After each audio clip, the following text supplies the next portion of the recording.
dare you?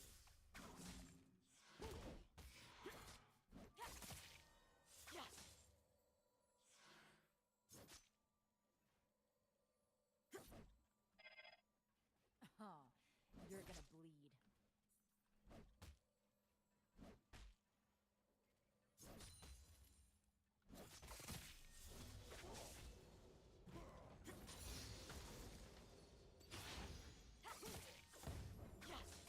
No one tells me what to do. Not me.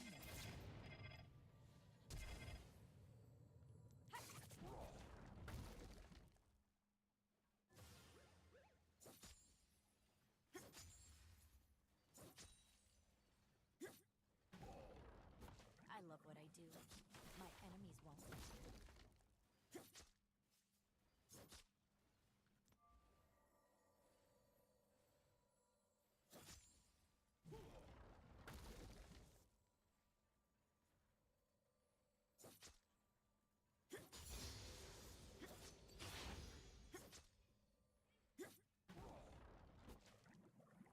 It's not about the killing. It's about who's doing the killing.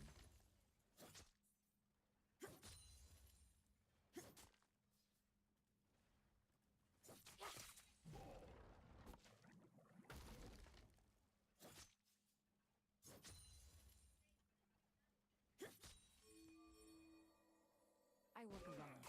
It's better for everyone.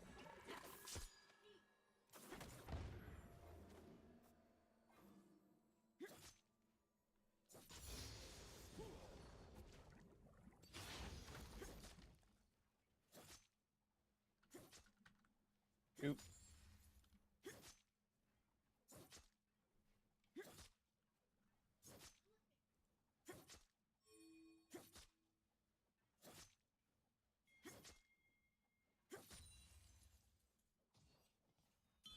Nah. I can do this all day.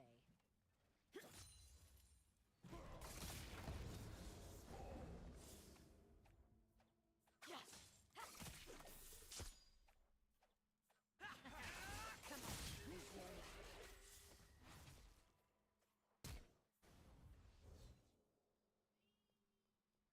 Yeah, you got here, Chase. Have fun. I'm gonna find some Mushi. Cold steel and a target are all I need.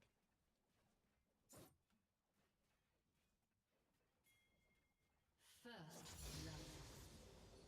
Maybe like that.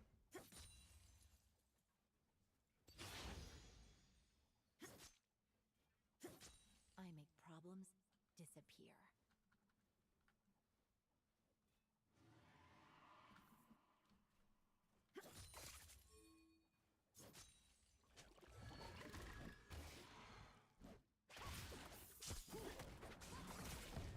This won't take long.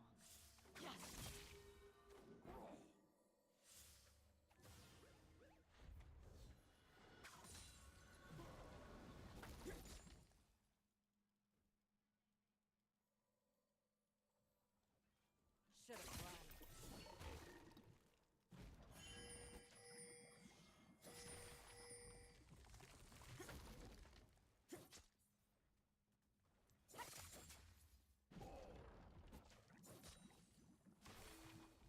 Kill me now.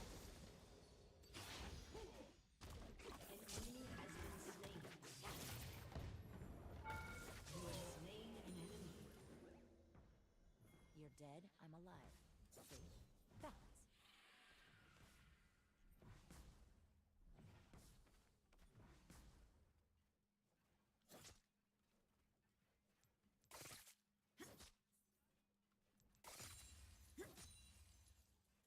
Too fast. Too good. An ally has been slain.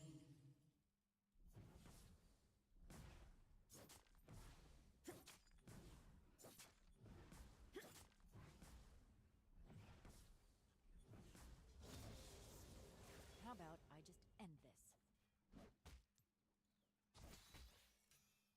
Shut down.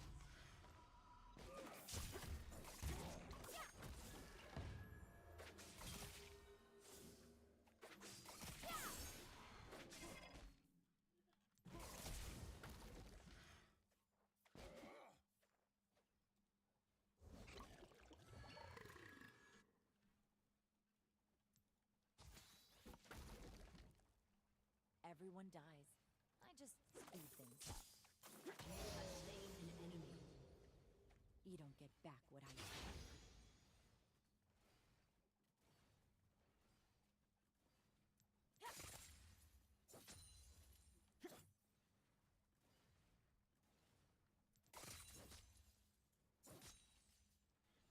Gonna carve my own path.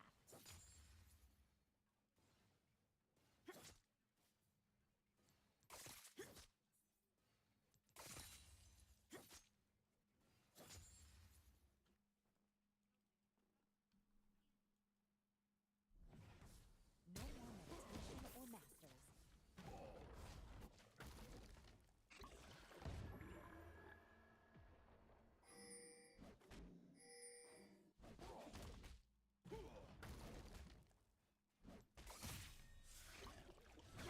The words on their tombstones will be my new mantra. Killing spree. An enemy has been slain. An ally has been slain. Oop.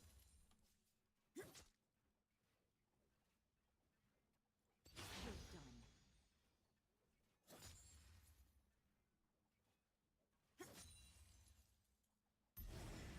An enemy has been slain.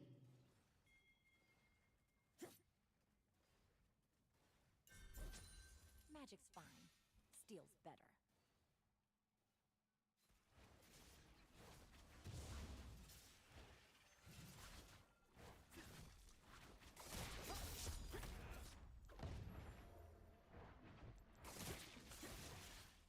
Can't stop it.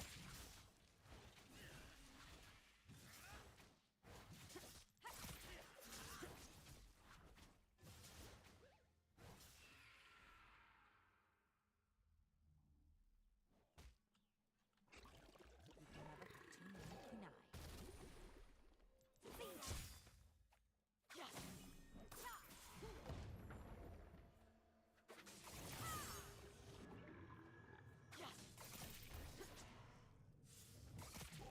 Shut down. An ally has been slain.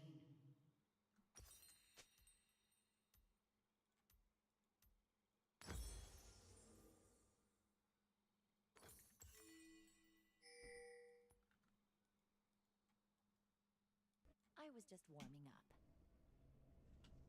An ally has been slain.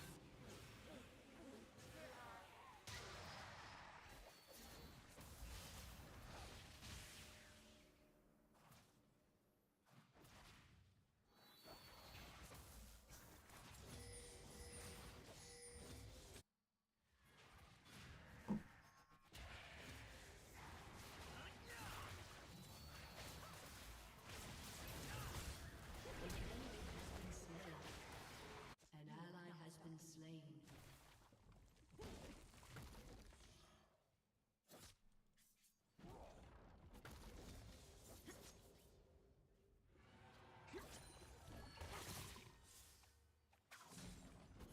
An enemy has been slain. Just the way I like it. It's really good first item. Negates any incoming stuns.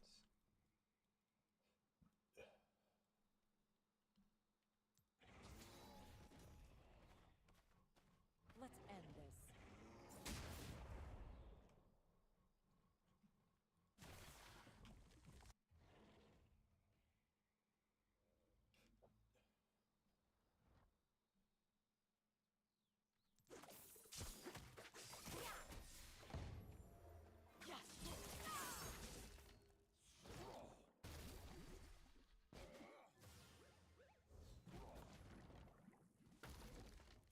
You have slain an enemy.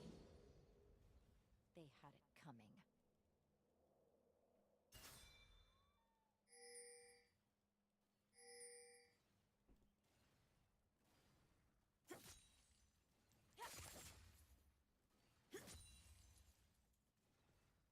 Quick and deadly. An ally has been slain.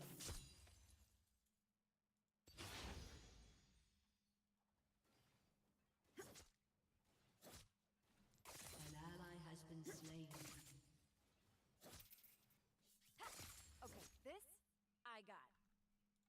Breaking Point. Chapter 5. Confrontation. For Twilight Sparkle, going to Canterlot always felt like going home. She had a lot of fond memories of this place. Hours upon hours at the Great Library, lessons with Princess Celestia, powdered donuts and hot chocolate at Pony Joe's. Those Powdered donuts at Pony Joe's.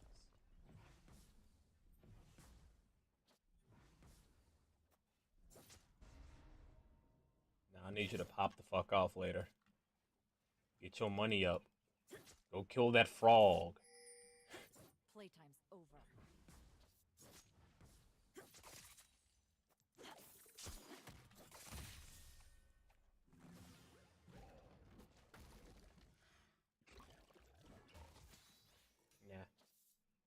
Nah. They're weak. We'll get the job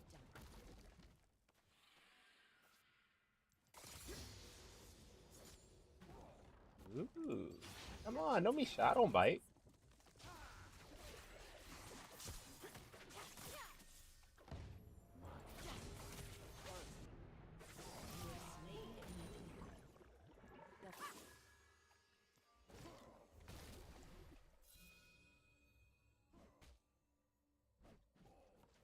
Shut down.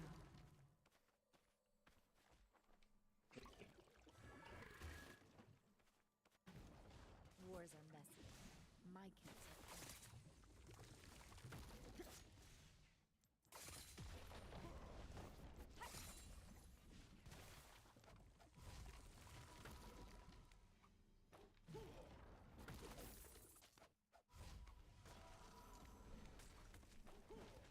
They can't stop me.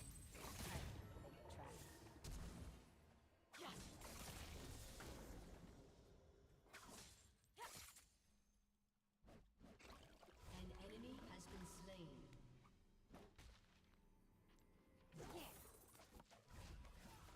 Kama or kunai. Depends how you feel. Bomber.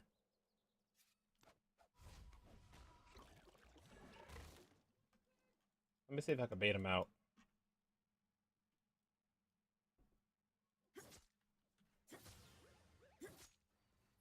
Should have waited and let him get closer, but hey, do your thing.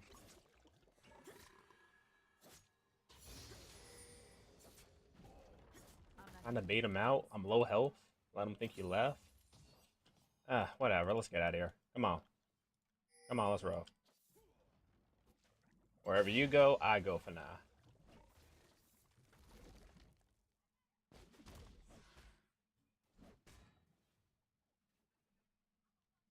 The old ways just don't work.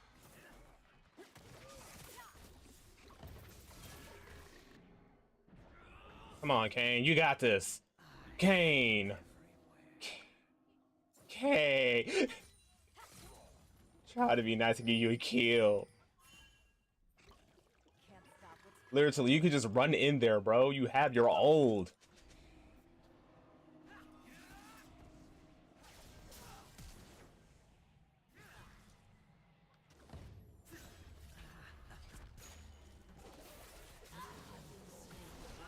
Ah, Kane.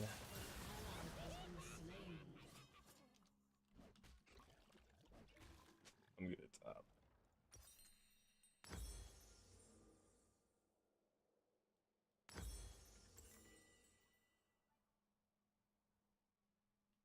Aw, look at that. An enemy has been slain.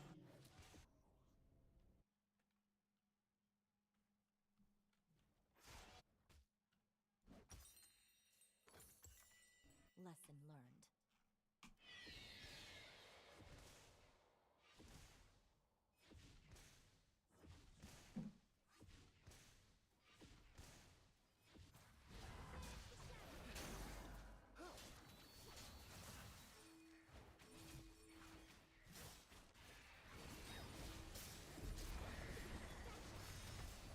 Your turret has been destroyed. An Restraints enemy are has been slain.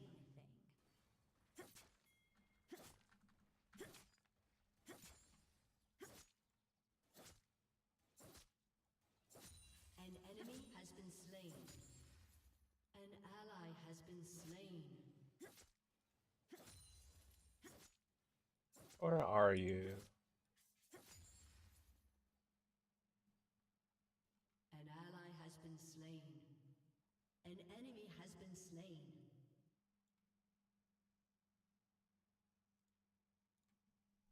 If they're smart, they're scared.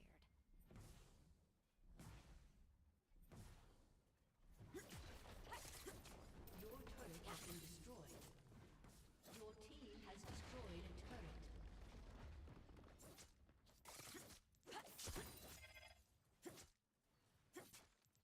Let's go.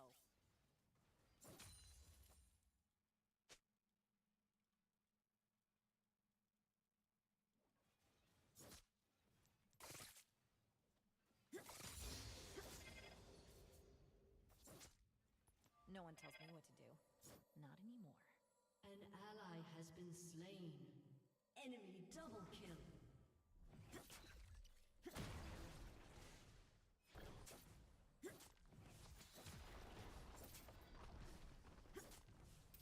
An ally has been slain. Your turret has been destroyed. Your team has destroyed a turret.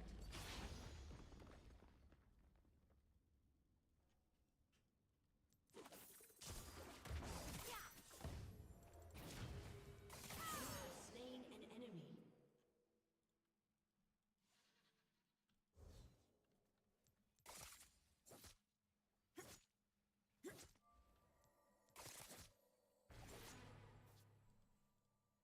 Don't hold back.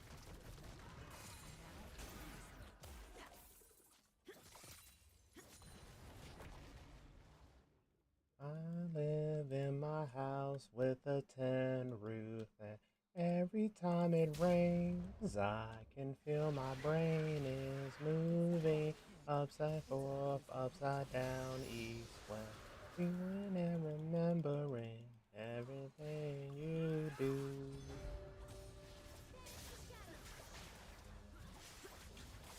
Shut down. Huh, that's a bit late. I was up last night, tossing and turning. Couldn't get to sleep and I left it on mine. Need to get my head again out of the city. All alone in the jungle you will find. Cold steel and a target are all I need.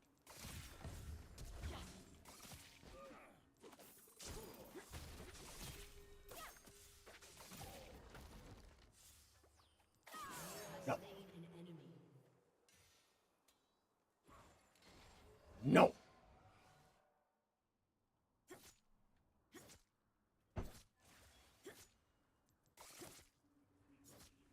Your turret has been destroyed. I make problems disappear.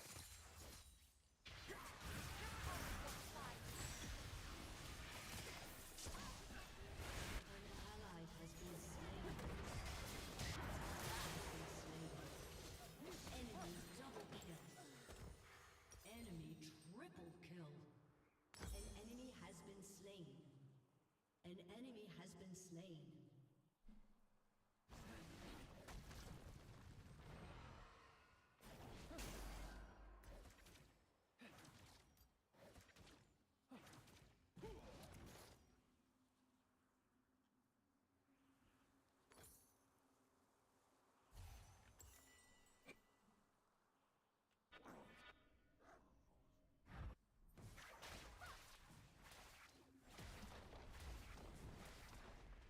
Don't waste the ammo. Your team has destroyed a turret.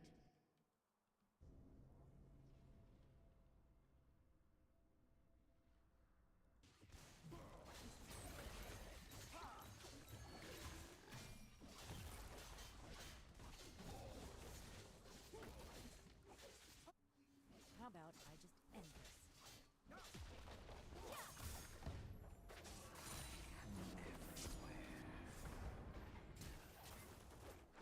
Yeah, because I knew he was going to let his ass go.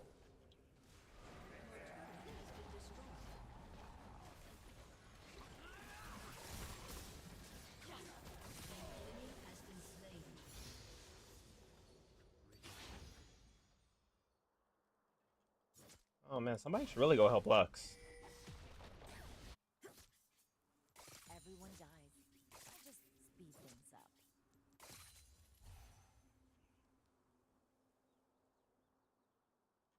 No, I'm gonna fight Vigo. I'm gonna walk right through it. Come here. I want to talk to you. Come here. I'm right here.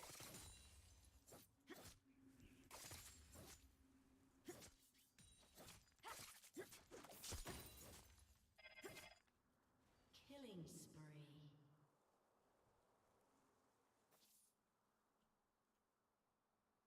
Better bring it.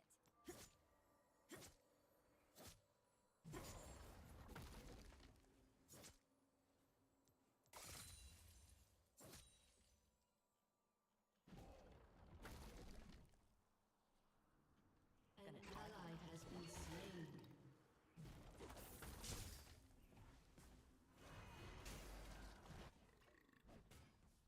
Let's see who comes my way.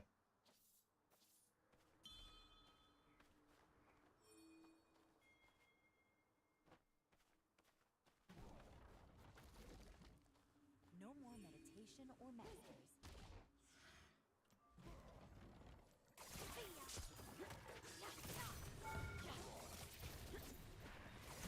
Slain an enemy. Mark across. You have been slain. Rampage.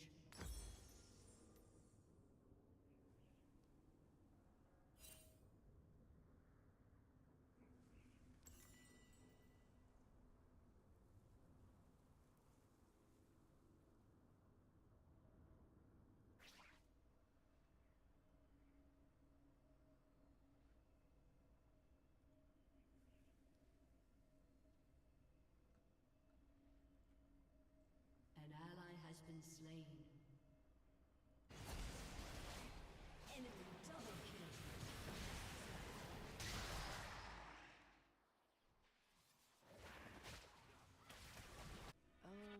Okay. Boot.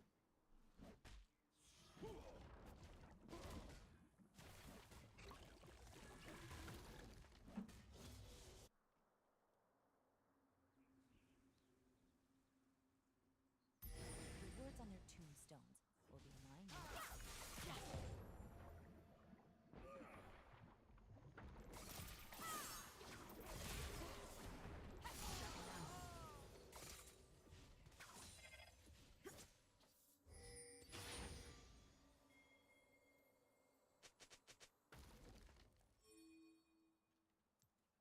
Magic's fine. Your turret has been destroyed.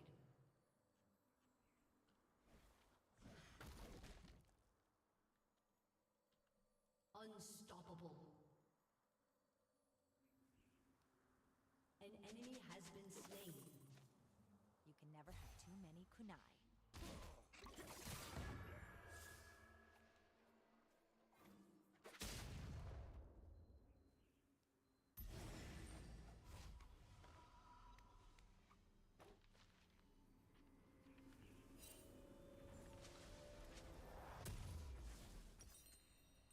You will not stop me.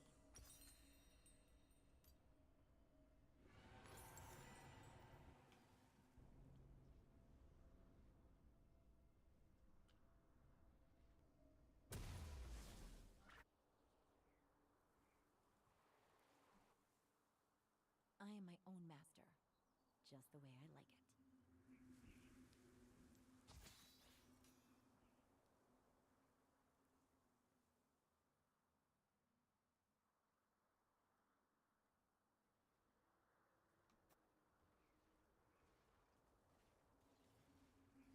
Let's have some fun.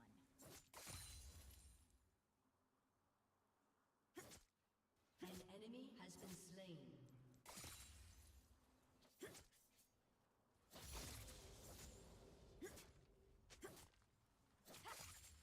Let 'em An see. ally has They been can't touch slain. me.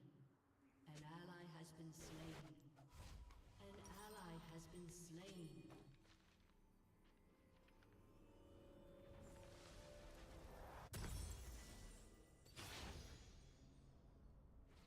Playtime's over. Your inhibitor has been destroyed. What's up? Oh, my bad. And steal.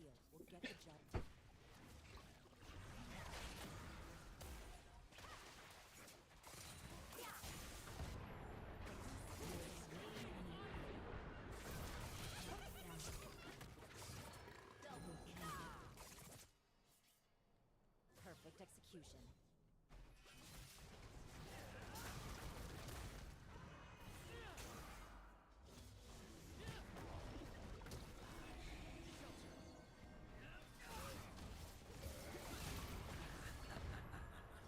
War's impressive. My kills are fun. An ally has been slain. Banish the shadows!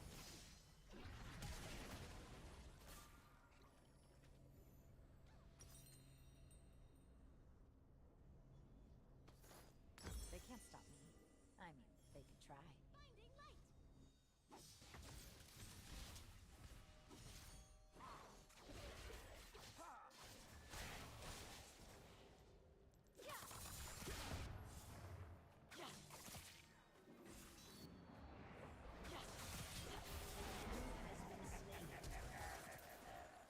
Ah, bummer.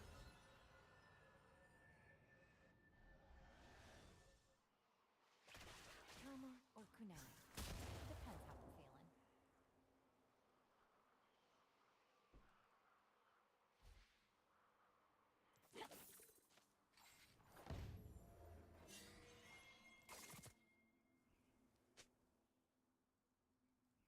I'm not here to make friends.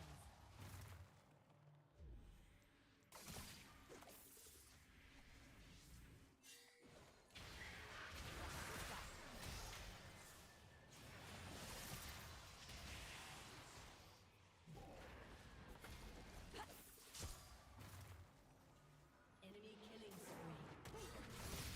Rampage. Still feeling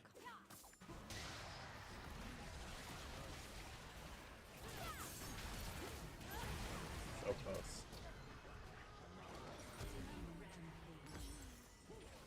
Shut down.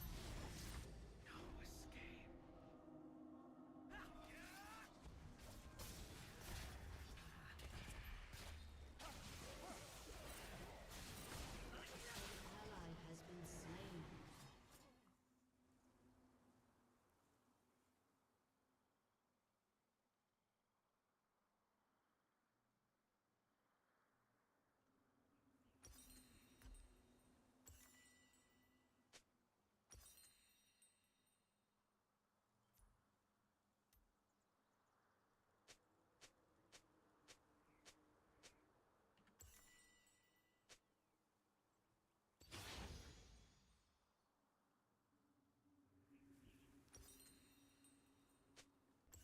The old ways just don't work.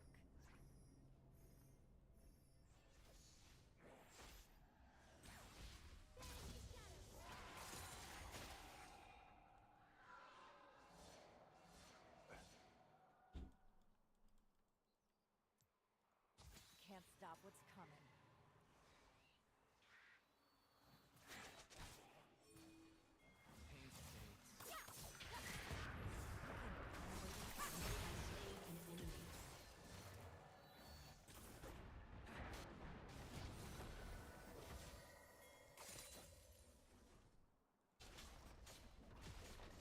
Your turret has been destroyed.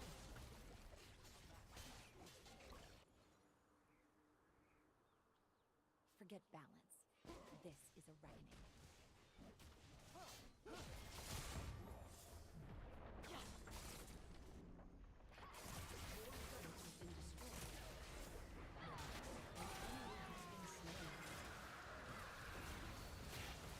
This isn't really my thing.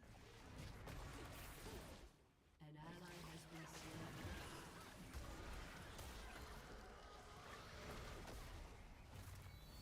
An enemy has been slain. An enemy has been slain. An enemy has been slain.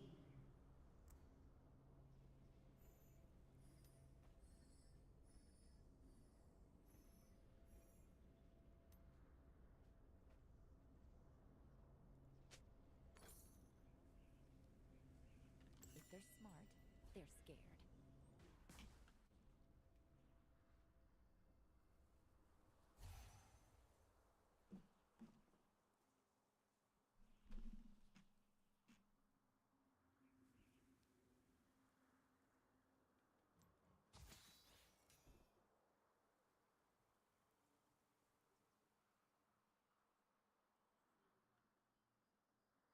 No one tells me what to do.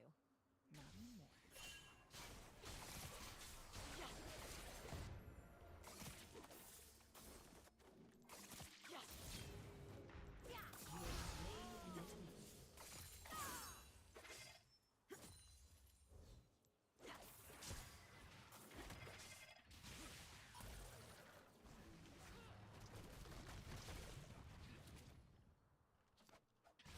Shut down. I love what I do. My enemies won't. Your team has destroyed a turret.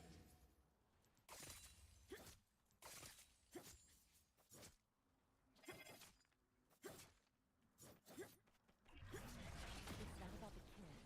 It's about who's doing the dying.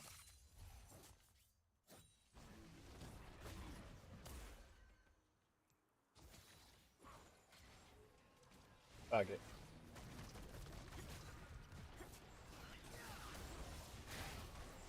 I work alone. Out of sight. Finding light! Banish the shadows!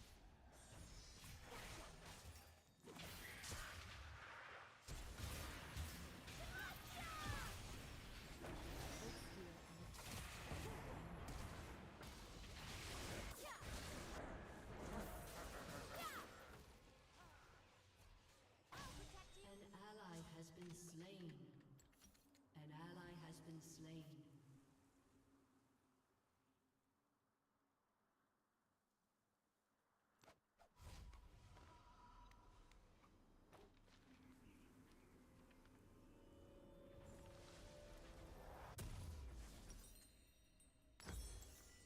I make problems disappear.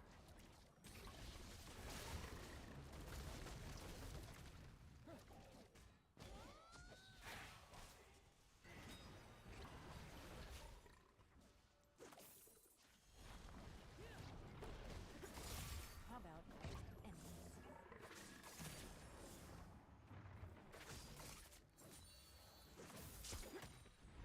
Your team has destroyed a turret. Your inhibitor has been destroyed. Everyone dies. I just speed things up. Your team has destroyed an inhibitor.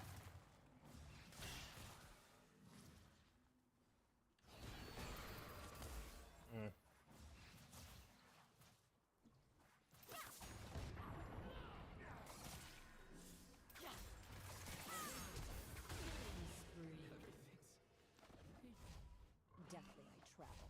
An enemy has been slain.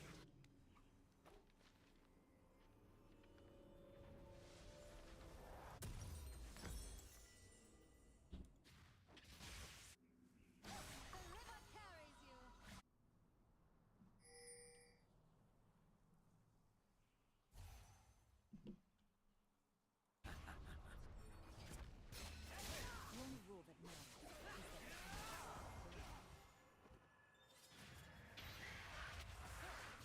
only for Noxian is it done. Double kill.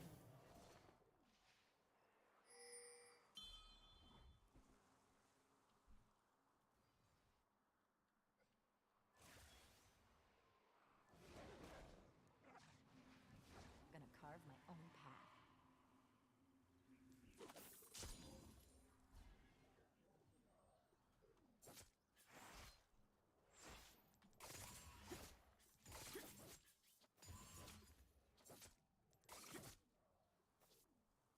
No more meditation or masters.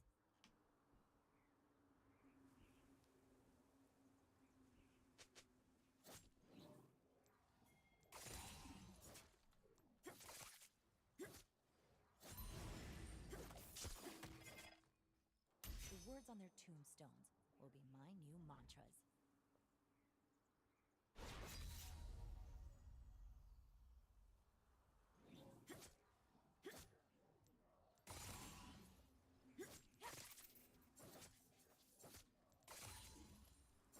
Magic's fine. Steel's better.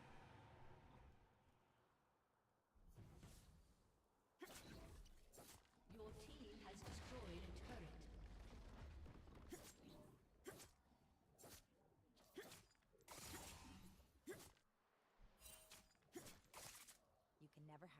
enemy kunai.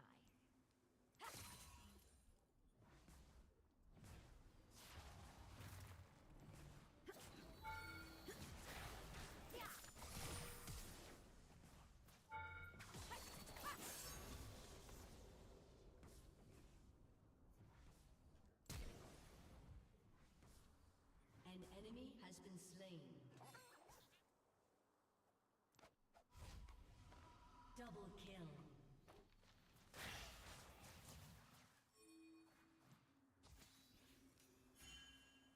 You will not stop me.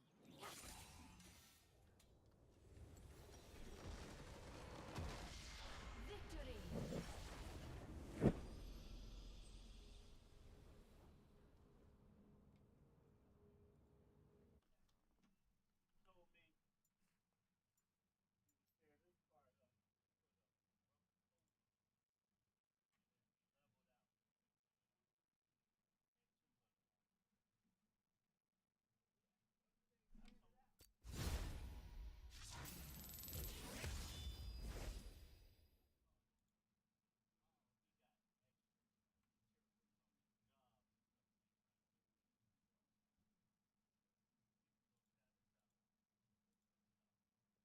Oh, this is strange. What is this?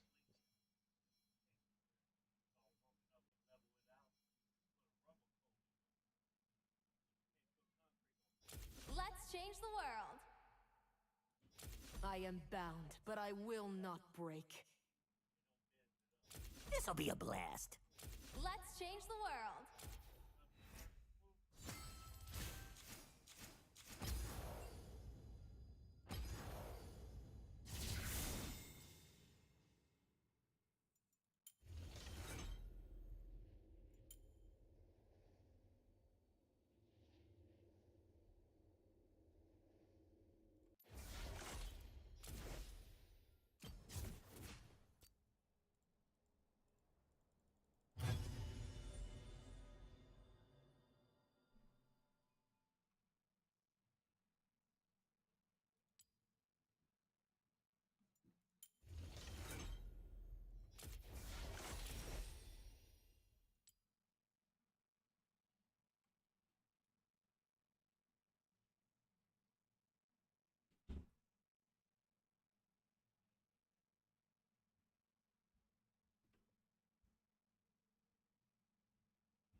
I mean, you see how they have it laid out for you? Yeah, I'm just, forcing me on a roll. Then we're in the deer, then Jin. Shit, let's see what's up here. It's not my account.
Fear the assassin with no master.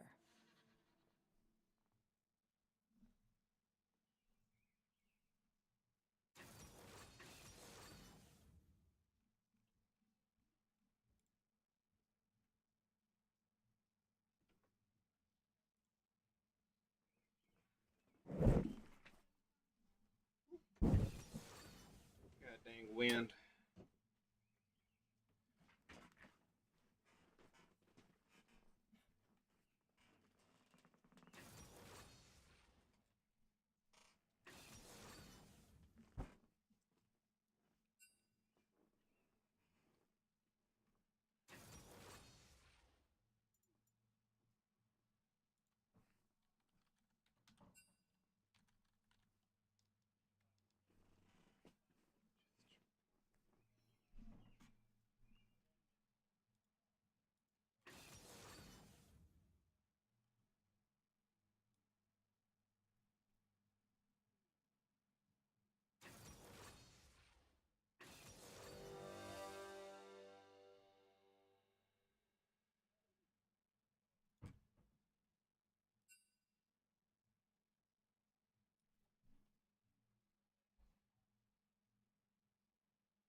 Oop.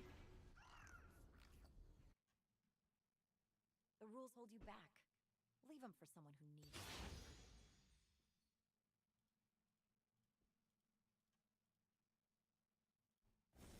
Welcome to Summoner's Rift.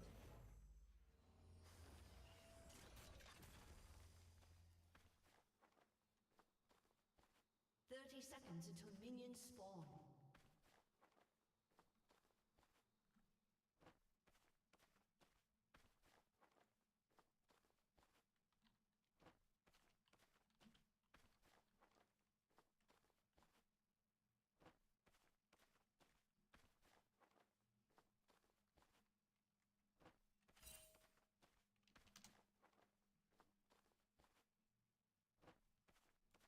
Minions has spawned. So in order to fix this, we're going to need to select display capture. And that might be hard because your cursor or mouse has disappeared.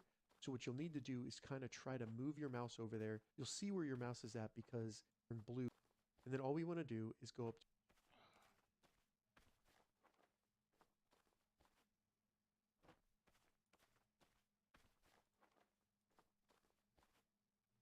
to capture method.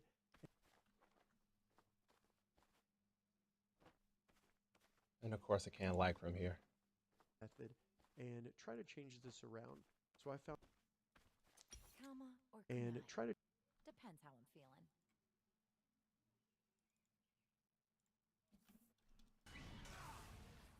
I was trained to kill since I could walk.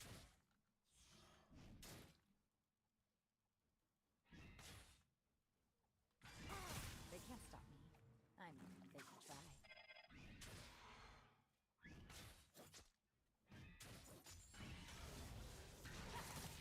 Hello, friends.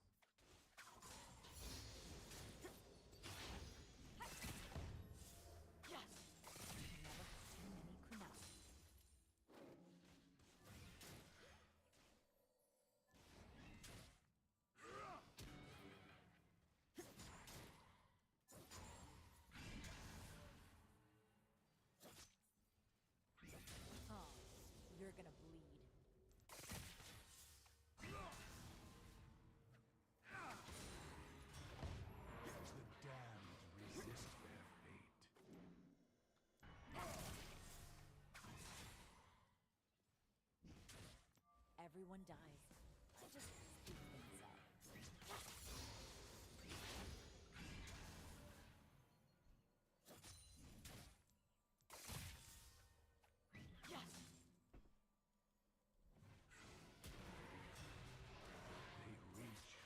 Can't stop.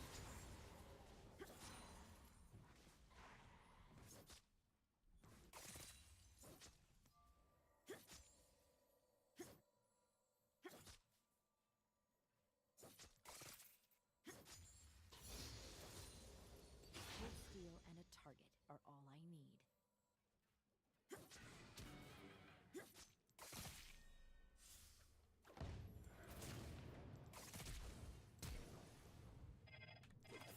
First blood. You look so peaceful.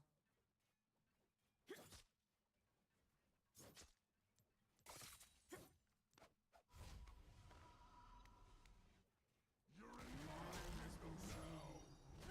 You have been slain. All according to cake. Don't waste the anger. Channel it.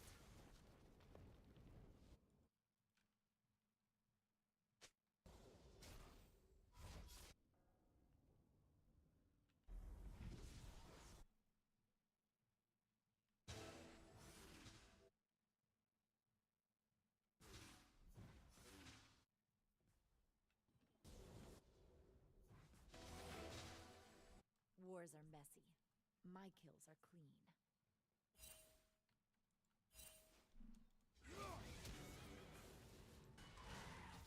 Welcome back. You won't be here long. I love what I do. My enemies won't.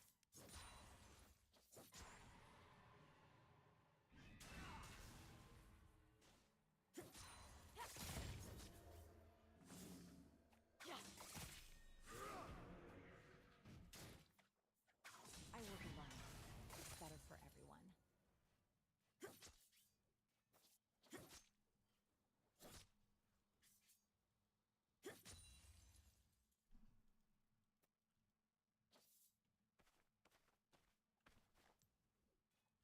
Magic's fine. Steel's better.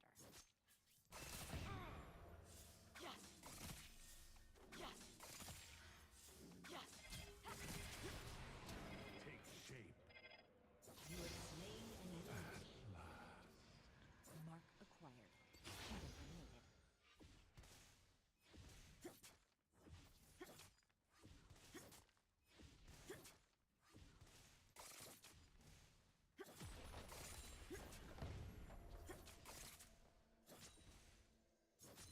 Let's have some fun.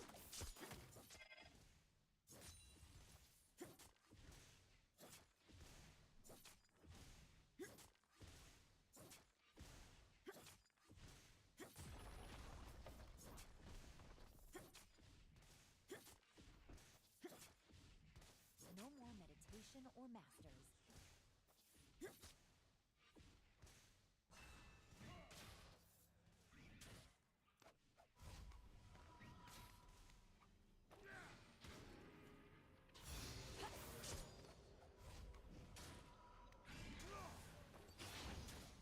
Restraint's not really my thing.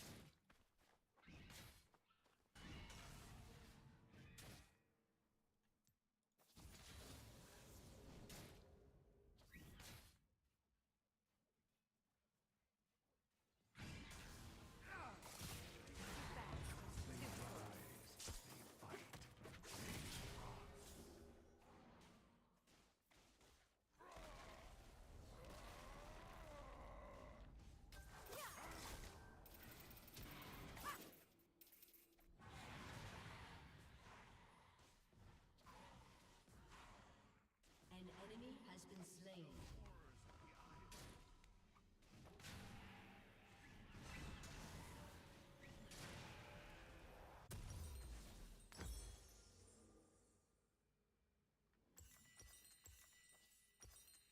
If they're smart, they're scared. Oop. An ally has been slain. An ally has been slain. An ally has been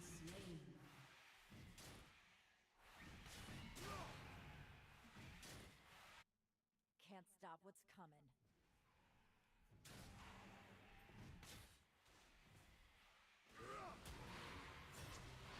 To destroy the pit, use it.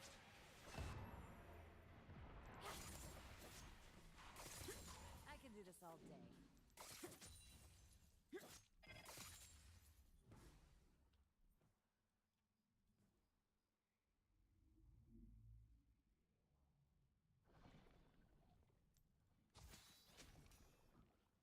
I'm right here.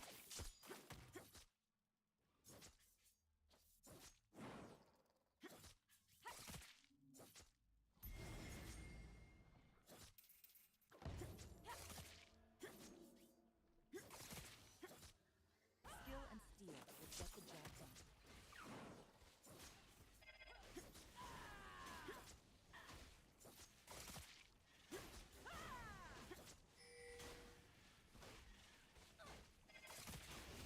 Or not.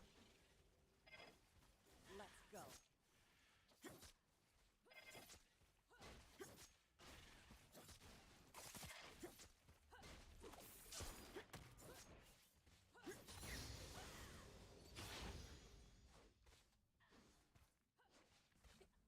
How about I just end this?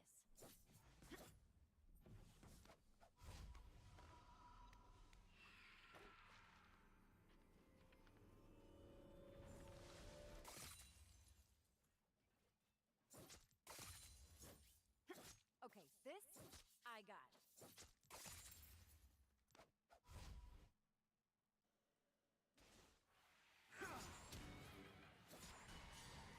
An enemy has been slain. Double kill. You're done.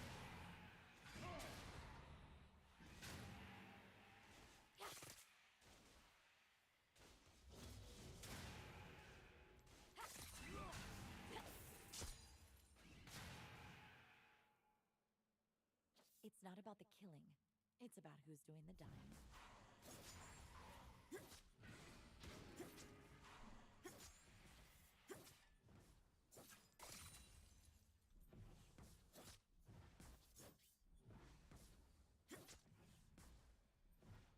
You will not stop.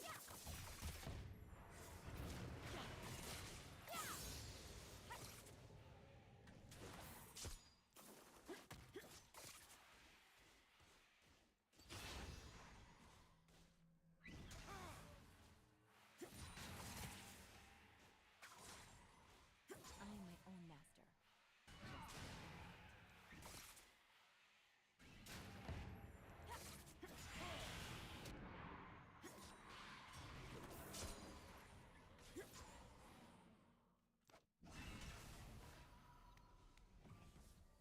I'm not here to make friends.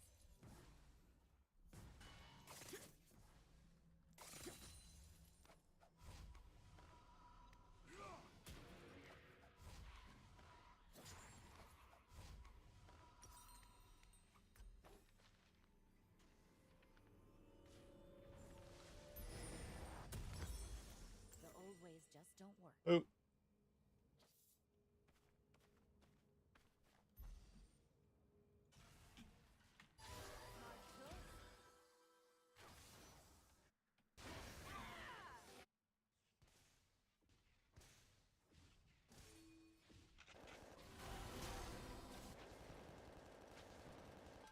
Enemy killing spree. Playtime's over. Killing spree.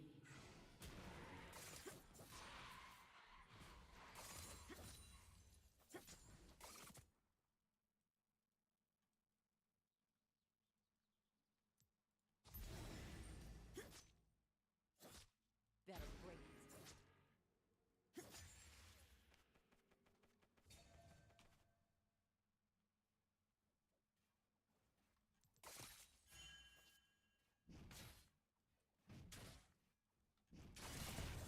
Quick and deadly.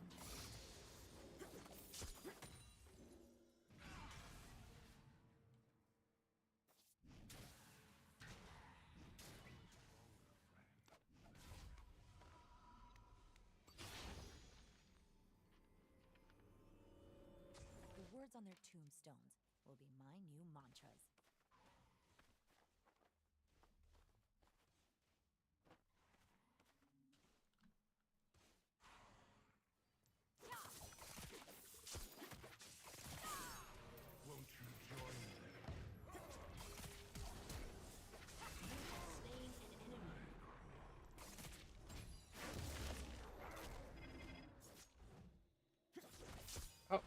Oh shit. Slain. That wall is thick. An enemy has been slain.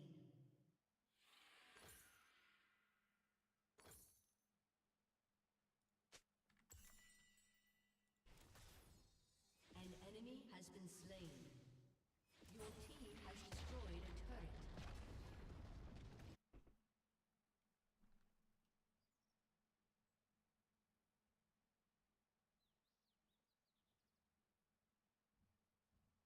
Okay.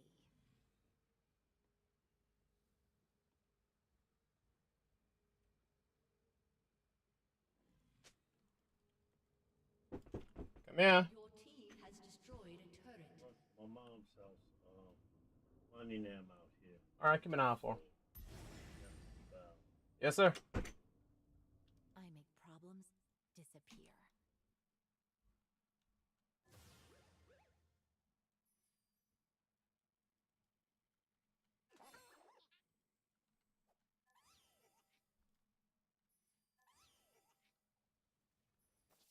Let them see me. They can't stop me.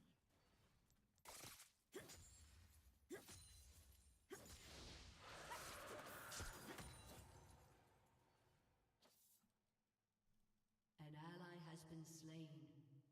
An ally has been slain. No one tells me what to do. Not anymore.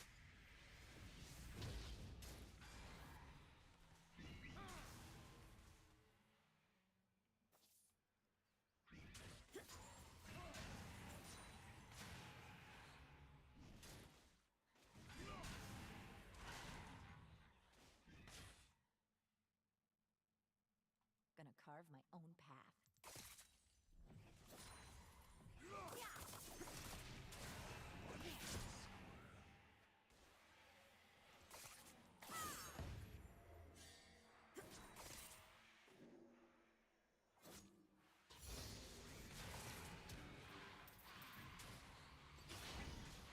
Your team has destroyed a turret. Kama or kunai. Depends how I'm feeling. Shut down. Your turret has been destroyed. You have been slain. Shut down. An enemy has been slain.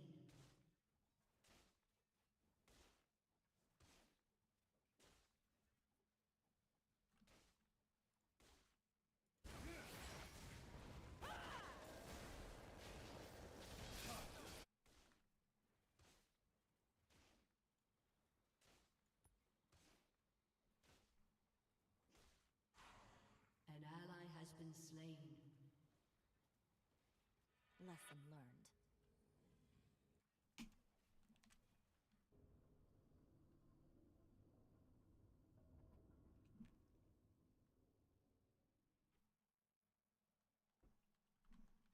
An ally has been They slain. can't stop me.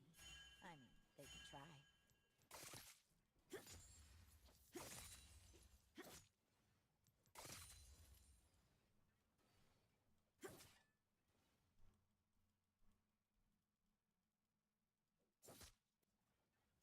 You can never have too many kunai.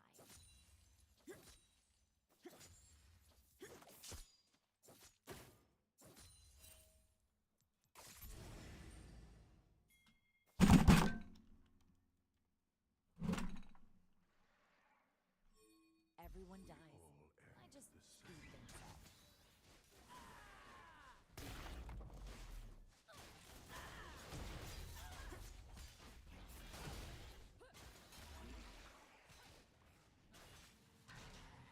Ah, yes.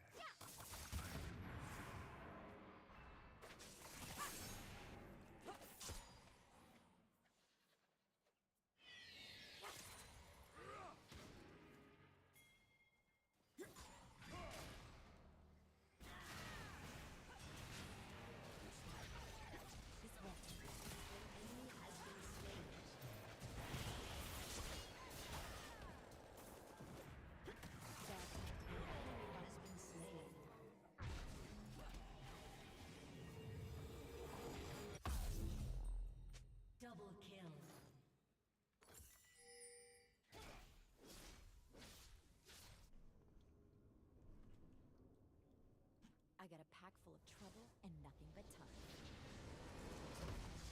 Victory!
Fear the assassin with no master.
No one tells me what to do.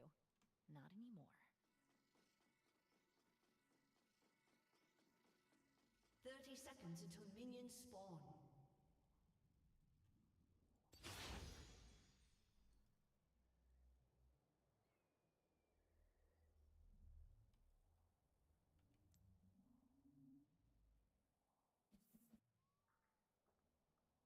Wars are messy. My kills are clean.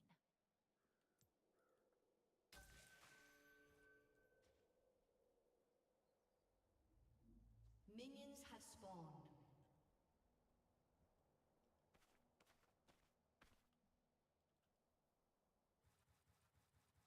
The magic of the world flows through my daggers. What have you got? That is just another reason for you to die. That.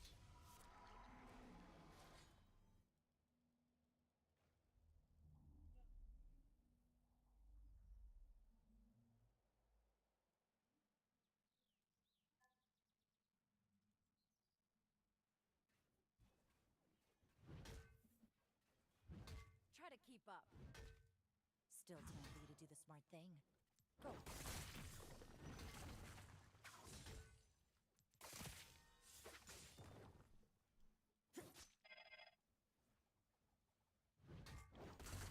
Let's end this.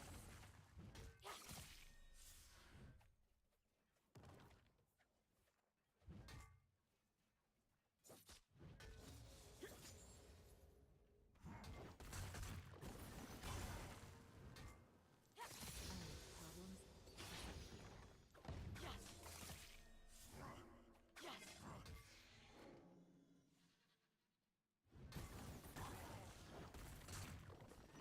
First blood.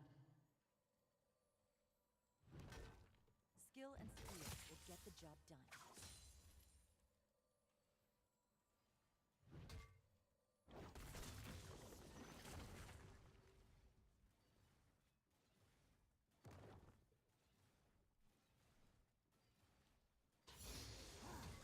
I can do this all day.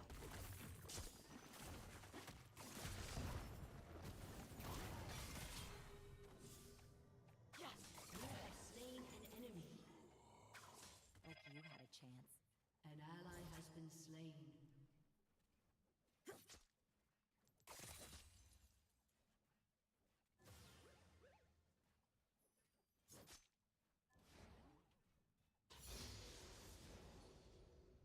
I work alone. It's better for everyone.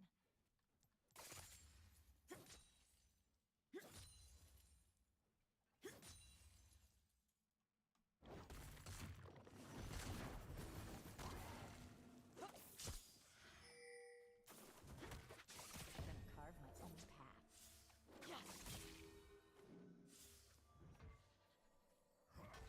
An ally has been slain.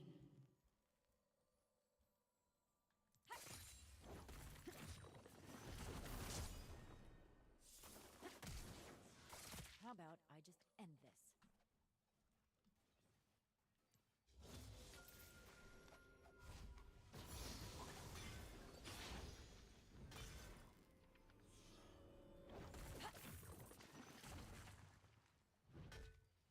I'm right here.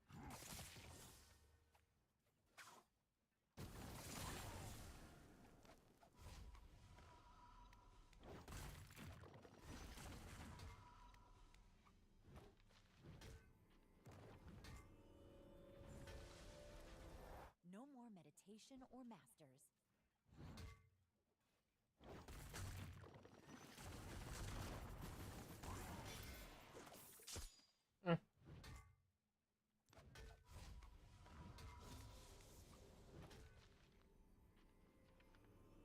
If they're smart, they're scared. I have been slain. That was more fun than I expected.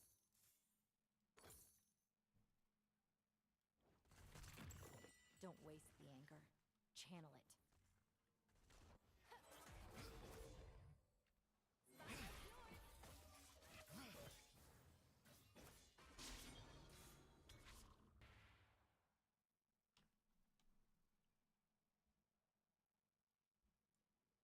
They can't stop me. I mean, they can try.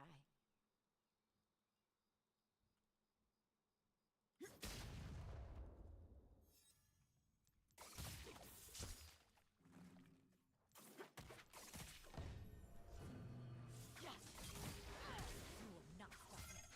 An enemy has been slain. An enemy has been slain. An ally has been slain. An enemy has been slain. An ally has been slain.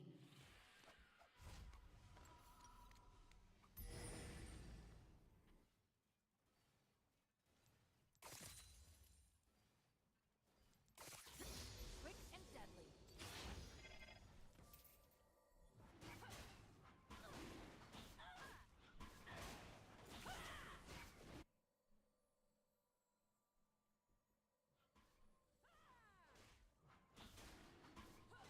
Playtime's over.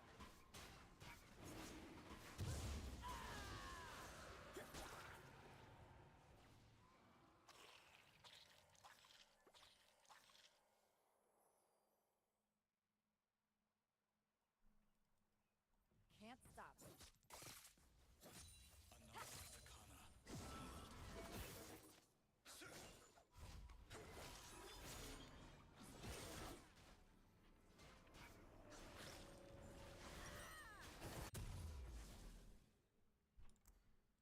It's not about the killing. It's about who's doing the dying.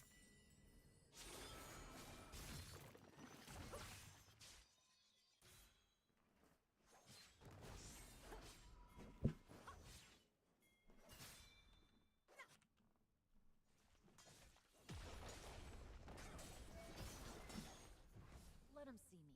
They can't stop me.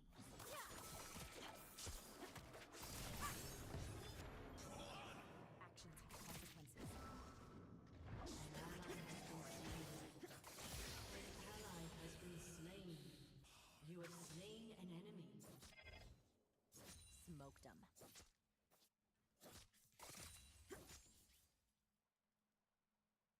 An ally has been slain. An ally has been slain. Pain must be felt. The Fist of Shadow was my mom. I do things differently.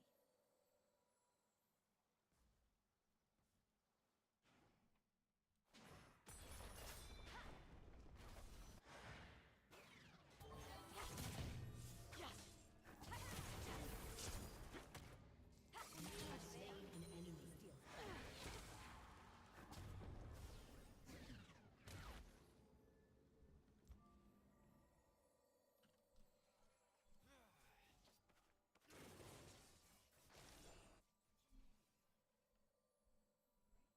Can't stop what's coming.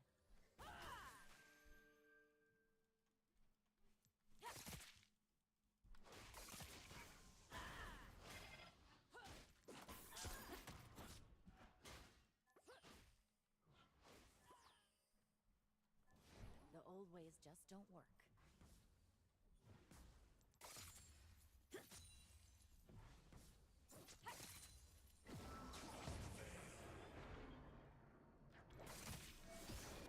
Now it's personal.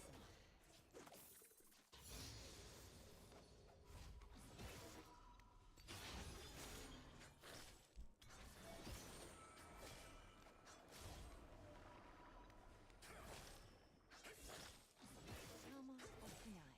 Depends how I'm feeling.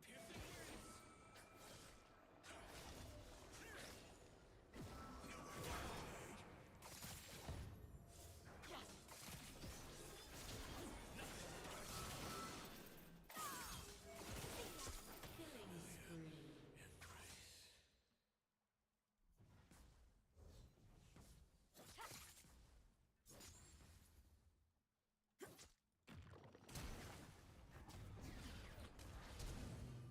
I gotta An ally has been slain. Take pride in how swiftly we fall.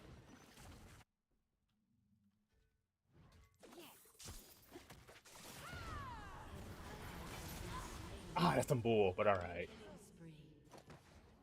An enemy has been slain. That's cool.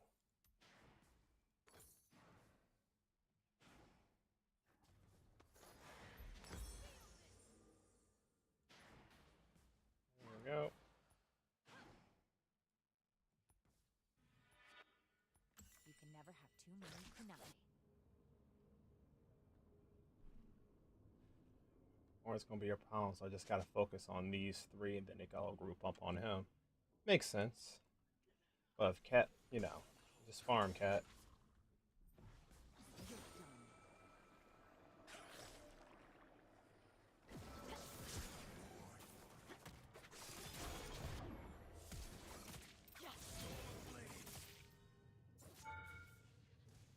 You have slain an enemy. That's right. Payback is hard.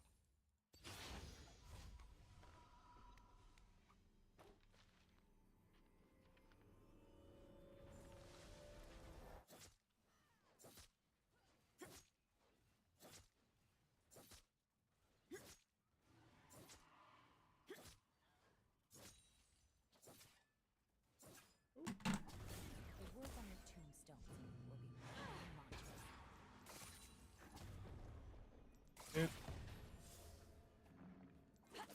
Yeah, bitch, that's what I thought. Predictable as shit.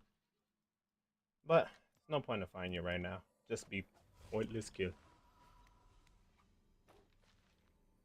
I am my own master. You serious? You really want me, huh? Alright, fine. I'll give you the kill. If you want it that badly.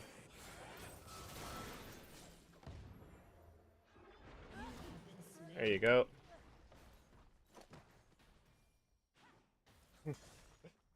That must be...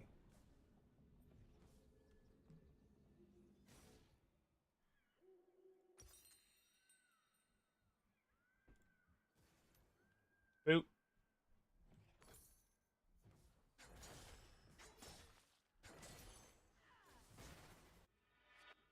Everyone dies. Just sweet themselves. An enemy has been slain.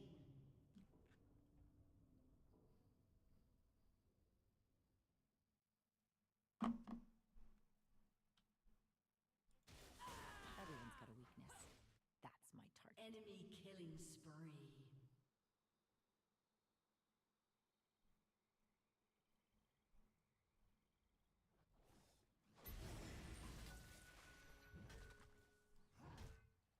What's up, cheese pie?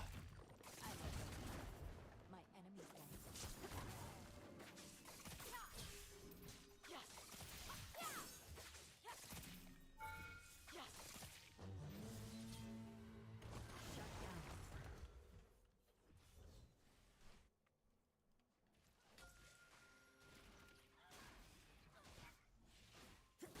Hold steel and the target of all enemies.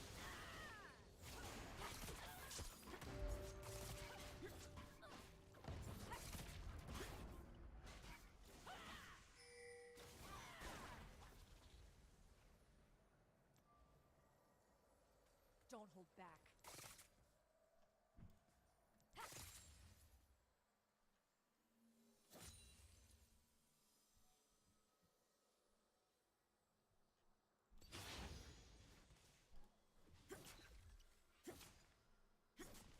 Restraint's not really my thing.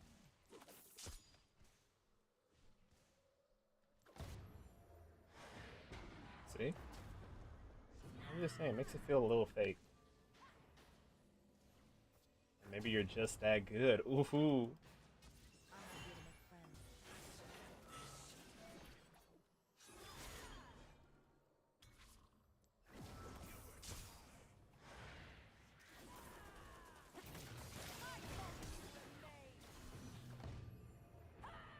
No attack will Shut down.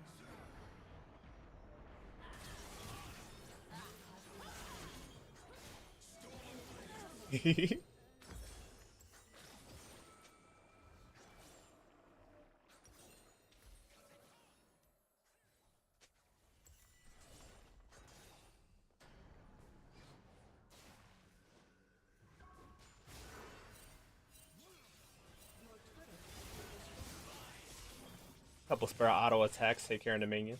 I'm just saying. An enemy has been slain. I was just warming up.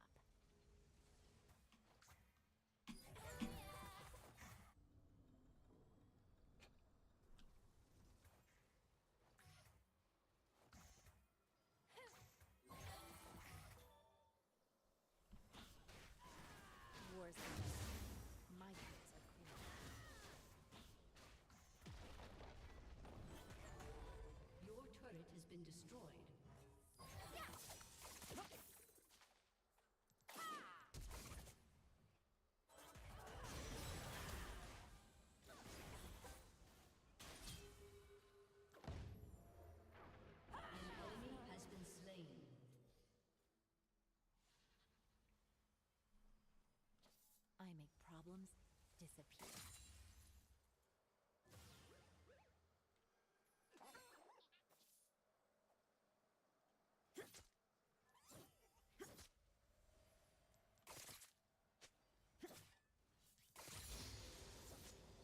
Okay, this I got.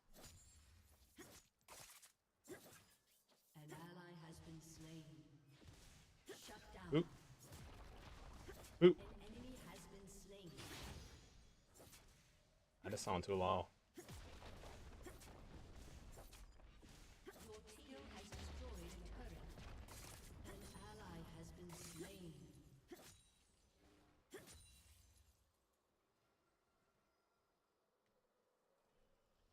Yeah. There we go.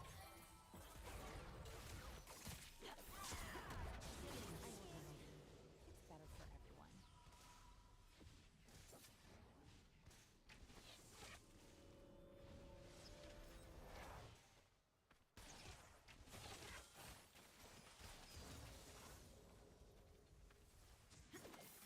Gonna carve my own path.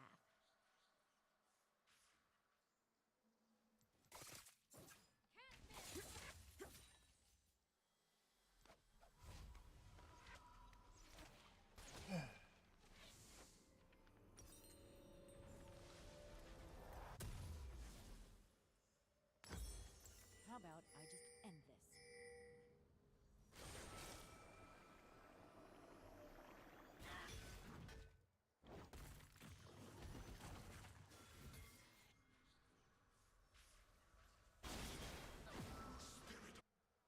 Rampage. No more meditation or masters.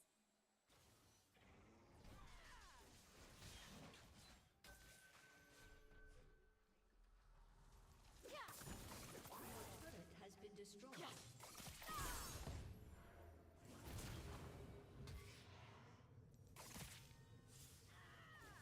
Unstoppable.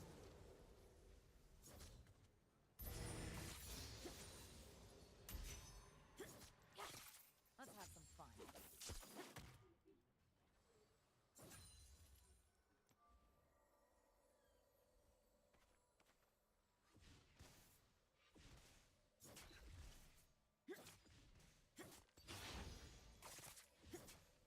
If they're smart, they're scared.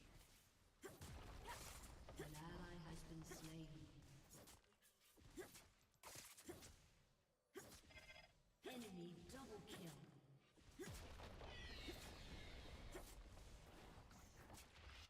They can't stop me. I mean, they could try. Your team has destroyed a turret.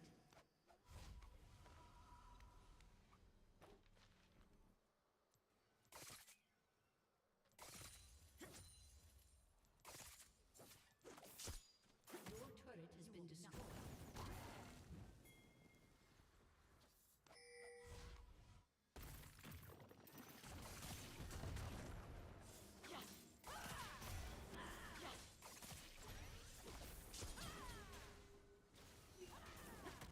Dominating.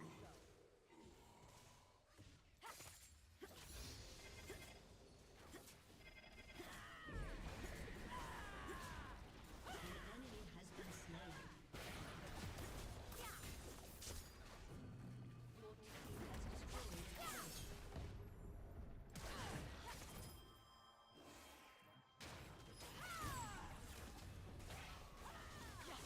You have slain an enemy.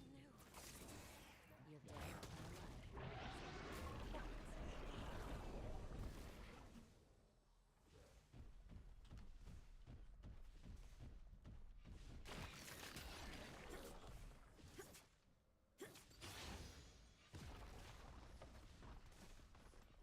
Playtime's over.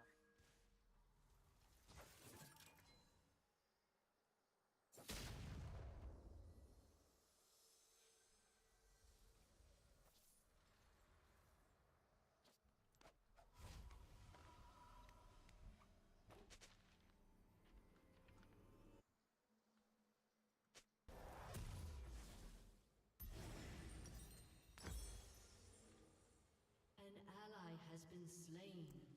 Your team has destroyed a turret.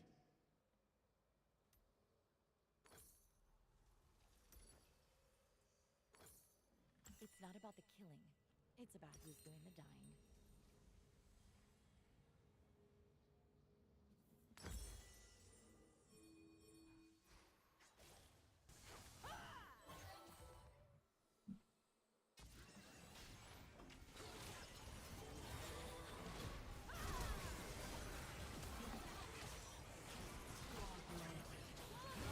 Who couldn't control me? I do what they wouldn't. An enemy has been slain.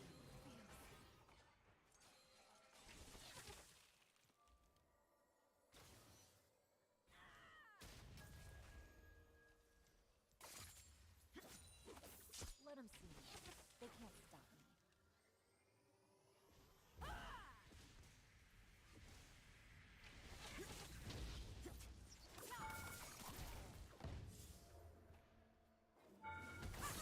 Slain an enemy. You have been slain.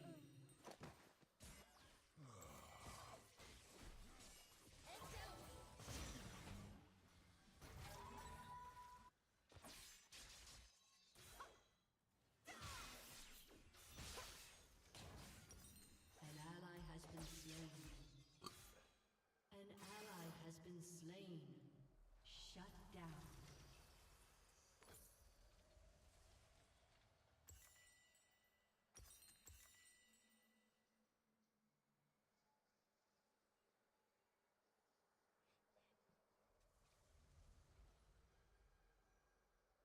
Okay, that one was messy.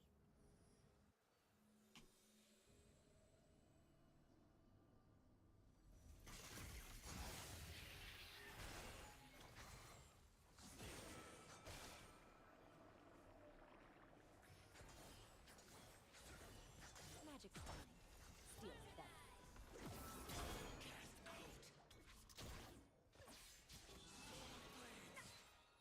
An enemy has been slain.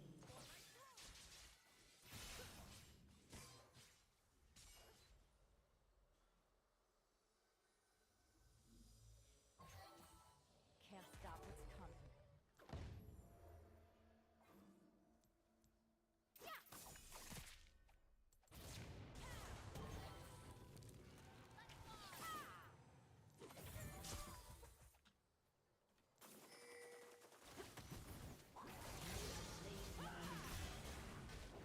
Perfect execution.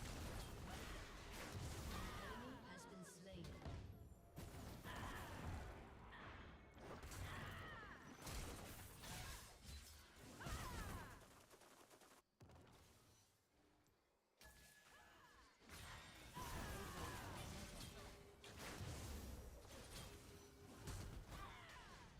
Shut down.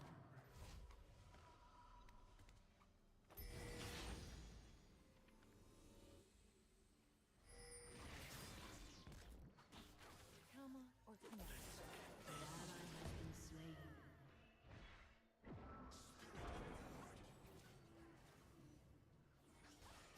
Killing spree.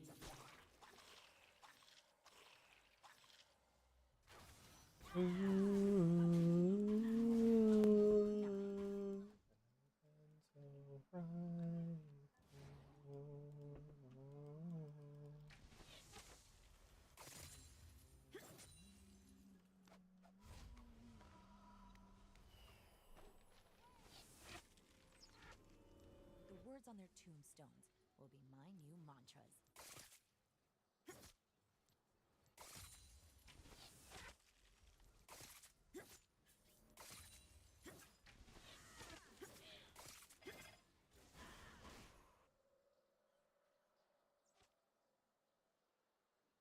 I am my own master, just the way I like it.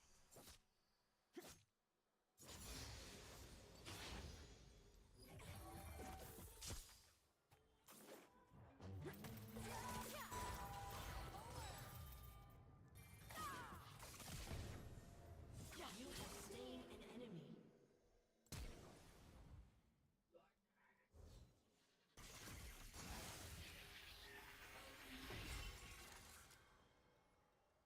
An enemy has been slain.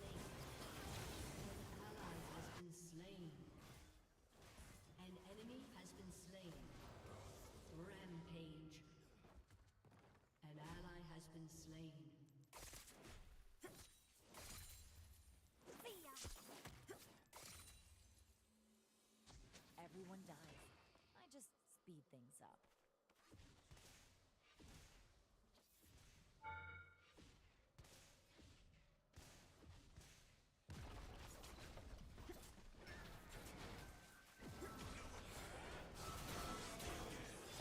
I love what I do. Enemies won't. Yeah, we shouldn't. Let's get out of here. That shit crazy.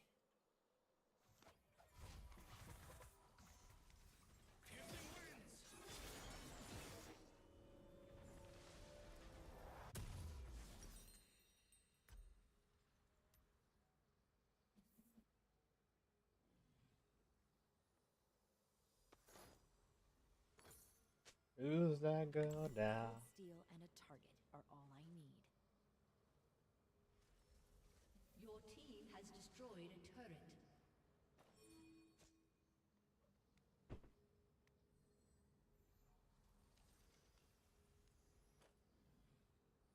Your turret has been destroyed.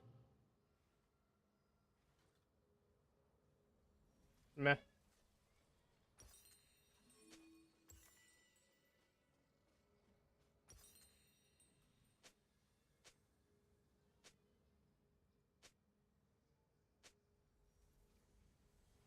An enemy has been slain.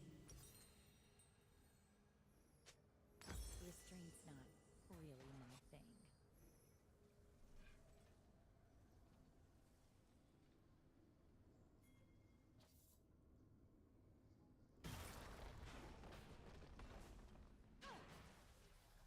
Your turret has been destroyed. An ally has been slain. Protect them all.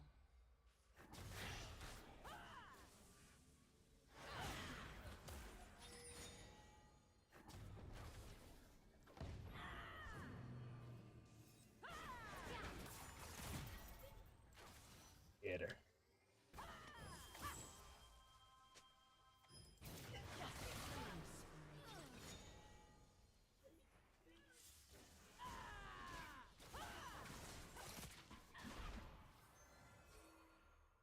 Your turret has been destroyed. The only rule that matters is that your enemies don't walk away.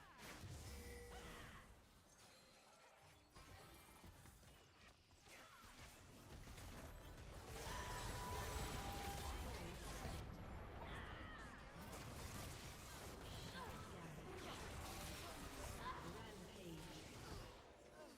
An ally has been slain. Healers now.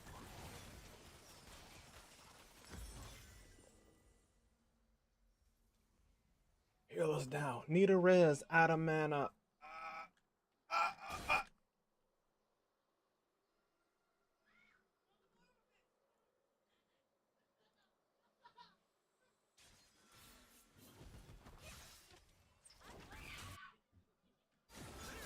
Killing spree.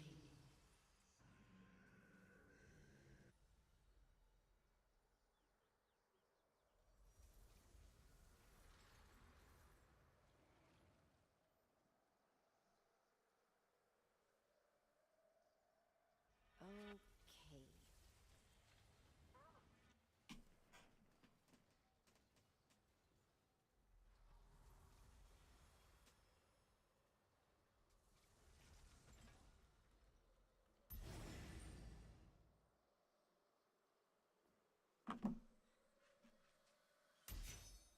I'm not here to make friends.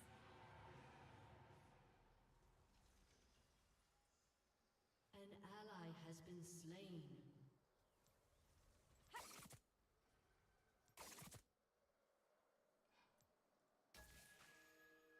No one tells me what to do. Not anymore.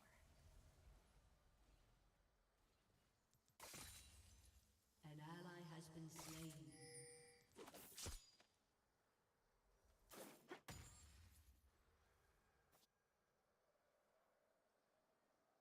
Wars are An messy. ally has been slain. An enemy has been slain. Enemy killing spree.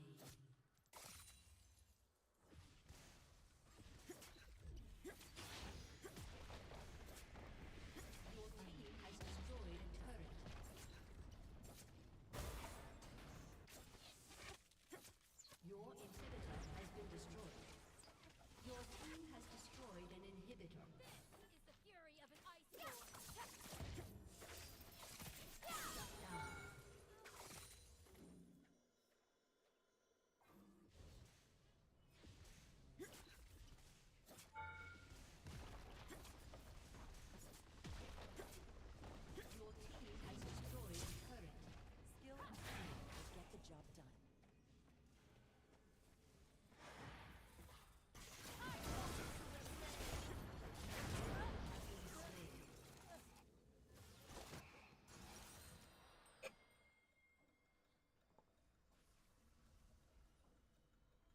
An enemy has been slain.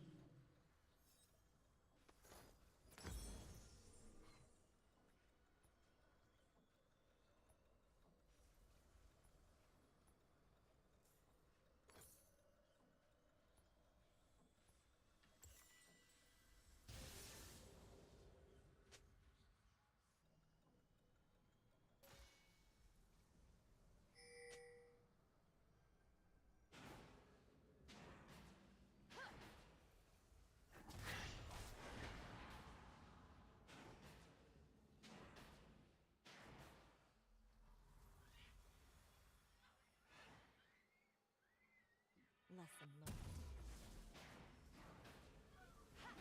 An enemy has been slain.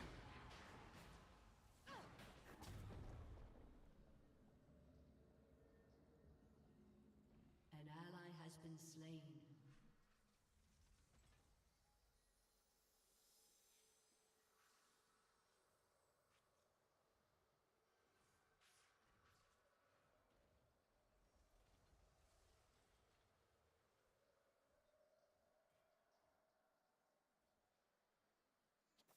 I work alone. Shut down.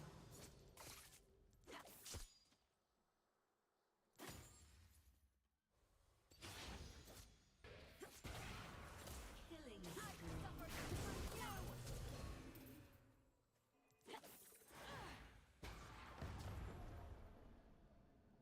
have been slain. Yeesh, catch me off guard. Yeah, you got me.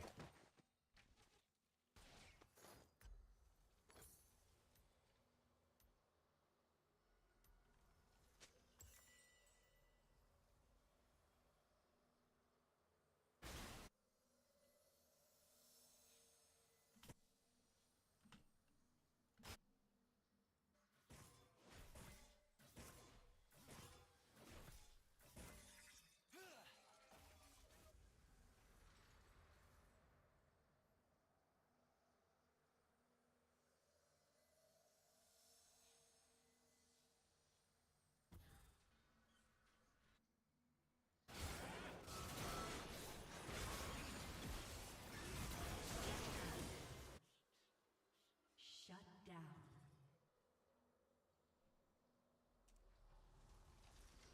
Don't waste the anger. Channel it.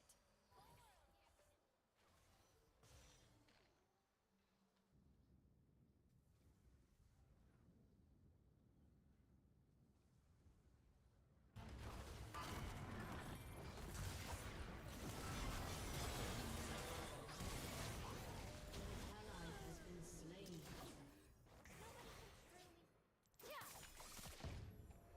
You have slain an enemy.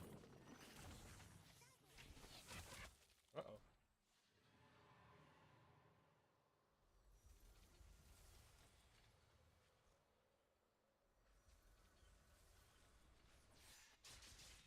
If you look dangerous, you better be dangerous.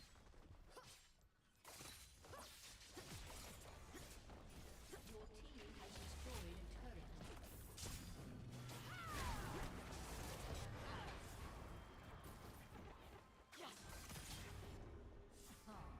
You're gonna bleed.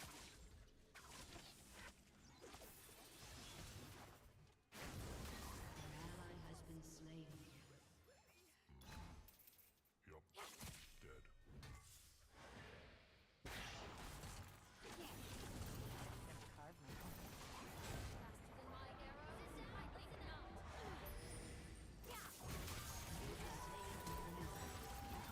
You have been slain.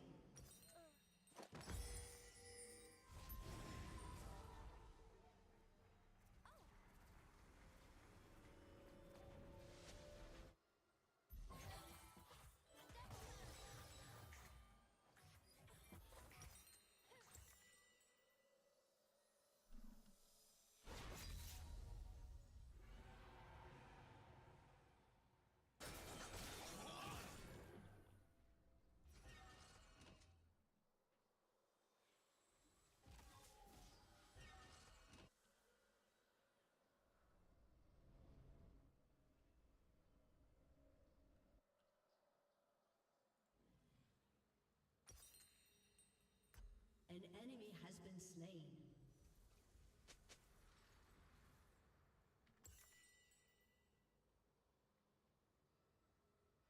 just warming up.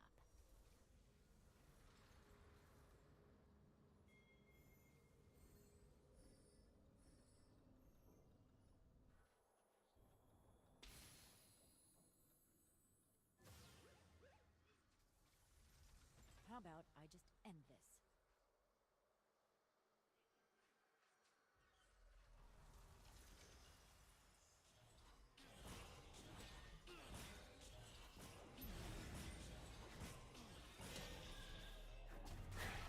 No more meditation or masters.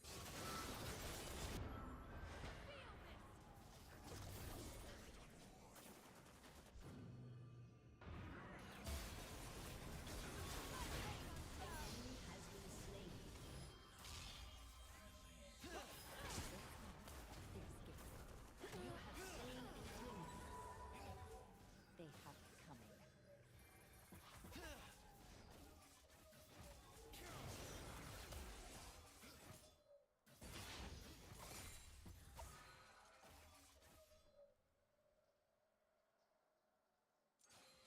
They can't stop me. I mean, they can try.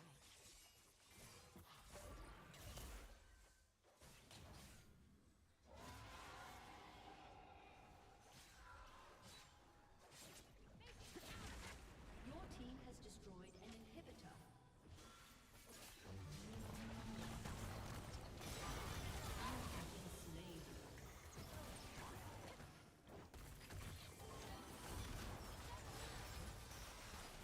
Enemy double kill. Your team has destroyed a turret.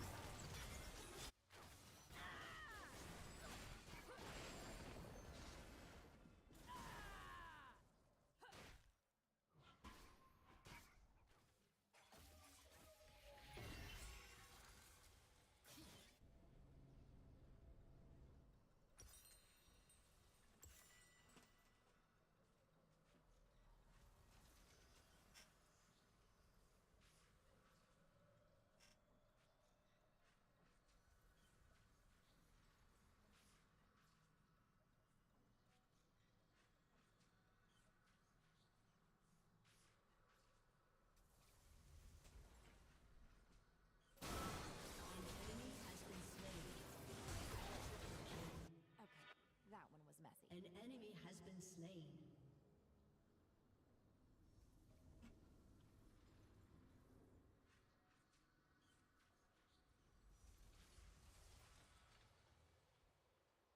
Your team has destroyed an inhibitor. Playtime's over. Bop. Shut down. Aced. Your team has destroyed an inhibitor. It's not about the killing. Your team has destroyed a turret.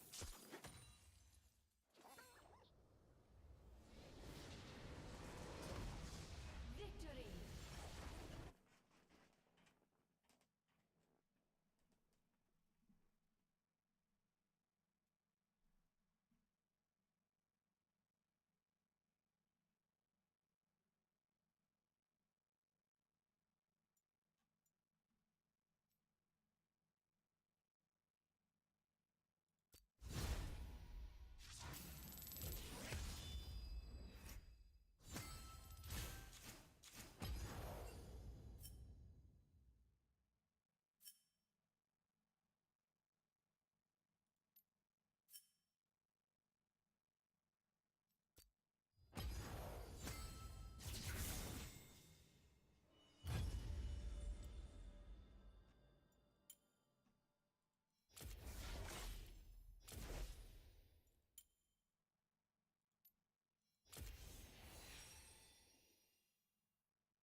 Fear the assassin with no master.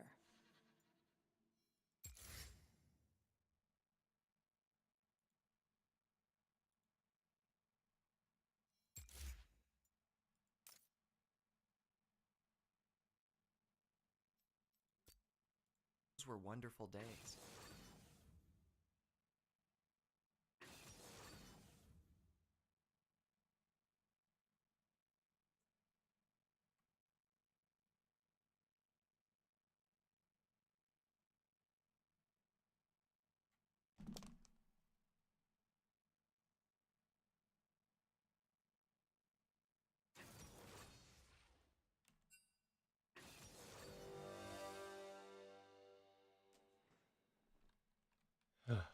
Tough.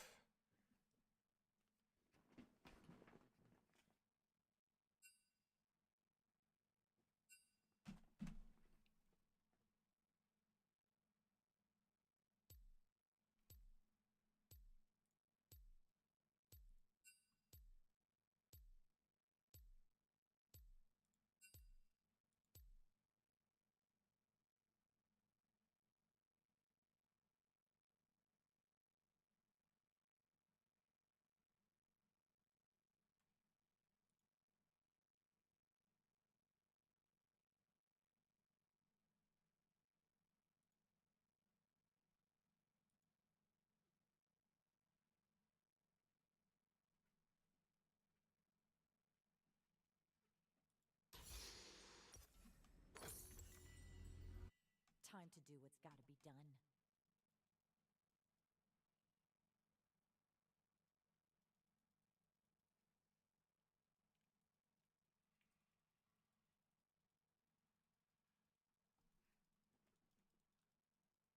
There are over 300 pressure points on the human body. No one can protect them all. Welcome to Summoner's Rift.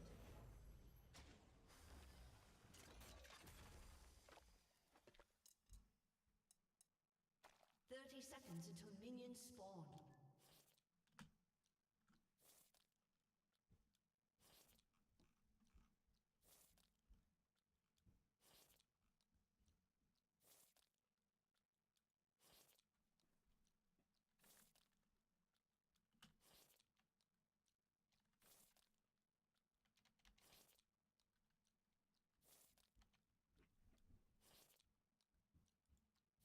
Minions have spawned.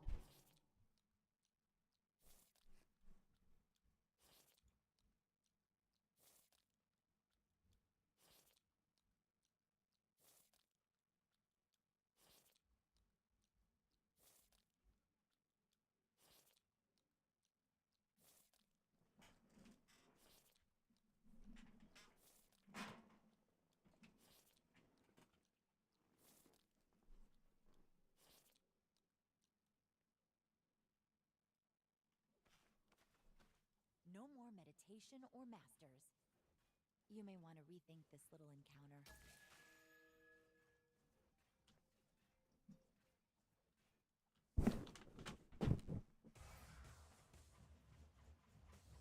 Hello? Hello, am I speaking with Lee Dixon? Speaking. Over. Thank you very much for taking this call, Lee. My name is Luis, and I'm calling from a firm serving for the line. If you're calling to request money, currently I'm unemployed and won't be able to make any payments until I lock down a solid job. So if there's any backed up payments, I won't be able to do anything today. Okay, may I give you some important information that I have here really quickly? Sure, go for it. Thank you very much for your...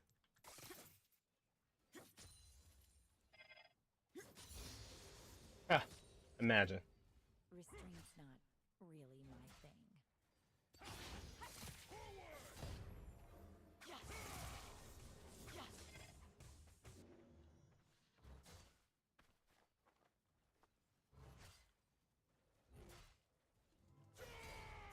I'm not here to make friends.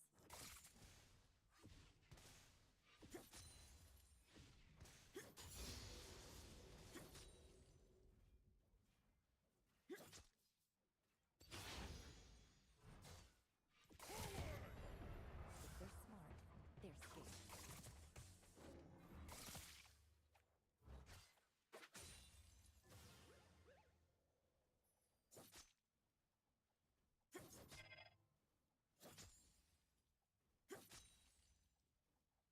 cold steel and a target are all I need.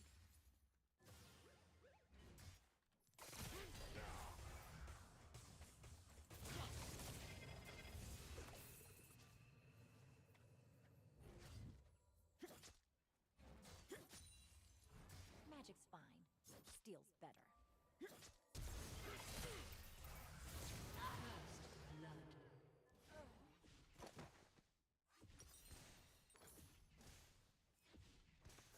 Okay, that one was messy.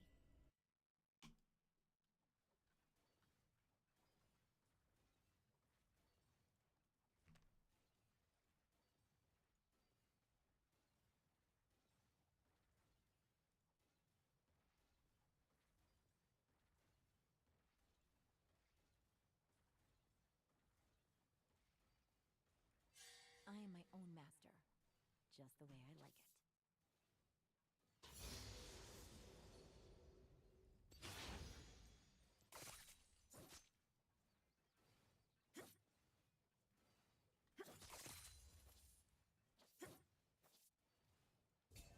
Wars are messy. My kills are clean.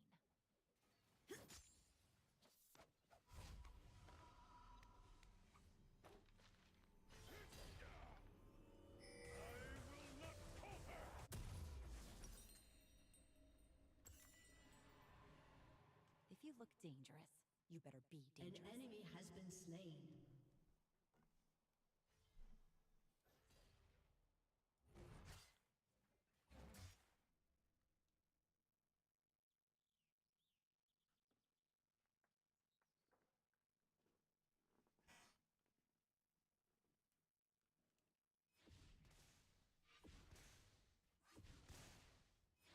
Let's end this.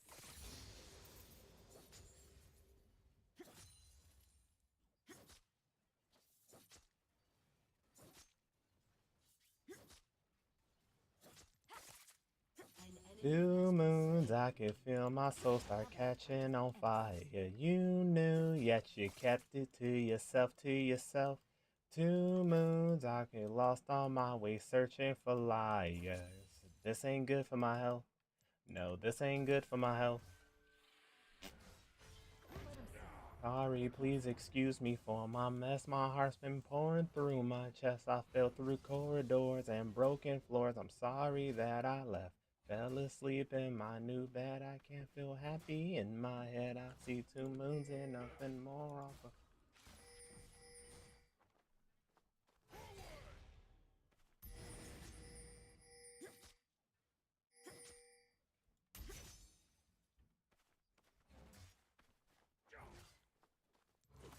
No one tells me what to do.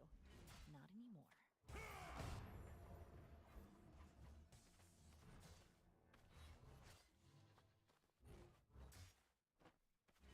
An enemy has been slain. Can't stop. I don't feel too cool.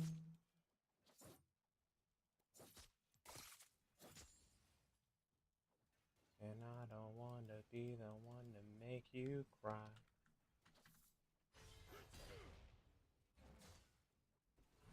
Oop. You can never have too many kunai.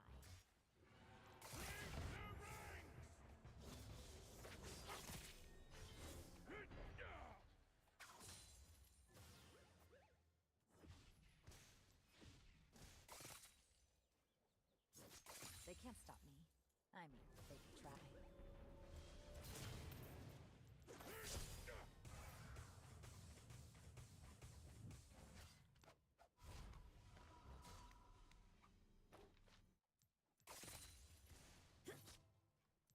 Okay, this I got.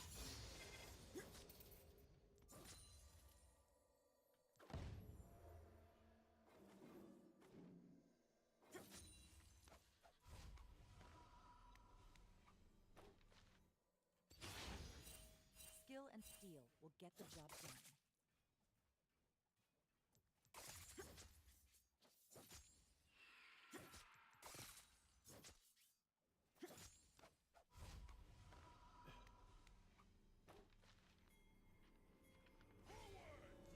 The old ways just don't work.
work alone. It's better for everyone.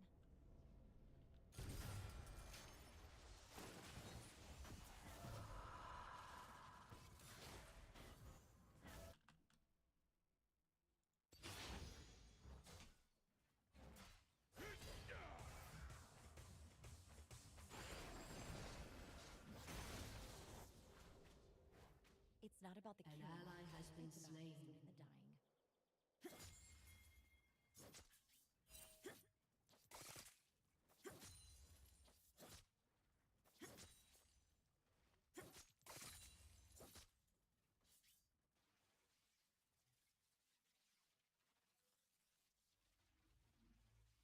Gonna carve my own path.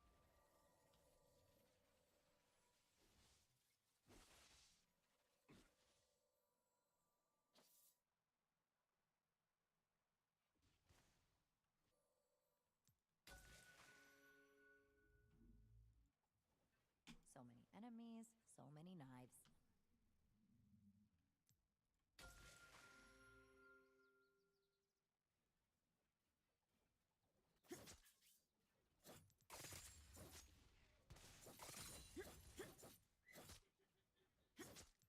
You're done.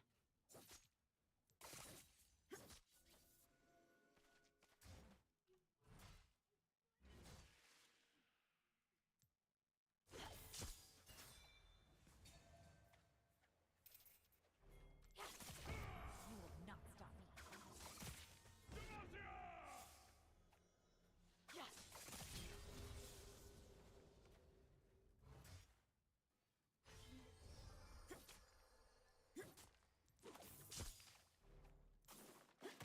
Everyone dies. Just speed things up.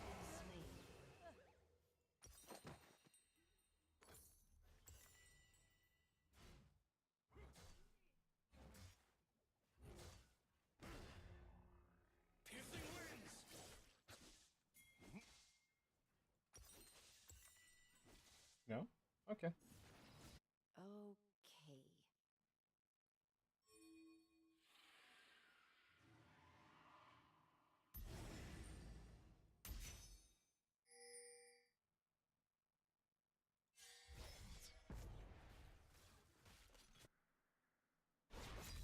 I'll make this look like me. Enemy has been slain.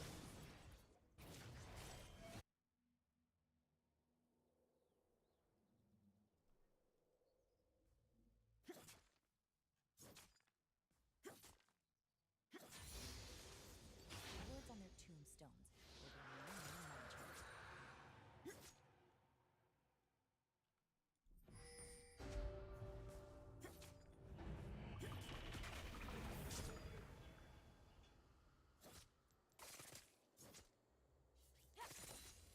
Should have run.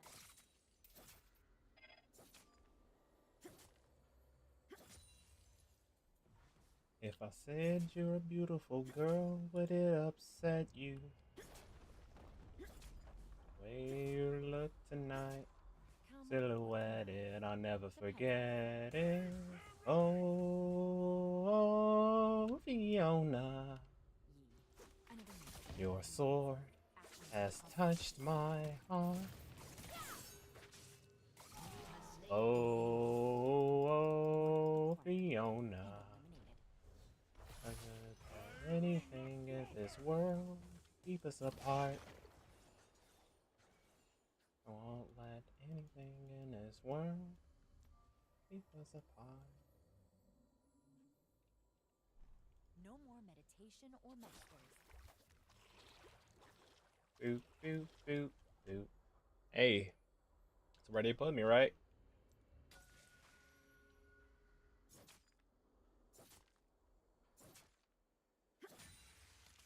Playtime's over.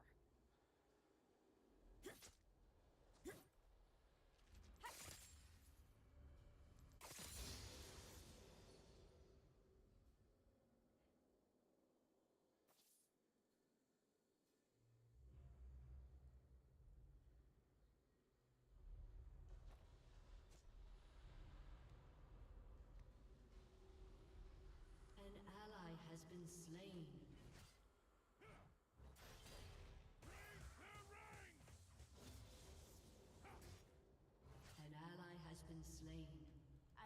do. My enemies won't. See ya! Enemy killing spree. Shut down. Double kill. Oh, you're gonna bleed.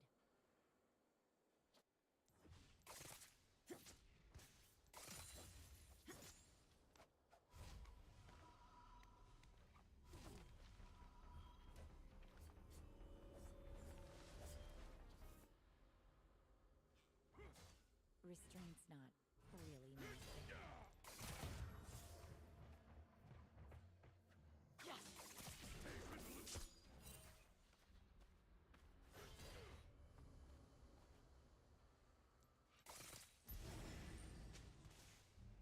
Don't hold back.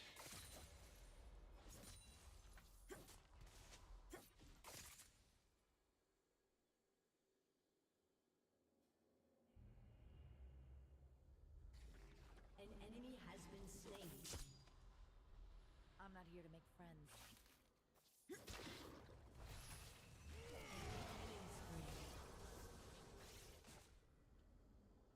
An ally has been slain.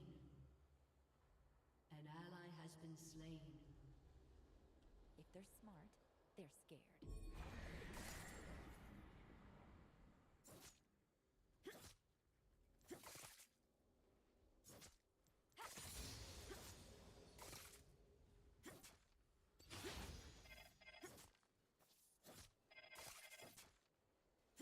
Cold steel and a target are all I need.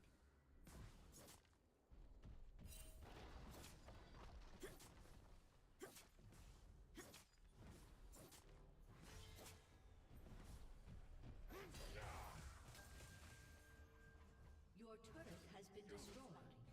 Steel's better.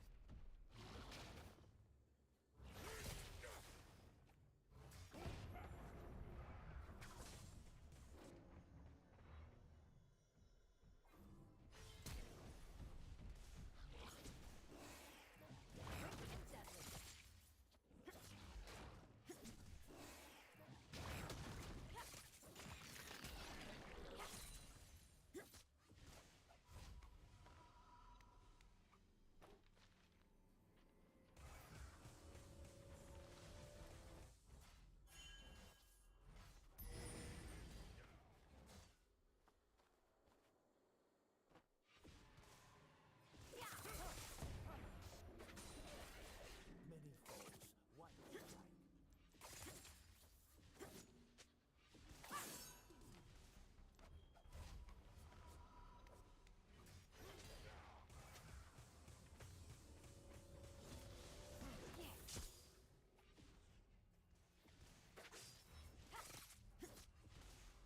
I am my own master.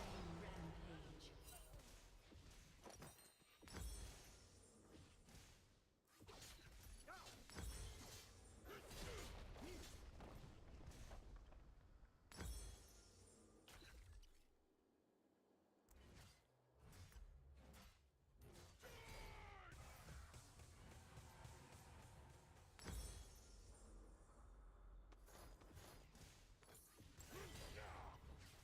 Your turret has been destroyed.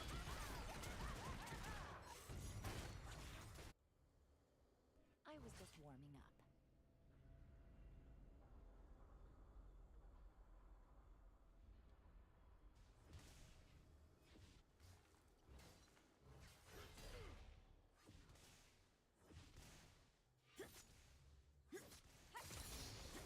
Feel me now.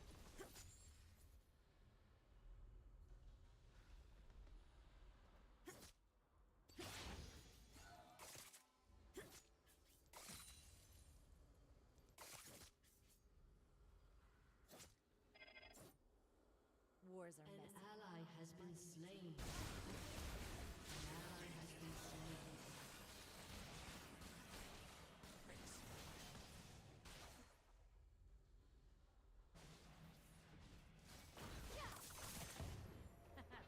Come on.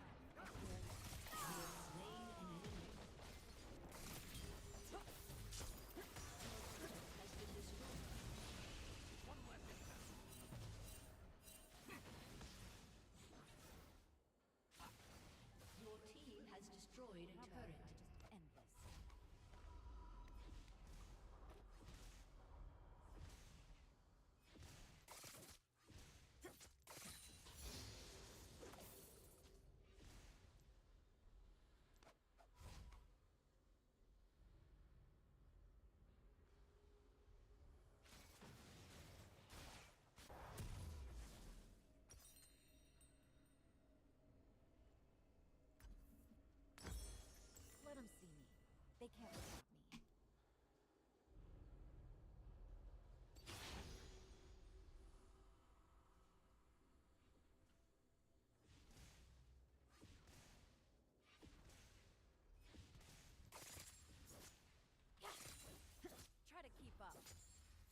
Enemy rampage.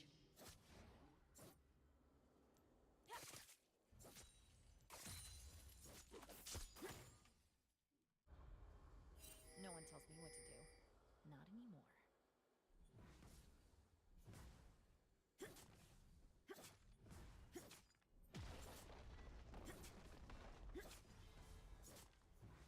Your team has destroyed a turret.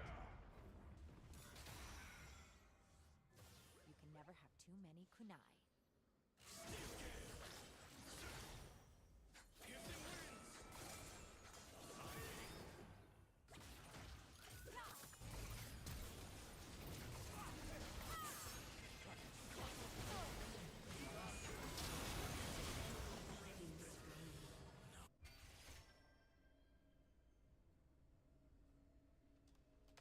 An ally has been slain.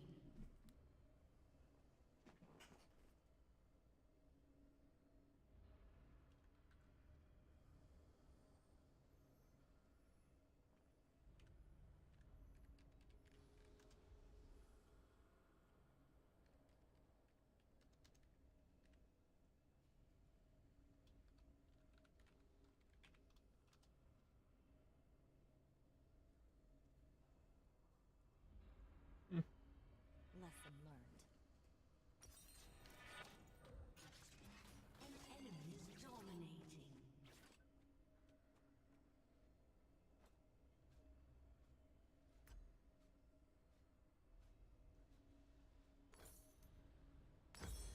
They can't stop me. I mean, they can try. Your turret has been destroyed.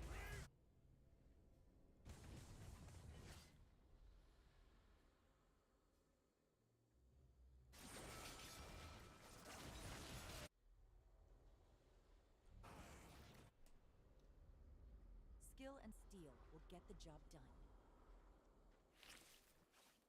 Your turret has been destroyed. Hey, you didn't want to help me on lane. Y'all can figure it out.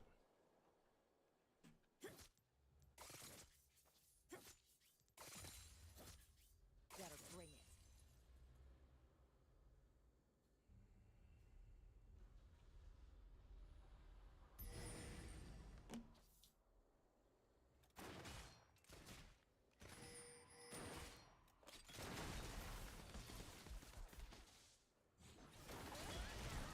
The old ways just don't work.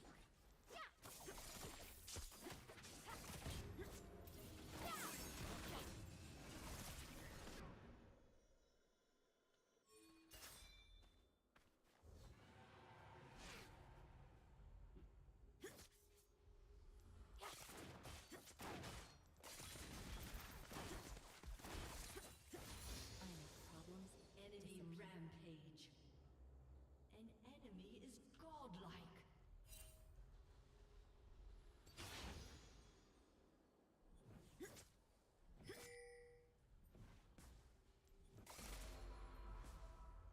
Can't stop what's coming.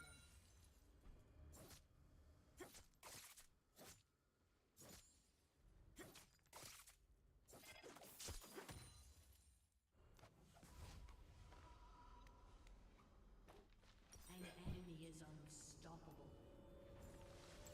I work alone. It's better for everyone.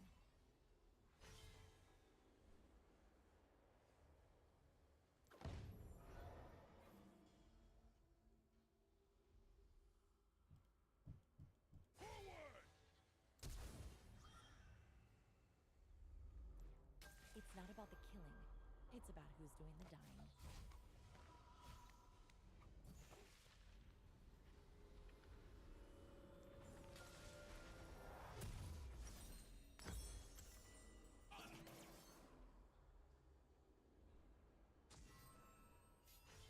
The Fist of Shadow was my mom. I do things differently.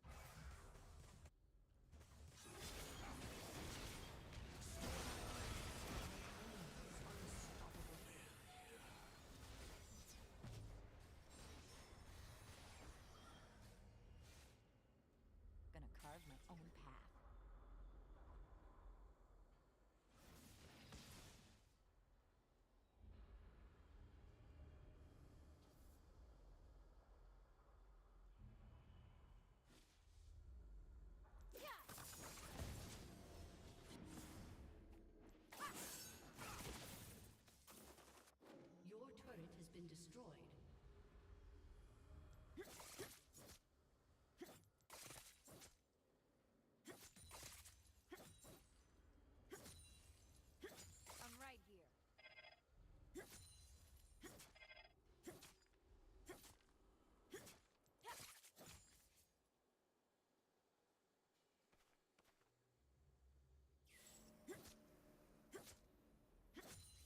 can do this all day.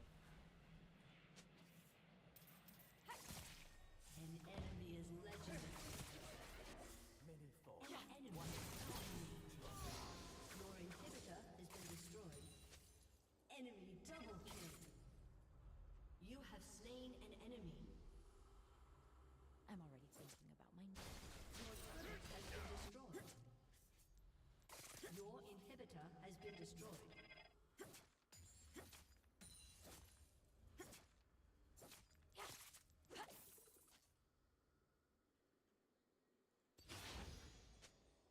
You will not stop me. An enemy is legendary.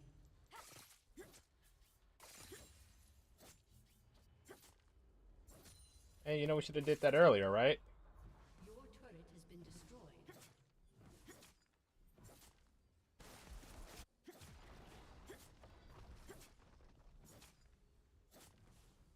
Everyone dies. I just speed things up.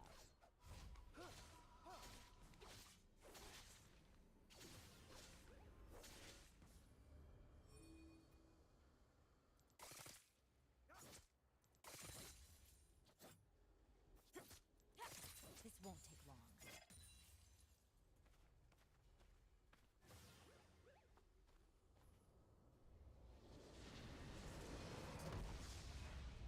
Defeat.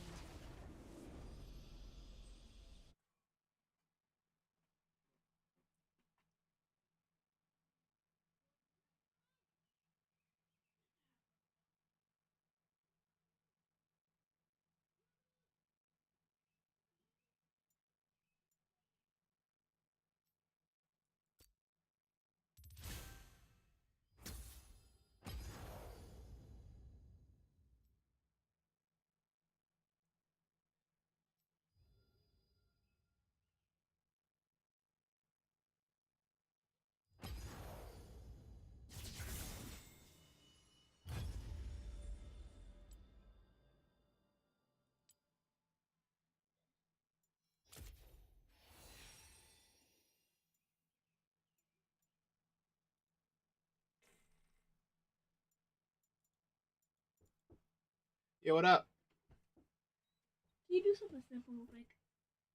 So me and Barbara built the fort, and we're trying to put the thing, that cover over it. Every time when me and her did it, her head kept on moving it back and shit. We need help to put it back together. We're just gonna put the cover over the set. So Barbie can't stand on one side, you can't stand on another, and pull the cover like we did. We was doing that, and But then, but you guys need 3 people. Gotcha. Here I come. Let's get it.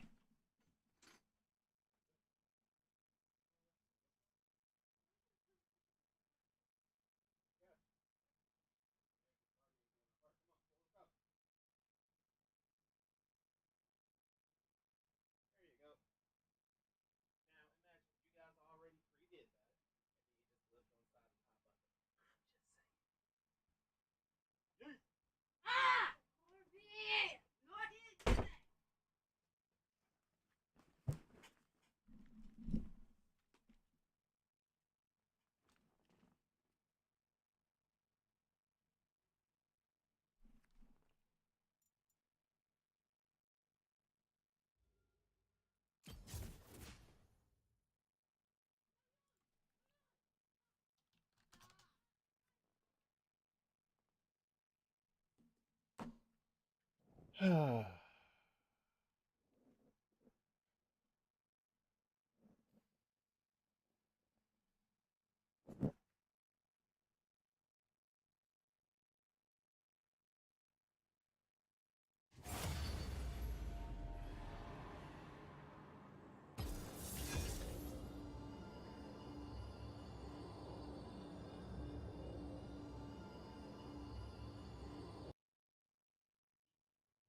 Boop.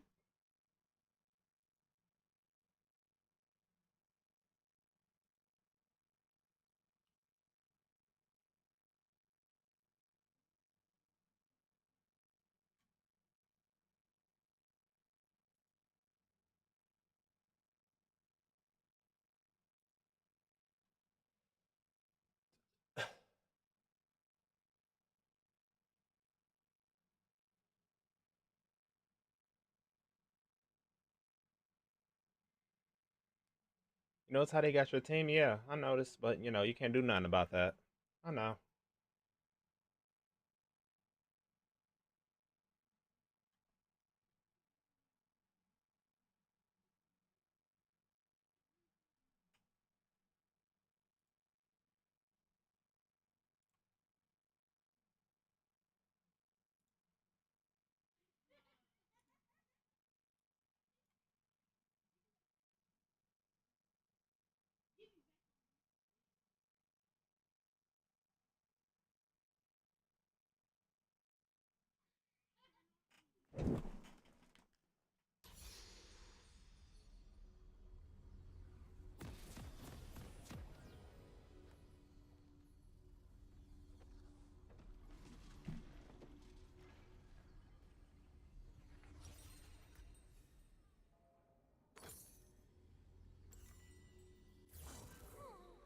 Wish I could stay like this forever.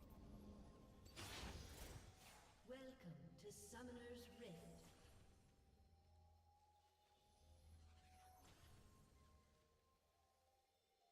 Riku. 30 seconds until minions spawn.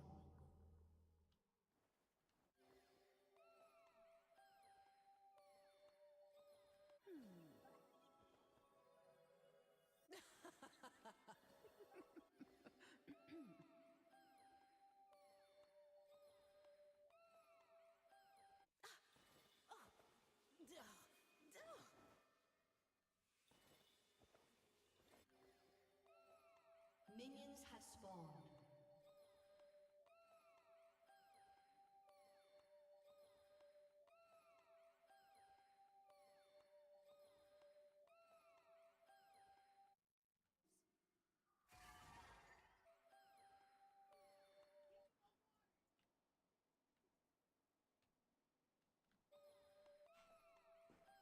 It's fun to walk around in different skins.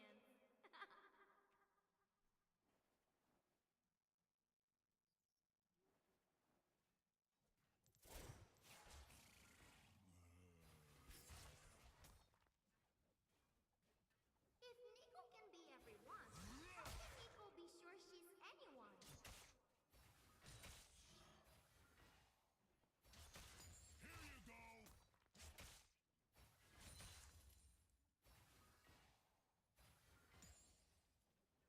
Is Nico far? Is Nico near? No one knows.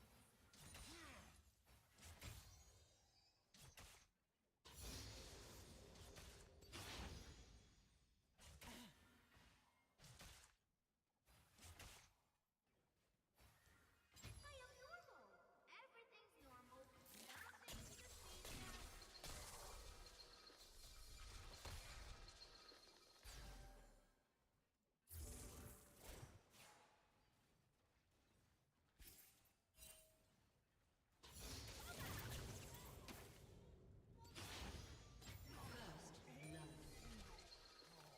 Nico will keep your Shoma alive. Nico keeps a tiny bit of everybody's Shoma. They are precious.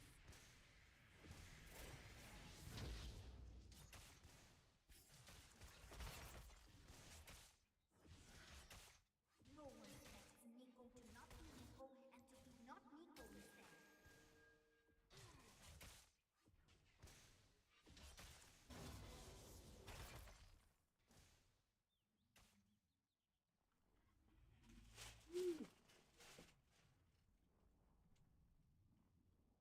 Ha!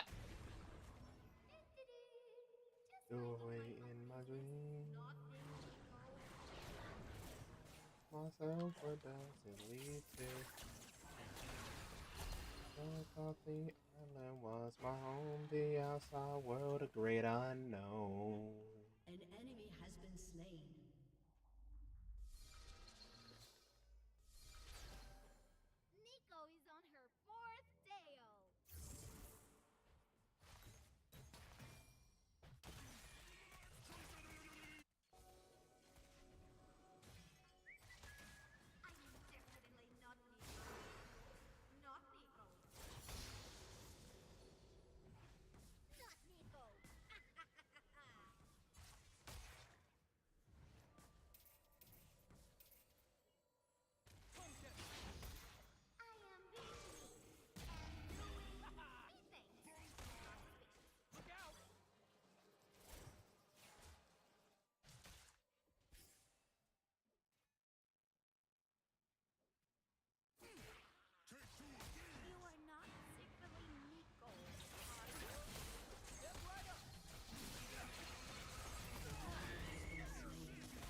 You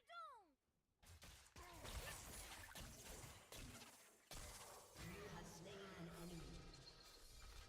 Can our spirits be friends still? Where is Nico?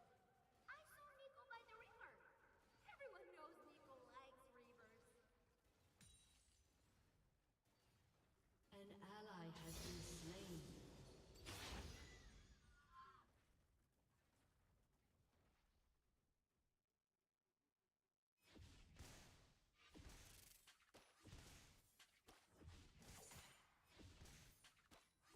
I will win. I will grow. I will Nico.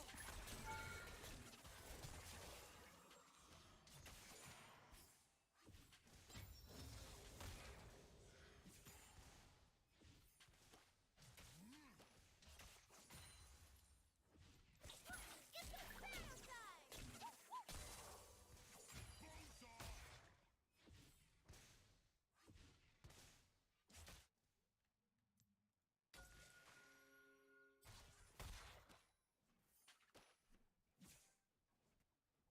People with no tails.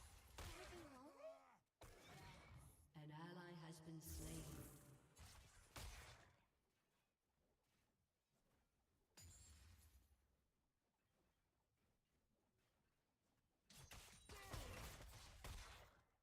Nico must stay unseen until the last moment.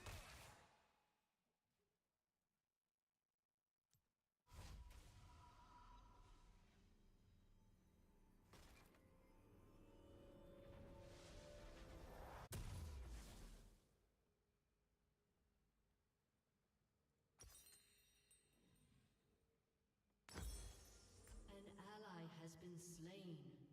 Enemy double kill. An ally has been slain.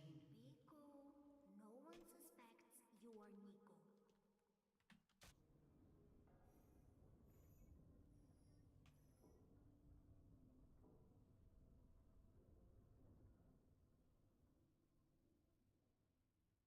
It's fun to walk around in different skins.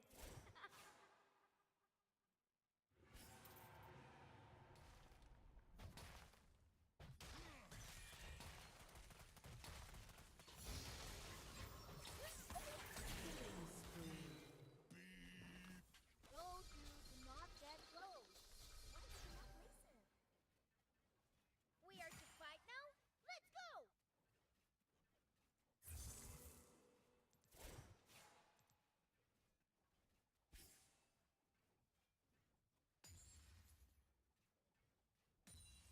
If Nico can be everyone, how can Nico be sure she's anyone?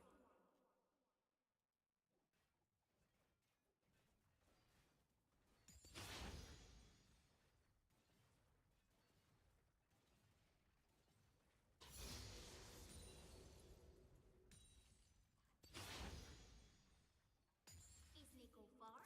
Is Nico near? No one knows. An enemy has been slain.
Nico.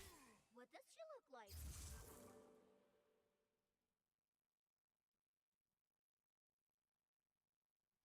Oop.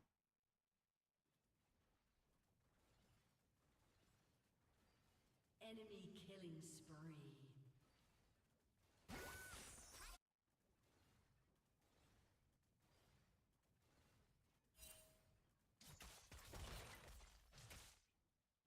Ataku! Ataku!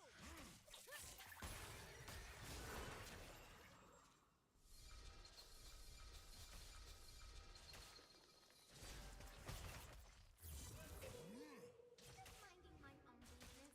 Nothing, Nico.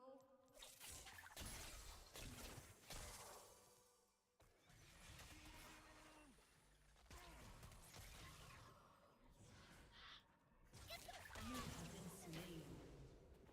Remember to schedule follow-up.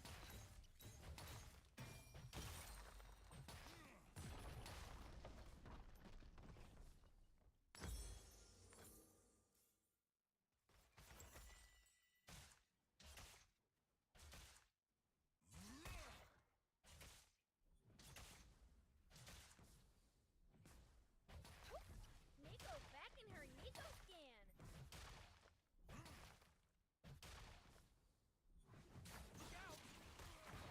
Step right up.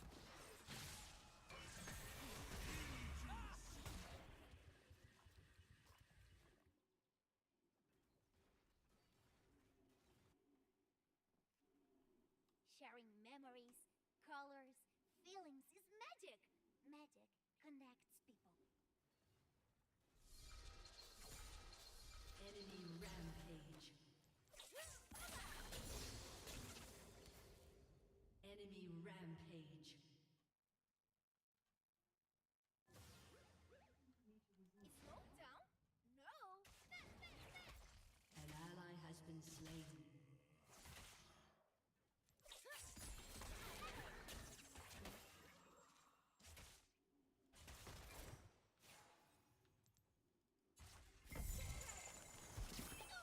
Not the time for single.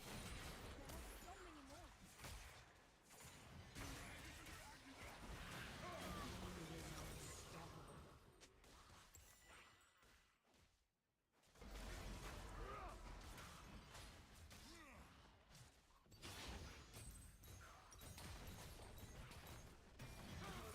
Has been destroyed.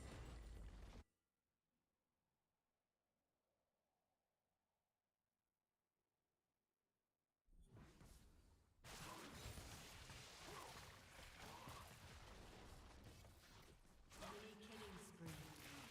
Nico, what An else? enemy has been slain.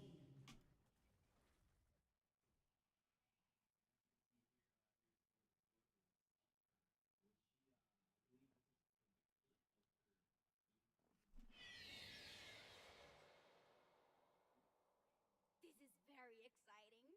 Everything is going good.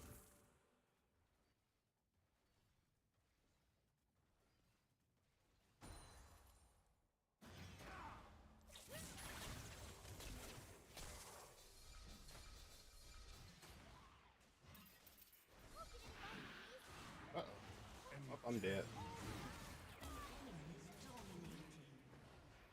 Hey, I do it this time. Come on, guys. Every lane's losing. No? Okay. Let's ride it out. Oop. To destroy this, I use it. Your turret has been destroyed. An ally has been slain.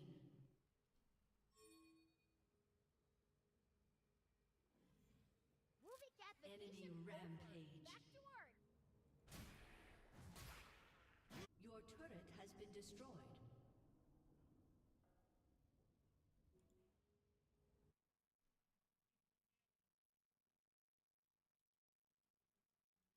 After fight ends, everyone invited to picnic, even enemies.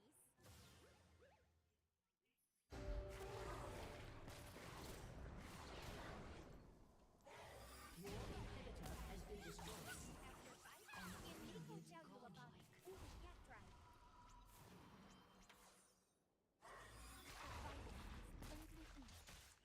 See how it works? Yeah. Yeah, miss? Now the game didn't let me hit.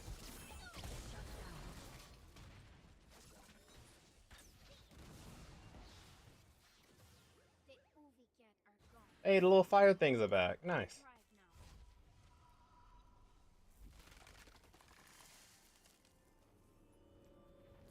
Your turret has been destroyed. Your turret has been destroyed.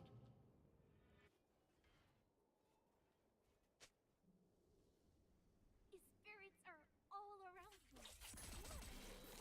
Bugs!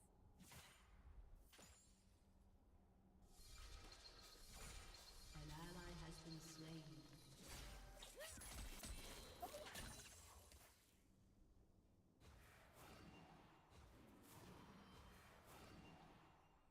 Beauty shines from inside, where the heart dances. An enemy is unstoppable.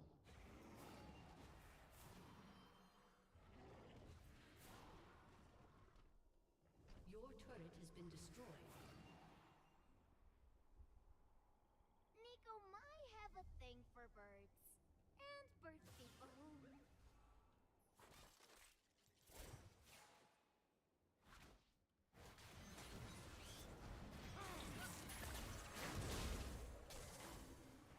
An ally has been slain. Nico keeps a tiny bit of everybody's shoma. They are precious. Enemy killing spree.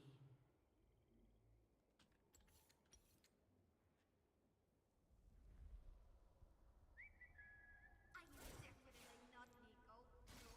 No, not Nico.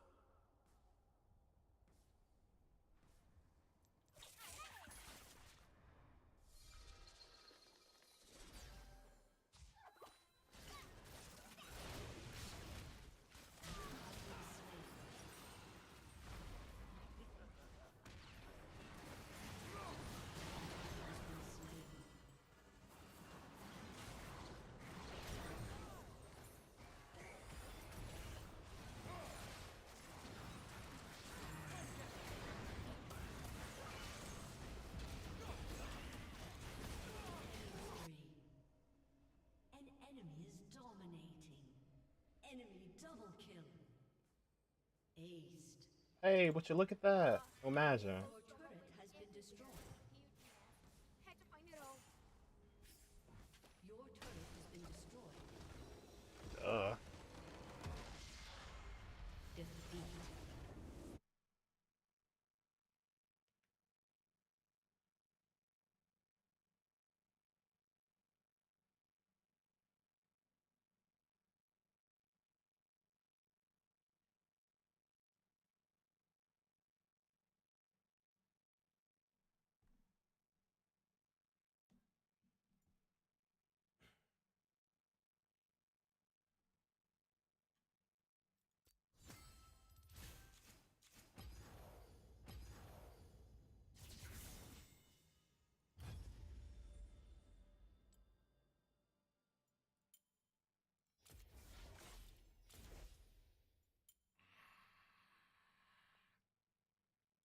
Oh, perfect.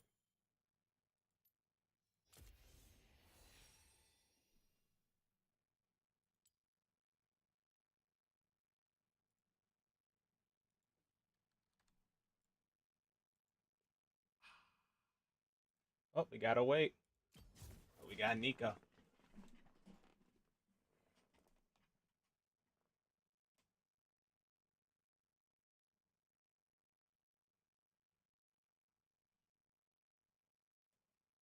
Thank you for calling a firm. Thank you for calling the firm.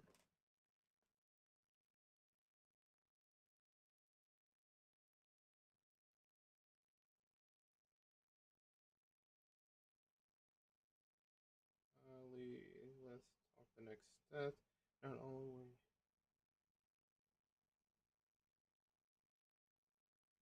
I'll give it a shot. Schedule a call.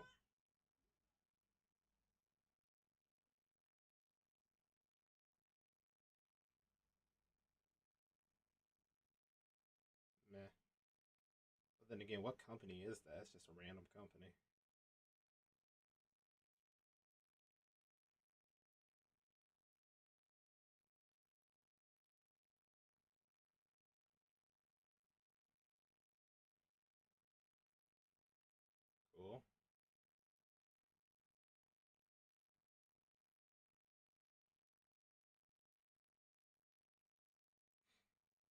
See where the friends at. That's all I'm saying. They say they're there. They message me like, "Are you going crazy?" But yet they never, actually check up. Do you check up on them? No, because they didn't fuck with me to begin with.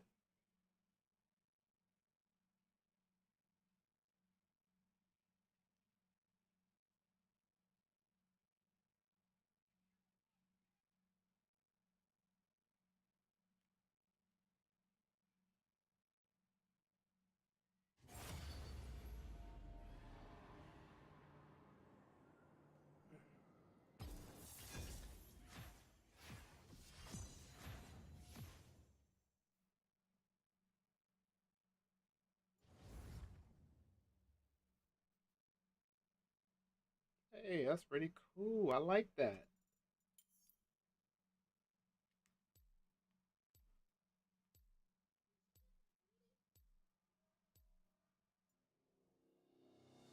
Pretty.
Woo, yeah, I'm rough, but ain't nothing I can do about it.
No.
Chapter 6? You want me to start there? Nah, bitch. We're starting from chapter 6 from the beginning. Just to let you know.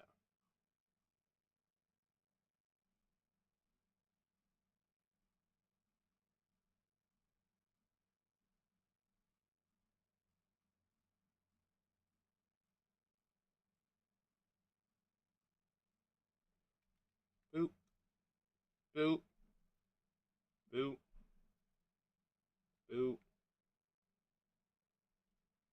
You know, if they're gonna keep shoving that music in my ear, I might as well find some music I feel like listening to. Since we're actually in the game now. Ooh.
Nico will try you on for size.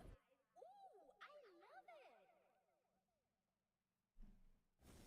Welcome to Summoner's Rift.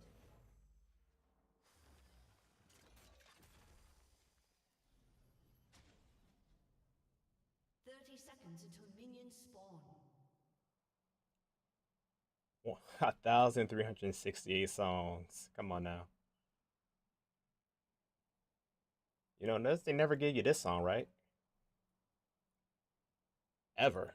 But it's in the playlist, right? But they never give it to you. 1,000 songs, bro, in this playlist, and they give you the same hits back to back over and over. It's kind of you know.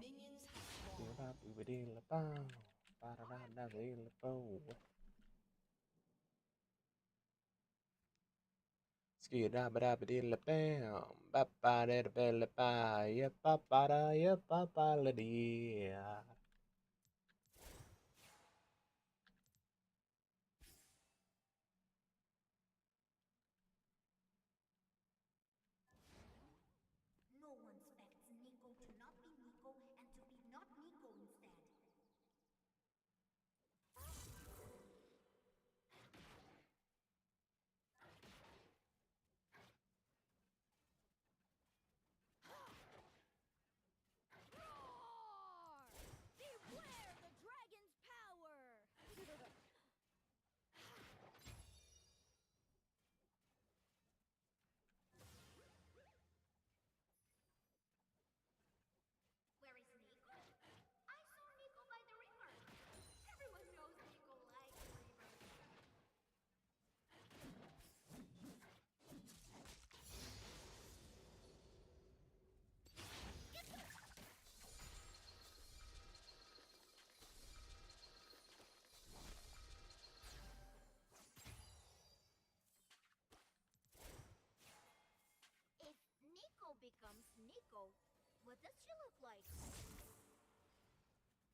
Verbatim's only at night. See? Go ahead and do some farming.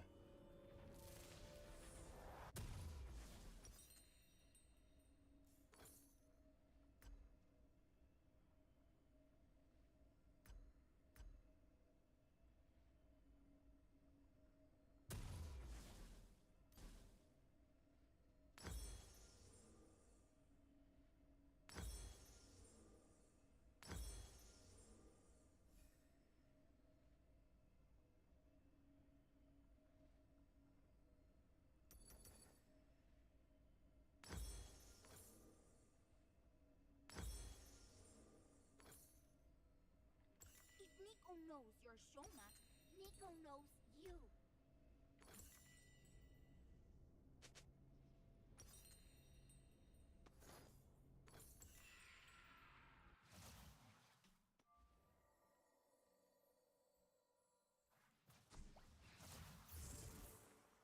Rayamash!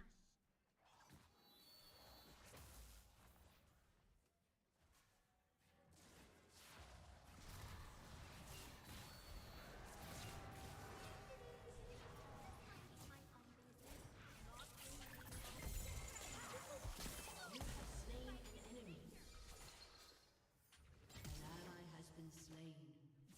Double kill. Can our spirits be friends still?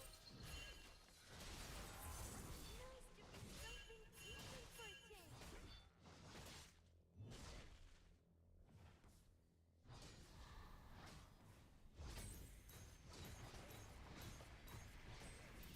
Nico must stay unseen.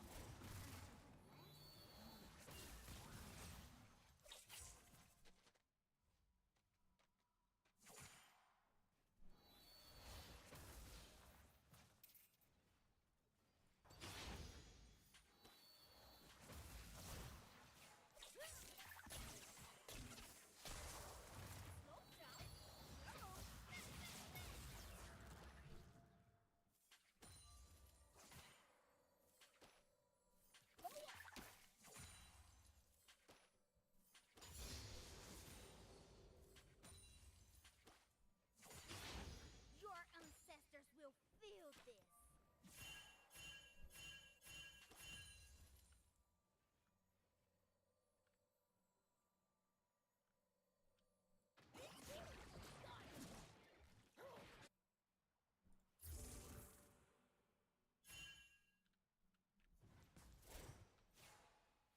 If Nico can be everyone, how can Nico be sure she's anyone?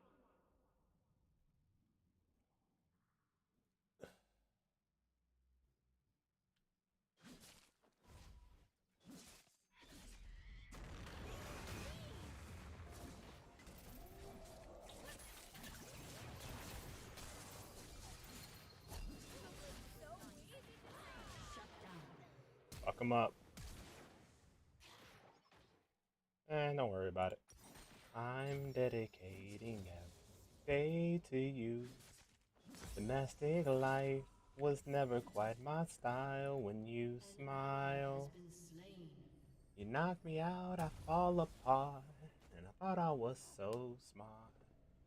You will come of age with our young nation. We'll bleed and fight for you. We'll make it right for you. If we lay a strong enough foundation, we'll pass it on to you. We'll give it on to you. Come here. Wait. Come here. Is it okay if those kids Ice cream? Yeah. Go for it. Don't get a lot though. Don't get a heap ton. Get a reasonable amount. Don't get grandma mad. Anytime I'm trying to get it No, you do not. You've gotten it before. Where is it? upstairs in the freezer. Under a pile of stuff. All right, let me get at this game and I'll get it for you. Everybody's Shoma. Right is not the word I'm looking for. There is so much more inside me now. Ooh, I feel it when you outshine the morning sun. My son. When you smile, I fall apart. And I thought I was so smart. Has been slain.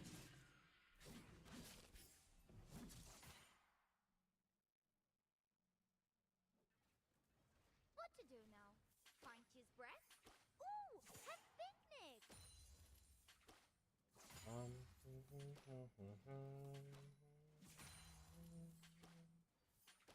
you come of age with our young nation. We'll bleed and fight for you. We'll make it right for you. Inside. If we lay a strong enough foundation, we'll pass it on to you. You get the word to you, you'll blow us all away. An ally has been slain.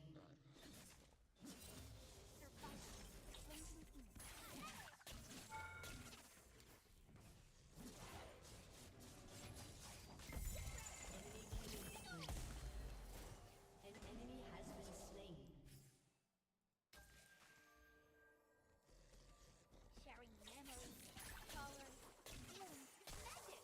Magic connects people.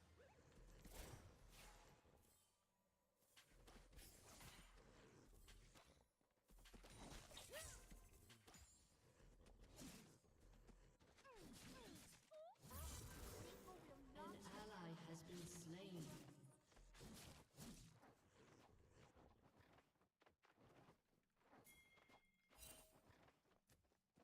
go away. Yeah, that's what I thought.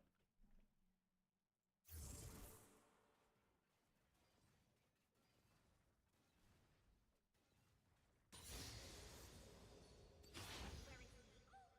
I saw Nico by the river. Everyone knows Nico likes rivers.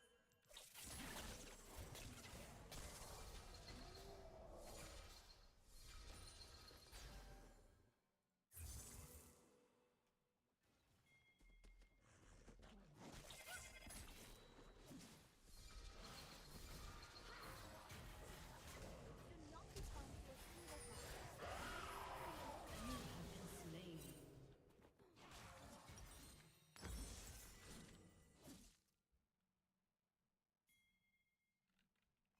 Hmm.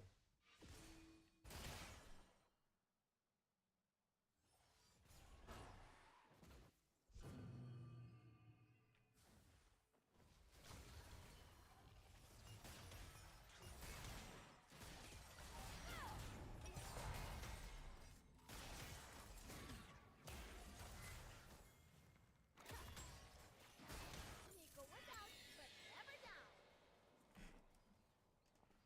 Are games fair? No.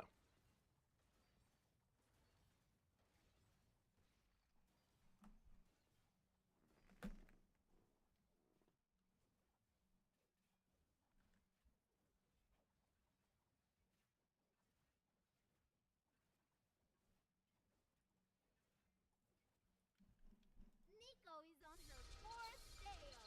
An ally has been slain. Shut down. We're no strangers to Double love. kill.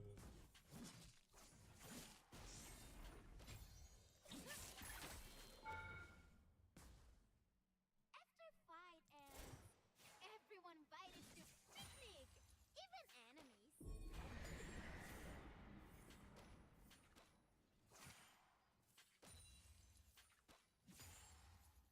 Your turret has been destroyed.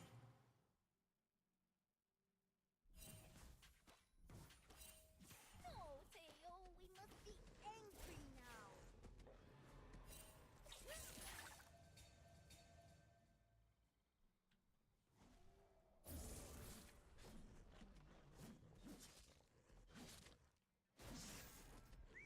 An ally has been slain.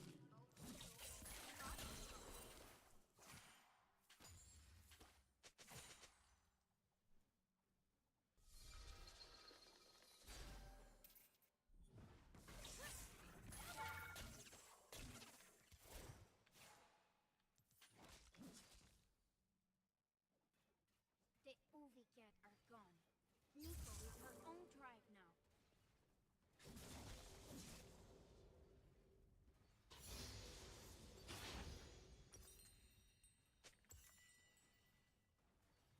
I am being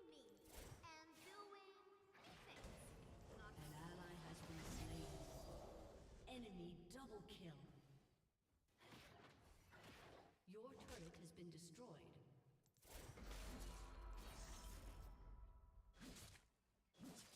I am normal. You have slain an enemy. Spirits are all around me. One, like us. Your turret has been Play destroyed. safe. Your team has destroyed a turret.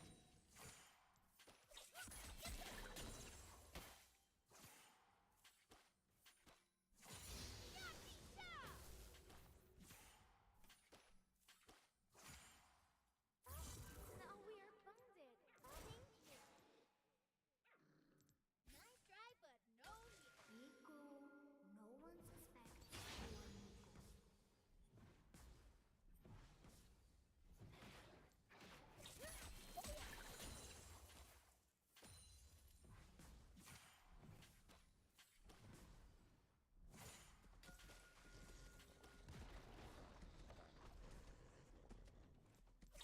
If Nico becomes Nico, what does she look like?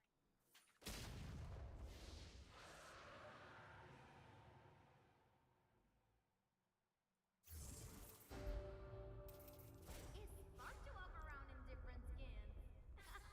You fell for it.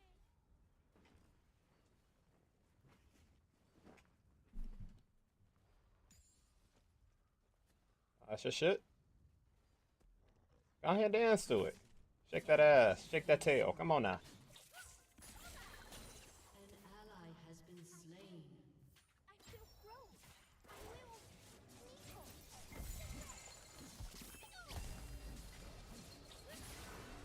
Shut down. No help from Trendamere. You have been slain. Witcher ult too. That's crazy.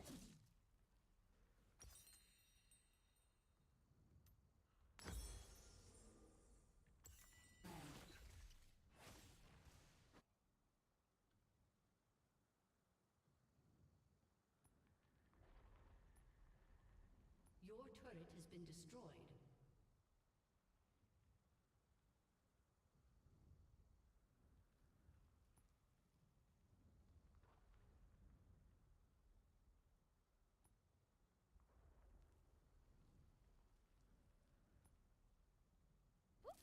Nico back in her Nico skin.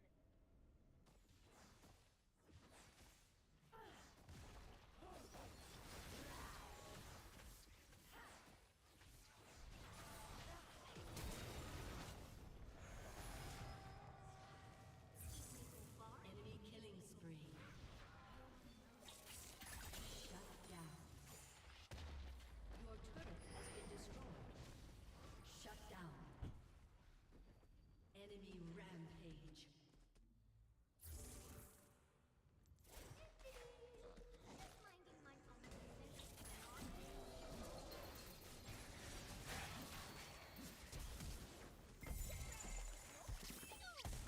Very exciting. You have been slain. Bummer.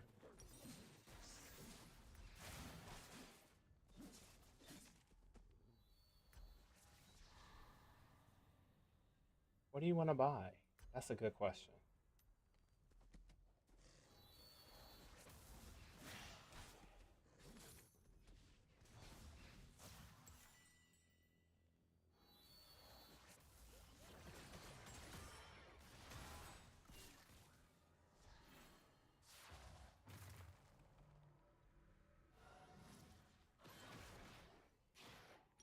Oh, that's weird.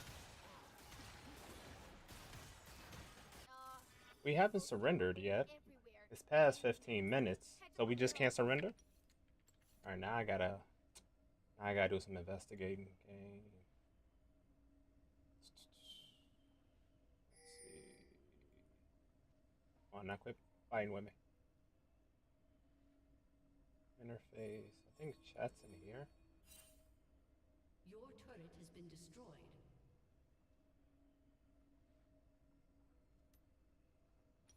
Nico might have a thing for birds. Those people who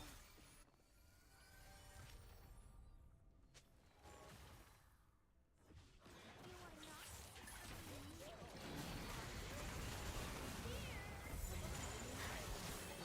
Hehe. Enemy killing spree.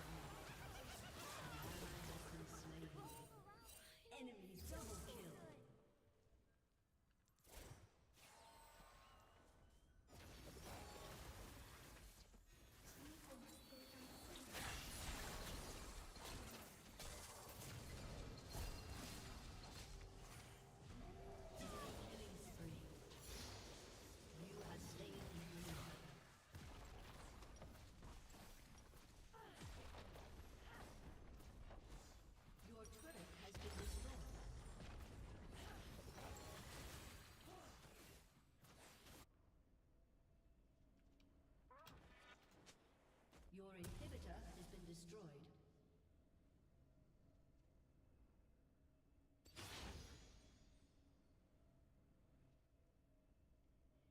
Shut down.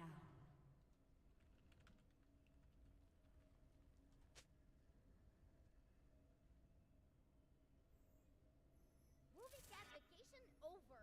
Back to work.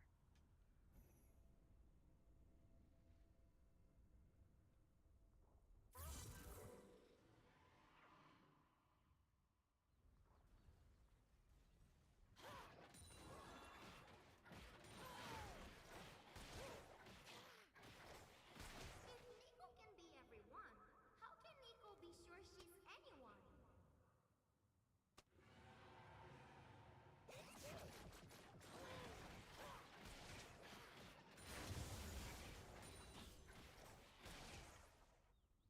Oop, No one expects Nico to not be oop. Nico and to be not An Nico. ally has been slain. Your team has destroyed a turret.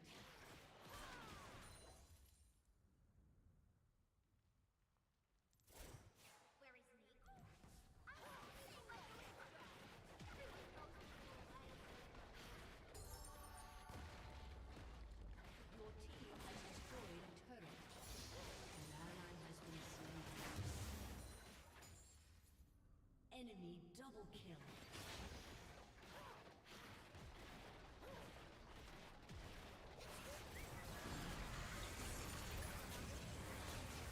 Your team has destroyed a turret. You have slain an enemy.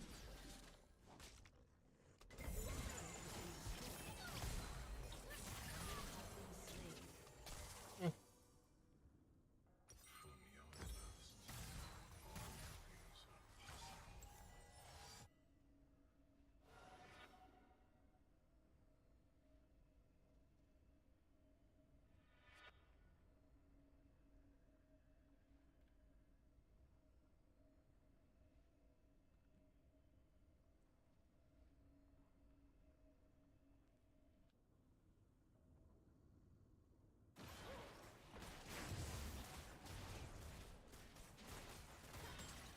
So, nah, don't say it out loud or else it might become true. Yeah, that is true.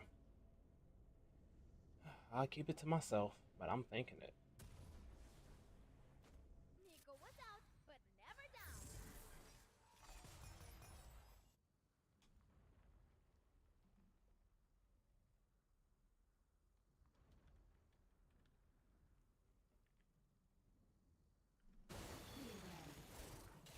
Nico does not want to be here when the others arrive.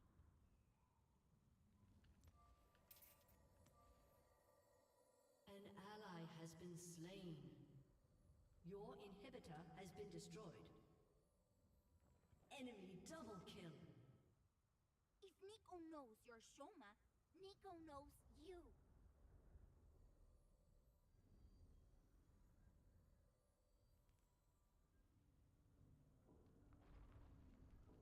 God, you're late.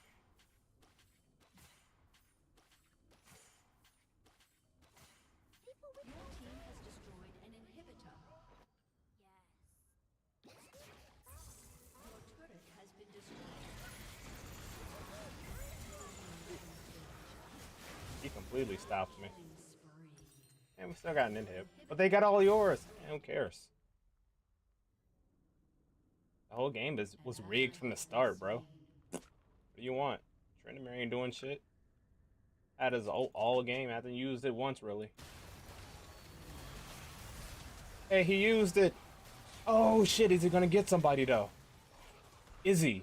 Is he? Is he? Is he? Is he? Your turret has been destroyed. I wonder, can we forfeit again? No? Okay. Aced. Yeah, I got him. Your turret has been destroyed. Let's see, where is it? Nico back in her Nico skin.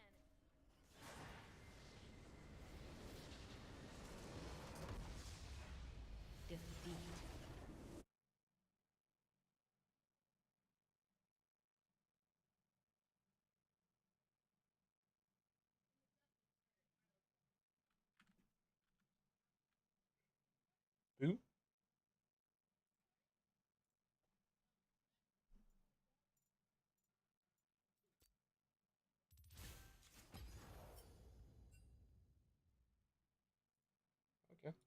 Boop, boop.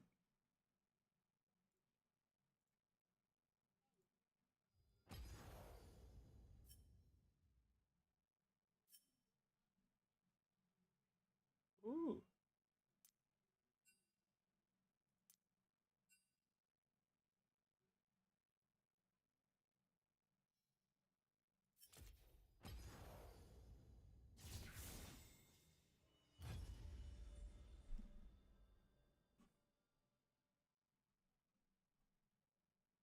Chim.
Fear the assassin with no master.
rules hold you back.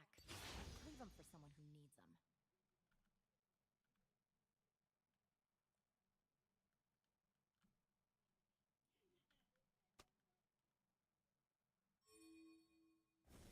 Welcome to Summoner's Rift.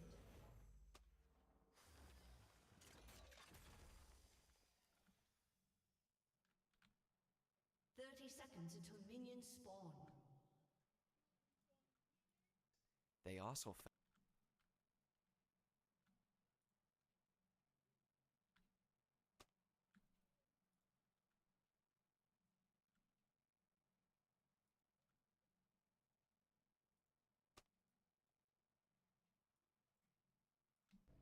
How about I just end this? Minions have spawned.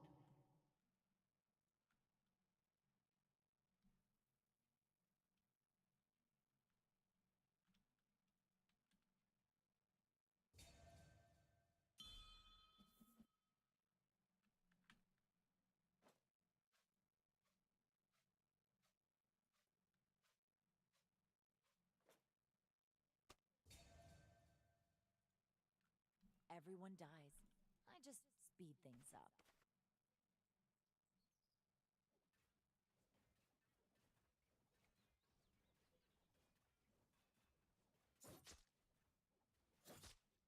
I was trained to kill since I could walk.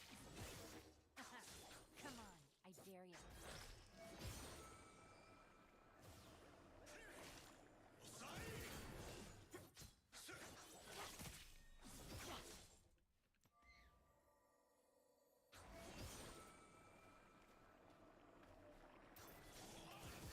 Can't stop what's coming.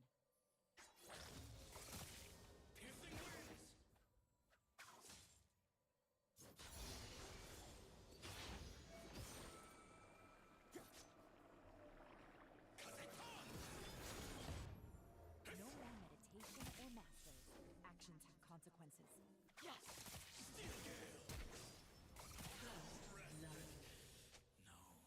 That's right. Payback hits hard.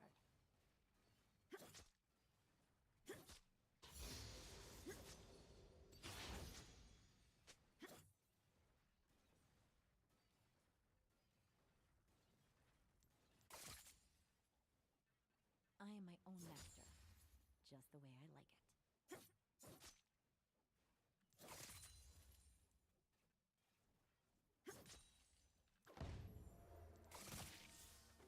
Now, personal.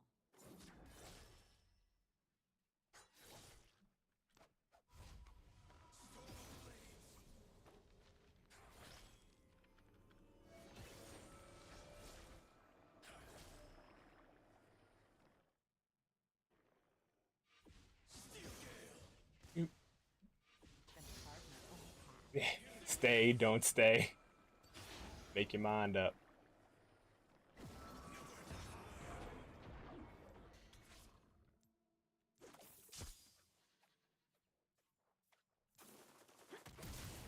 I'm right. You have slain an enemy. Well, you aren't much of a challenge.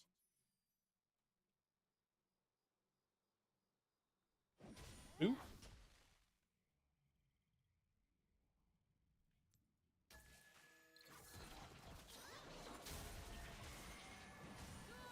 Another too many kunai.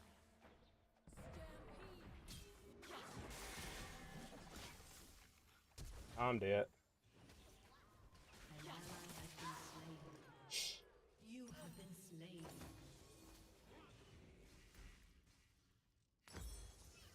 Okay.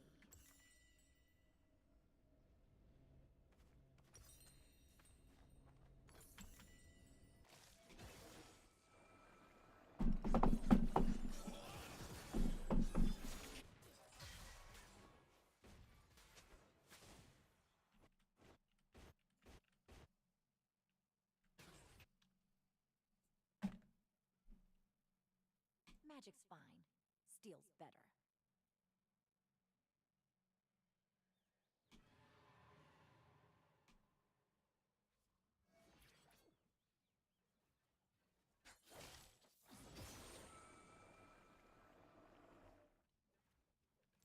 Restraint's not really an option.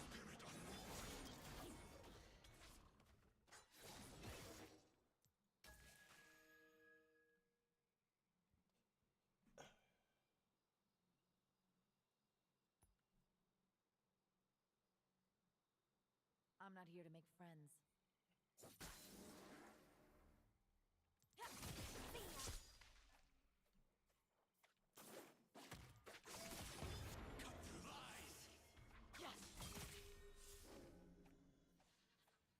I work alone. It's better for everyone. An enemy has been slain.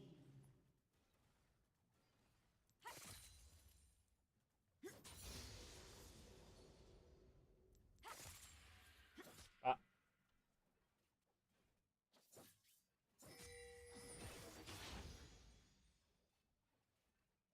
The words on their tombstones will be my new mantras.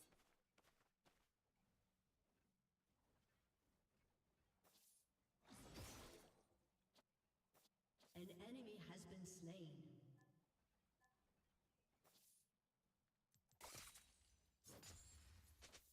Okay, this I got.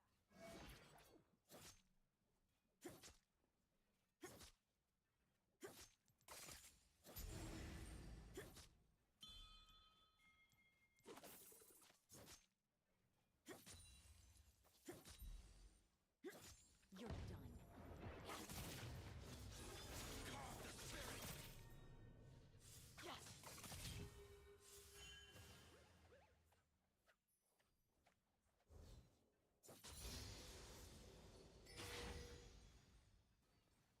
If they're smart, they're scared. An enemy has been slain.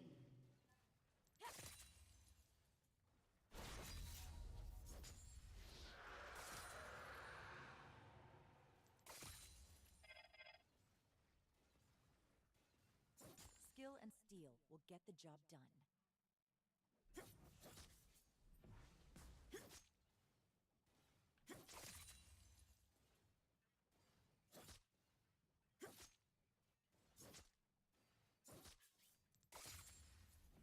Wars are messy. My rules are clean. Oh look, someone's got a guess.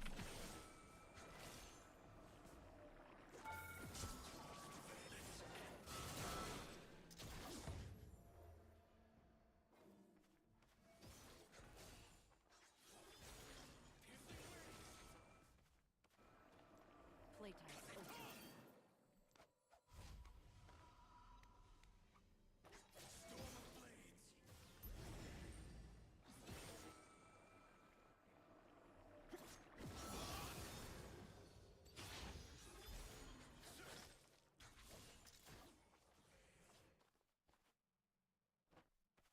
Kama or kunai.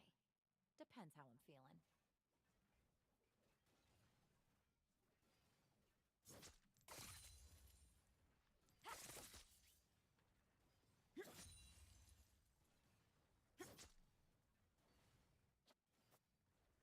No one tells me what to do.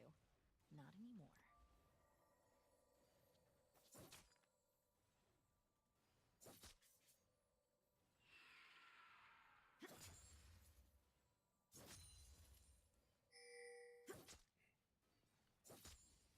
The old ways just don't work.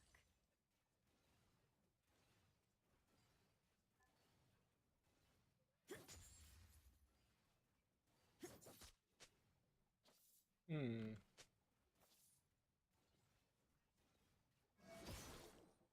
It's not about the killing. It's about wisdom. Yeah, yeah, yeah.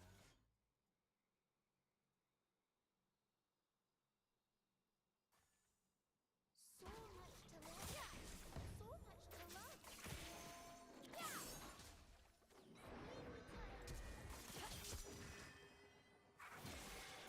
You have slain an enemy. Like you had a chance.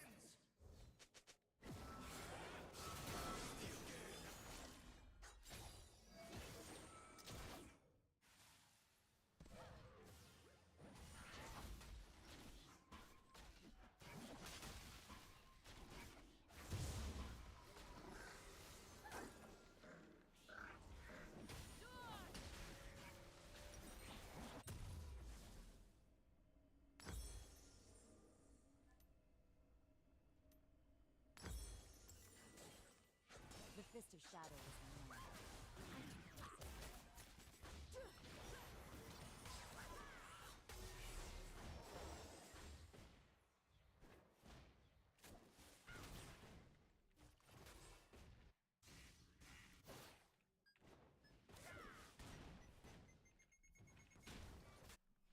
They can't stop me.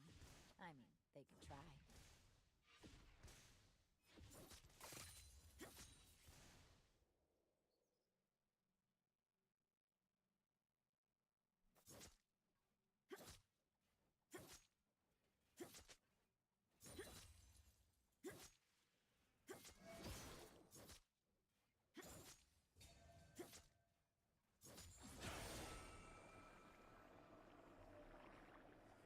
I know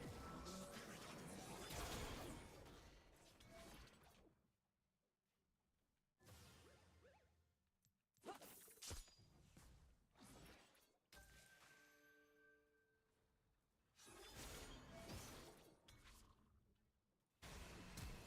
Let them see me.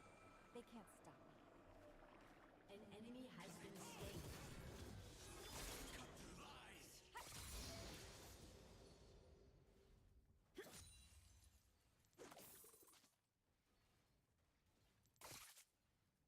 You will not stop me.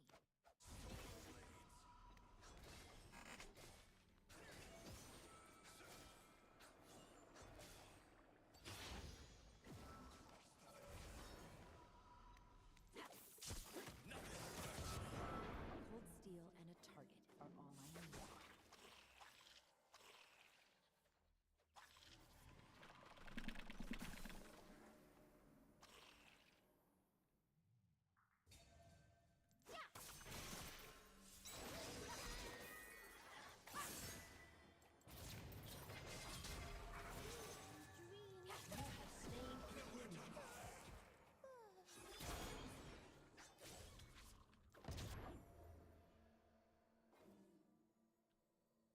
Let's go.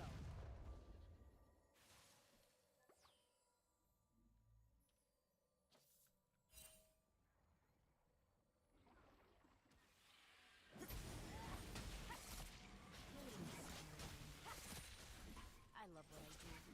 My An enemies enemy has been slain.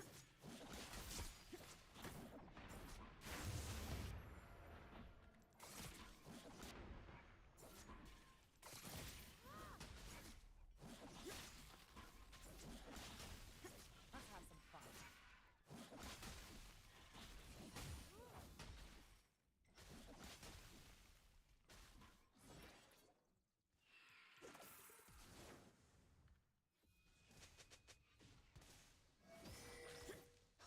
How about I just end this?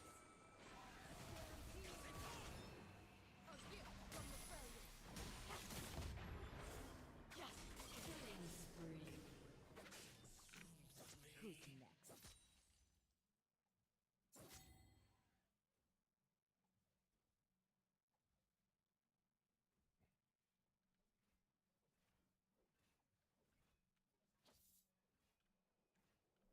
Everyone dies. I just speed things up.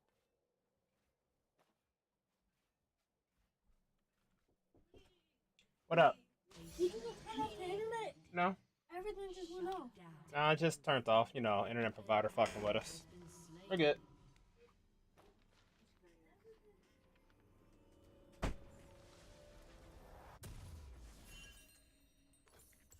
Cooking like candy. Ay, ay, ay, ay.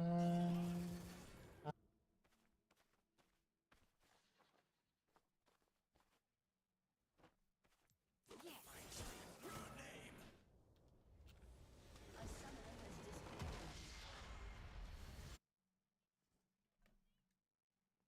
Yes.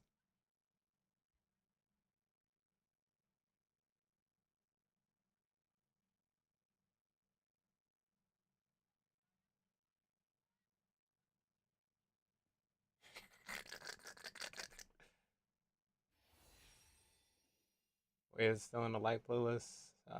Put it in bad music, I guess, since they want to send my niece in here on me.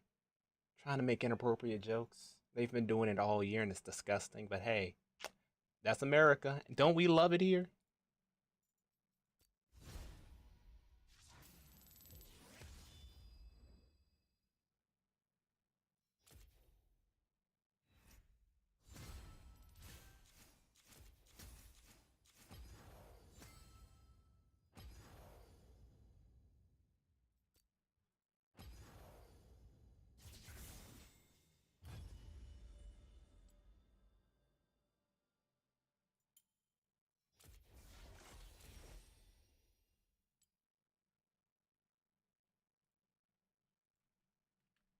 How much do I need?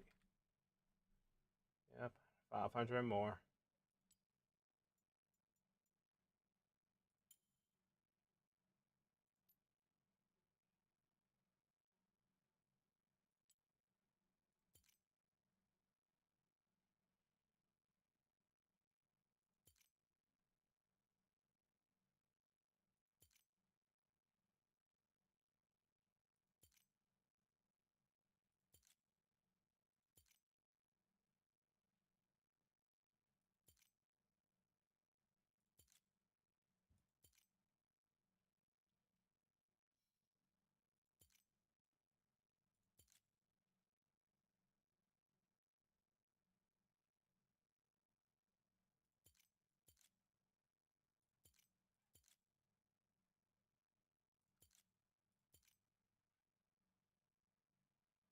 Ooh. This song, I know the guy who made this song. That's the best part. Me and him. Ooh. Ooh. It was a weird connection. Hey, you think I could go to your concert, see your music live? No, fuck you. Wow. Okay. Well, I'll still support your song, right? Ooh.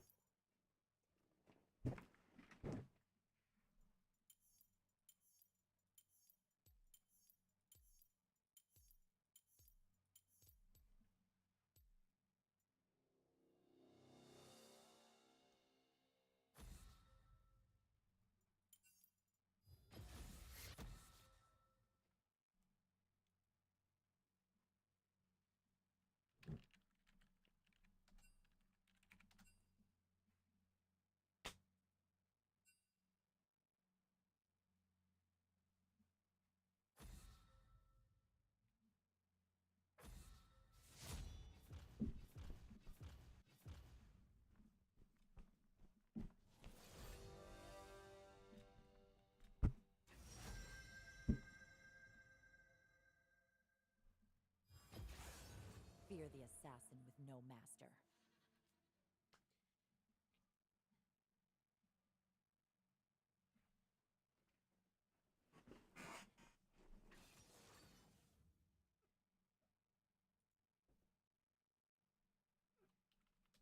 Hmm.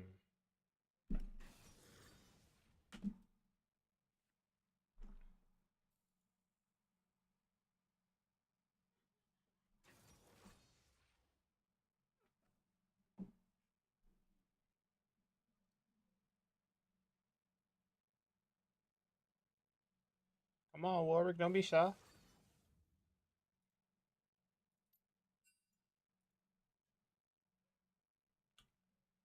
Oh yeah.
At least I kept the song. I mean, I know the guy who made it. I wanted to go to his concert. I even was offering to pay for a ticket to support him. He was like, "No, I don't want you there." All right, cool, man. Well, have a good one. Hope to see you around sometime. Boop.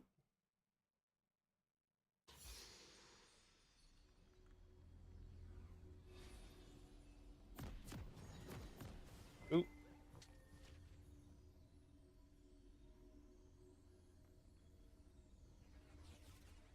Boop. Take one life at a time. Fast, clean. Welcome to Summoner's Rift.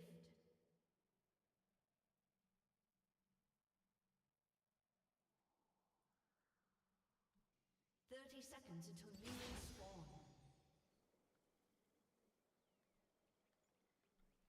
All right, you gotta play safe. Looks get you and you're dead. Yeah, I know. One Q and it's the wraps, but I got the same thing on my team. Also, do you see how they got the teams laid out? Should we fix it? Why not?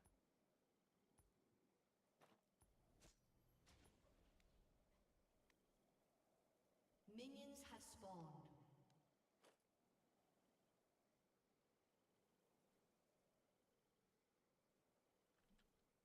Magic's fine. Steel's better.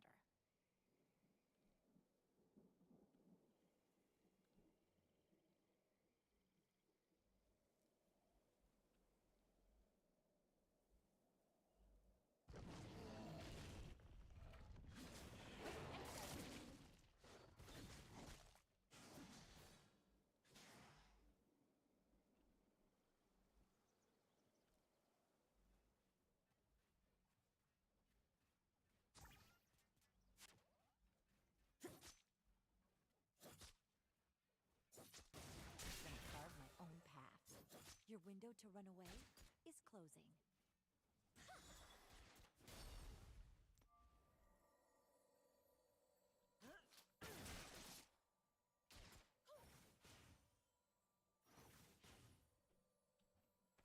I am my own master. Just the way I like it. Time to snuff out the light from the others.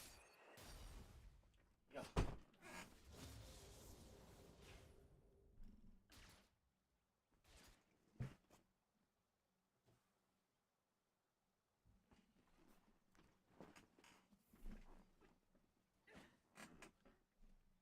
Cold steel and a target are all I need.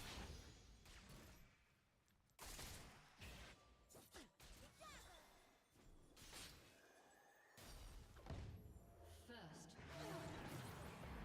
An ally has been slain. Restraint's not really my thing.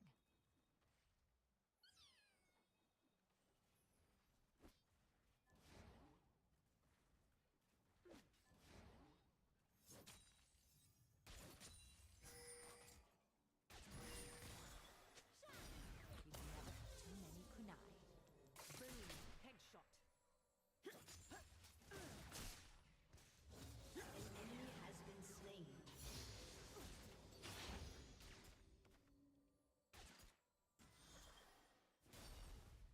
Let them see me. They can't stop me.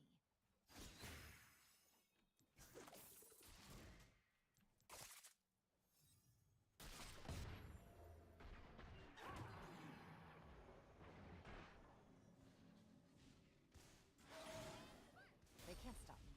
I mean, they can try.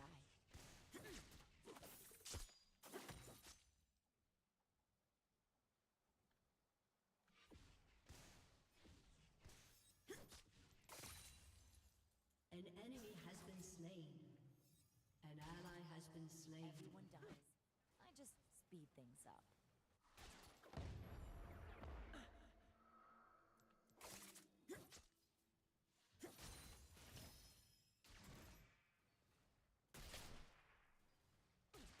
This is the worst part, the waiting. Don't hold back.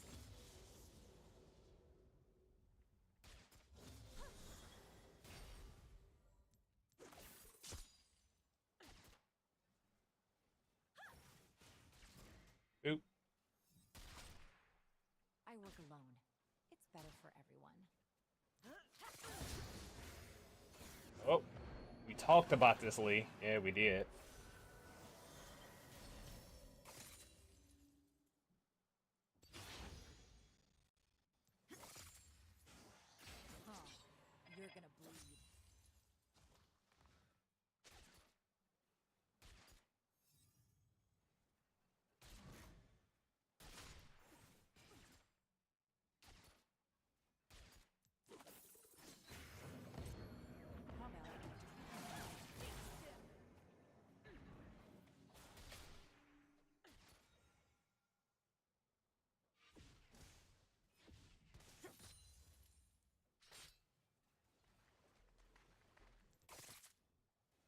should have run.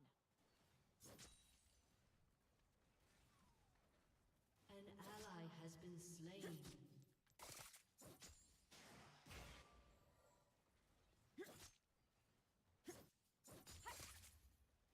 Too fast. Too good.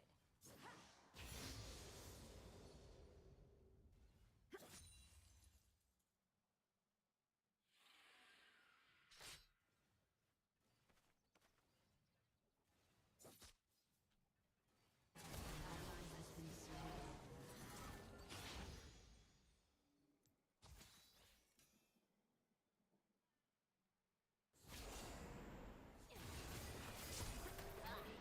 Killing spree.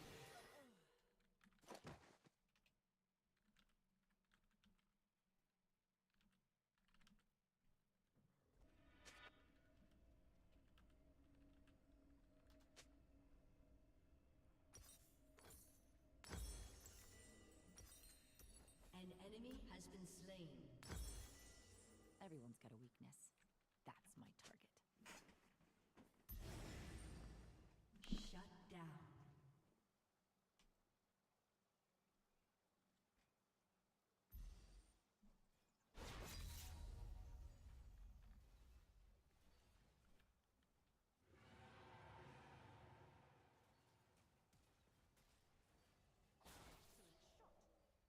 Playtime's over.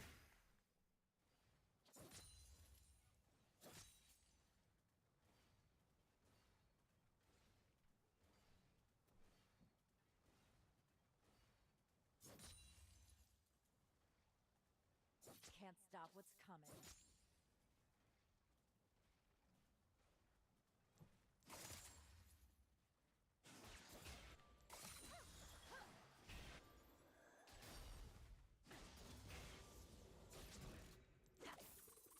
No one tells me what to do.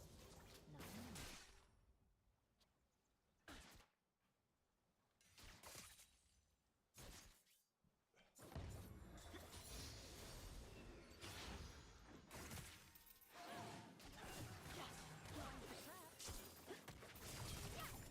An enemy has been slain. You have slain an enemy. Deftly I travel. Swiftly you die.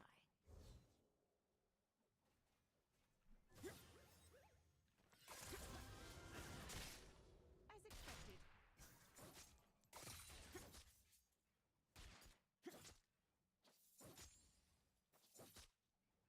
I'm right here.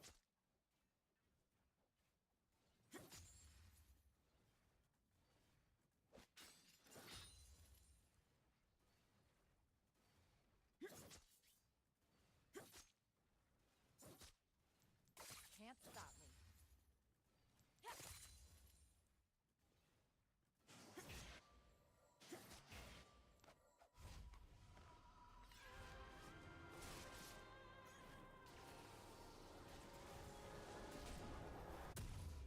An enemy has been slain.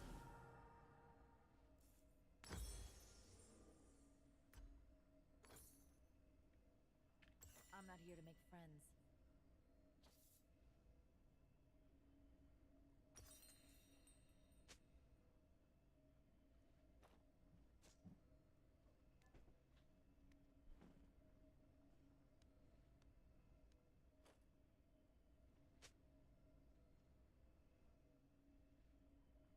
The words on their tombstone will be my new mantras.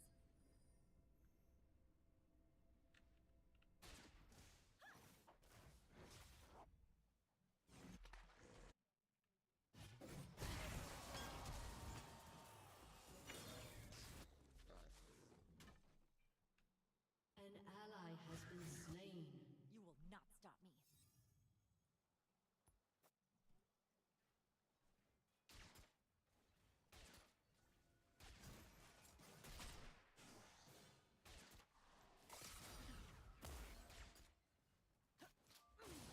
Tomo or kunai. Depends how I'm feeling. An ally has been slain. An ally has been slain.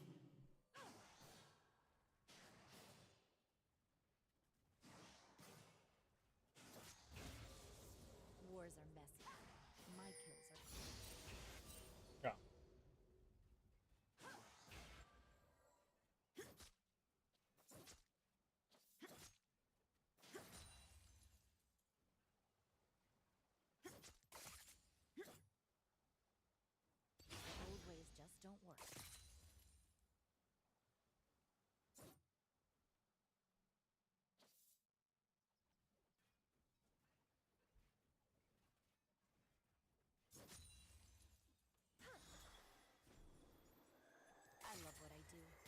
My enemies won't.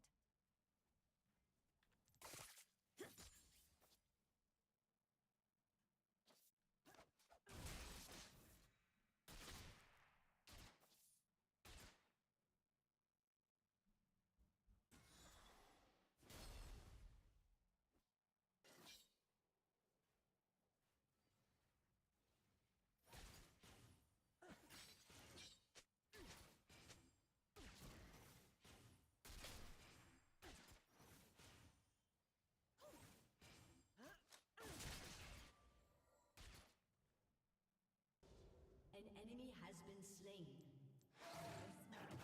Double kill.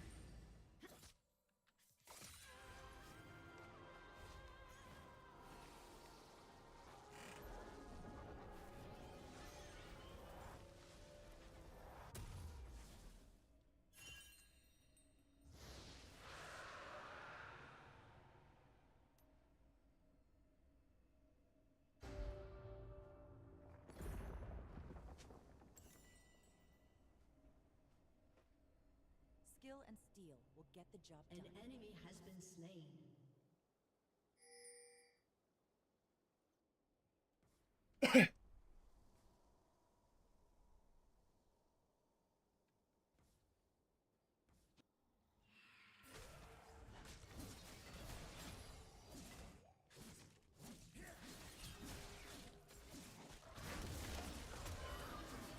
Ally has been slain.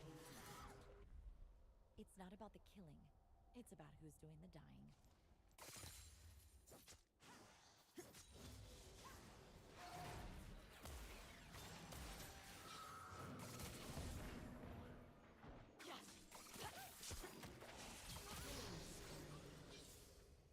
They had it coming.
turret has been destroyed.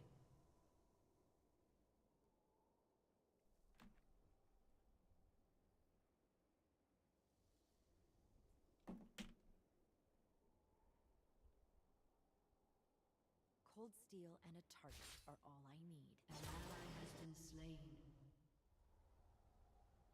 An enemy has been slain. An ally has been slain. Your team has destroyed a turret. Restraints not fully my thing.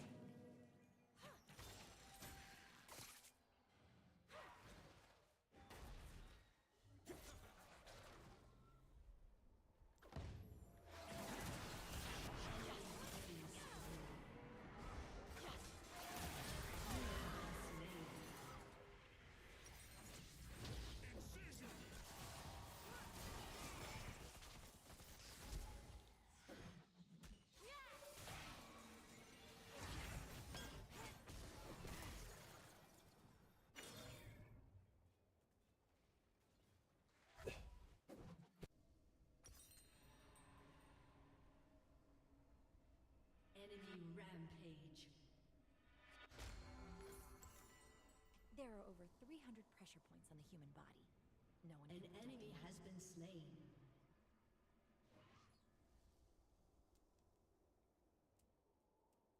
An ally has been slain.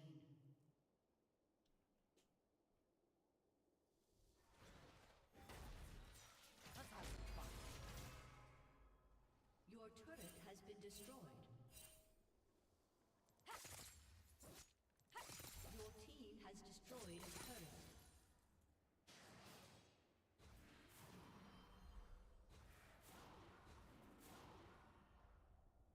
You can never have too many kunai.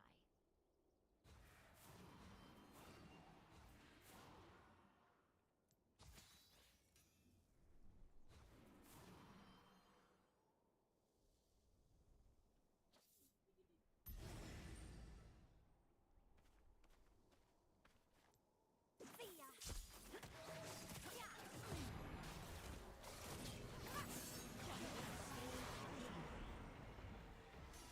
Enemy killing spree.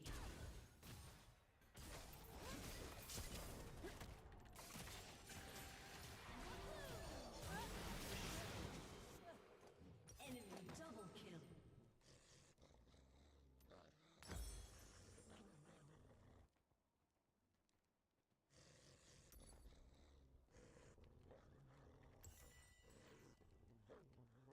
Why is he growling?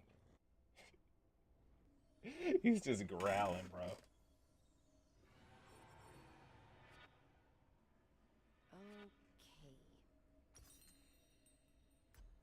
Now let's see.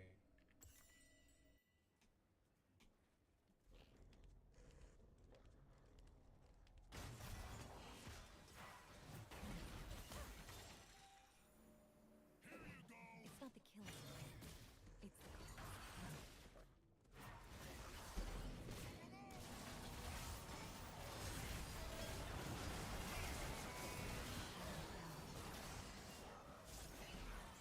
An enemy has been slain.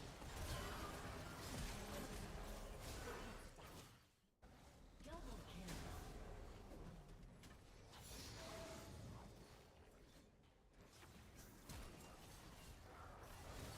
Triple kill. Your team has destroyed an inhibitor.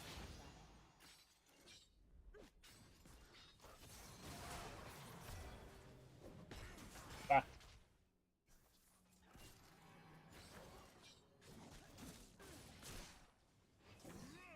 How many times have you heard this song today? And we have 1,000 songs? Yeah, I know, right? Weird.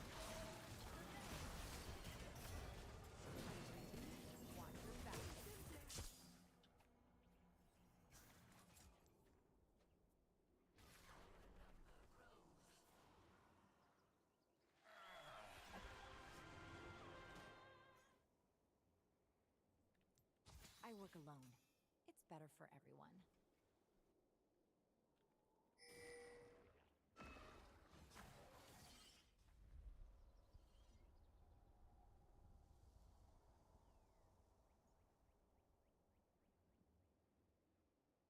How about I just end this?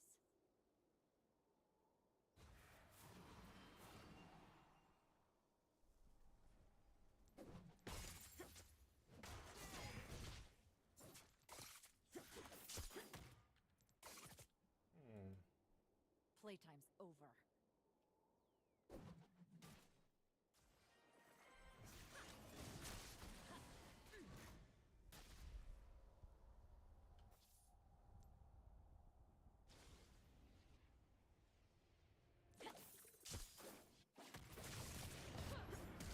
Can't stop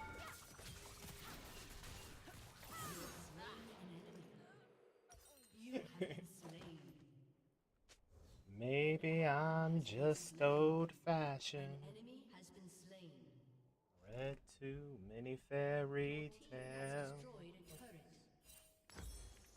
It's no wonder I fell in love. No one's ever good enough. Rampage.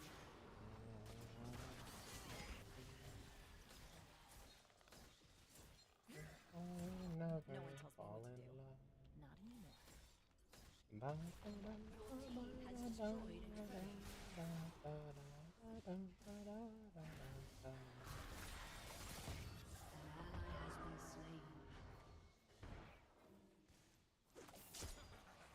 I'm not here to make friends. Enemy killing spree. Your turret has been destroyed. Victory!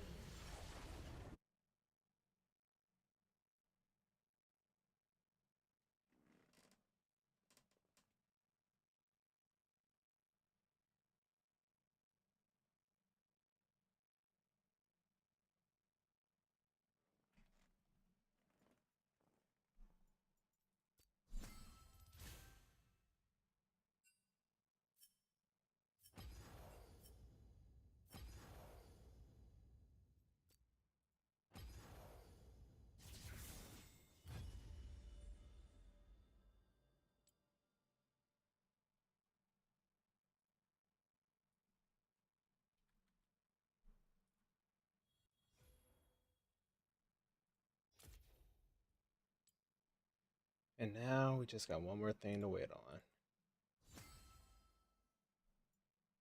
Keys and that. How many I need? Oh, it's not that much.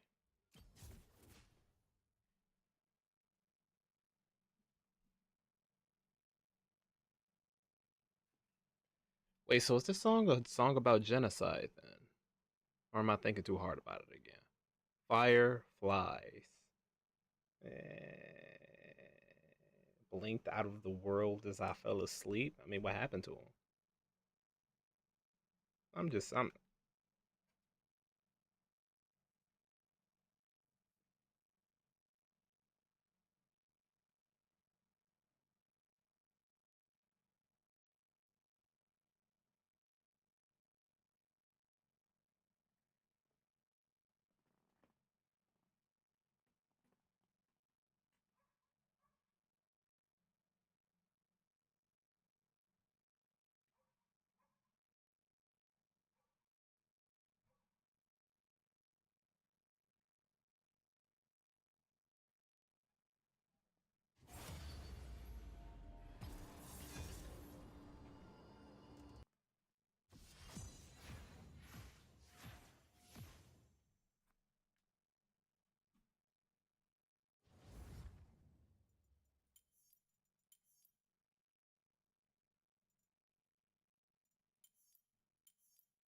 you.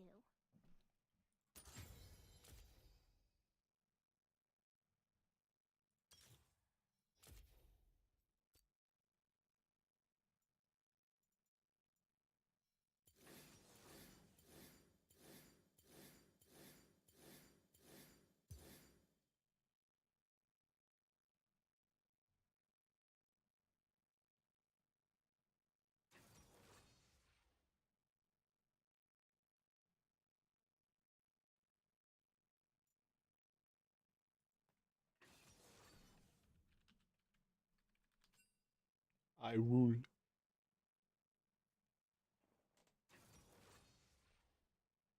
Just let it be. It's called fishing. Boop, boop, boop.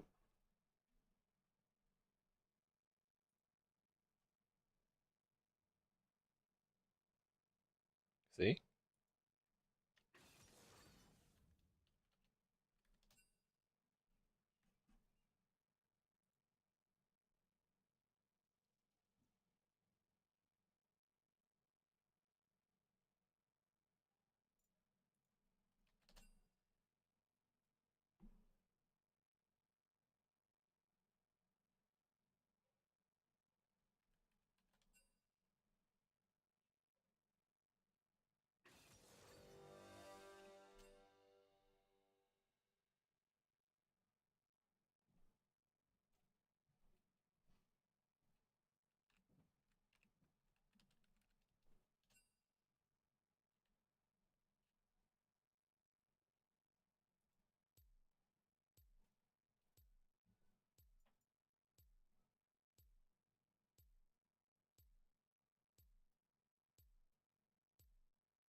Ooh, it has a really nice skin.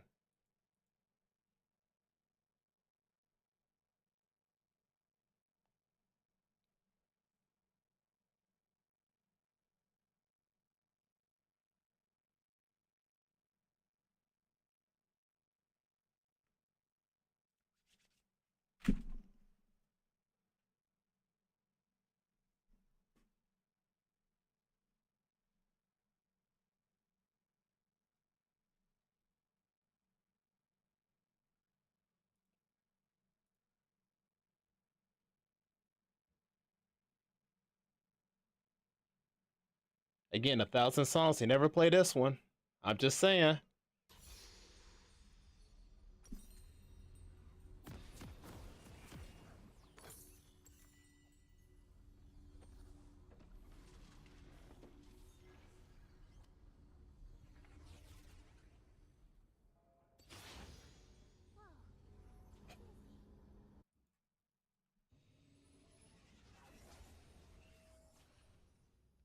Welcome to Summoner's Rift.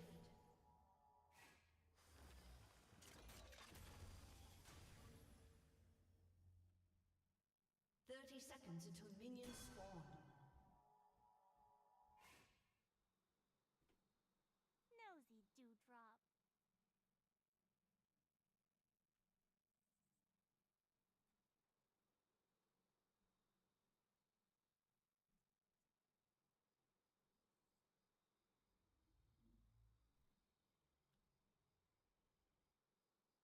Never look a tulip in the eye.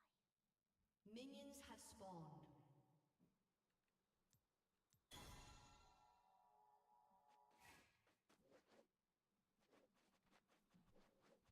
Come on, you. Let's dance. Ha! Let's put on our thinking caps. I got it. I could go for a twirl. Whoa, whoa, whoa, whoa.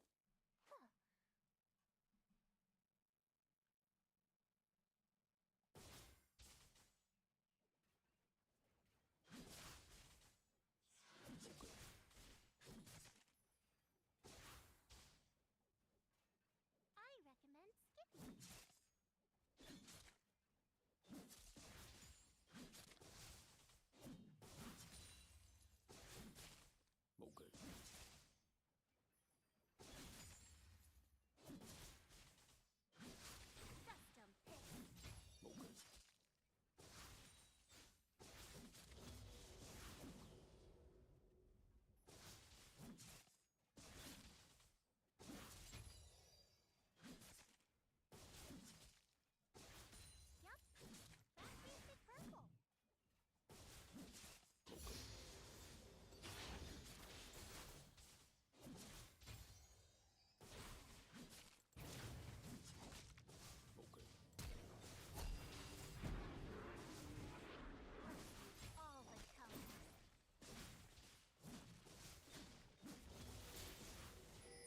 He is not dying.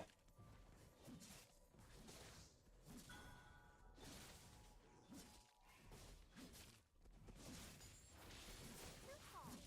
Much too tall.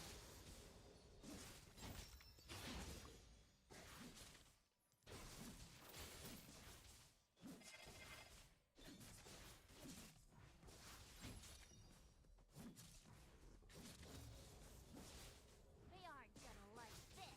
First blood.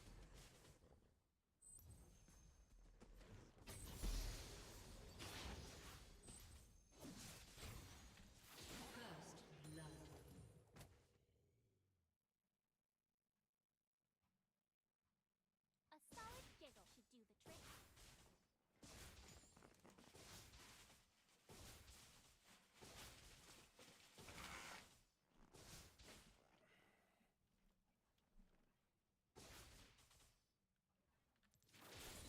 You'll see more with your eyes closed.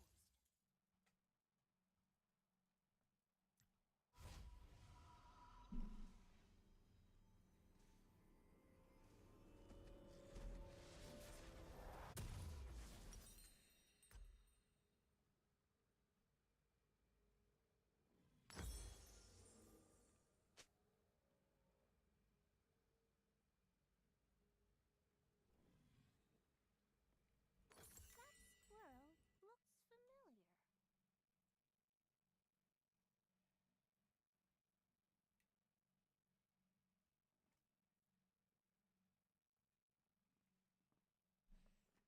I mean, I would like to go out to eat, but I got no fucking money. Go to the beach with some friends? What friends? Pinch. Threw the idea out there and I even went by myself. Hey, look at her go.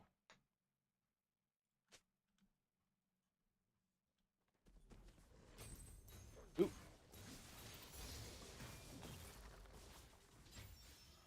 Let's use all the colors.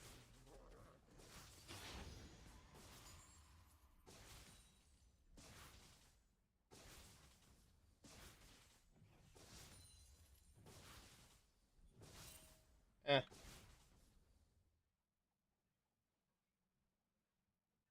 Hey. Whoa. Dizzy. Because they think it's about some girl or something. No, I just like the music. But, we're not supposed to talk about that. The dog's barking. Too tall. Much too tall. Much too tall indeed.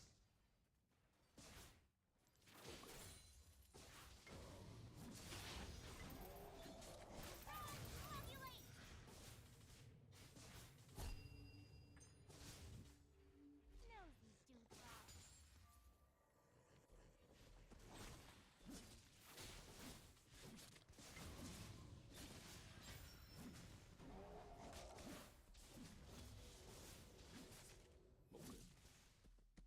I recommend skipping. Mm.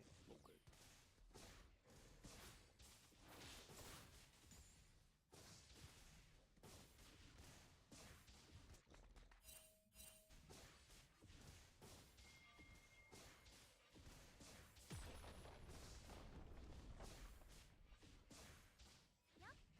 That tasted purple. Wow. 3? Up we go.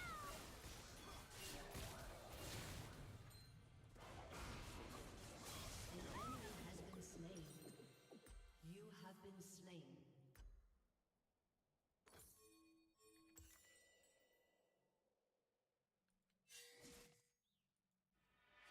You'll see more with your eyes closed.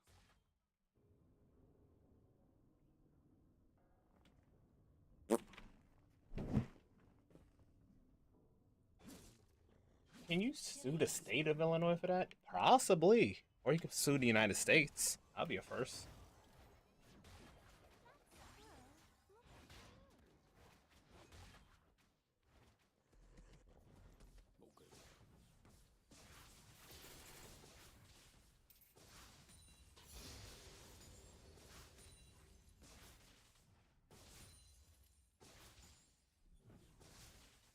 They aren't gonna like this.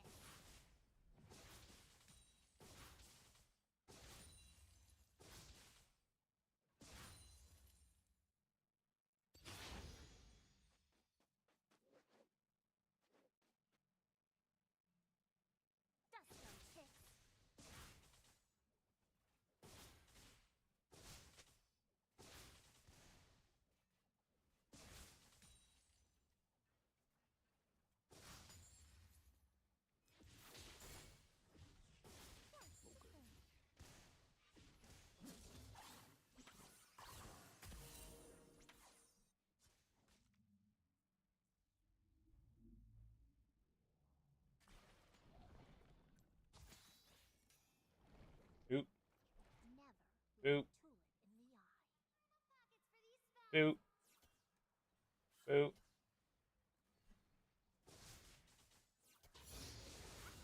Boop.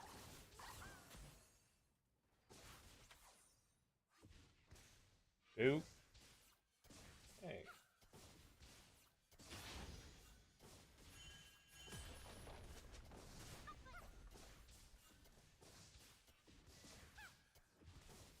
Solid kibble to do the trick.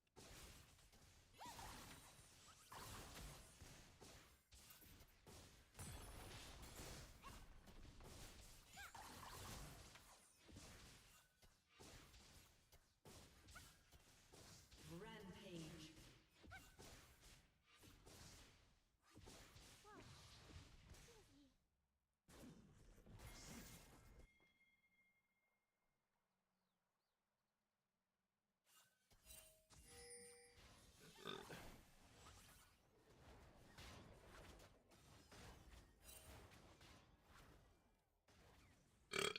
I recommend skipping. Subway incoming!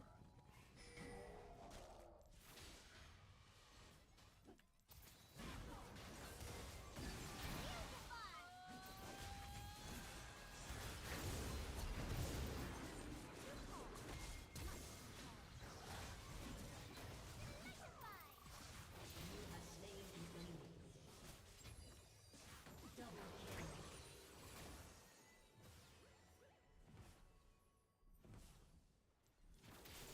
They aren't gonna like this.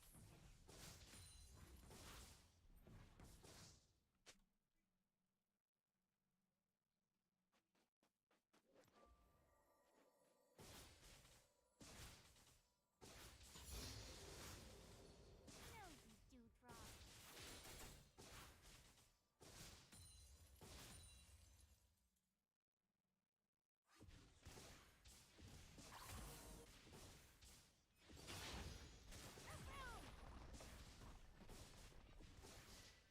Nope. That tasted purple. Unstoppable.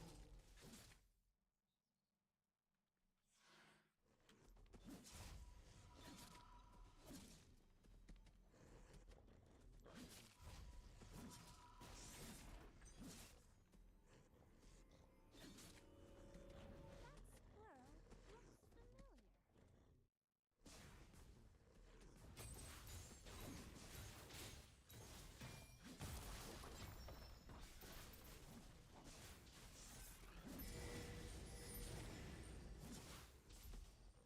Dust 'em, picks.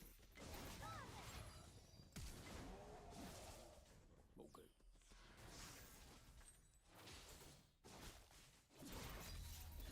Tremendo! Let's see all the colors. Killing spree.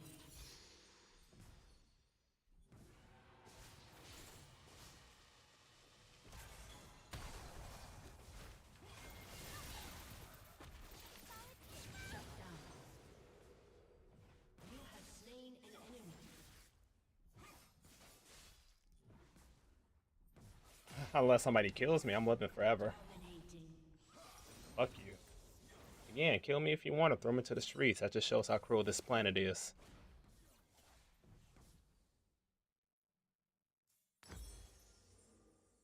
Got no say in the matter at the end of the day. Oh yeah, I don't. Yup. You'll see more with your eyes closed.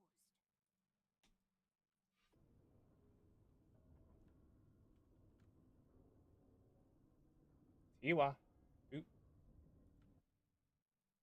I'll keep that one. That's a good one.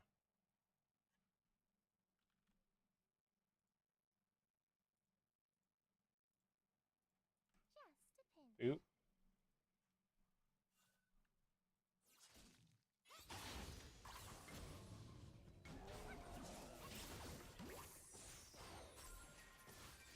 Not he ulted away.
Whoops, that's on me. An ally has been slain. Oh well.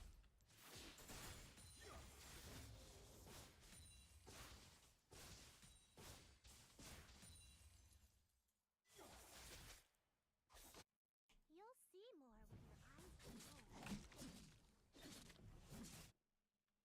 We'll get him.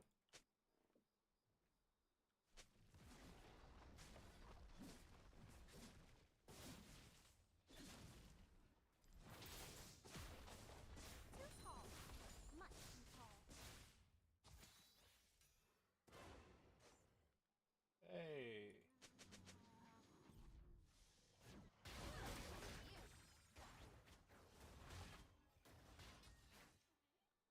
Oop. Okay. See, you guys listen to my music. You guys are gross. It's out of my computer.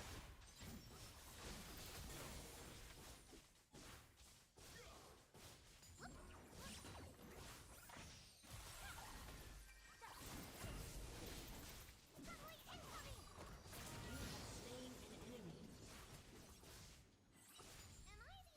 can see these?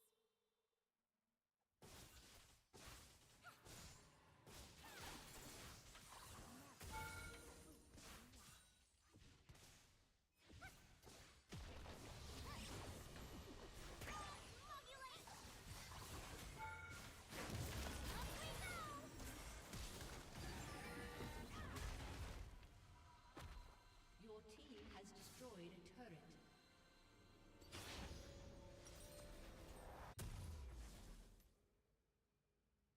Shut down. I recommend skipping. Double kill.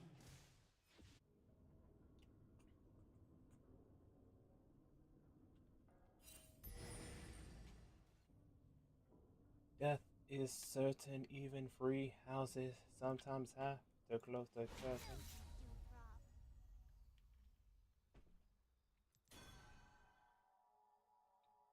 Enemy killing spree.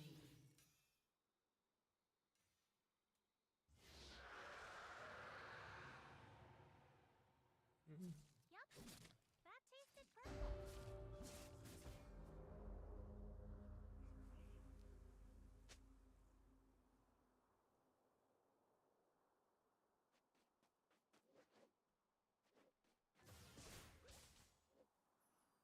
Legendary.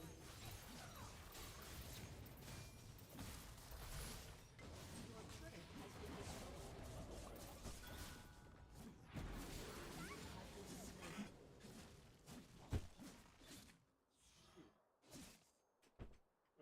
Whatever that was. My door just opened wide open and closed again. Like, bro, make up your mind. Make up your mind. Oh, wait, you can't because I got something blocking the door, right? All right, then.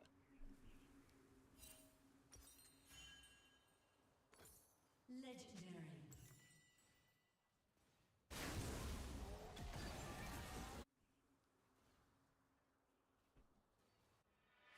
Enemy rampage. You'll see more with your eyes closed. Has been slain. An ally has been slain. Shut down. An enemy has been slain.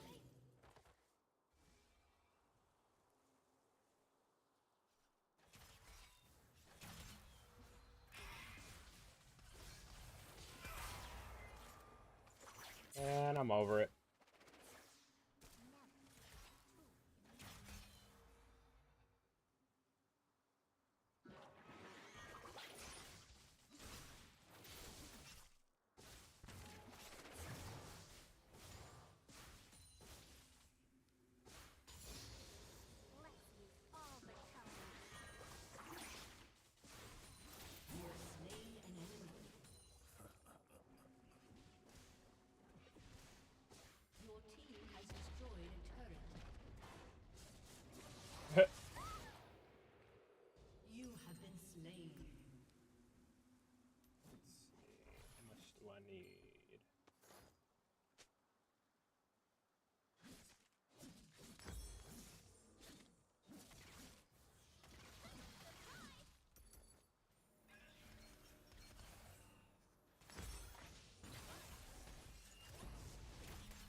was trying to come out.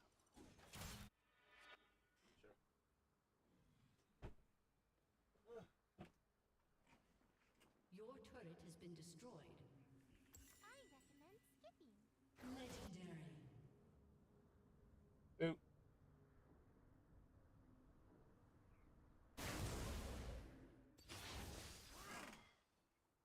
An ally has been slain. Your team has destroyed a turret.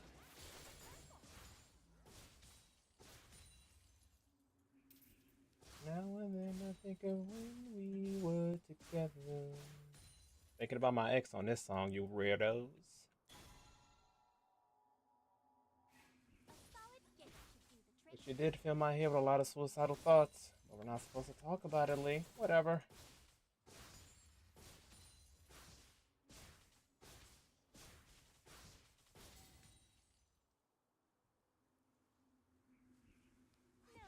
Hey, Zed.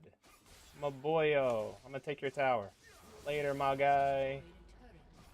Oh my god, it's a Ramus. I'm gonna go this way. Ah! No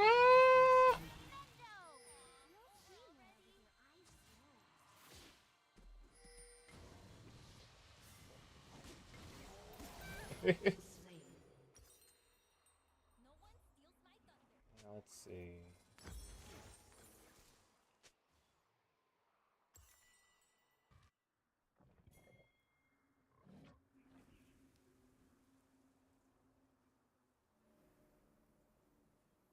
Legendary.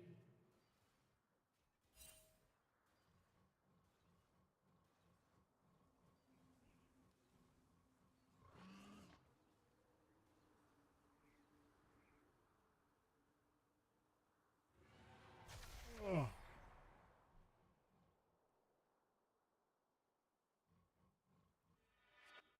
That squirrel looks familiar. Now you're just somebody that I used to know. Now you're just somebody that I used to know. Now you're just somebody that I used to know.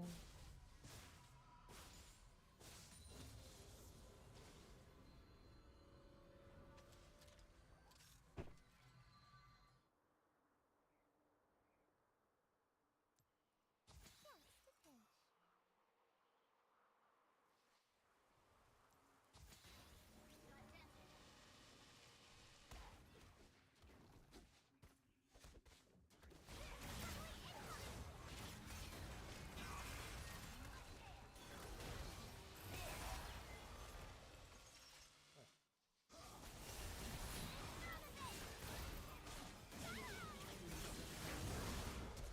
Ally has been slain. Shut down. Nothing. Not even need to love. I'm feeling like a stranger and I feel so right. Your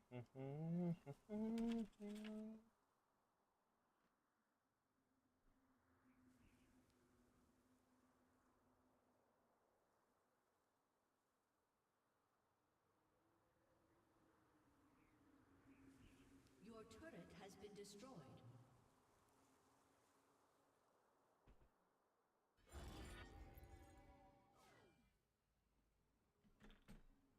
I recommend skipping.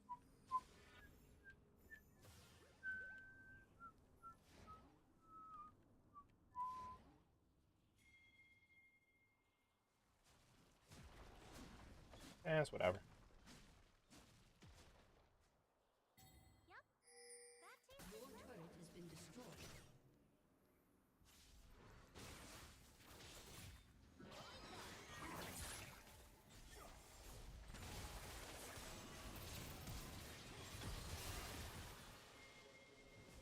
Your teamwork and your eyes.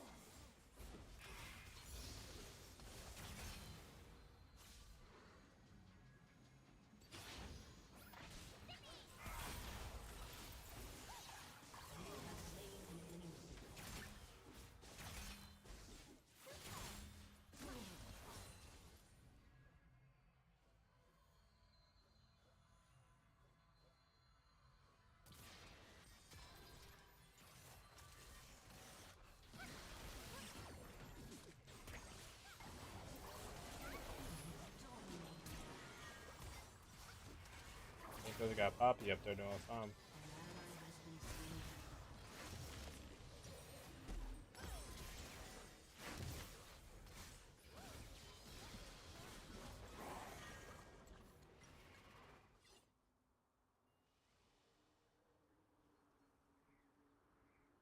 An ally has been slain.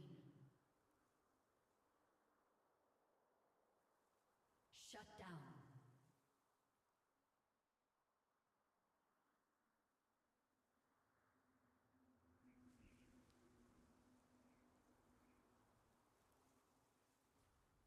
Aced. That squirrel looks familiar.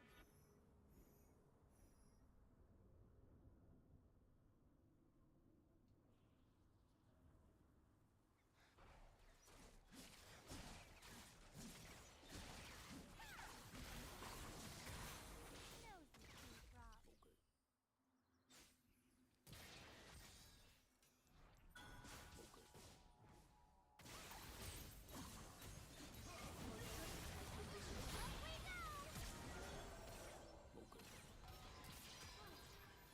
Hmm.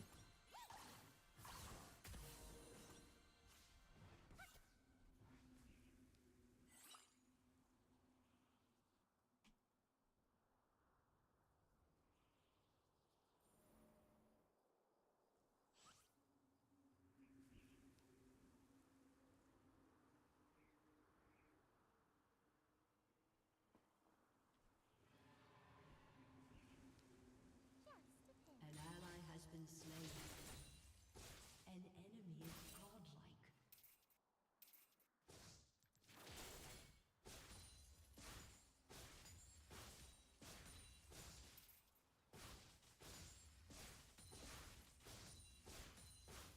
Never look a tulip in the eye.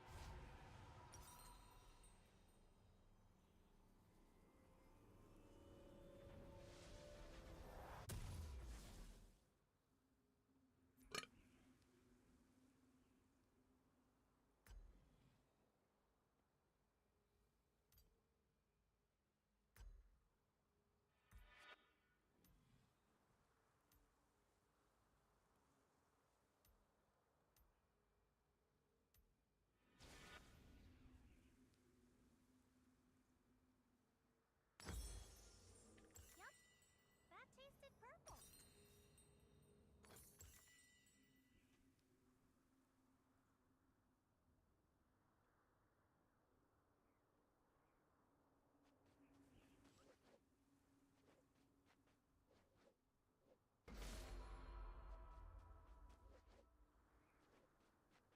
I recommend this.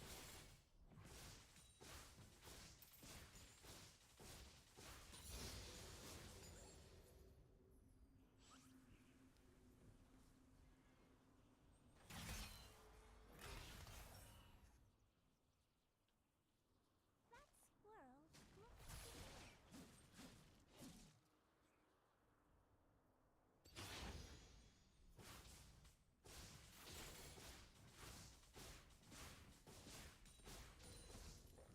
An enemy has been slain. Enemy killing spree.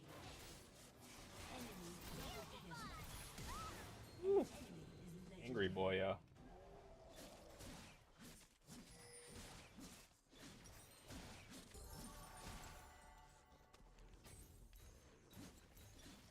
Your team has destroyed a turret.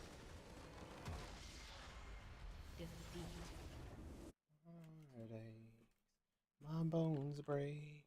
It's each little move you make. Mhm.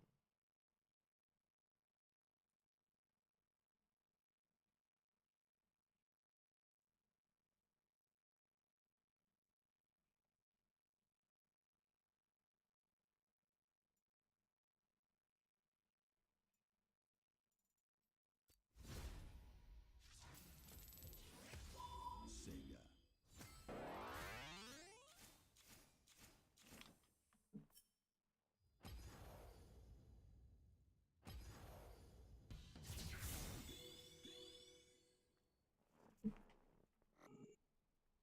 Take a quick break.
Here we go!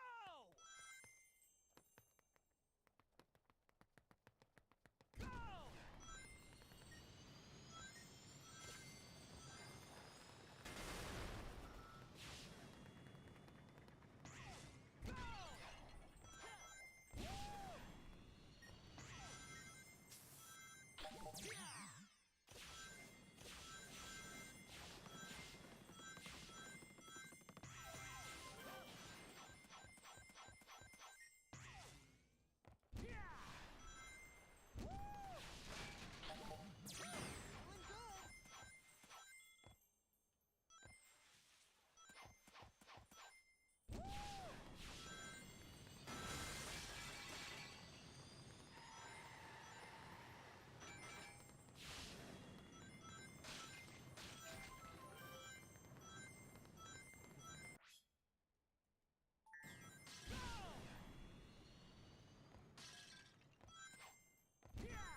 Feeling good!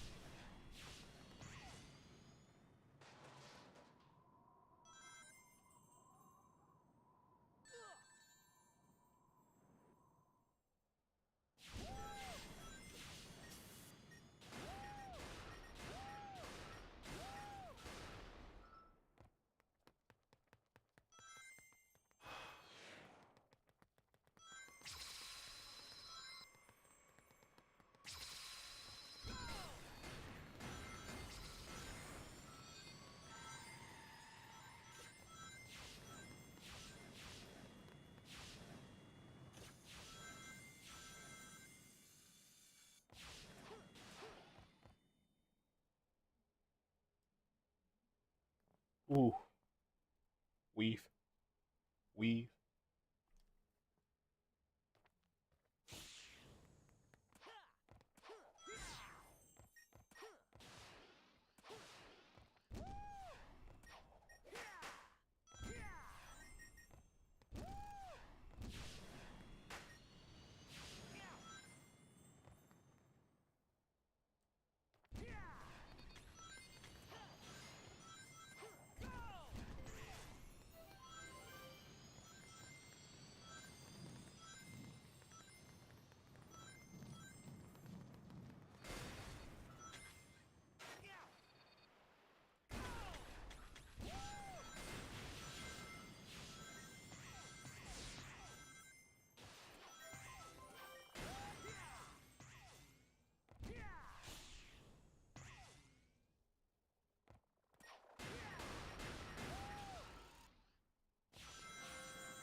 already got it.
Yes!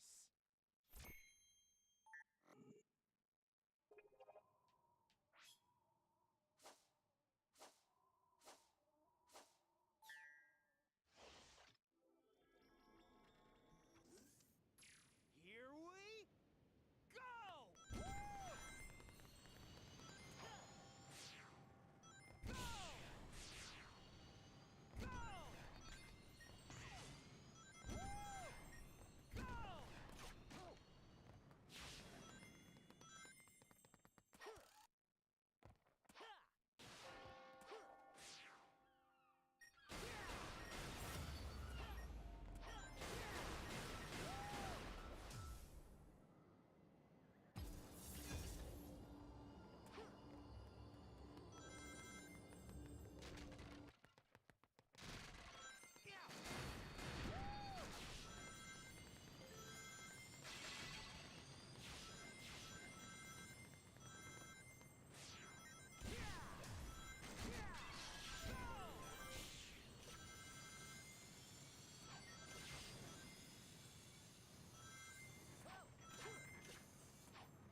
Maybe.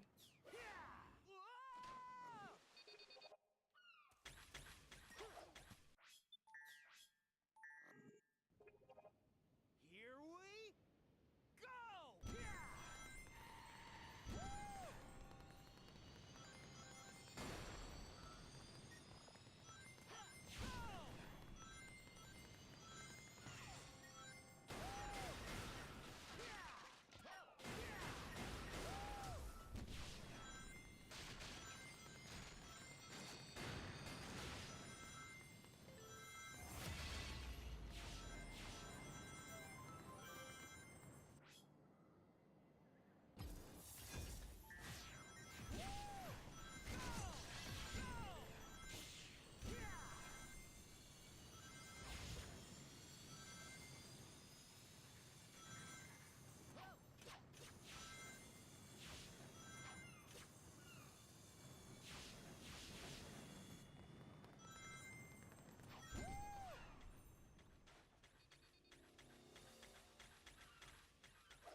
fear the assassin with no master.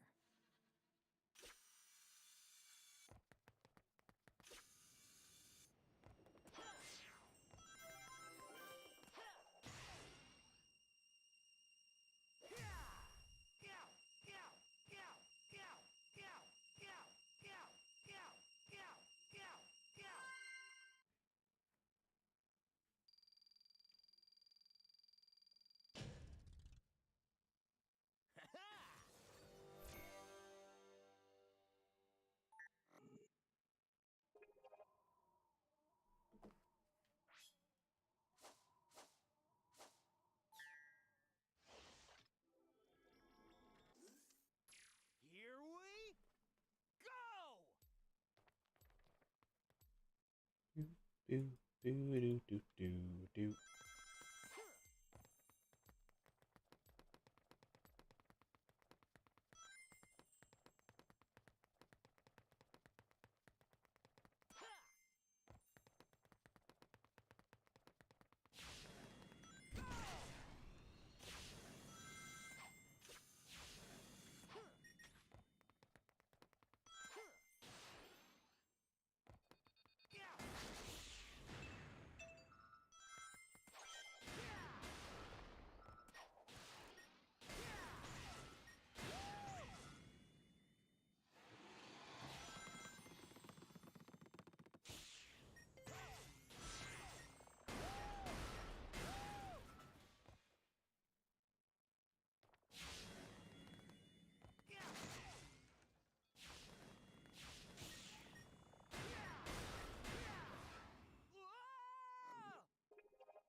Take one life at a time.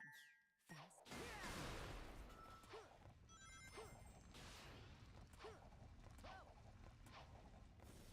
Welcome to Summoner's Rift.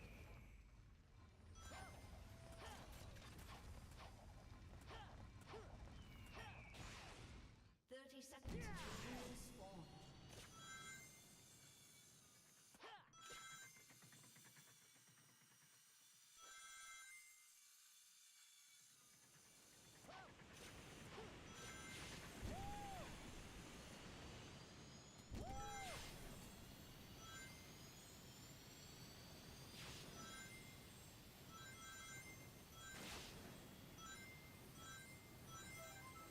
Minions have spawned.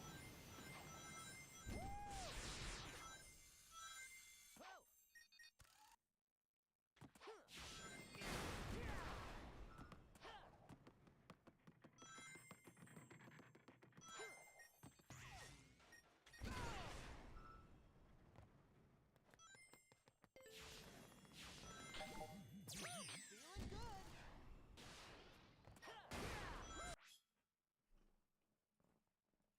The words on their tombstones.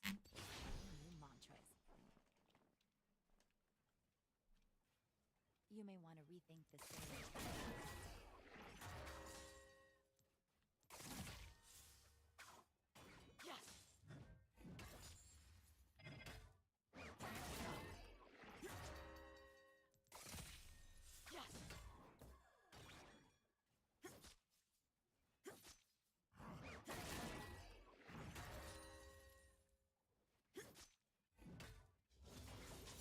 They can't stop.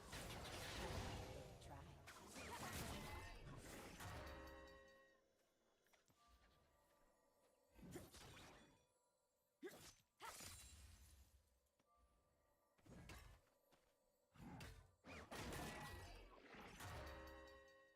Gonna carve my own path.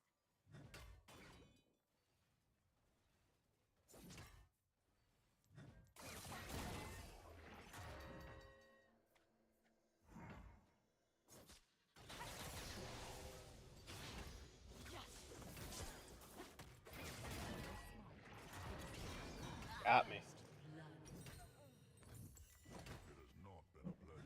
Oh, I'm forgiven. Everything else is just gonna be shit. They got me.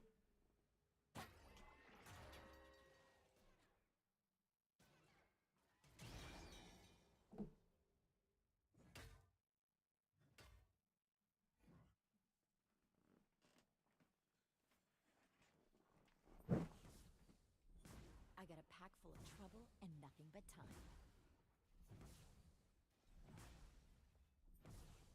An enemy has been slain. An ally has been slain. Can't stop what's coming.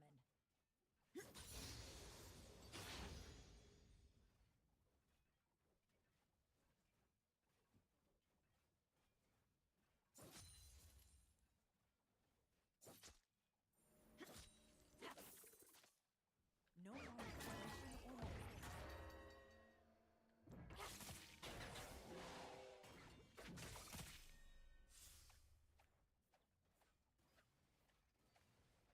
An ally has been slain. Let them see me. They can't stop me.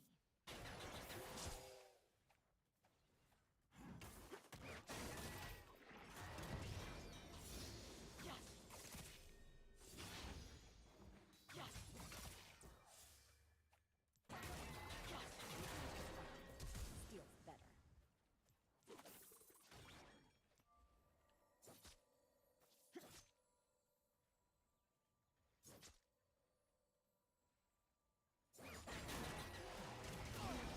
Bomber. Character built.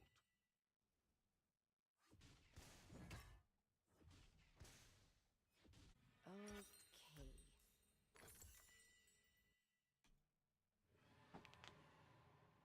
Hey, my hand feels much better. Yeah, all the swelling went down. That's good. So, can we go practice on the punching bag? And later.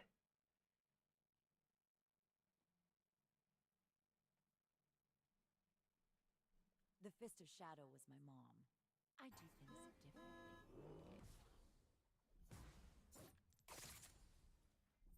An enemy has been slain. An ally has been slain.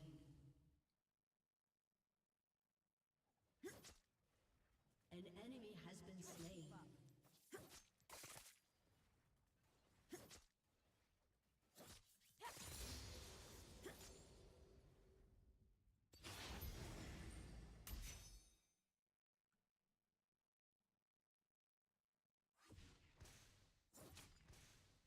I make problems disappear.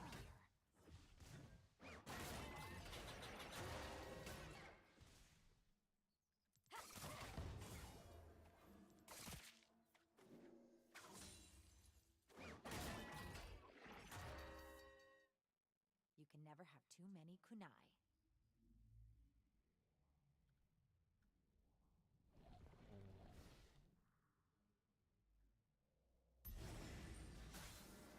Hey, buddy.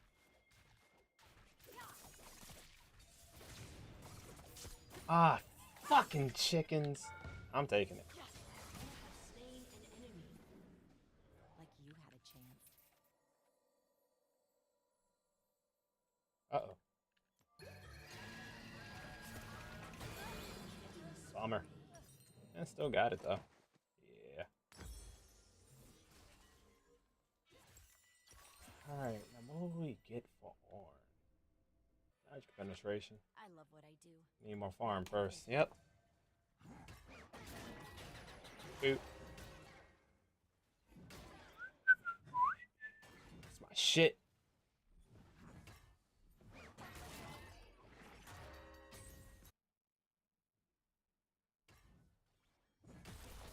I am my own master.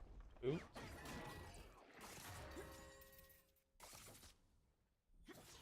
Boop.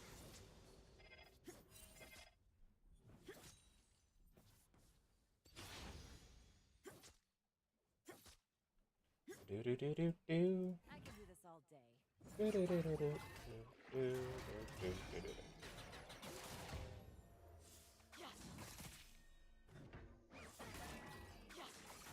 Oh, so that's why I don't got the right runes. All right, no stress. Yeah, I was playing Lulu, wasn't I? Come on, at least try. Yeah, we ain't gonna be doing no damage to this guy here. Oh, possibly anybody.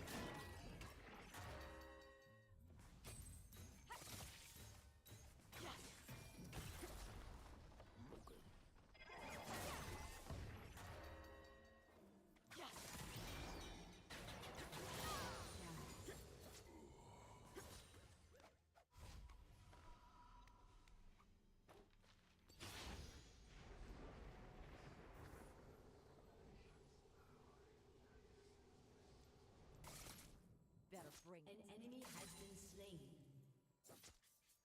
Double kill.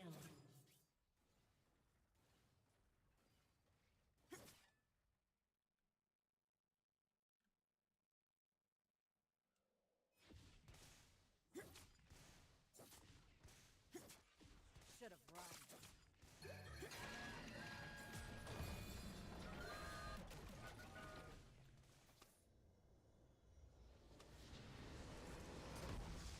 Victory.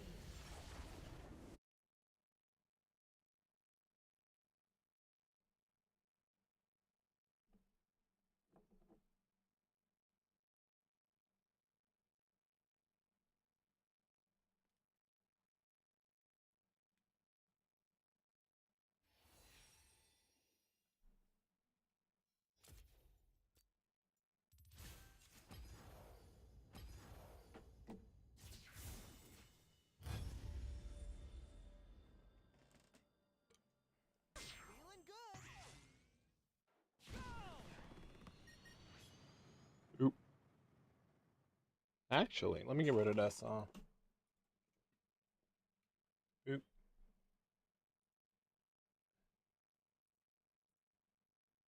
Be gone.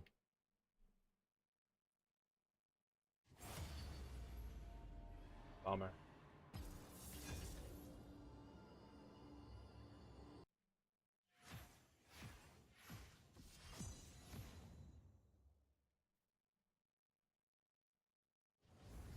Hey, I like this song. Come on, hurry up and pick Warwick or some weird jungle.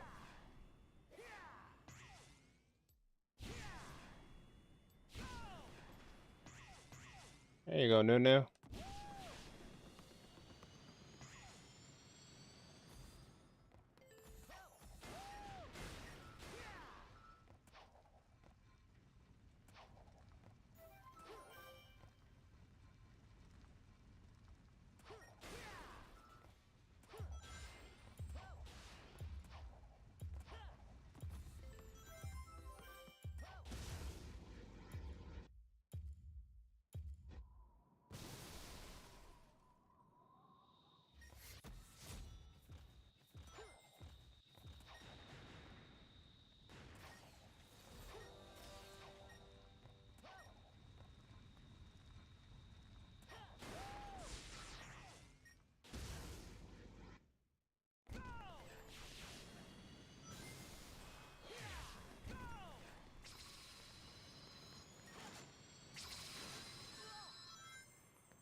Yeah, I'm good.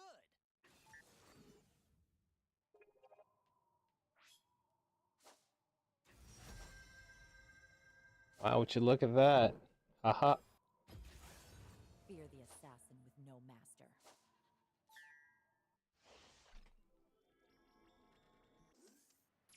Here we go.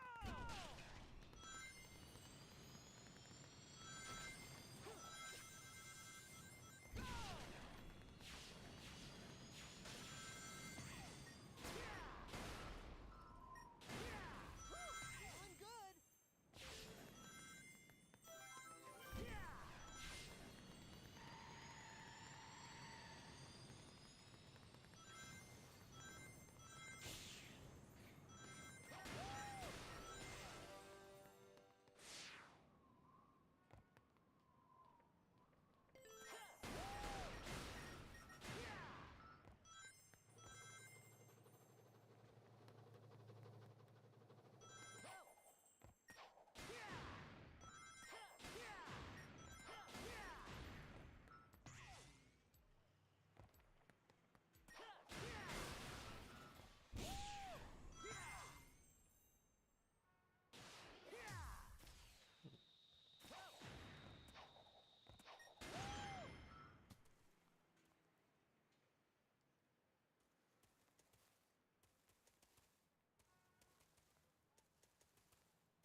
one life at a time.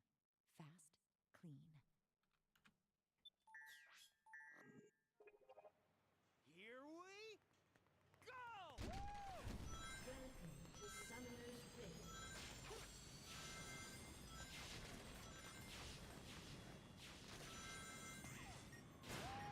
30 seconds until minions spawn. Feeling good!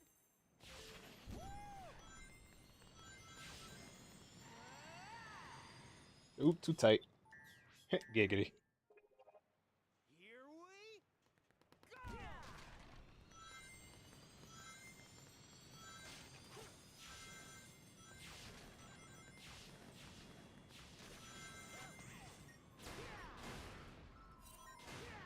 Minions have spawned.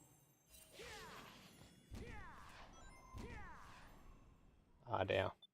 Missed it. Here we go!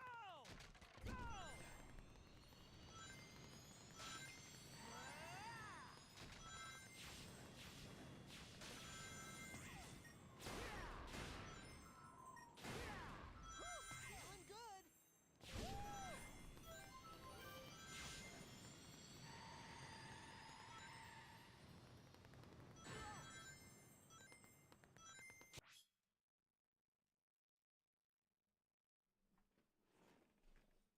Let 'em see me. Now let's see if they remake.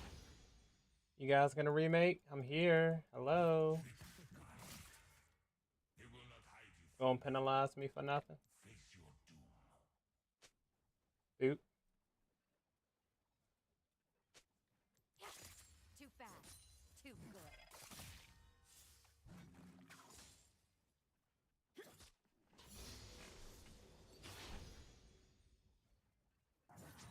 Woke up so dizzy, drunk and hungover. Can't find my house key. Who was the chauffeur?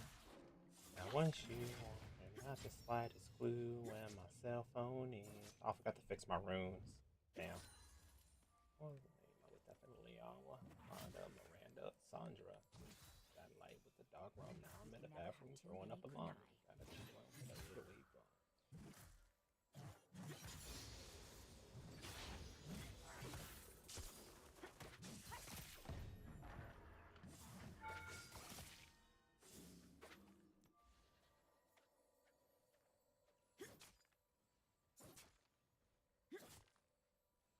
I work alone.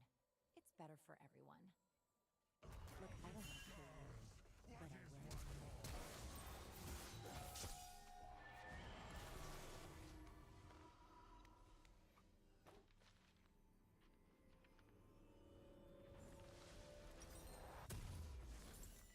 Magic's fine. Steel's better.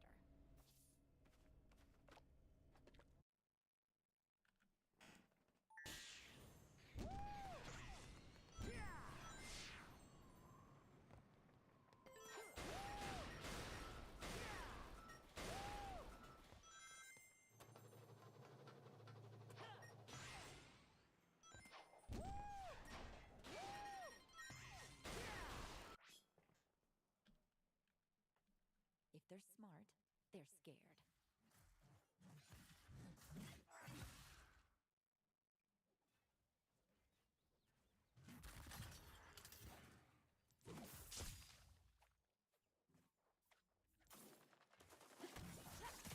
How about I just end this?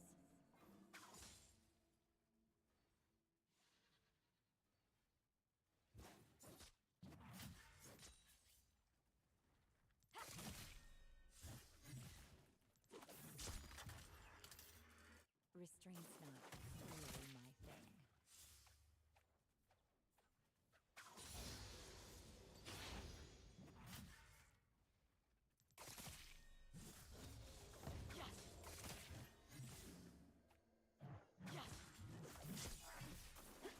Skill and steel will get I'm the dead.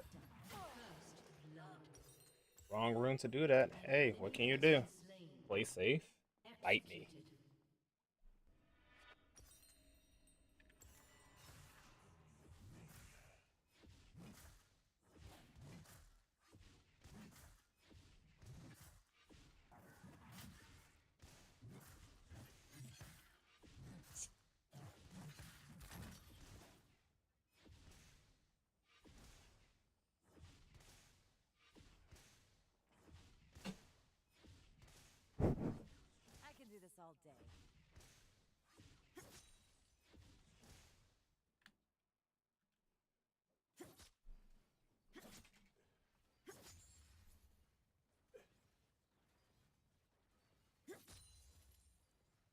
Let's go.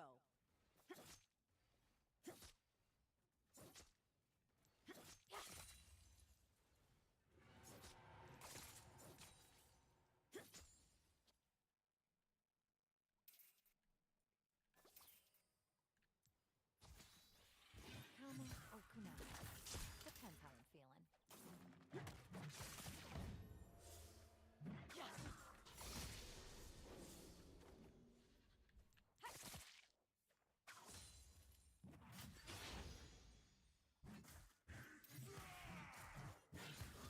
Should have run.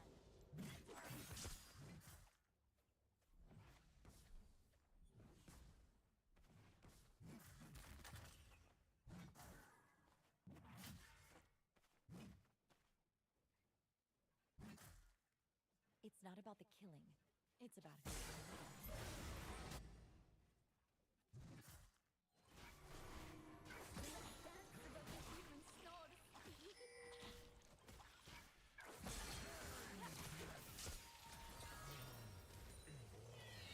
I'm not here to make friends.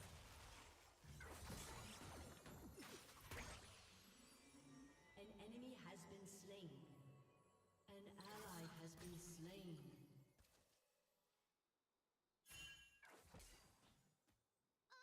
No more meditation or Come here.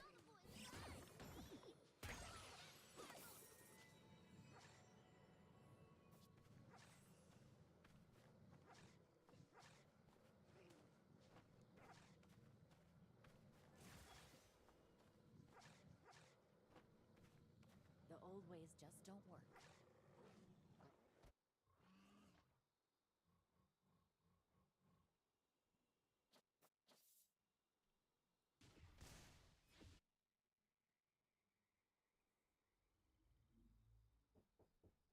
Come here. Do that blender work in that kitchen?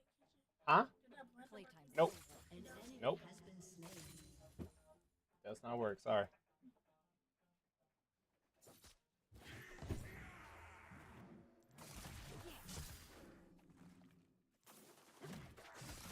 I am my own master. Just the way you are.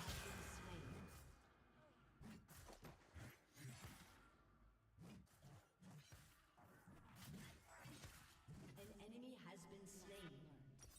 An ally has been slain. Enemy double kill.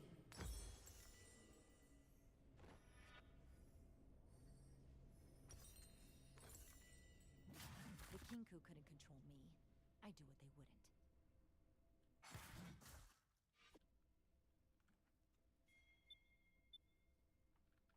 Enemy killing spree.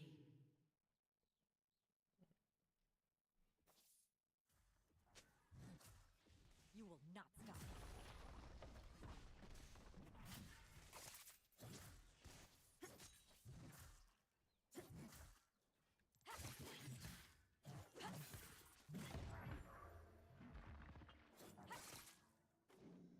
I make problems disappear.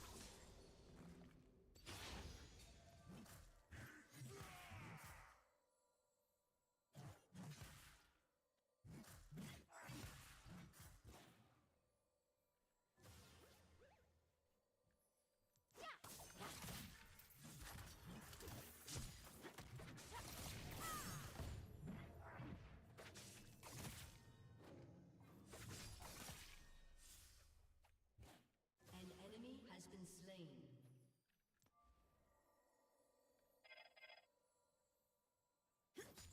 No one tells me what to do. Not anymore.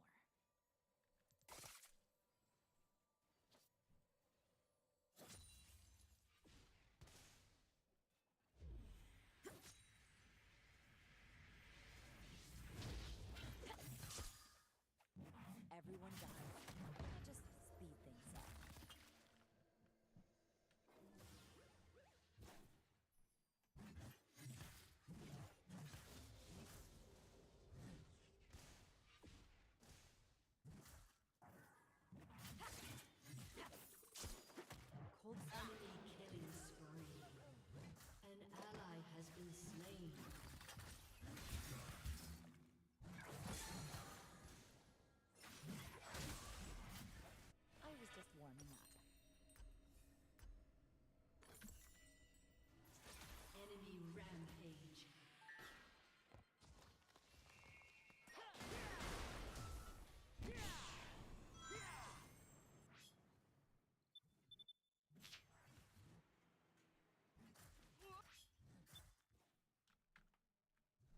Wars are messy. My kills are clean.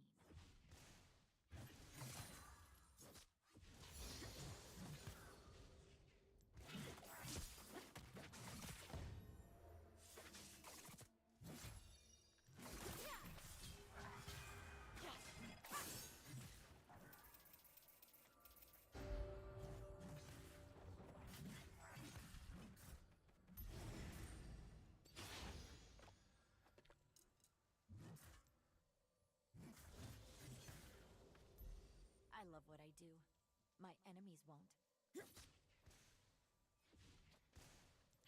An ally has been slain. Enemy rampage. This is the silence I seek.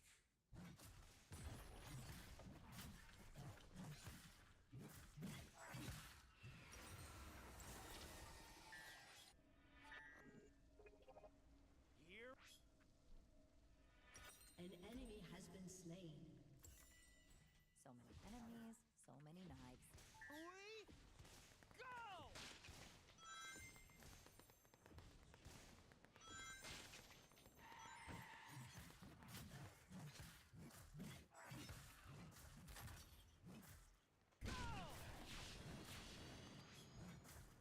They can't stop me. I mean, they can try.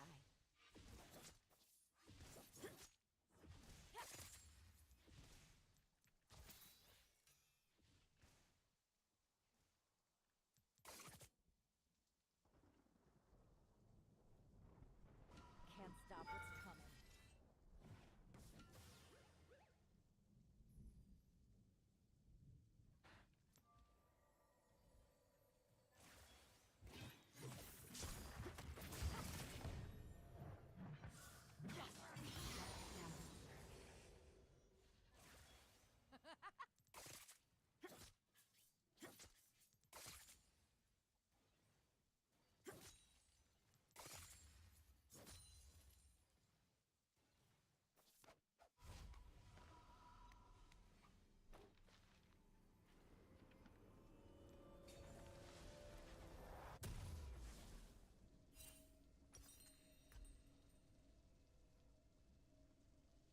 Starting.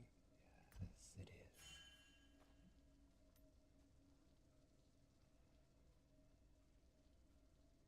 An ally has been slain.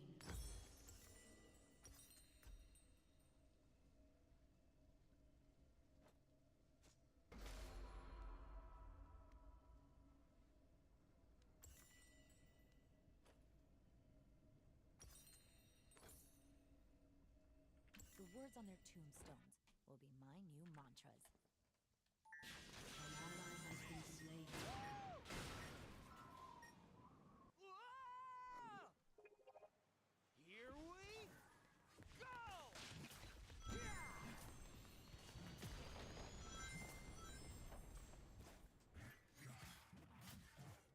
Let them see me. They can't stop me.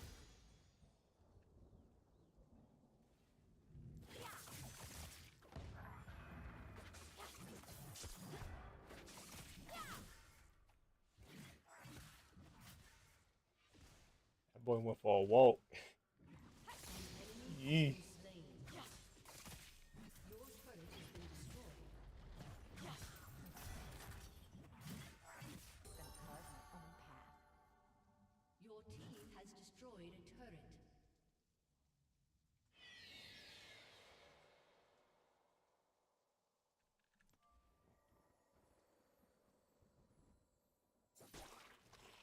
You can never have too many kunai.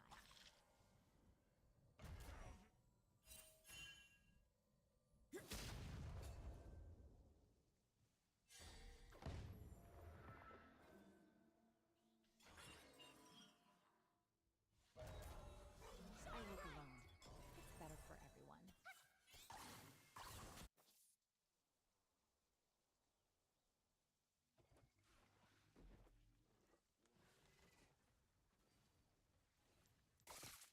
Your turret has been destroyed. Can't stop me.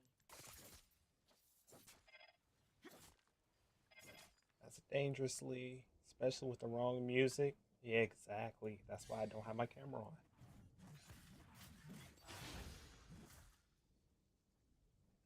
Magic's fine.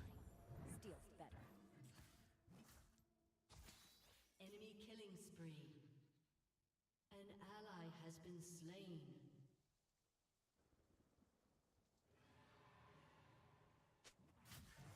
Enemy rampage. They're scared.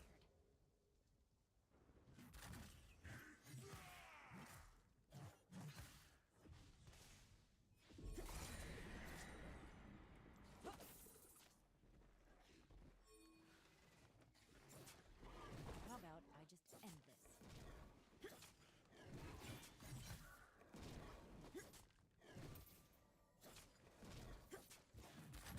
Your turret has been destroyed.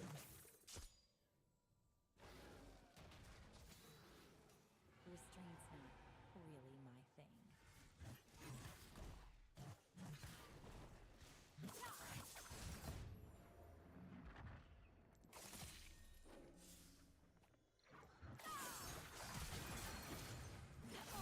Could have played that better, Lee. Yeah, it's cool. It's not cool, but it kinda is. But it kinda is. But it kinda is. But it kinda is. But it kinda is. But it kinda is.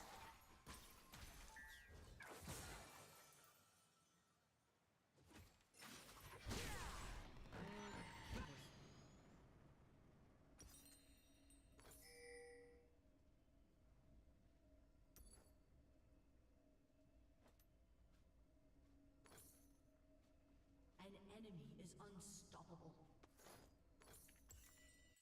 The Fist of Shadow was my mom. I do things. An enemy has been slain. An enemy dominating.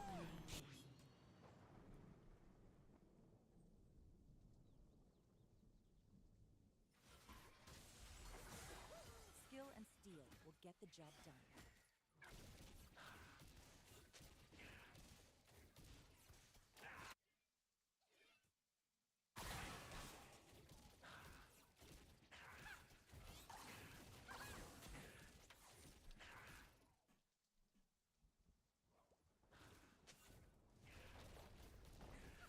Your turret has been destroyed. Depends how I'm feeling. An ally has been slain. An enemy is unstoppable. Come on, I dare you. You have slain an enemy. Youth and skill every day.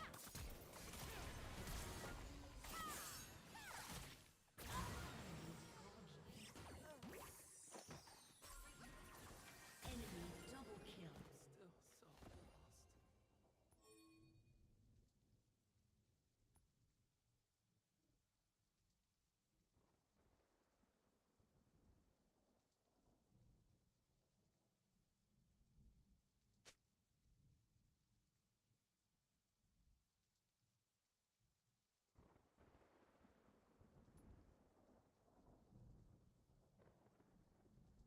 Okay, that one was messy.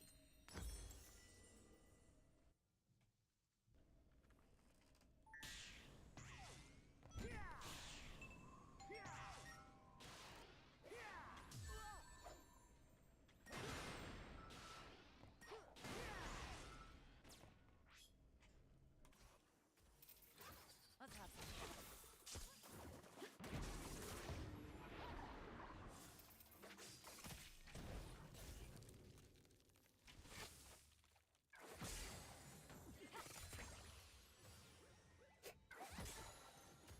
It's not about the killing. It's about who's doing the dying.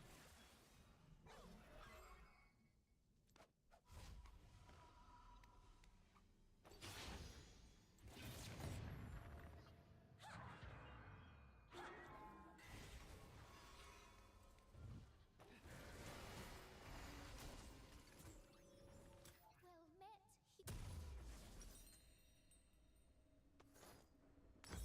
I'm not here to make friends.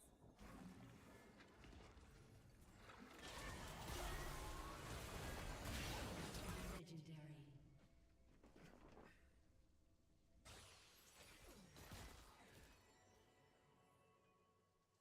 No more meditation or monsters. Time you learn the lesson.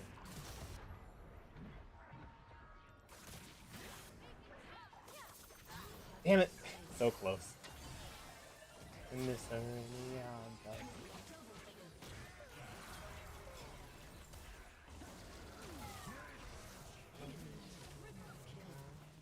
Caitlin, what are you doing? She doing 3-6.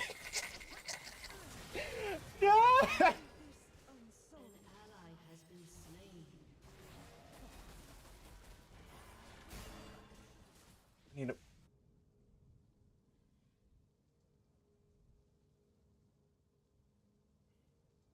Don't waste the anger. It's, Channel it. I'm channeling, bro. She did a 360 and fucking headshot Zoe. She did a 360, bro. I can't stand this fucking game.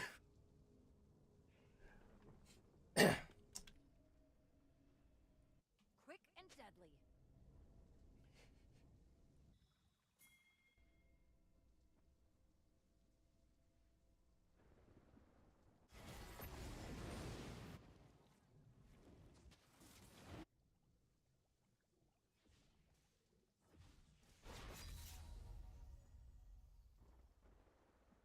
The old ways just don't work.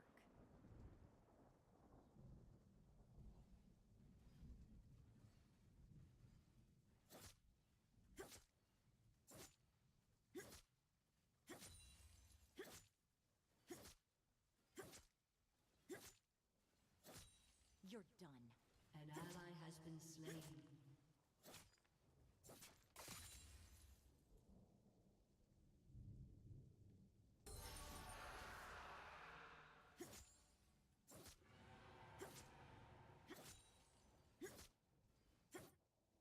Enemy double kill.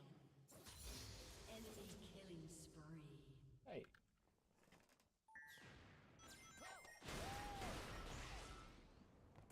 A summoner has disconnected. Defeat. Here we go!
Dude. Oh yeah. Forgot we're also, clipping. It almost worked.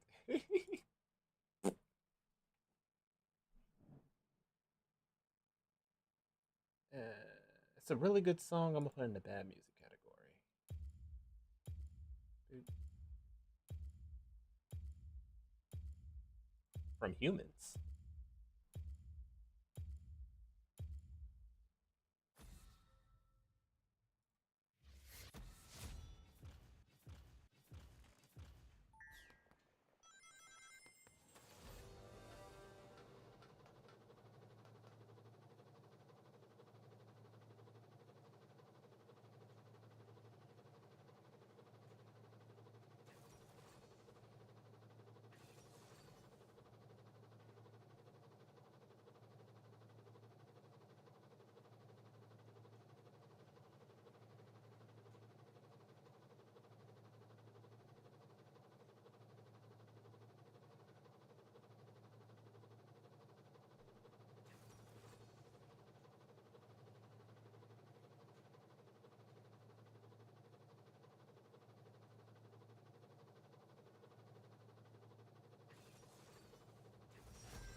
Let's make this quick.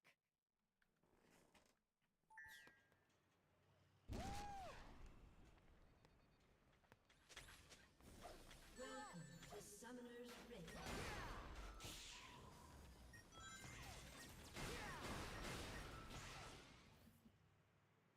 30 seconds until minions spawn.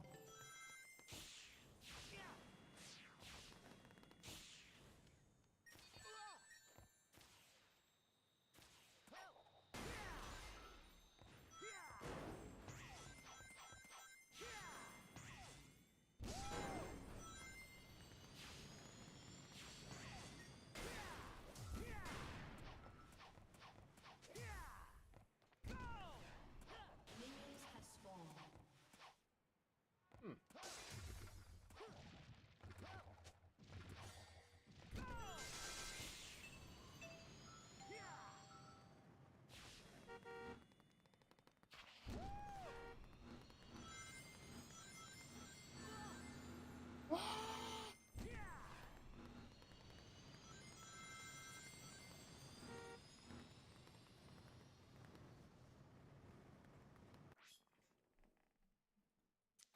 Kama or kunai. Depends how I'm feeling. Trick the Kali. He will not hide you from me. Face your doom.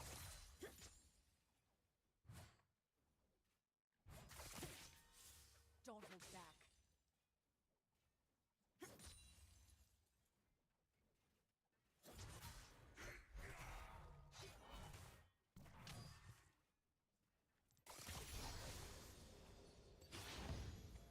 Yes, too fast. Too good.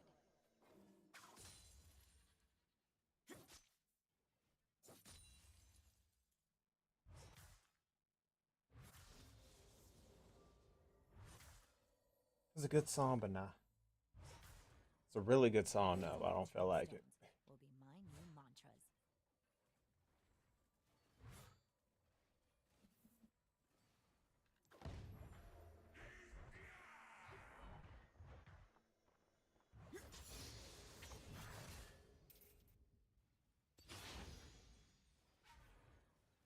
Should have run.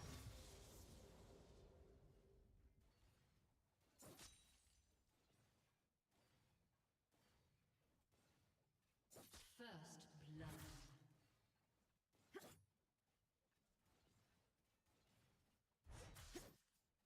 Let's end this.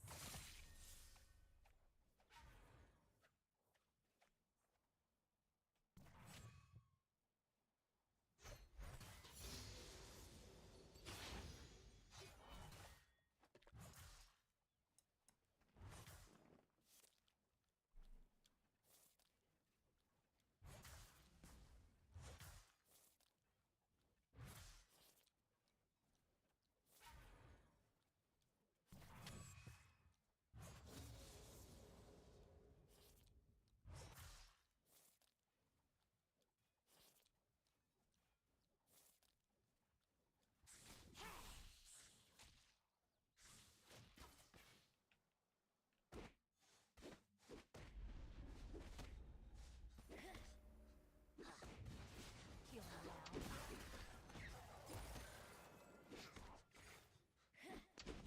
Your window to run away? It's closed. An enemy has been slain. Wars are messy. My kills are clean. An ally has been slain.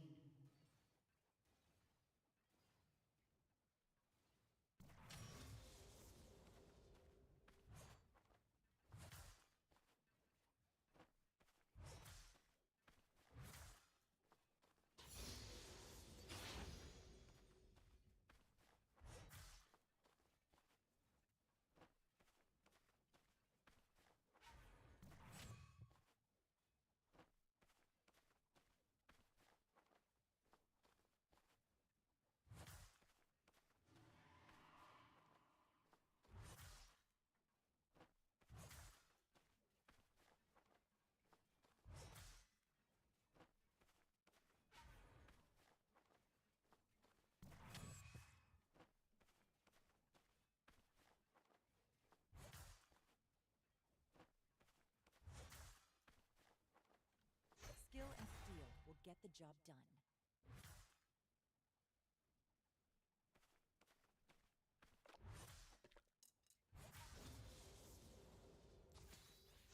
See ya.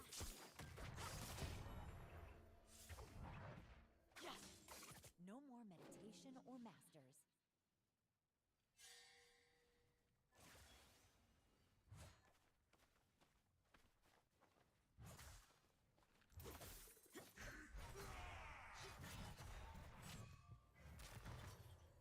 It's not about the killing. It's about who's doing the dying.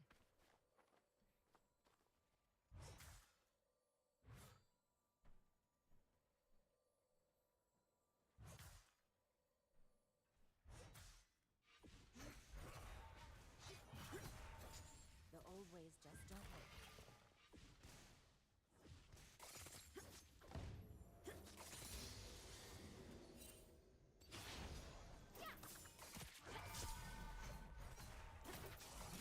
Slain an enemy. Smoke them. Mm.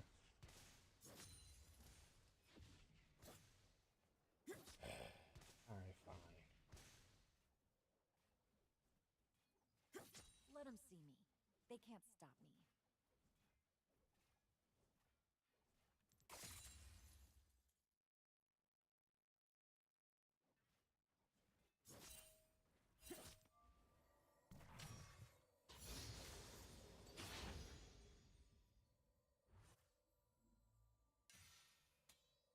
I love what I do.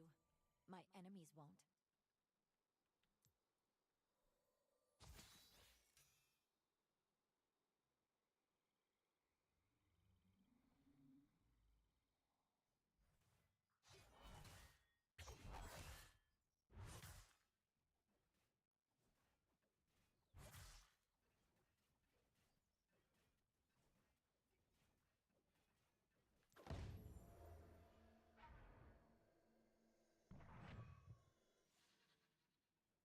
I'm right here.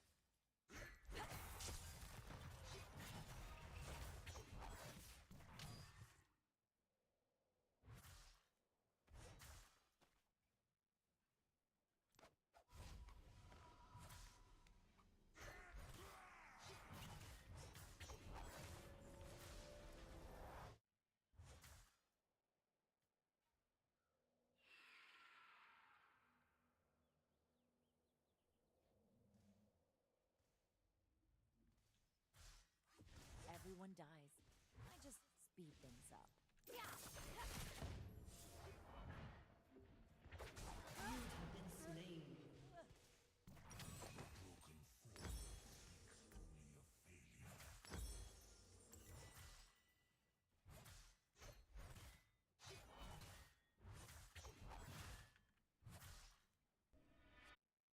The Fist of Shadow was my mom.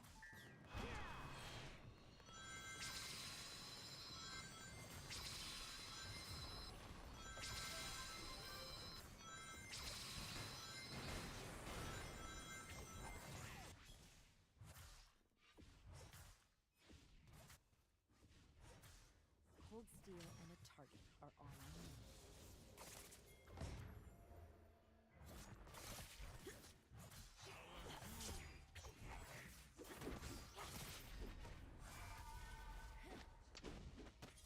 An enemy has been slain.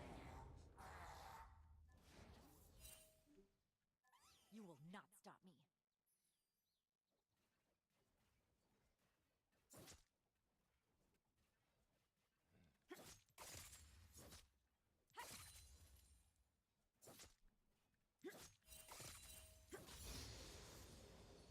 Can't stop what's coming.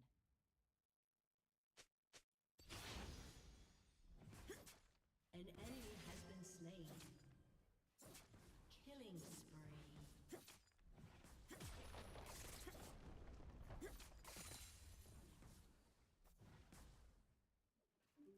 Restraint's not really my thing.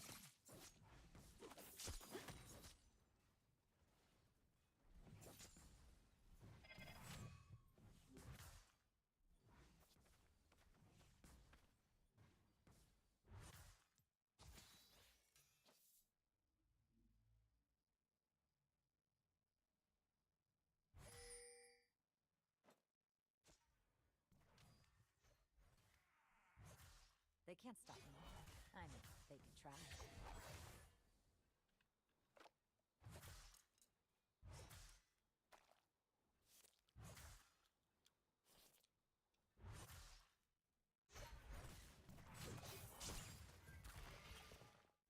Okay, this I got.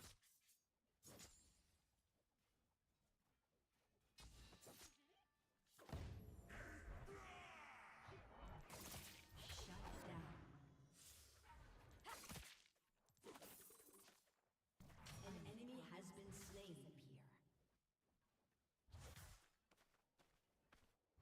Double kill.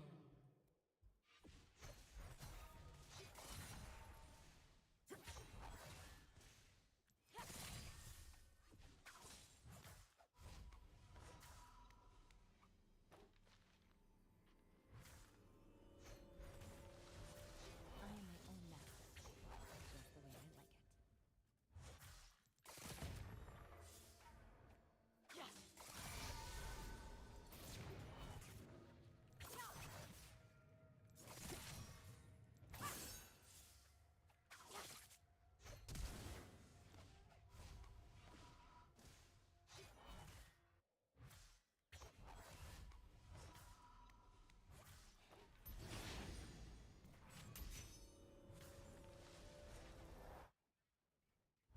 I'm not here to make friends.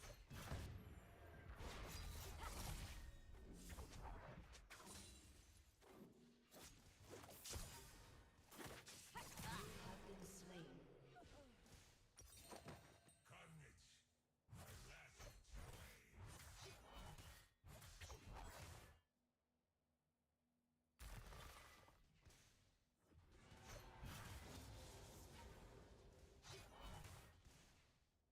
An ally has been slain. Rampage.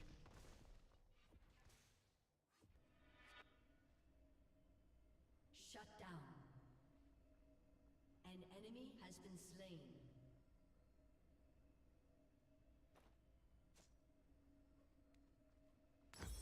I work alone. It's better for everyone.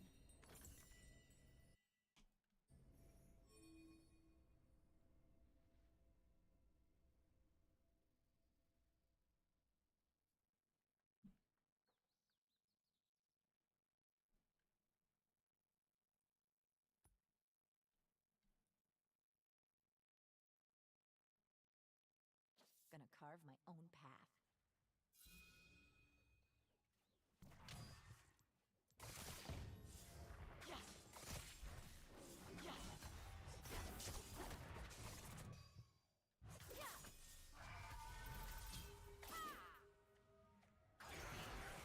You have been slain.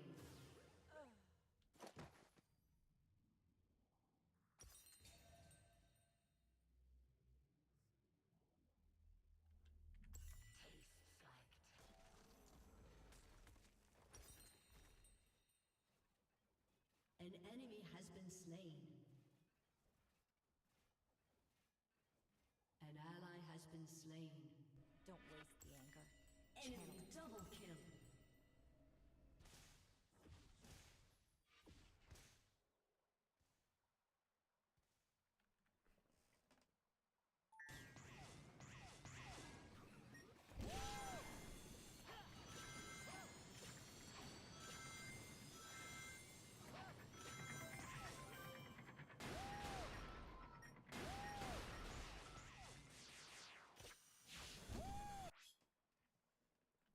Magic's fine. Steel's better.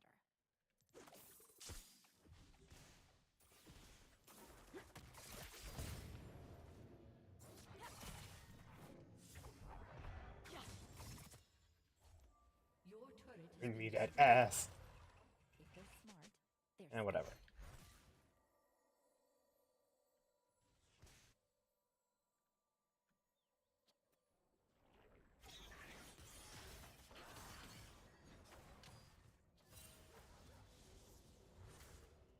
Playtime's over.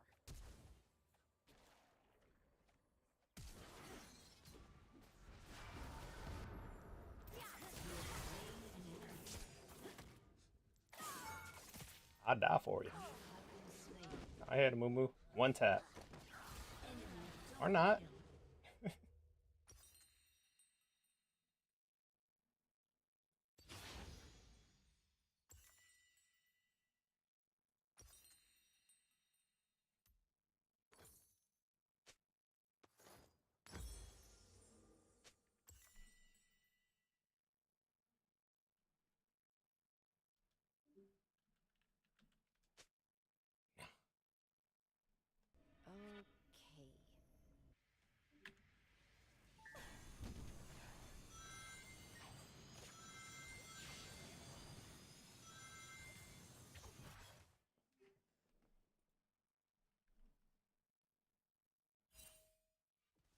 Enemy killing spree. How about I just end Your it? turret has been destroyed.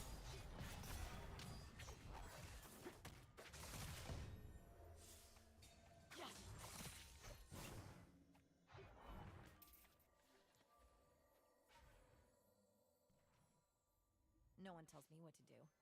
Not anymore.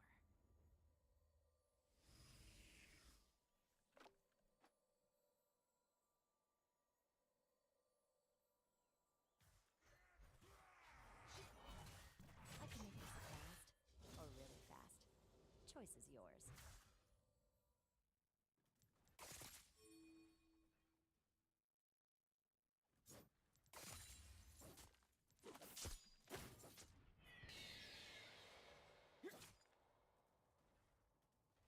You can never have too many kunai.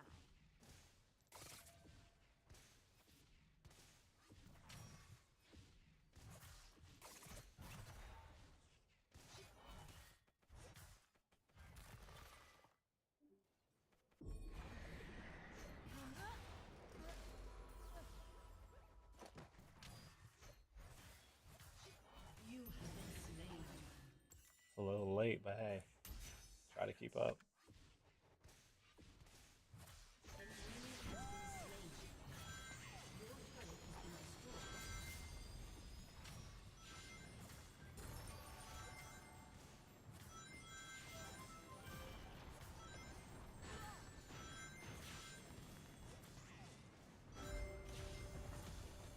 I was just warming up.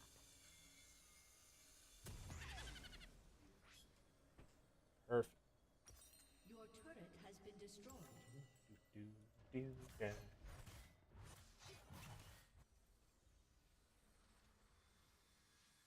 The words on An your enemy tombstone has been slain. are mantras.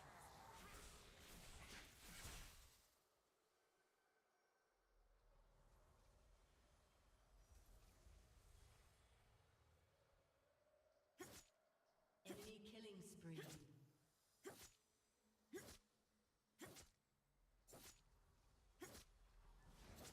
Oh, you're gonna bleed.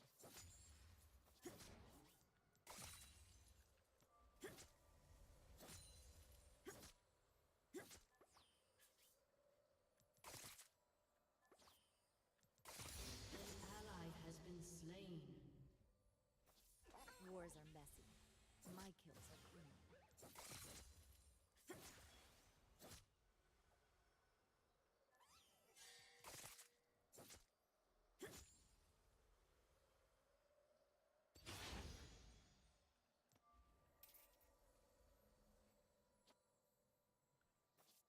Skill and steel will get the job done.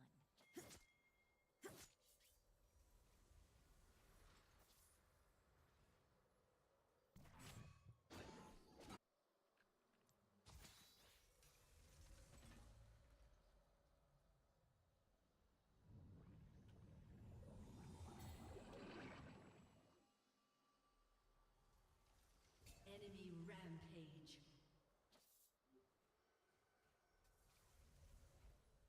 No more meditation or masters.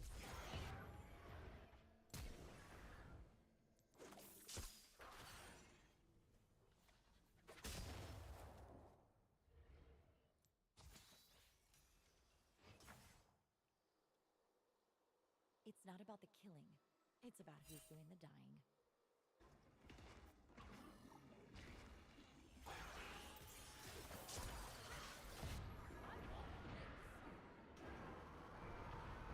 Enemy rampage.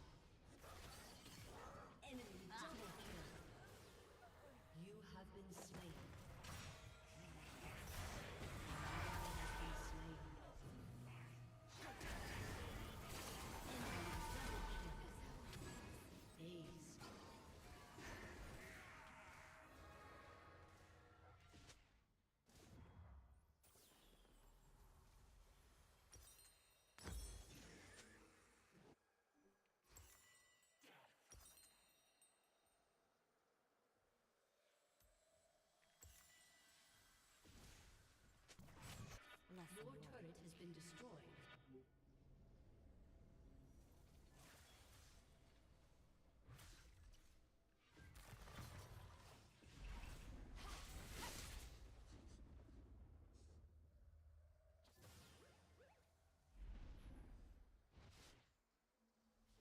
I got a pack full of trouble and nothing but time.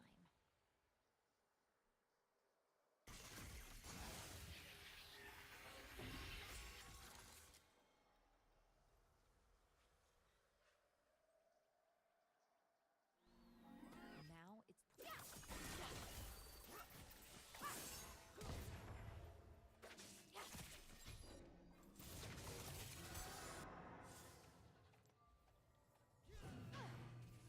Enemy killing spree. Reflects your torment. the old ways of An enemy dominating.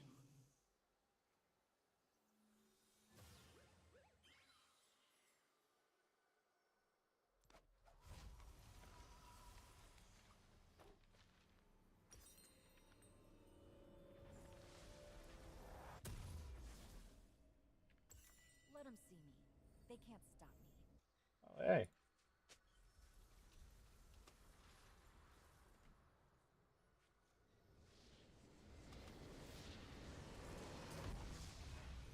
Defeat.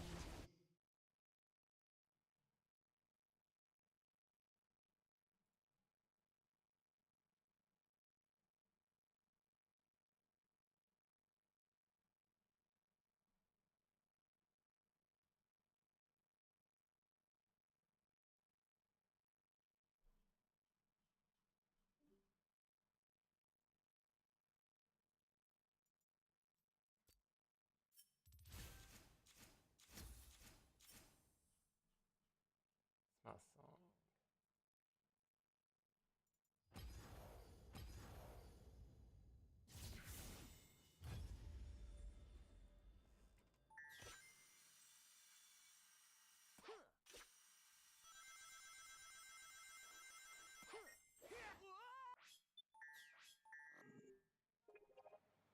Here we go!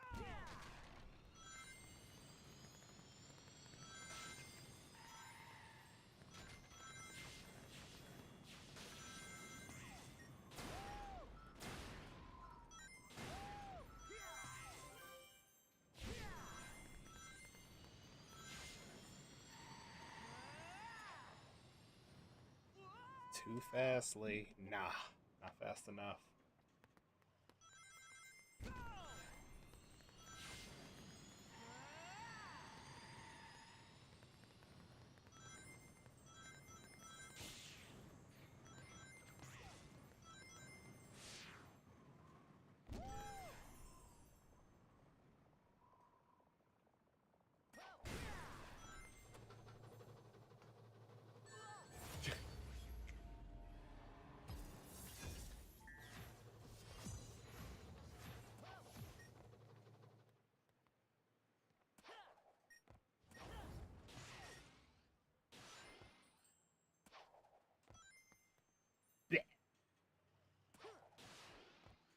Oh yeah, I forget. Cut the grass.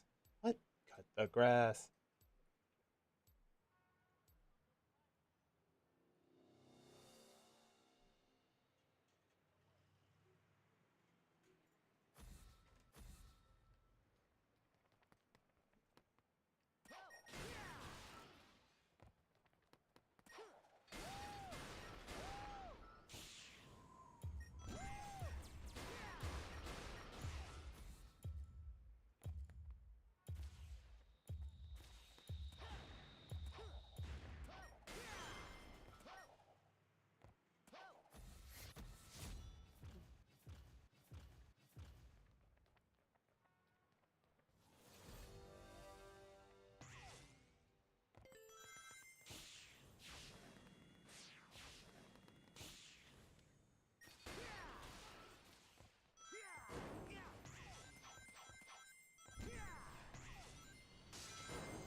You're the assassin with no master.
Can't win them all.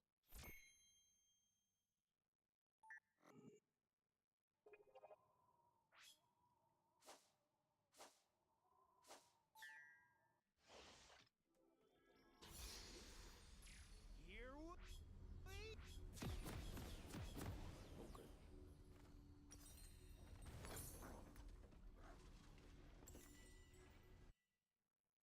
Finally, let's do this. go!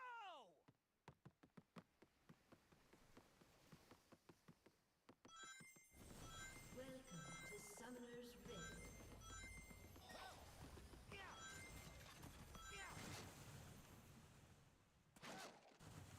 30 seconds until minions spawn.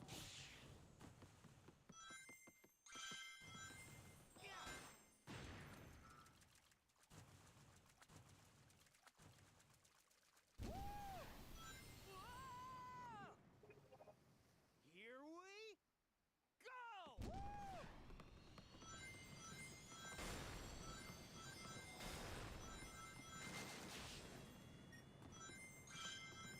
Minions have spawned.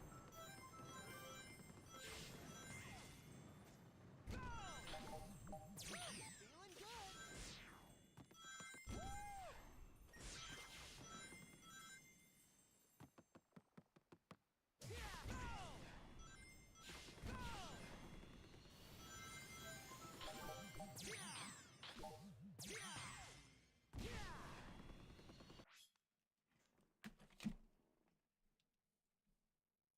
Magic's fine. Steel's better. Still time for you to do the smart thing. Go home.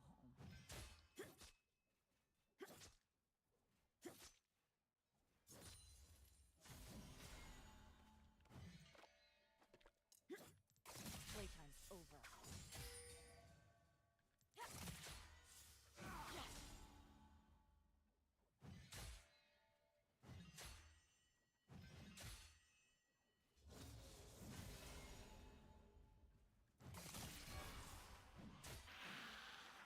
Should've run.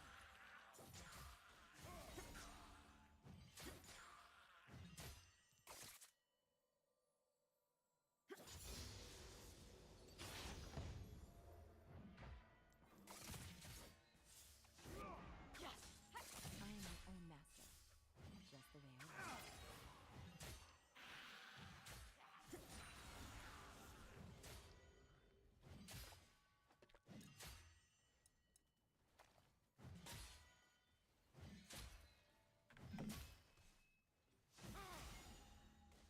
Restraint's not really my thing. First blood. An ally has been slain. An enemy has been slain.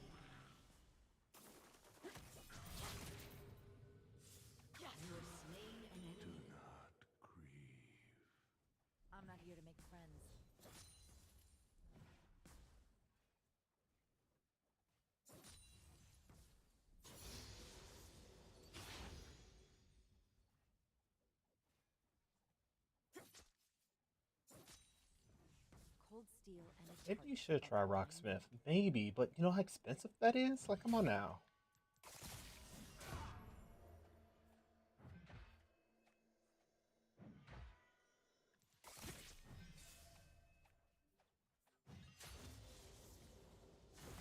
Wars are messy. My kills are clean.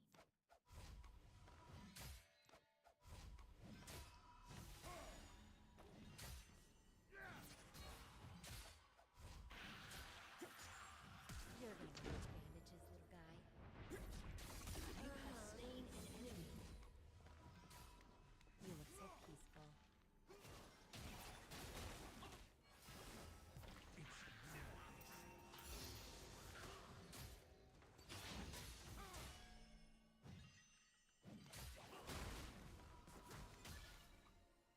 You will not die.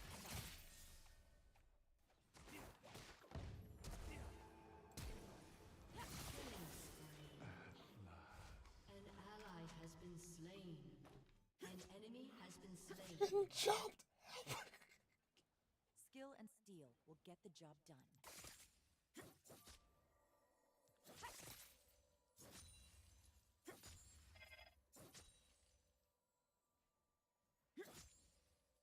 An ally has been slain.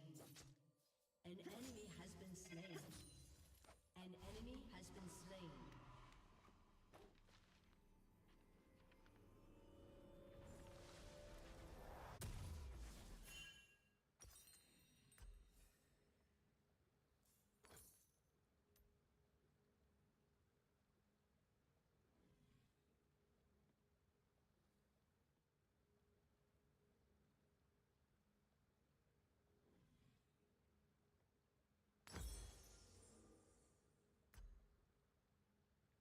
No more meditation or masters. You know, I really. This is one of not the best song from now. Bad music, I guess. I still want to hear it though.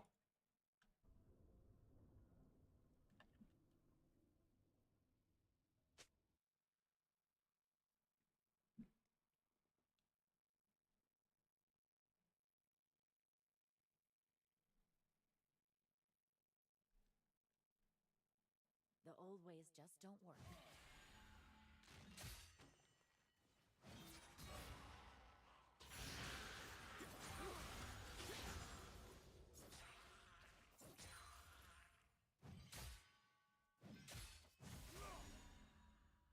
How about I just end this?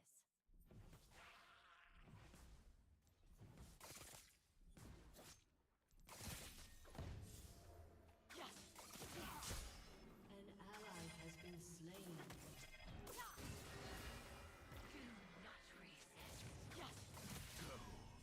Take what you will. Rampage.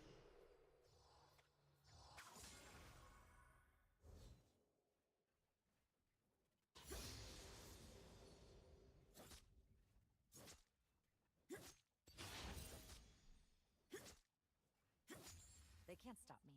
I mean, they can try.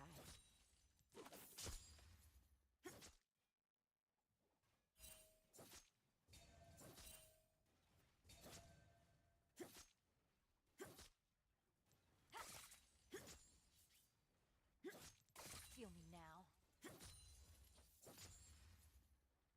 Killing spree.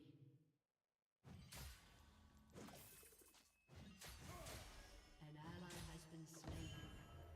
The damned resist their fate.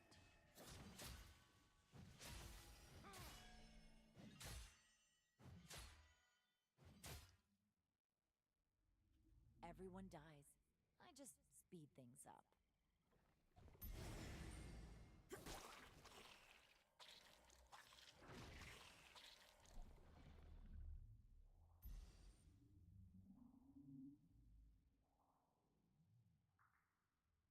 I make problems disappear.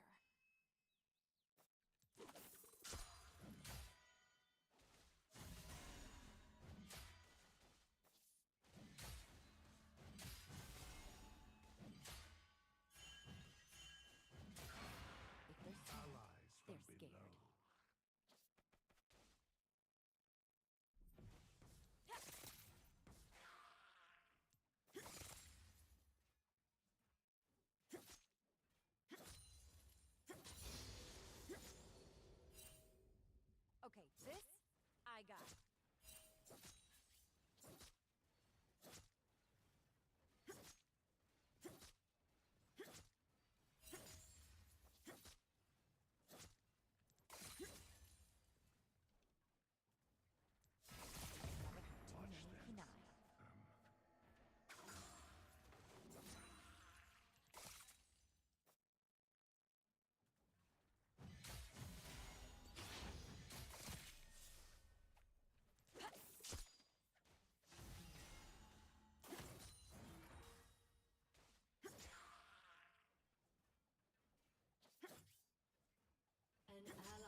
slain.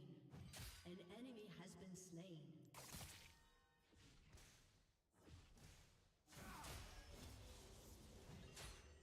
Let them see me. They can't stop us.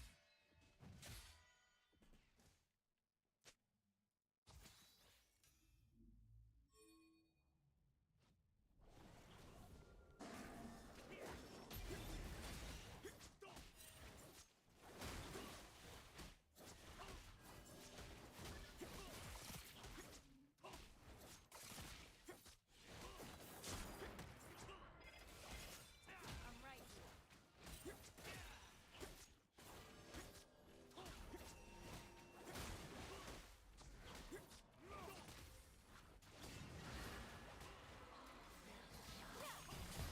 Behold the horrors of the island.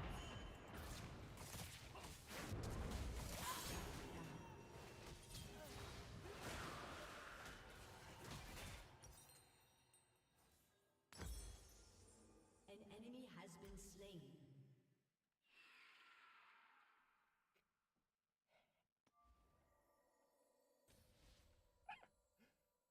Ah. An ally has been It's not the slain. killing I'm about. It's the cause.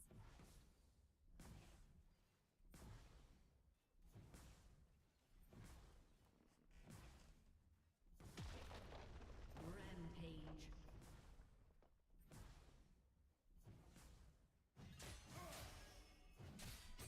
An enemy has been slain. There's only two mistakes.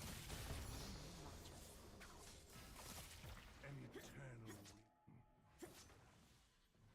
An enemy has been slain.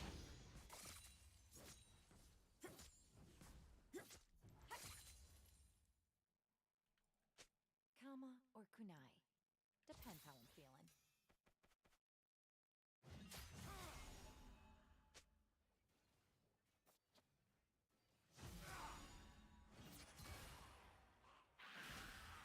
to destroy the place I use it.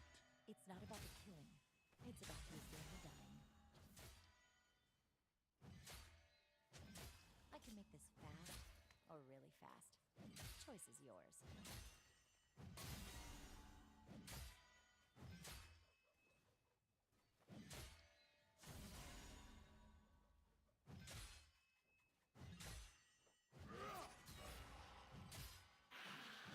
I can do this all day.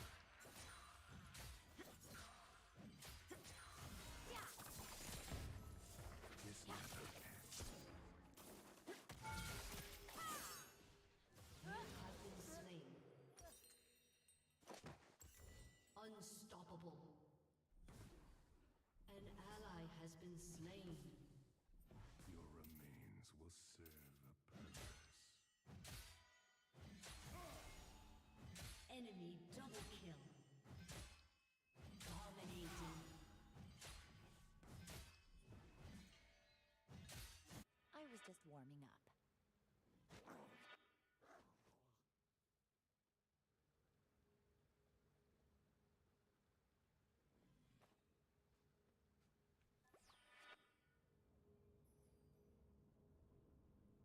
If you look dangerous, you better be dangerous.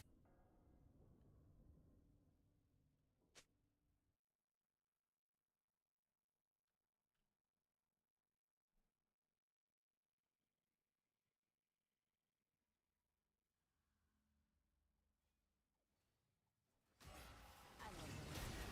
My whole team has Turn. killing spree. An enemy has been slain.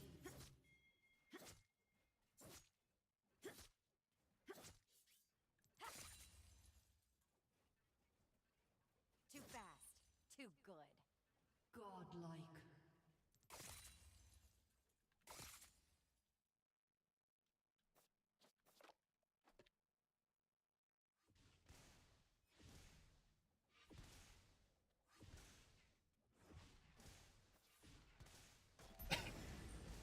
Can't stop An what's ally coming. has been slain.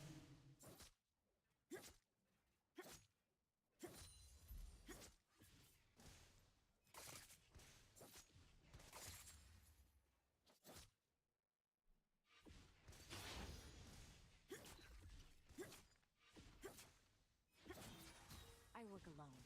It's better for Your turret has been destroyed.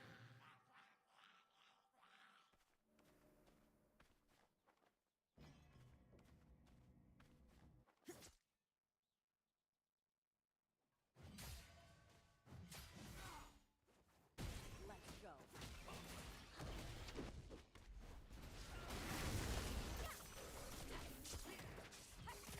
Has slain an enemy.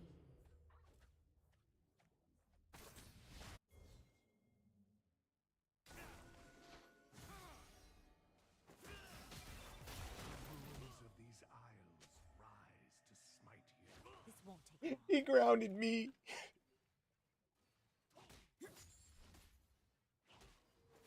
Rampage. An enemy has been slain. Double kill. Let's have some fun.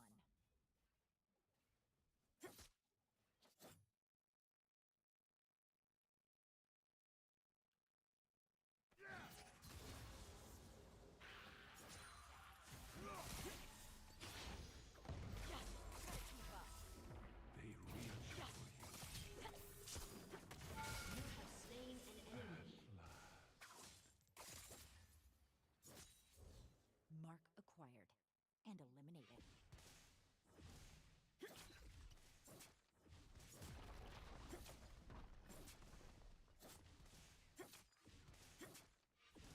Your team has destroyed a turret. No one tells me what to do. Not anymore.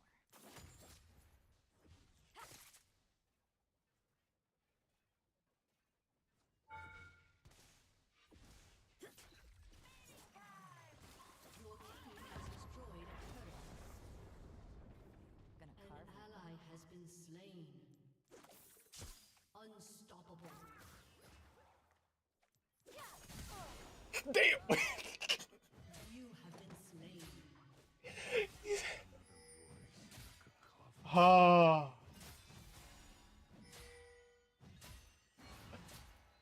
I wish Dominating. I knew how to animate. I would have animated a collie busting out of a bush and the work just hitting a mean 180. The meanest 180 with a shovel. Your turret has been destroyed. Oh no.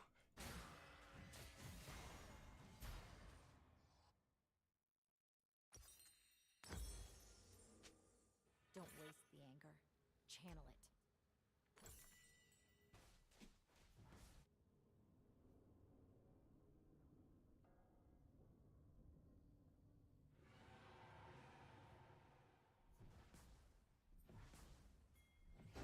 Magic's fine.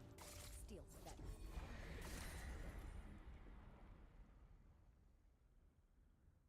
Shut down.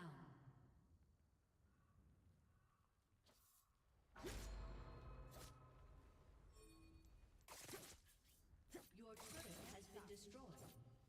Shut down.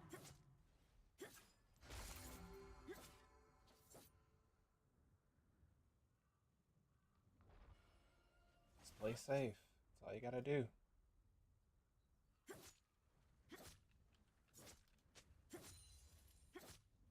Playtime's over.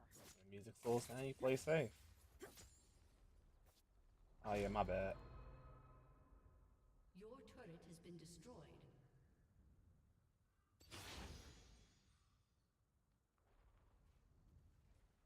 Let's end this.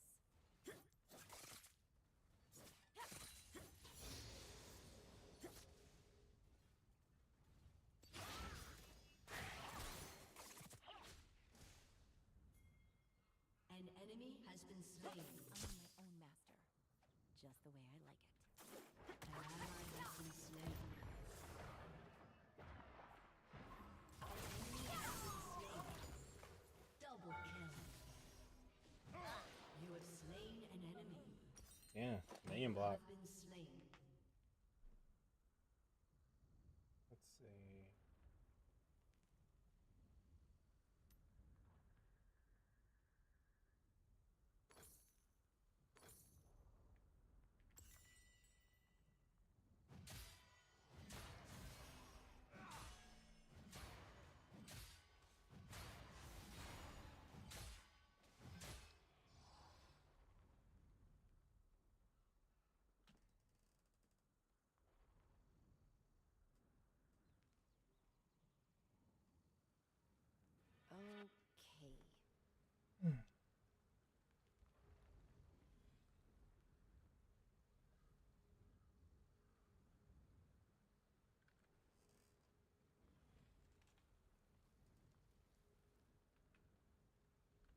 Body cane crash.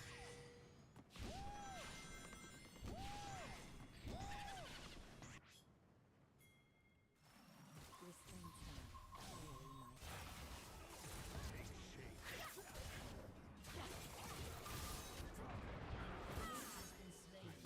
Are you an enemy? Okay. The show for to get the 10-piece combo special. Oh, some nuggets sound amazing.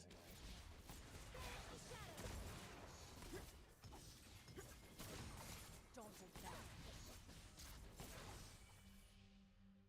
Exactly.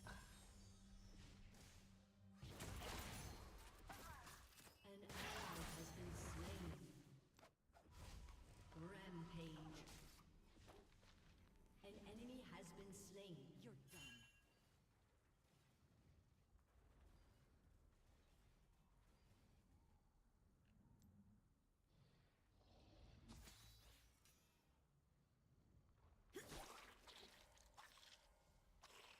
I'm not here to make friends.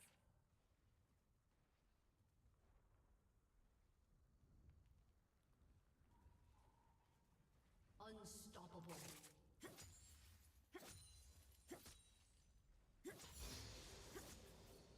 Cold steel and a target are all I need.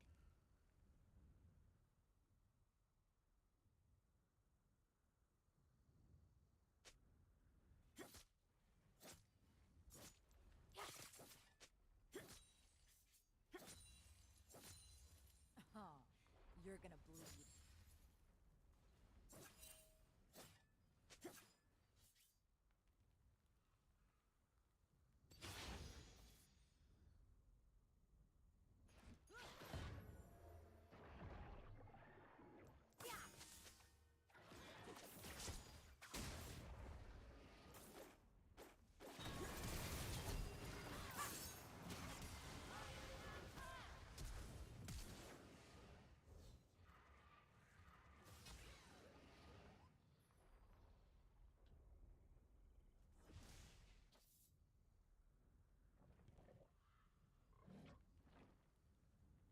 Wars are messy. My kills are clean. How dare you?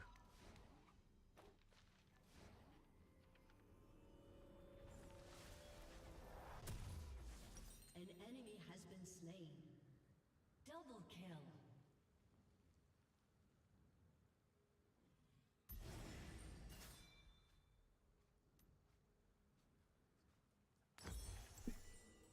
The only rule that matters is that your enemies don't walk away.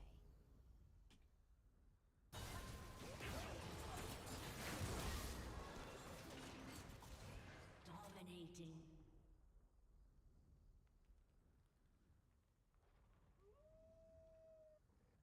Double kill. Triple kill. Aced.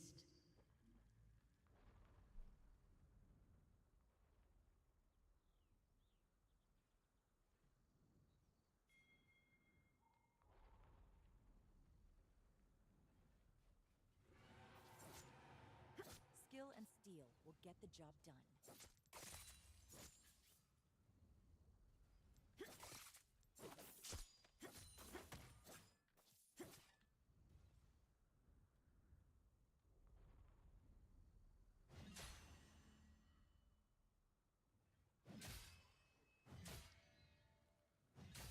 Your team has destroyed a turret.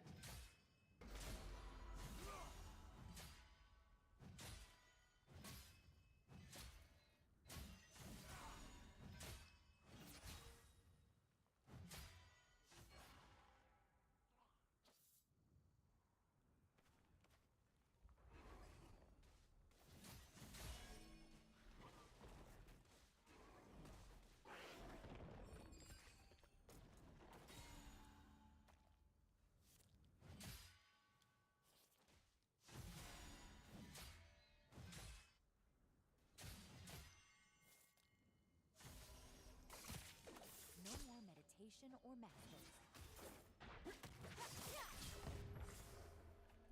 Resist their fate.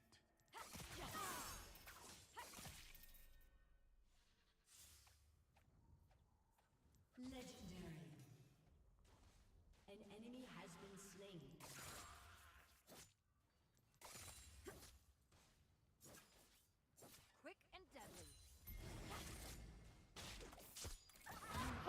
Didn't see him coming up.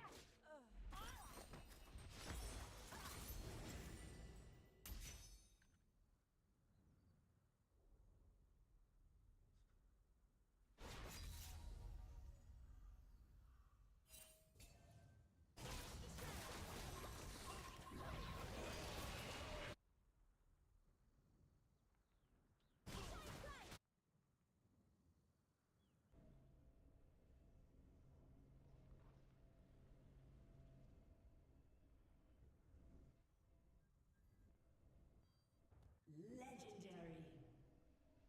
An ally has been slain. Felt that. Shut down. Enemy double kill. That one was messy. Killing spree. An ally has been slain.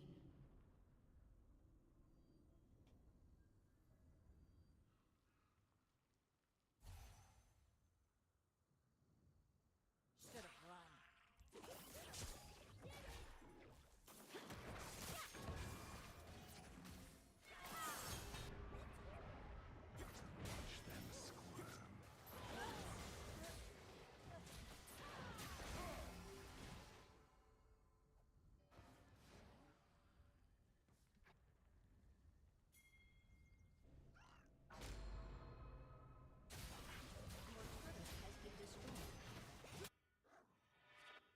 Your inhibitor has been destroyed. An enemy has been slain. Double kill.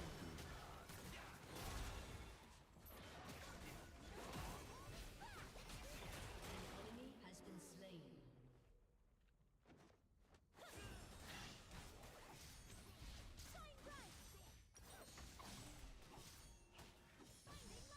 Lesson learned.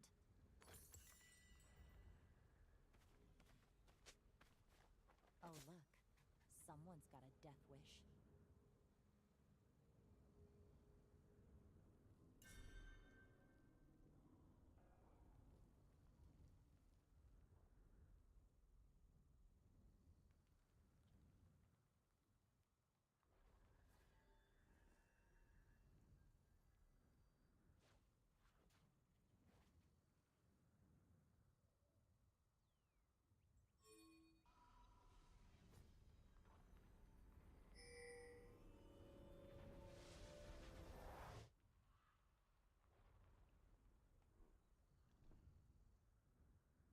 The old ways just don't work.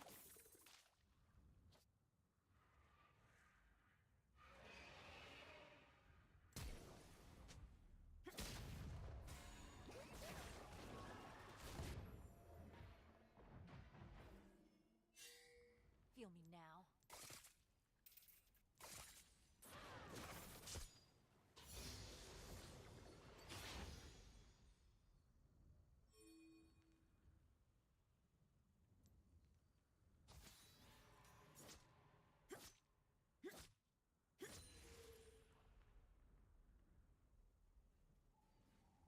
An enemy has been slain.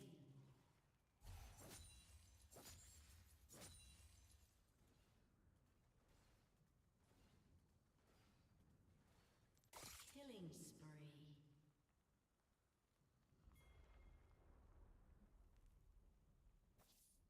An enemy has been slain.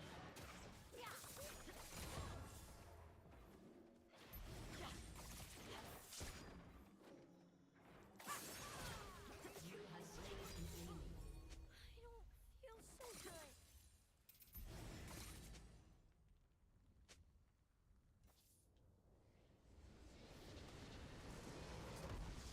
Victory!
Too soon.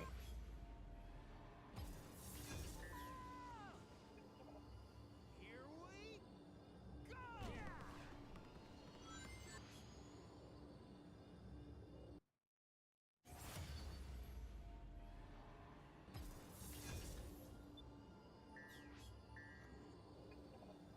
Here we go!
Feeling good! Go!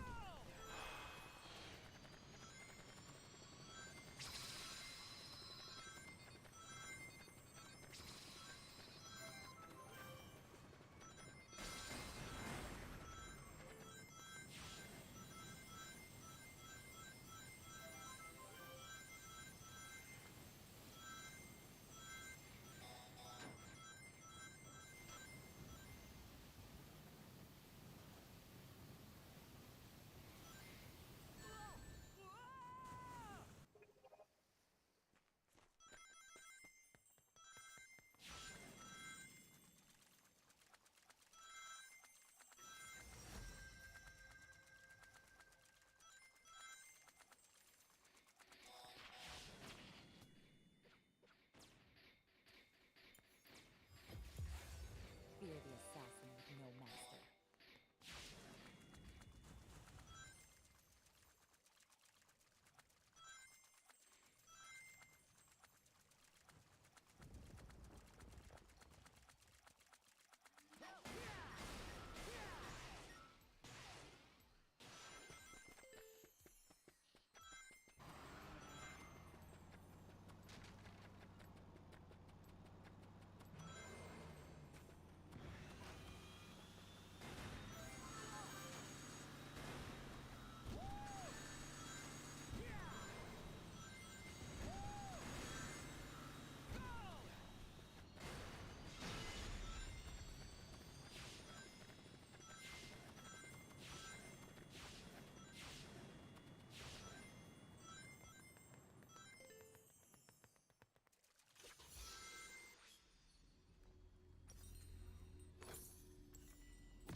Stay out of my way.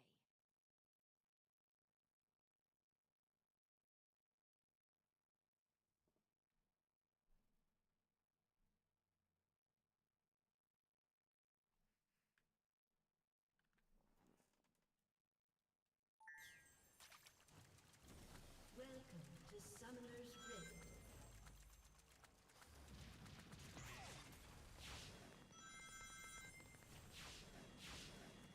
Seconds until minions spawn.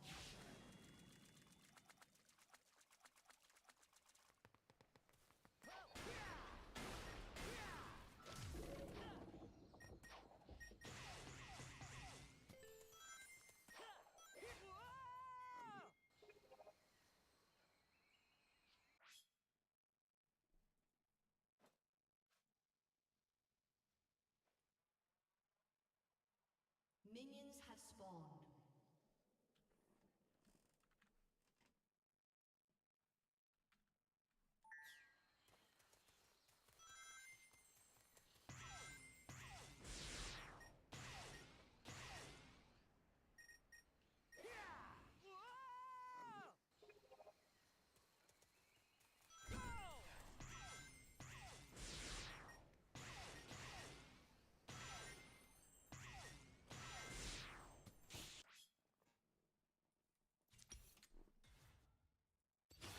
How about I just end this?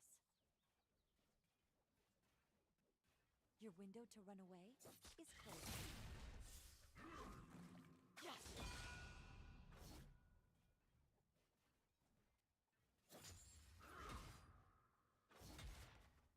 Playtime's over. I can make this fast or really fast. Choice is yours.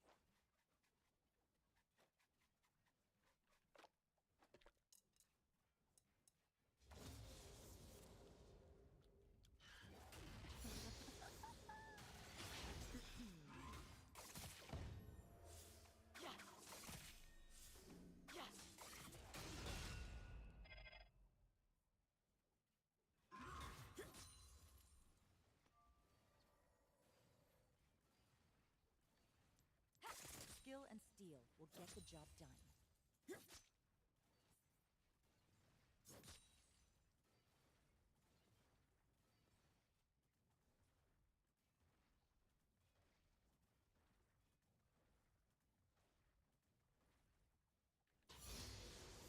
I'm not here to make friends.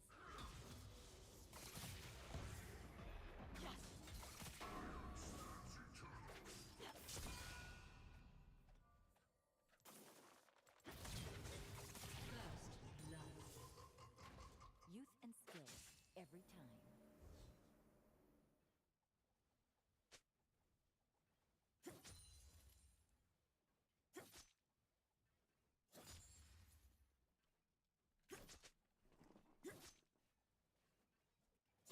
The old ways just don't work.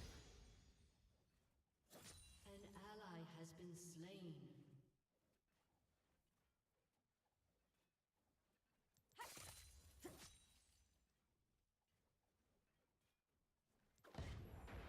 I can do this all day.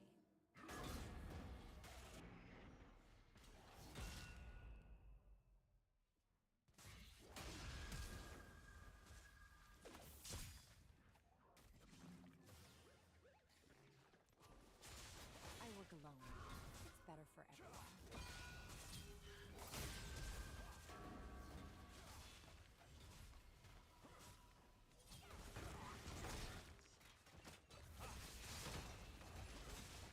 An enemy has been slain.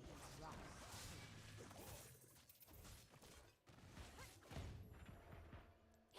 An ally has been slain. A stone can't be polished without a little friction. Yeah, I played that terribly. Still got 15 minutes.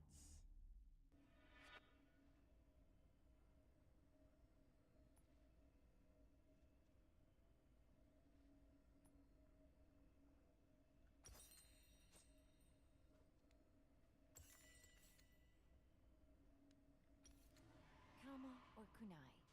Depends how I'm feeling.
An enemy has been slain.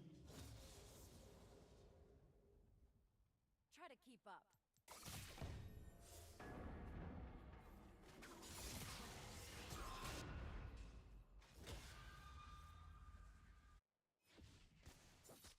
An enemy has been slain. An enemy has been slain.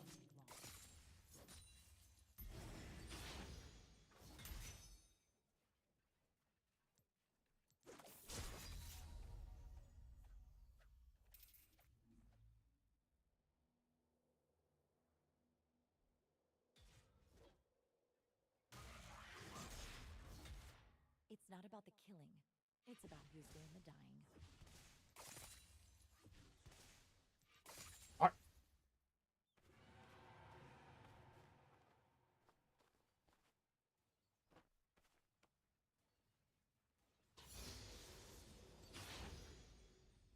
Everyone dies. I just speed things up.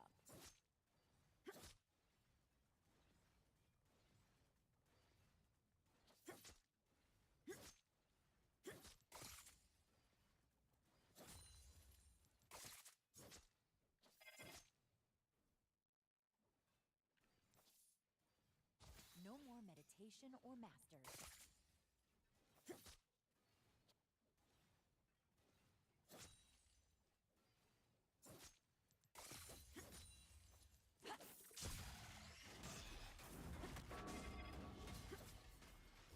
An ally has been slain.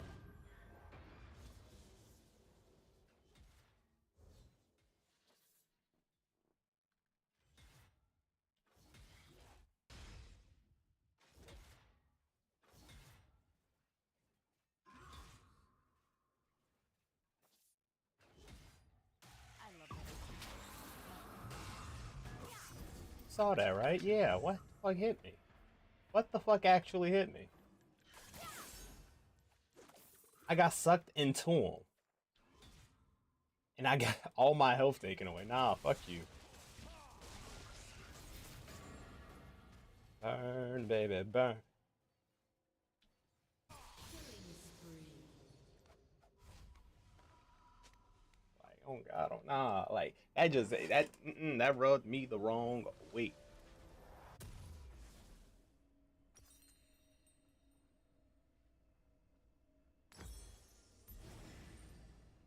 And so it's this mitty titty. Are the lyrics at least? Just, ew.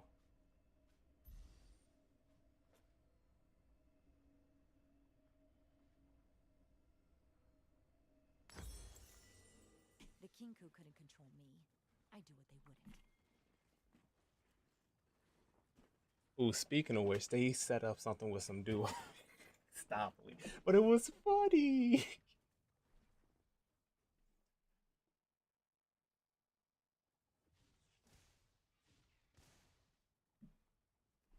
It's not the killing I'm about. It's the cause.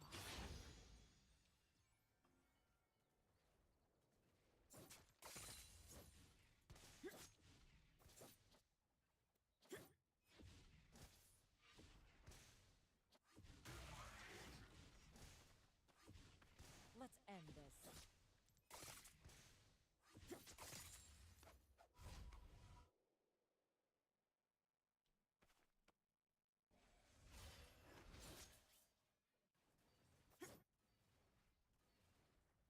I make problems disappear.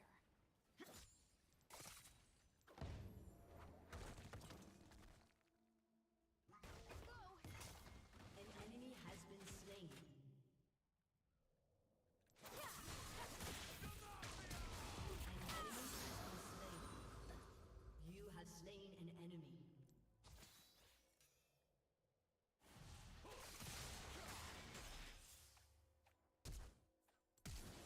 You have slain an enemy. Restraint's not really my thing.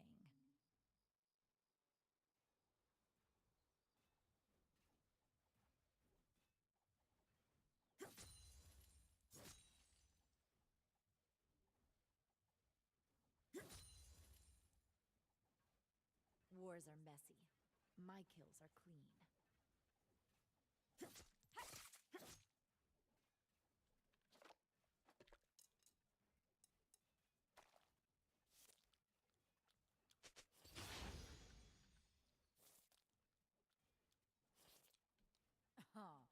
You're gonna bleed. Enemy killing spree.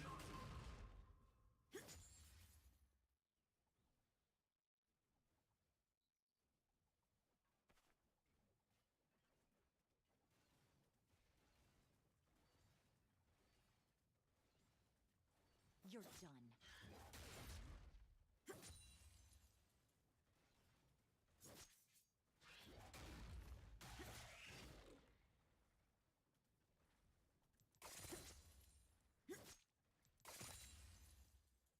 Okay, this I got.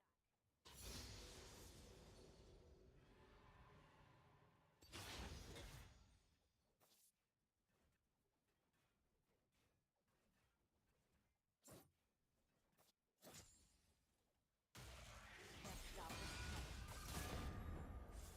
coming.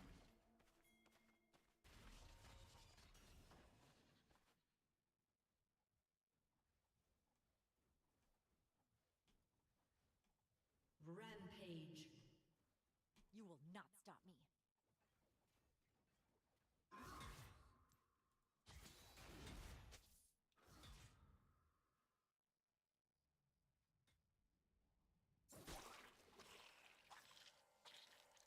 Unstoppable. If they're smart, they're scared.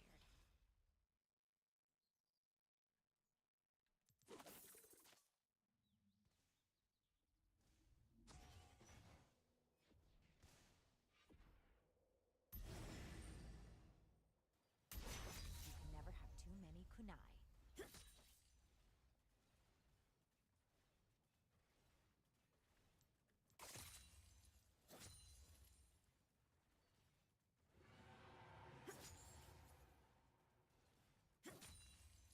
They can't stop me. I mean, they can try.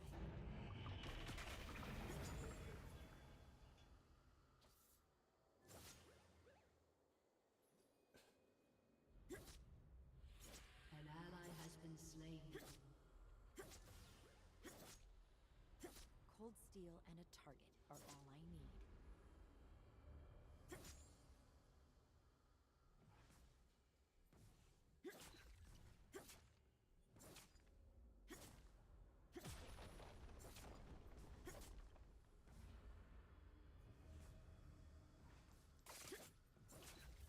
Don't look back.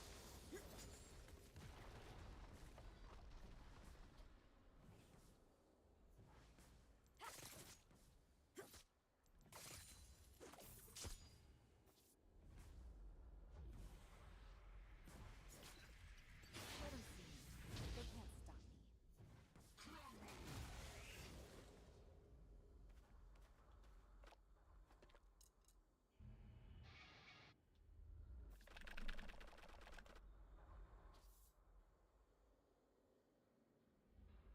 The words on their tombstones will be my new mantras.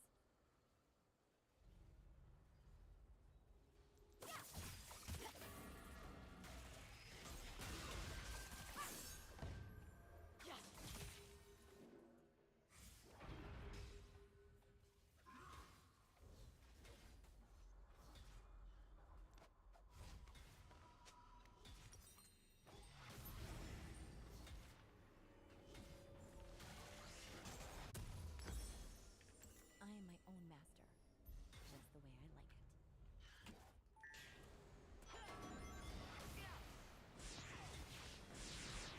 Feeling good. Feeling good.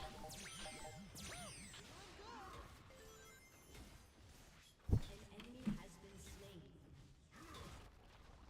An enemy has been slain. Empath.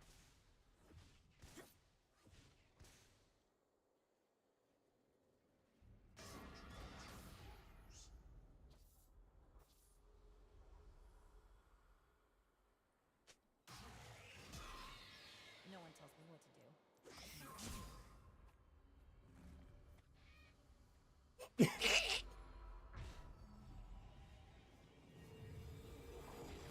Your team has destroyed a turret.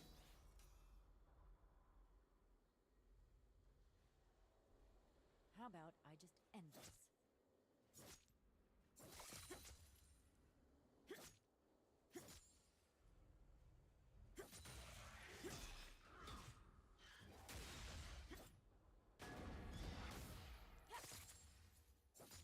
Playtime's over.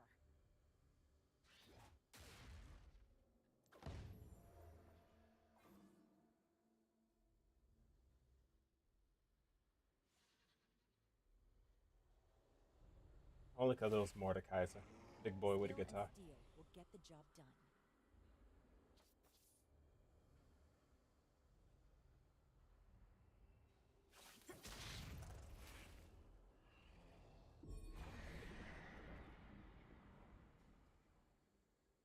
An ally has been slain. Your team has destroyed a turret. Double kill. Your team has destroyed a turret. Triple kill.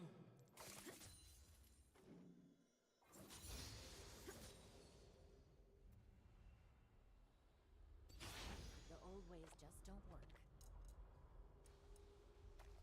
Shut down.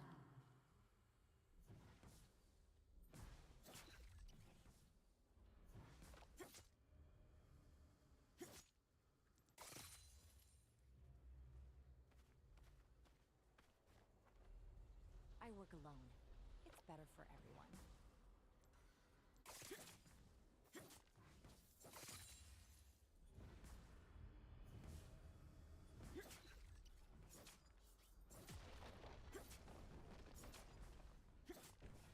Your team has destroyed a turret. Depends how I'm feeling.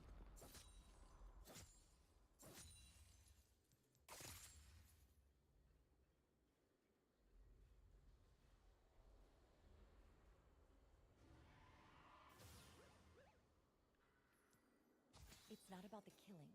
It's about who's doing the dying.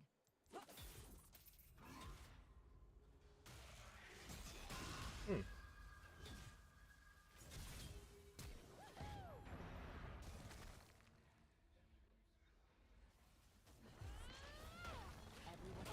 Killing spree.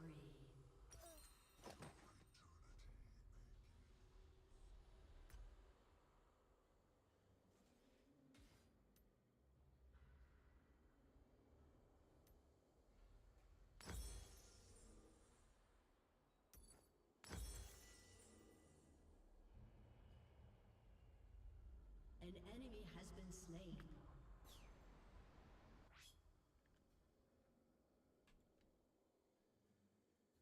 Killing spree. An enemy has been slain. The Fist of An Shadows. enemy has been slain.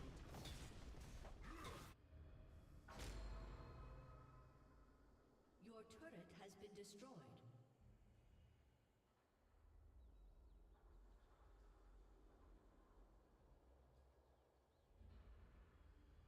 No more Your magic. team has destroyed a turret.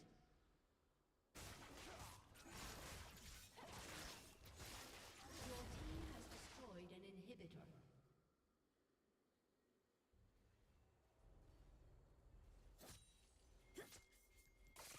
Should have run.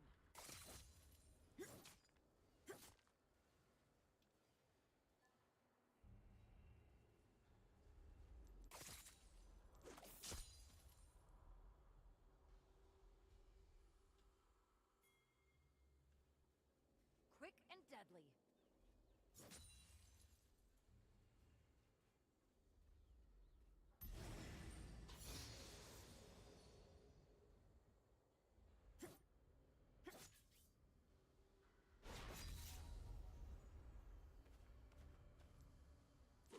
Magic's fine.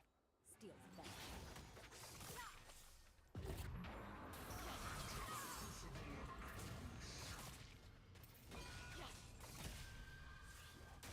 You have slain an enemy. An enemy has been slain.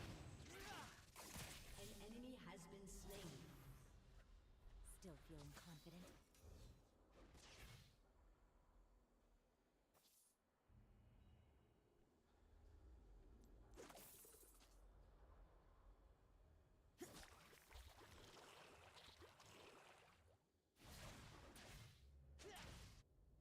I love what I do.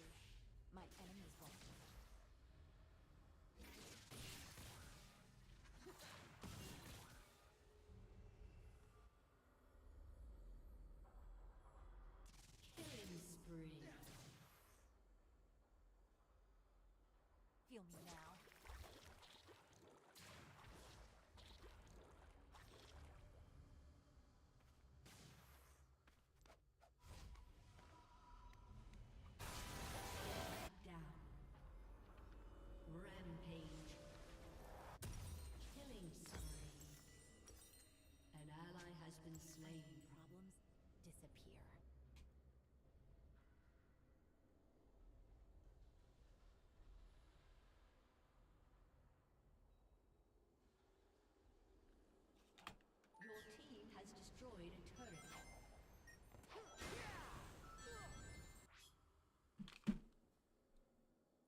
Restraint's not really my thing.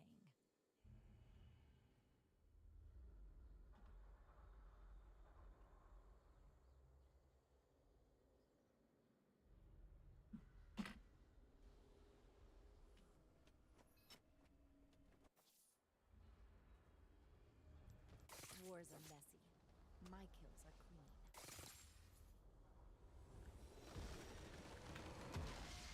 Victory!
Ooh.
Oh wait. No, you stupid.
has reconnected.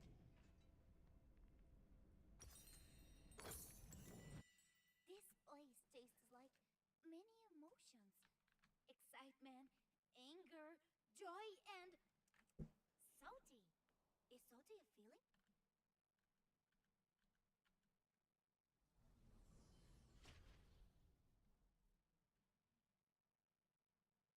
Minions have spawned.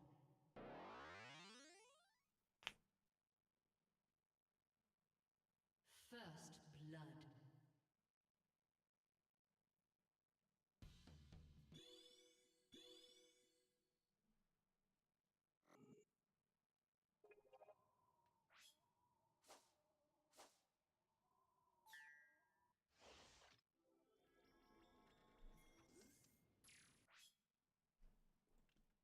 If An enemy Nico has been becomes slain. Nico, what does she look like? You are not secretly Nico, are you?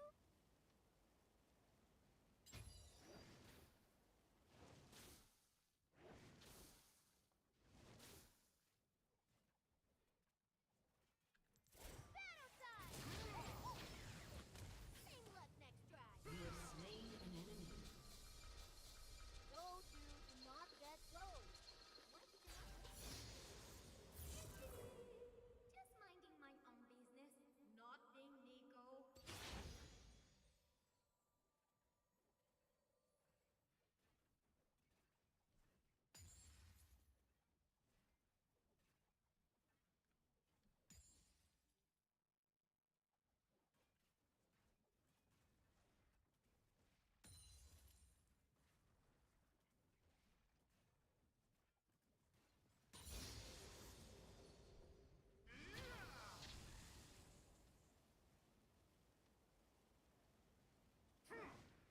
Right means danger.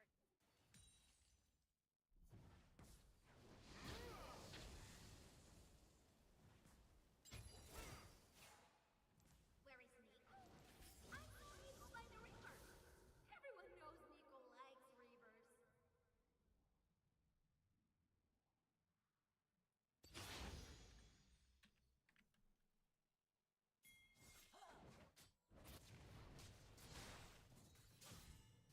Bahasiki! It means I You have slain an enemy.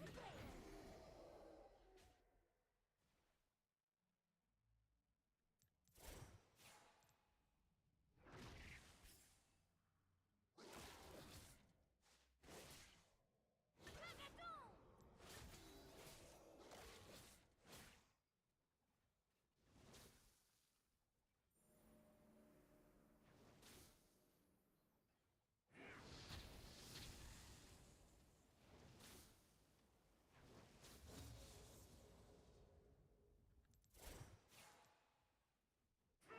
It's fun to walk around in different skins.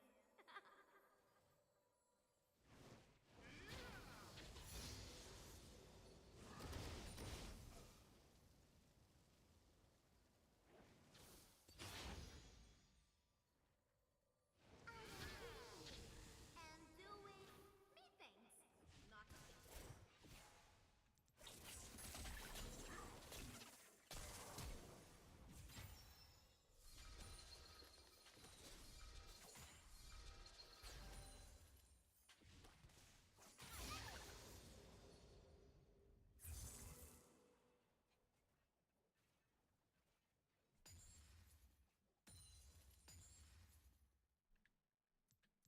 I am normal.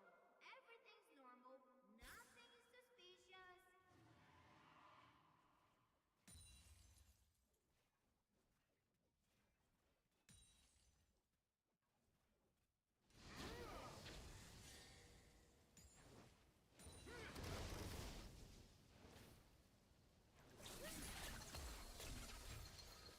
What do you know?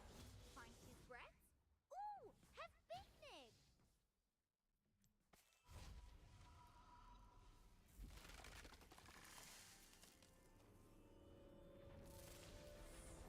An enemy has been slain.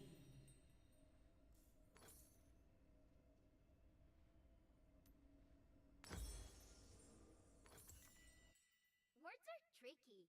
Better An to enemy speak with has been colors slain. and emotion.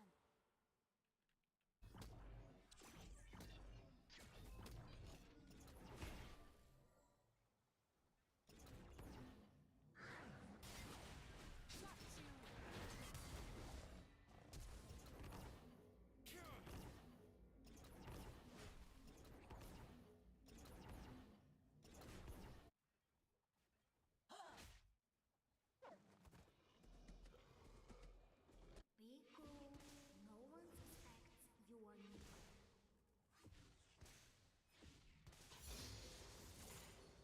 An ally has been slain.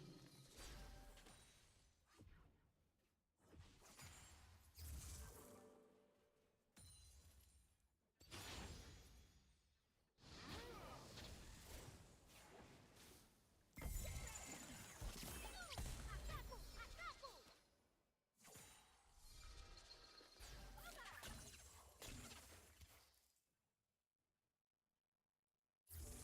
Nico must stay unseen until the last moment.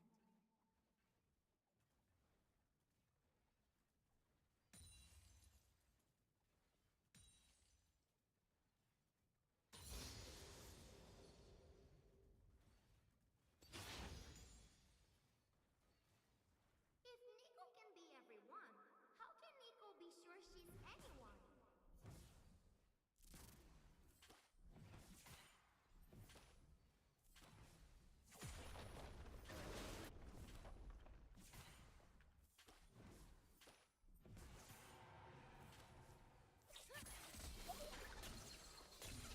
Killing spree. Like a wildcat! Roar! An enemy has been slain. Is that a song I have like that? I do not remember. They never play it. Huh.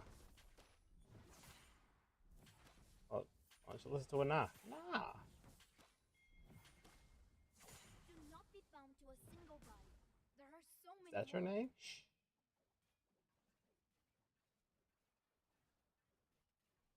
An enemy has been slain.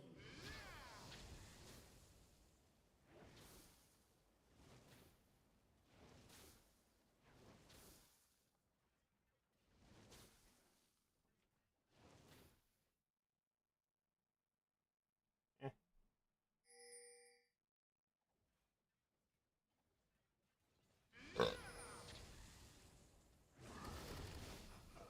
Nico, teach you a lesson.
Shut down. It's fun to walk around in different Unstoppable. skins.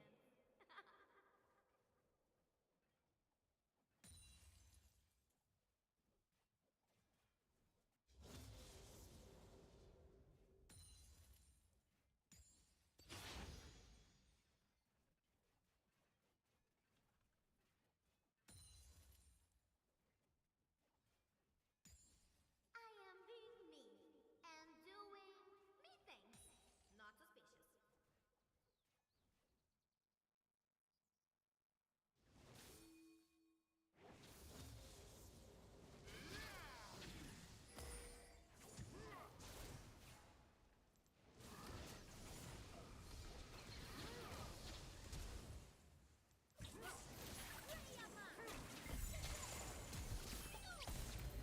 Killing spree. Nico will keep your Shoma alive. Wish they did. An ally has been slain. I am normal. Everything's Maybe. normal. Nothing is suspicious. That would be lovely.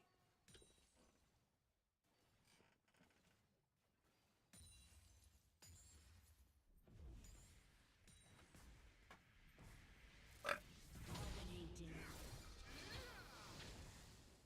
An ally has been slain. Enemy double kill. If Nico knows your Shoma, Nico knows you. Enemy triple kill.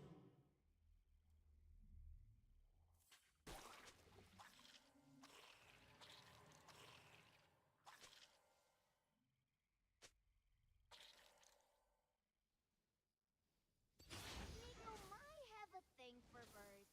And for people who...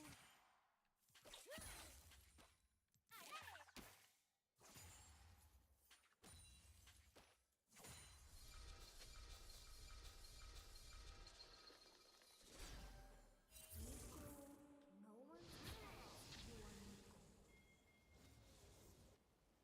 An ally has been slain.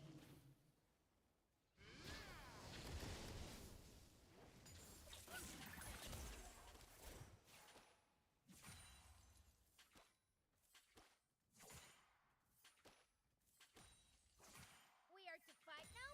Let's go!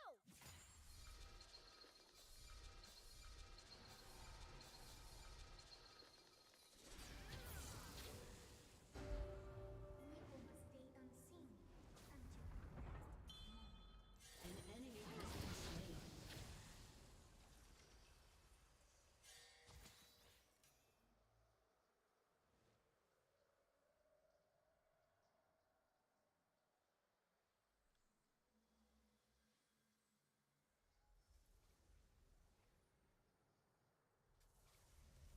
if Nico can be everyone, how can Nico be sure she's anyone?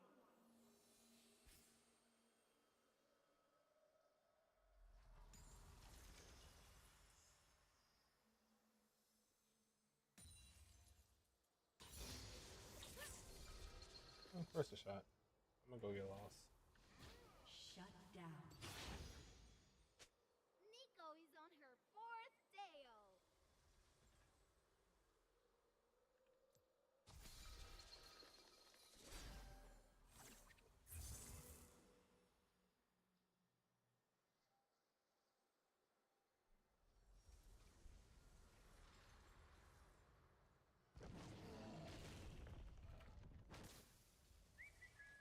I am definitely not Nico. No.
There it is.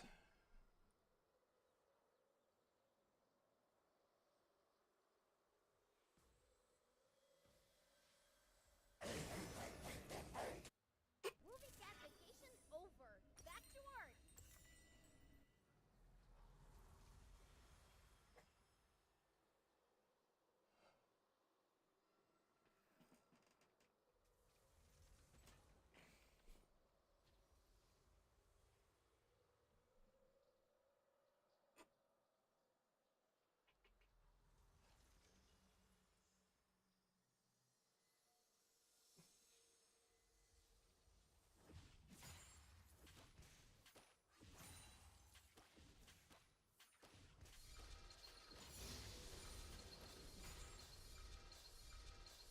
Your turret has been destroyed.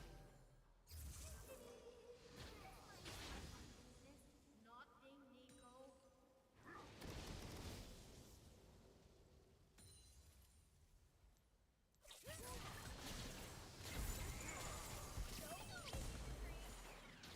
An enemy has been slain.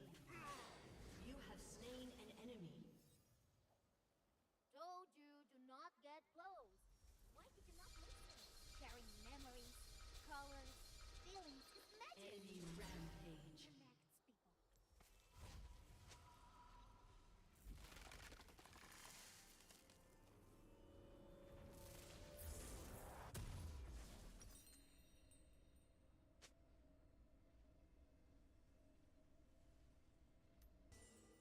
Where is Nico?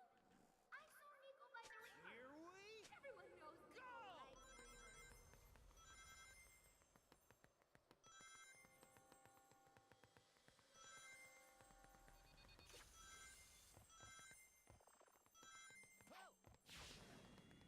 An enemy has been slain. Your turret has been destroyed. An ally has been slain. Shut down.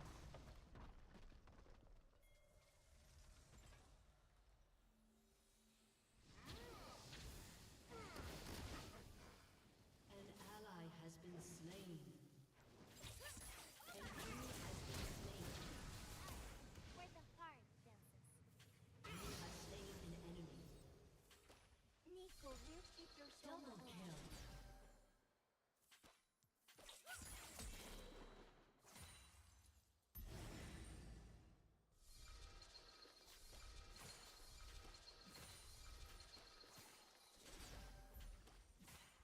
It's fun to walk around in different skins.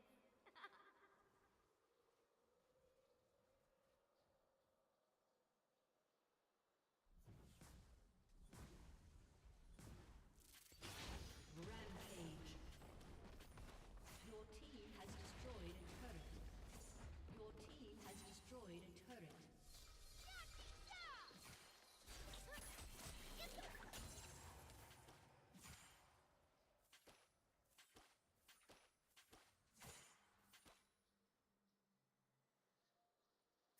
I am being me and doing me things.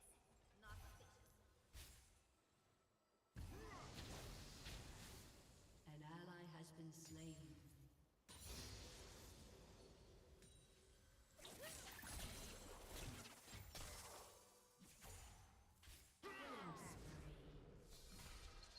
In our An spirit ally has been difference, slain.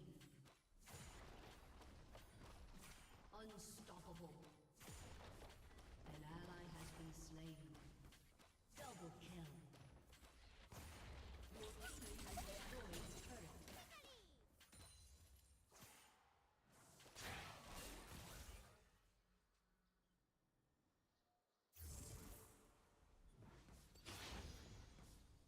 I am normal. Everything's normal. Nothing suspicious.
has been slain.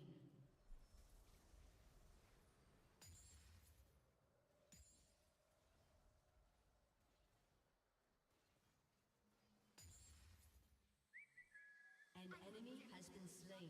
No, not Nico.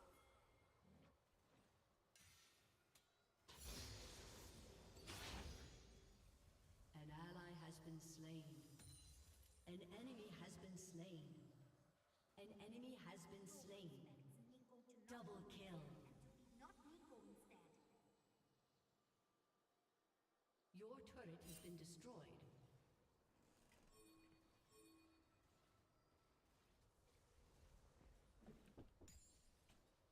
Hey, you put these dishes in the sink? Yeah, that's me. I got him. Is Nico far? Is Nico near? No one knows. I don't even got the heater on. That's the crazy part.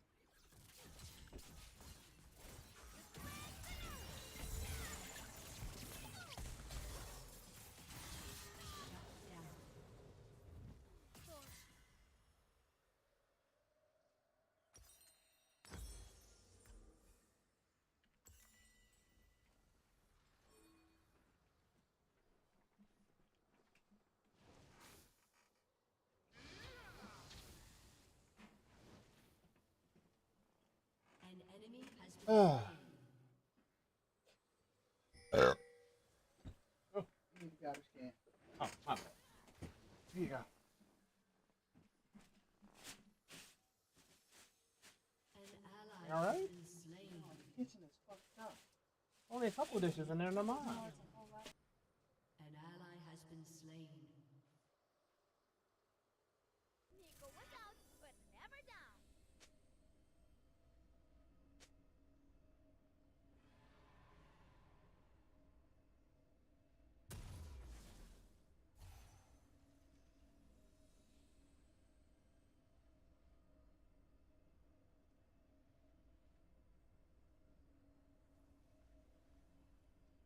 Your turret has been destroyed.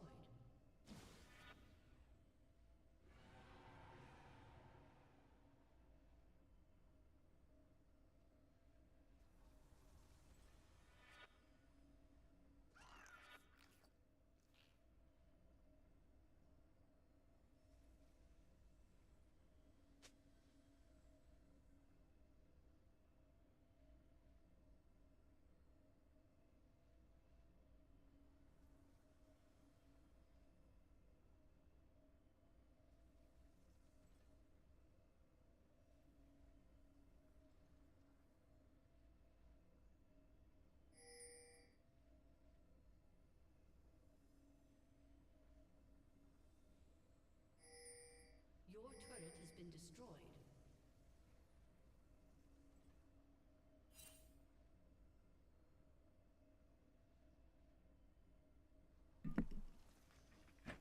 Ay.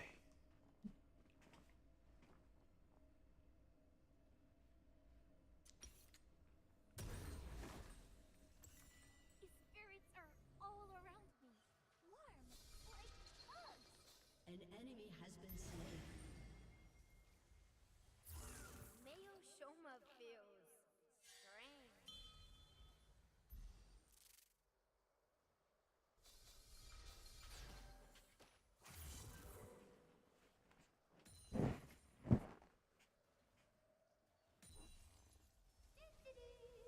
Just minding my own business, not being An Nico. ally has been slain.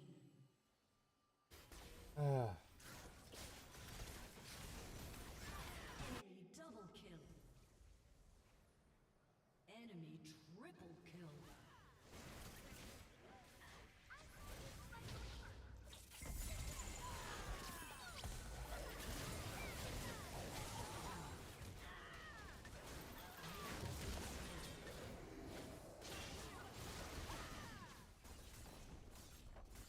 Your turret has been destroyed.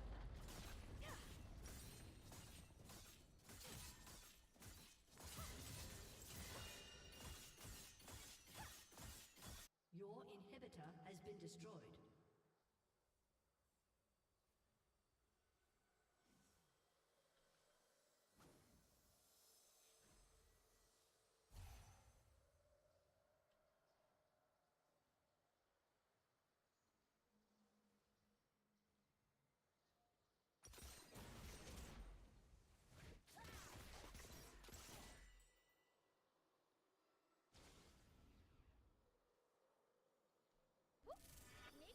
in her Nico scan.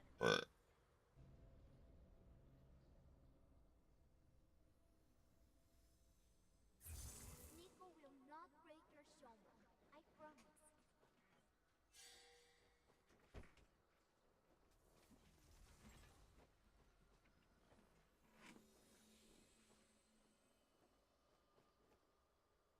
Slow down? No. Fast, fast, fast.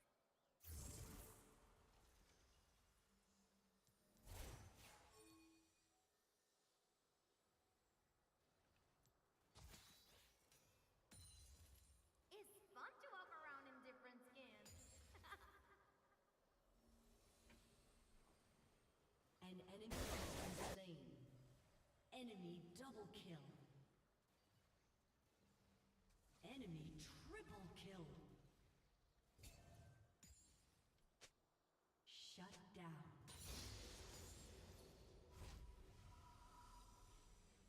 I am being me and doing things. Not suspicious.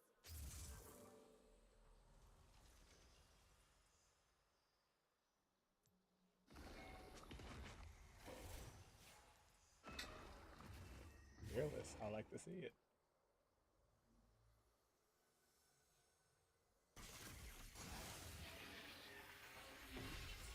Quiet and everyone invited to a picnic. Even enemies.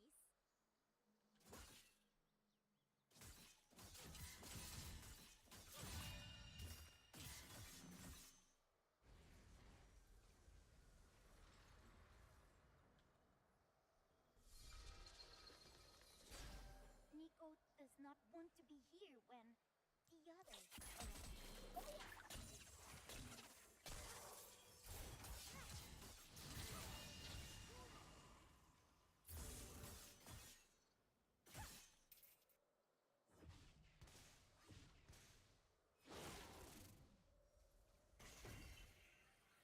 This is very exciting. Everything is going down.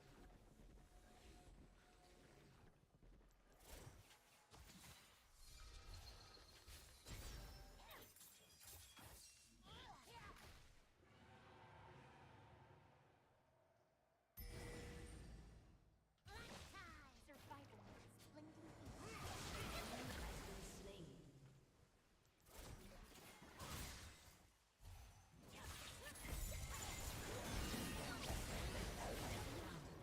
The end.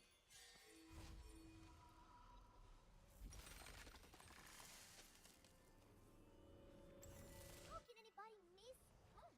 Your turret has been destroyed.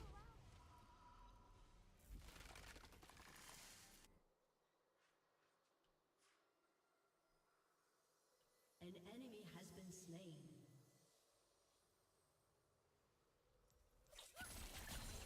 Right means danger.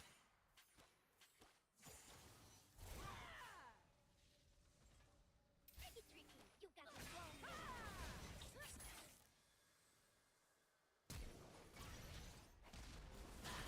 You have been slain.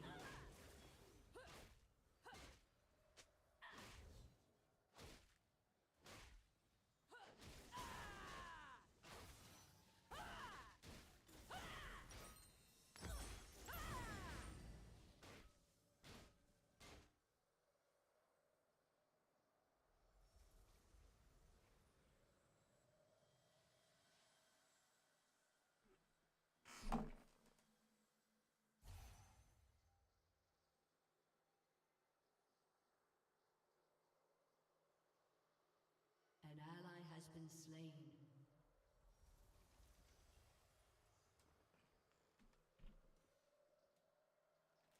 Your turret has been destroyed.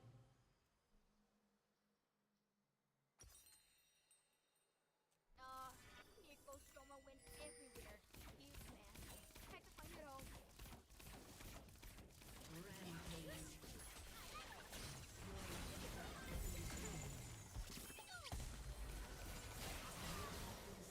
How is this map shrouded?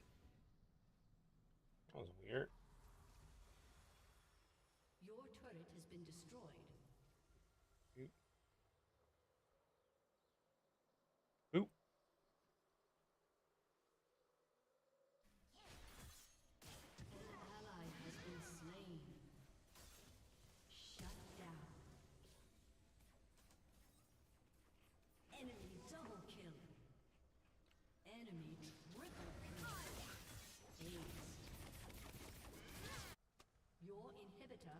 destroyed.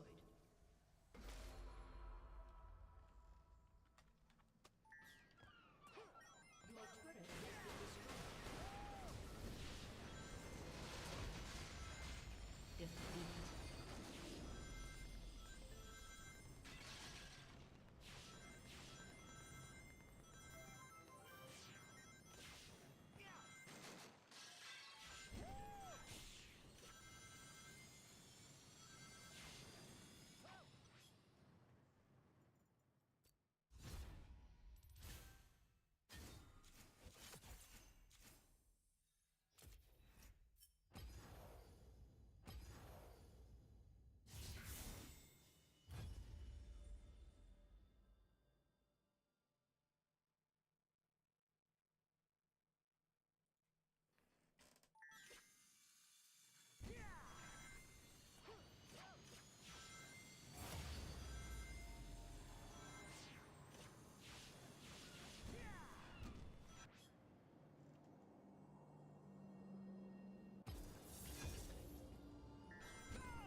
Hmm.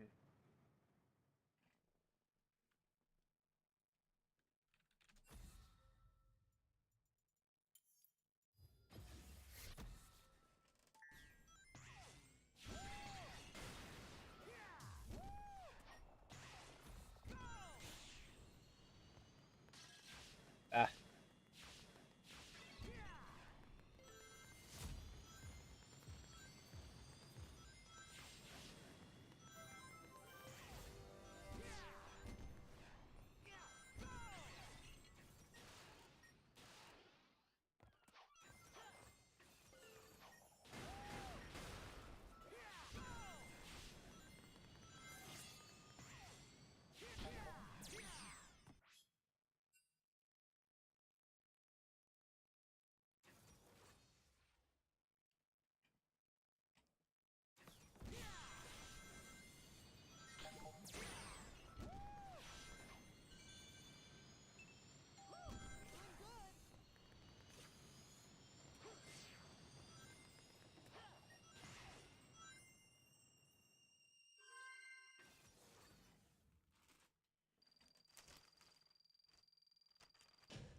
Uh-oh.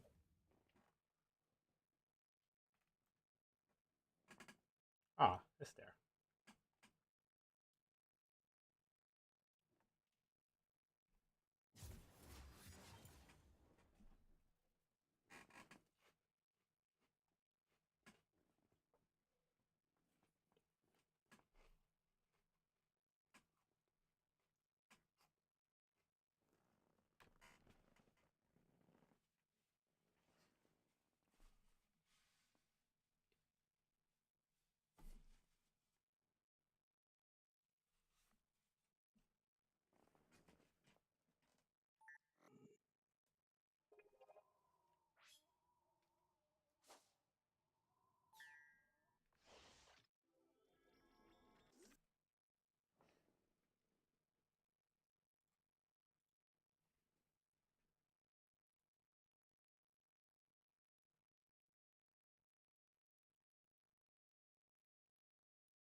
You're the assassin with no master.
seconds until minions spawn.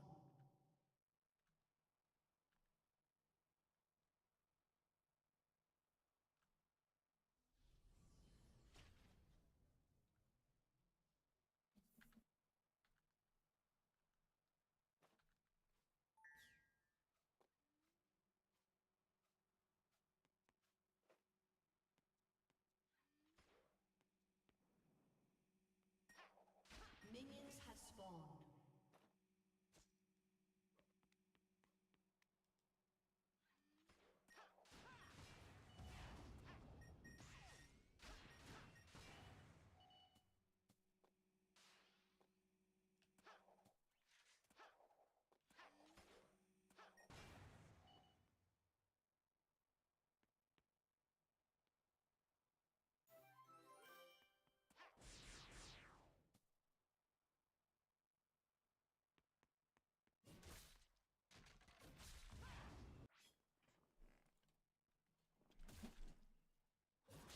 Restraint's not really my thing.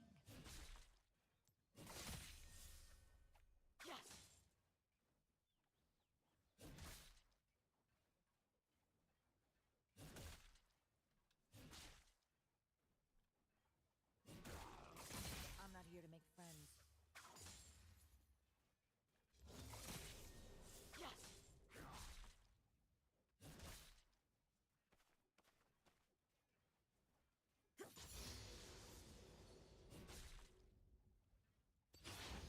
Kama or Kunai.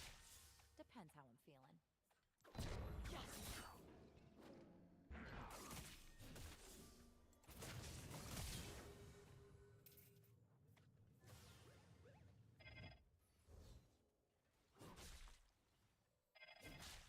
Can't stop what's coming.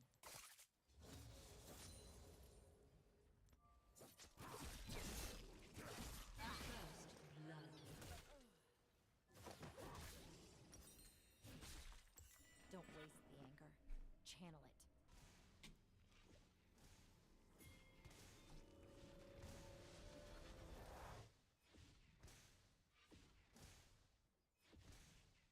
An ally has been slain. An enemy has been slain.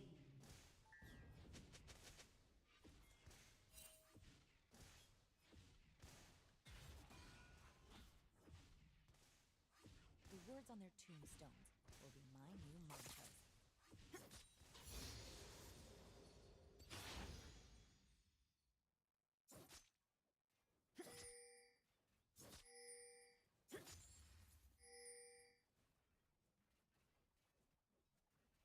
Skill and steel will get the job done.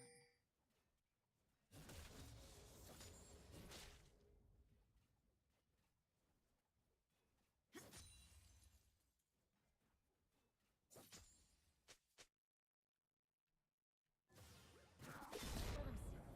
They can't stop me.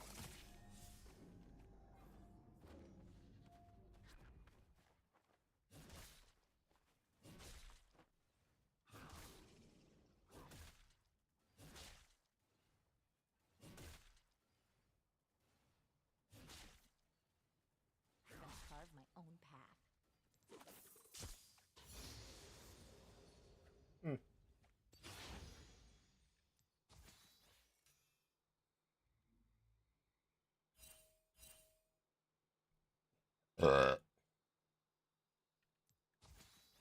I work alone. It's better for everyone.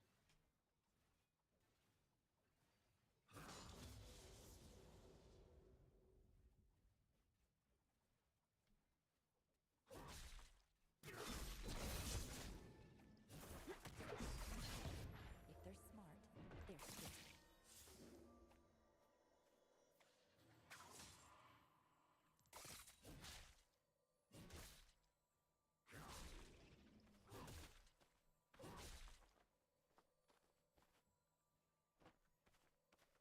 You can never have too many kunai.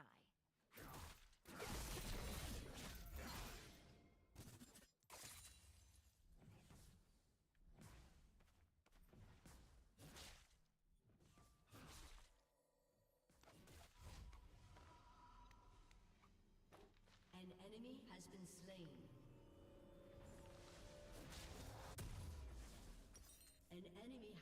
slain. Everyone's got a weakness. That's my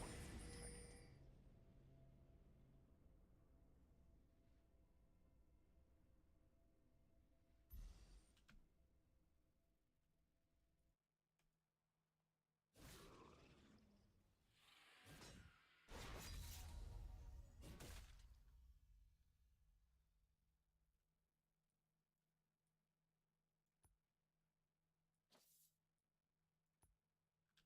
Cold steel and a target are all I need.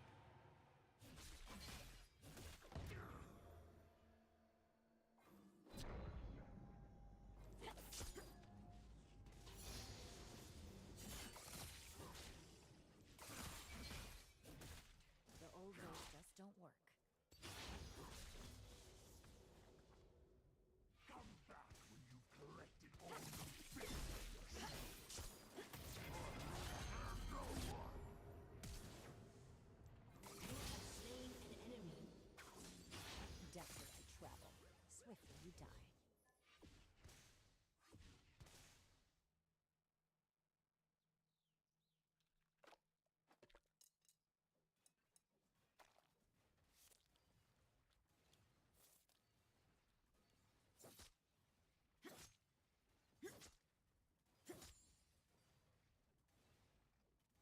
I love what I do. My enemies won't.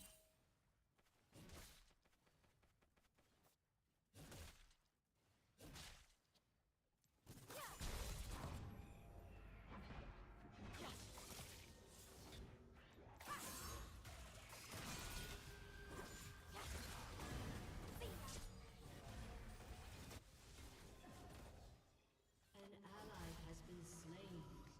An ally has been slain. You may want to rethink this little encounter. Enemy double kill.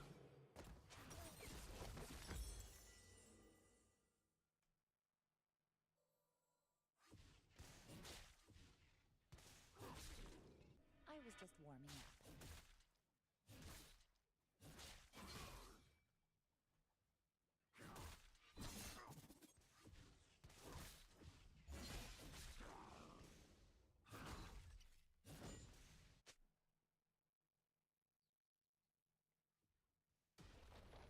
Magic's fine. Steel's better.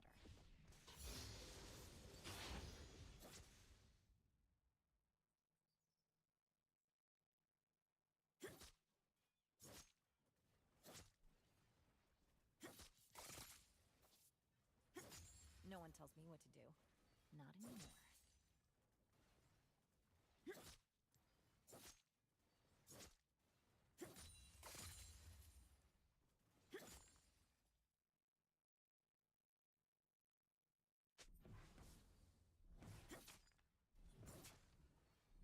Oh, you're gonna bleed.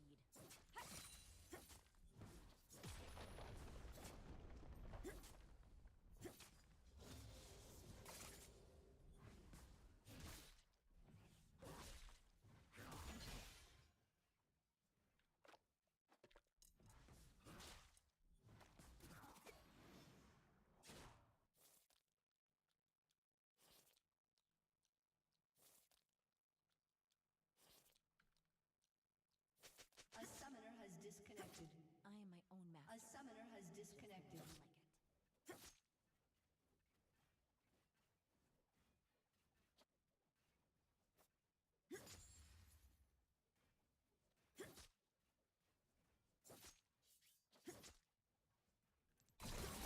I make problems disappear.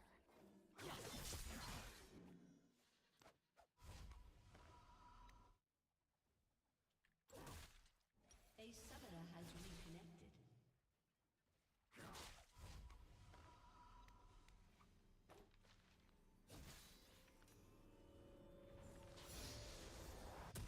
A summoner has disconnected. It's not about the killing. A It's about summoner wasting has your time. reconnected.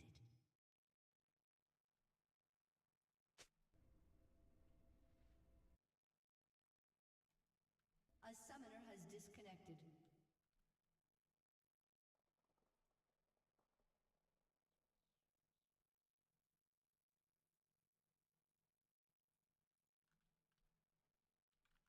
Hmm. Ooh. I got in the like playlist. Let's see if they give it to me. Has disconnected.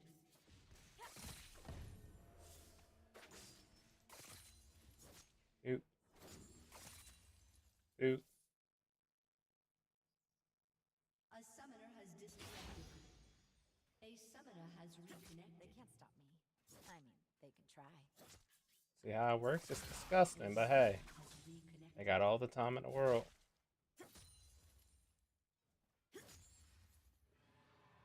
A summoner has disconnected.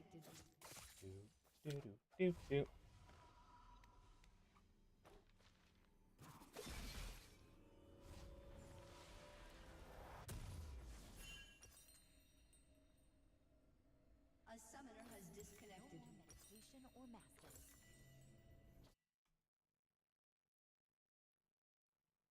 An ally has been slain.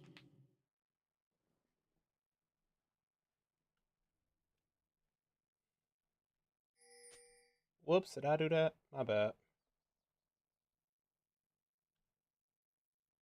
Everyone dies. I just speed things up.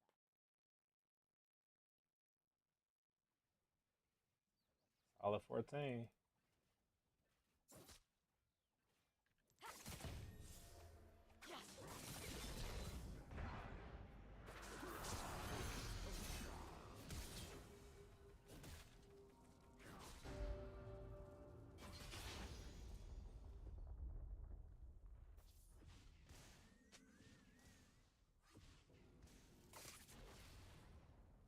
I can do this all day.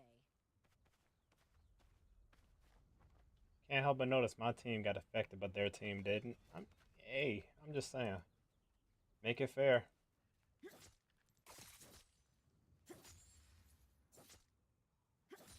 Try to keep up. Enemy has been slain. See, it's gross.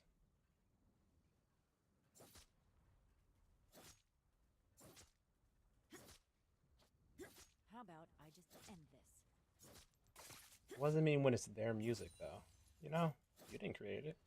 Music that you choose, though. When all the music's bad, well, listen, instrumental. Boring. Yeah, it's whatever. Oop. A summoner has reconnected. I don't know you. I don't know how you got into my house. Wars are messy. My kills are clean. And again, the game is making it so flagrantly obvious. Like, bro, you need B.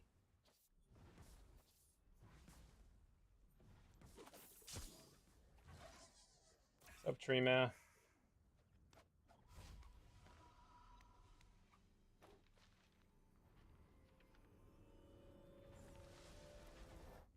You will not stop me.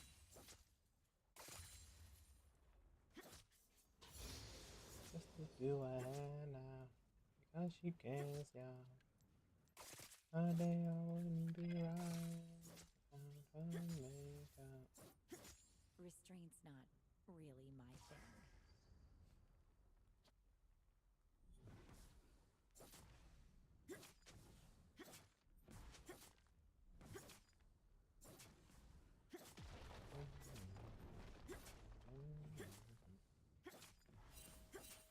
I'm not here to make friends.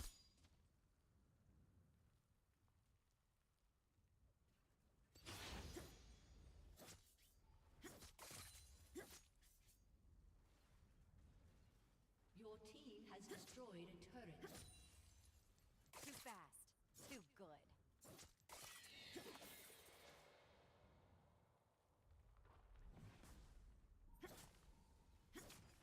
Your team has destroyed a turret.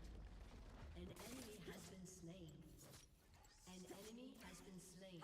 Kama or kunai. Depends how I'm feeling.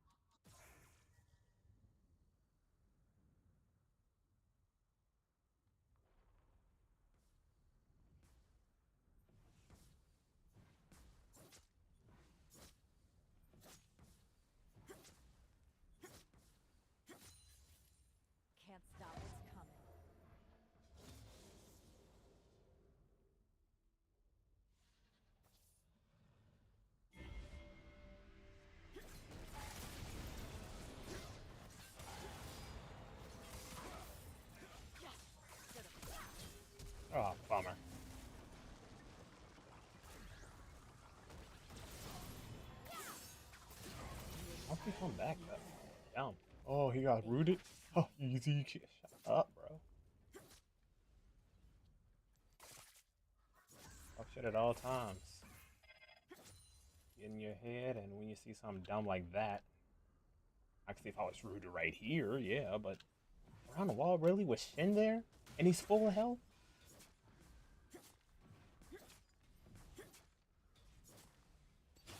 This I got. Uh-oh.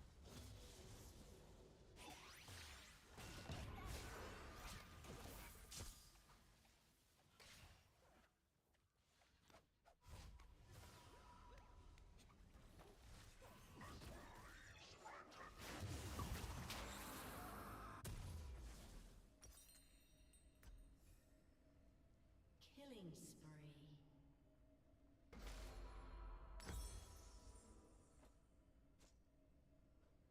Your team has destroyed a turret. An enemy has been slain.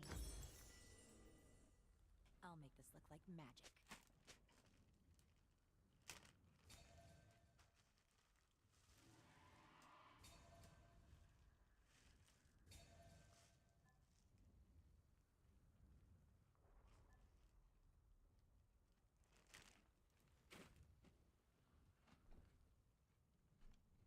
The words on their tombstones will be my new mantras.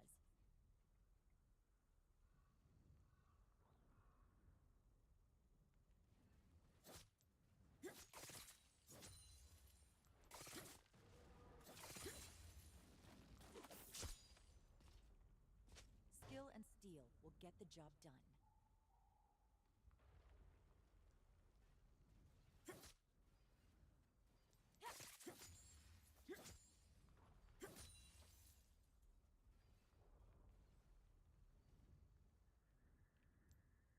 Let them see me. They can't stop me.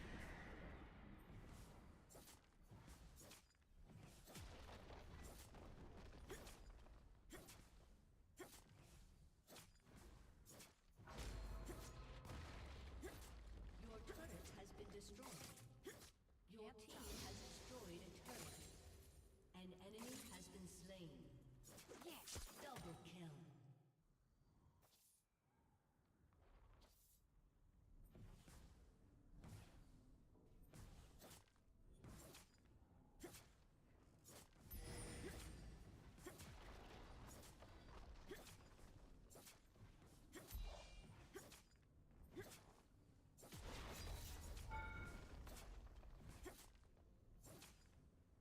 Executed.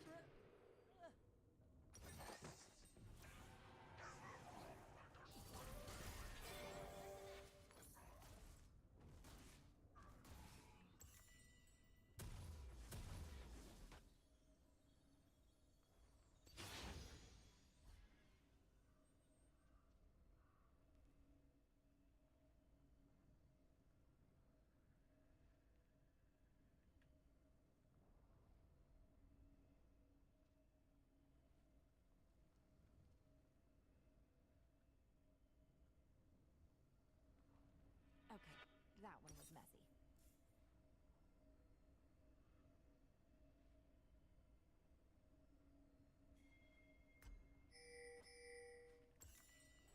Hmm.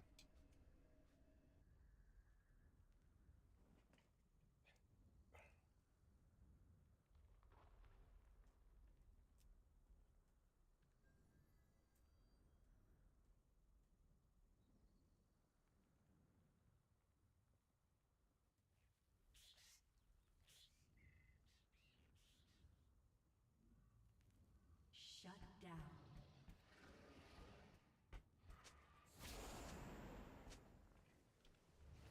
Gonna carve my own path. That is true.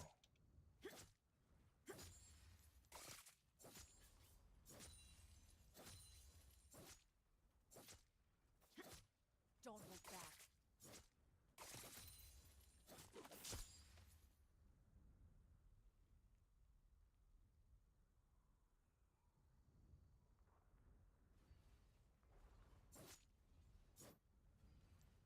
Let's end this. been slain.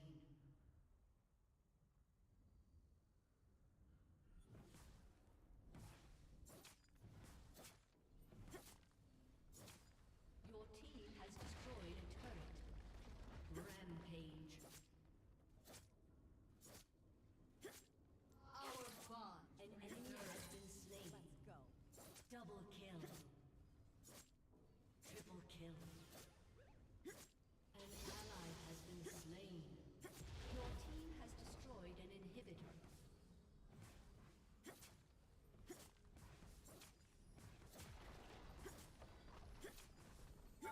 I work alone. It's better for everyone. Your team has destroyed a turret. Executed.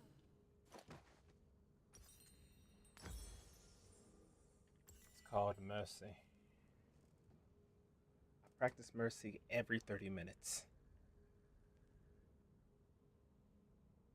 I've been doing it for way longer, but you know, give them some idea of what's going on.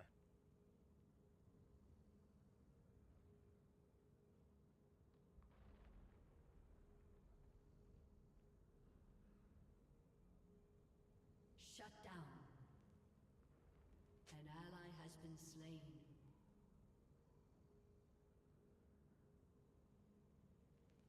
Lesson learned.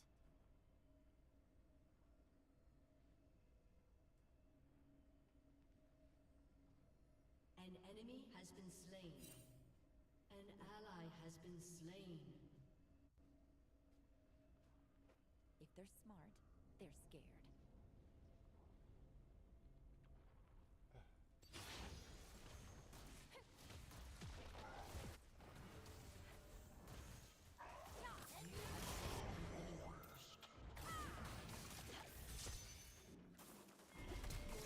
Has destroyed a turret.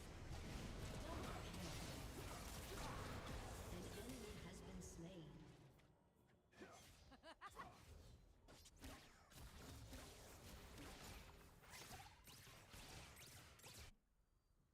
Murder.exe online.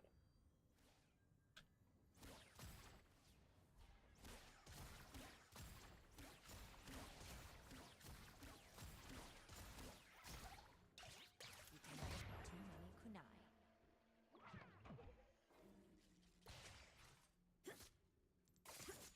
Your team has destroyed a turret.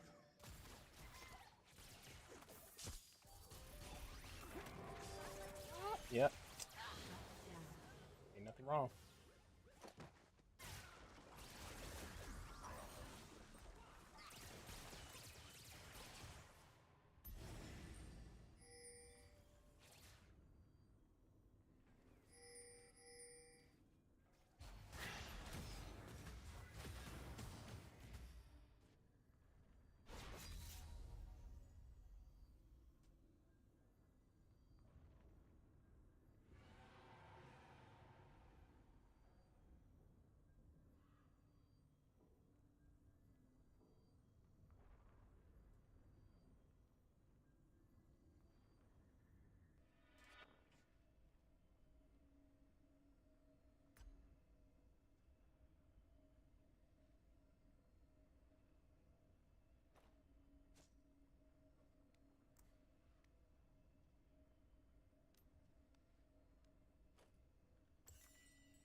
Cold steel and a target are all I need.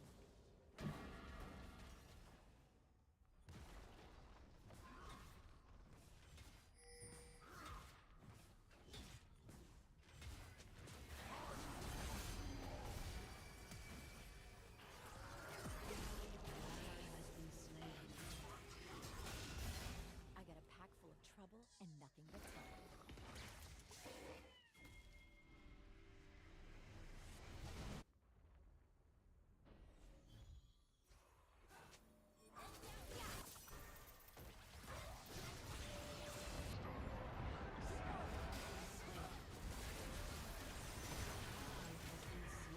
Hey, An ally has been slain.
slain.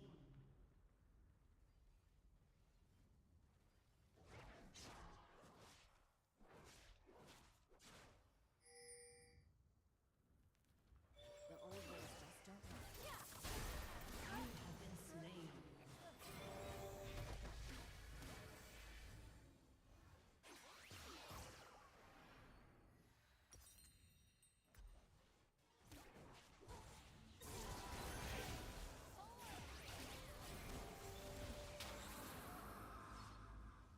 An enemy has been slain.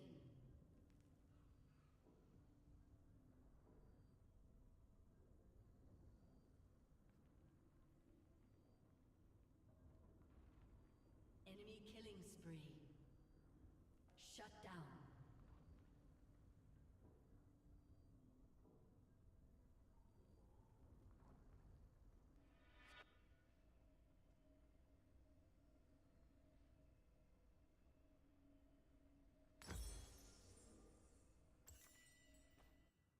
So many enemies, so many knives.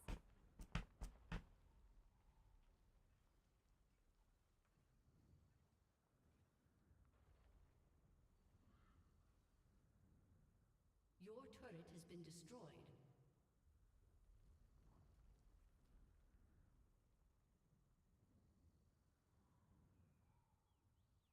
I love what I do. My enemies won't.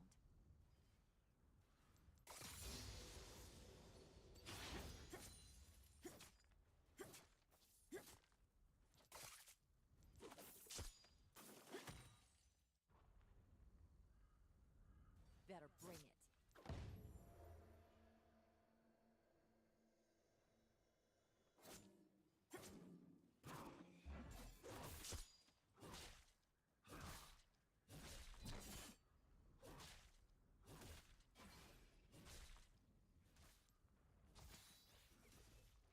Magic's fine. Steel's better.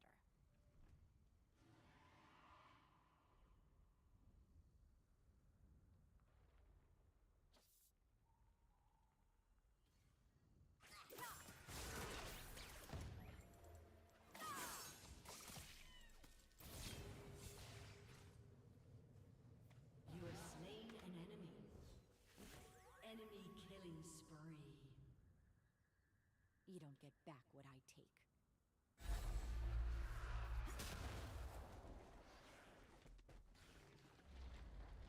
Your turret has been destroyed. An enemy has been slain. Double kill. No one tells me what to do. Shut up. Not anymore. An enemy has been slain.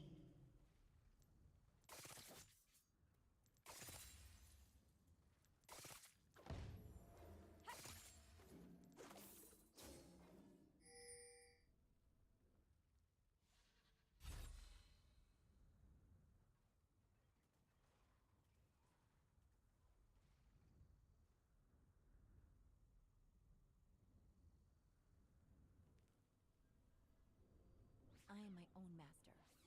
Just the way I like it.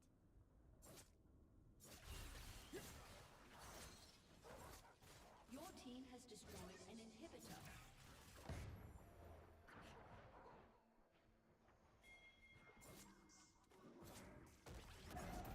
You're done. Your team has destroyed an inhibitor.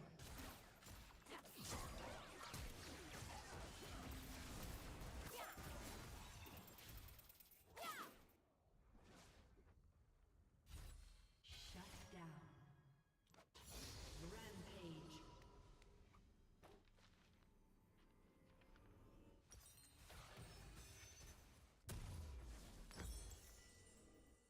Forget balance. This is a reckoning.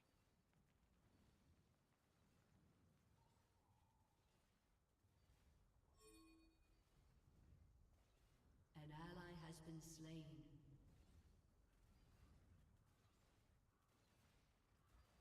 Finally, the problems Oop. disappear.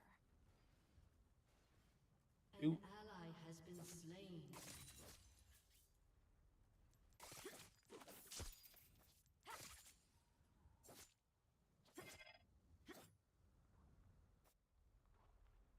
It's not about the killing. It's about who's doing the dying.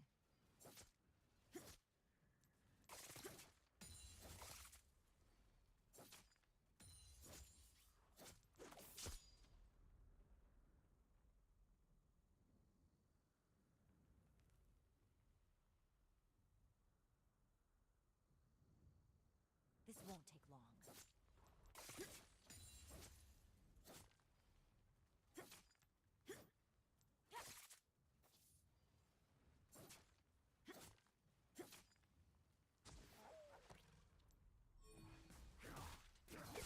They can't stop me. They could try.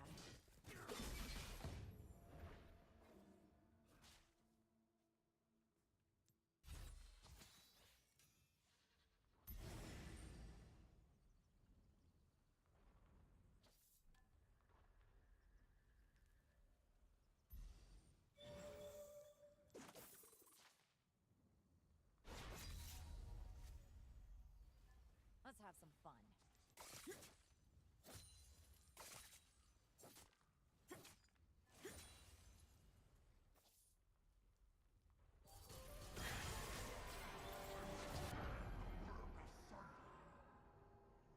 No more meditation or An magic. enemy has been slain.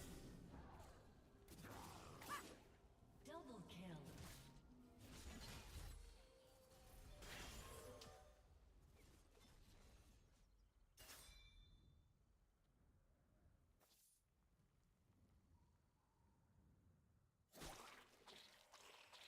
Everyone dies. I just speed things up.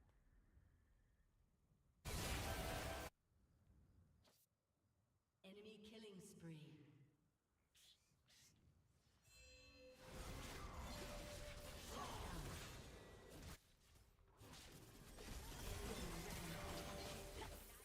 Enemy double kill.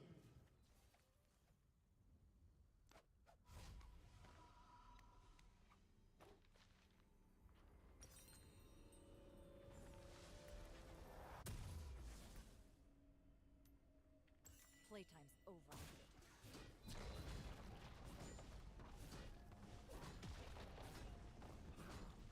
Your turret has been destroyed.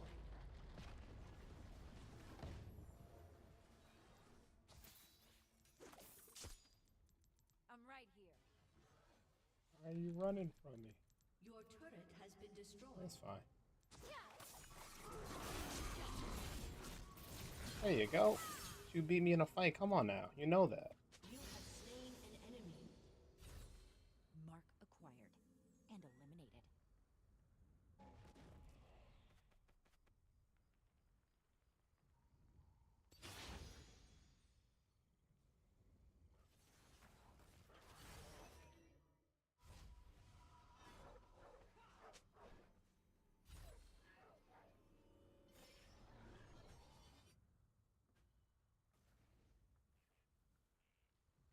How about I just end this?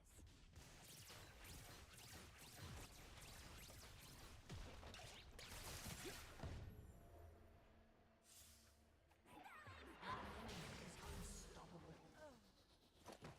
Your turret has been destroyed.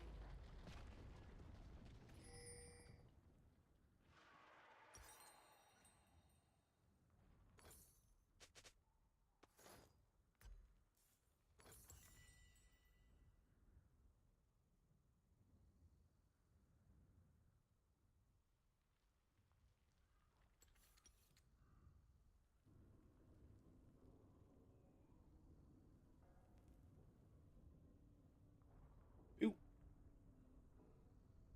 They shall not tag you. An ally has been slain. An enemy is dominating.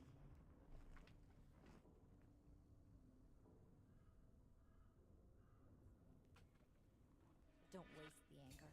Channel it. Your turret has been destroyed.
Hard to pop that bubble. Felt like another lifetime. Days when she didn't really bother with friends.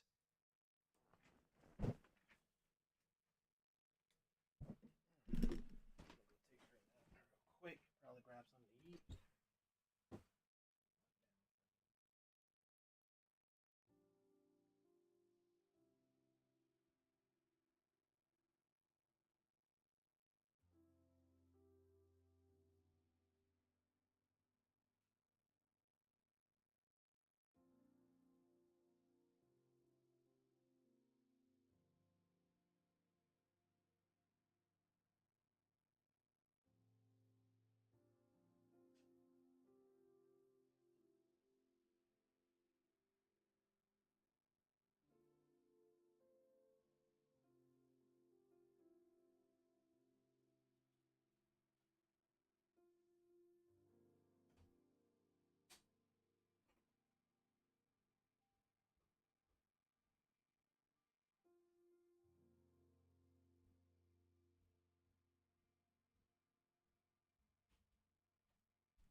time in Ponyville had taught her differently, and she knew that her home will now always be that treehouse library in a village instead of back here in this glorious city.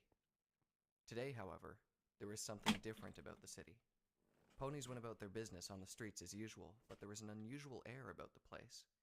Twilight could see it on the faces of passing ponies, worry and fear.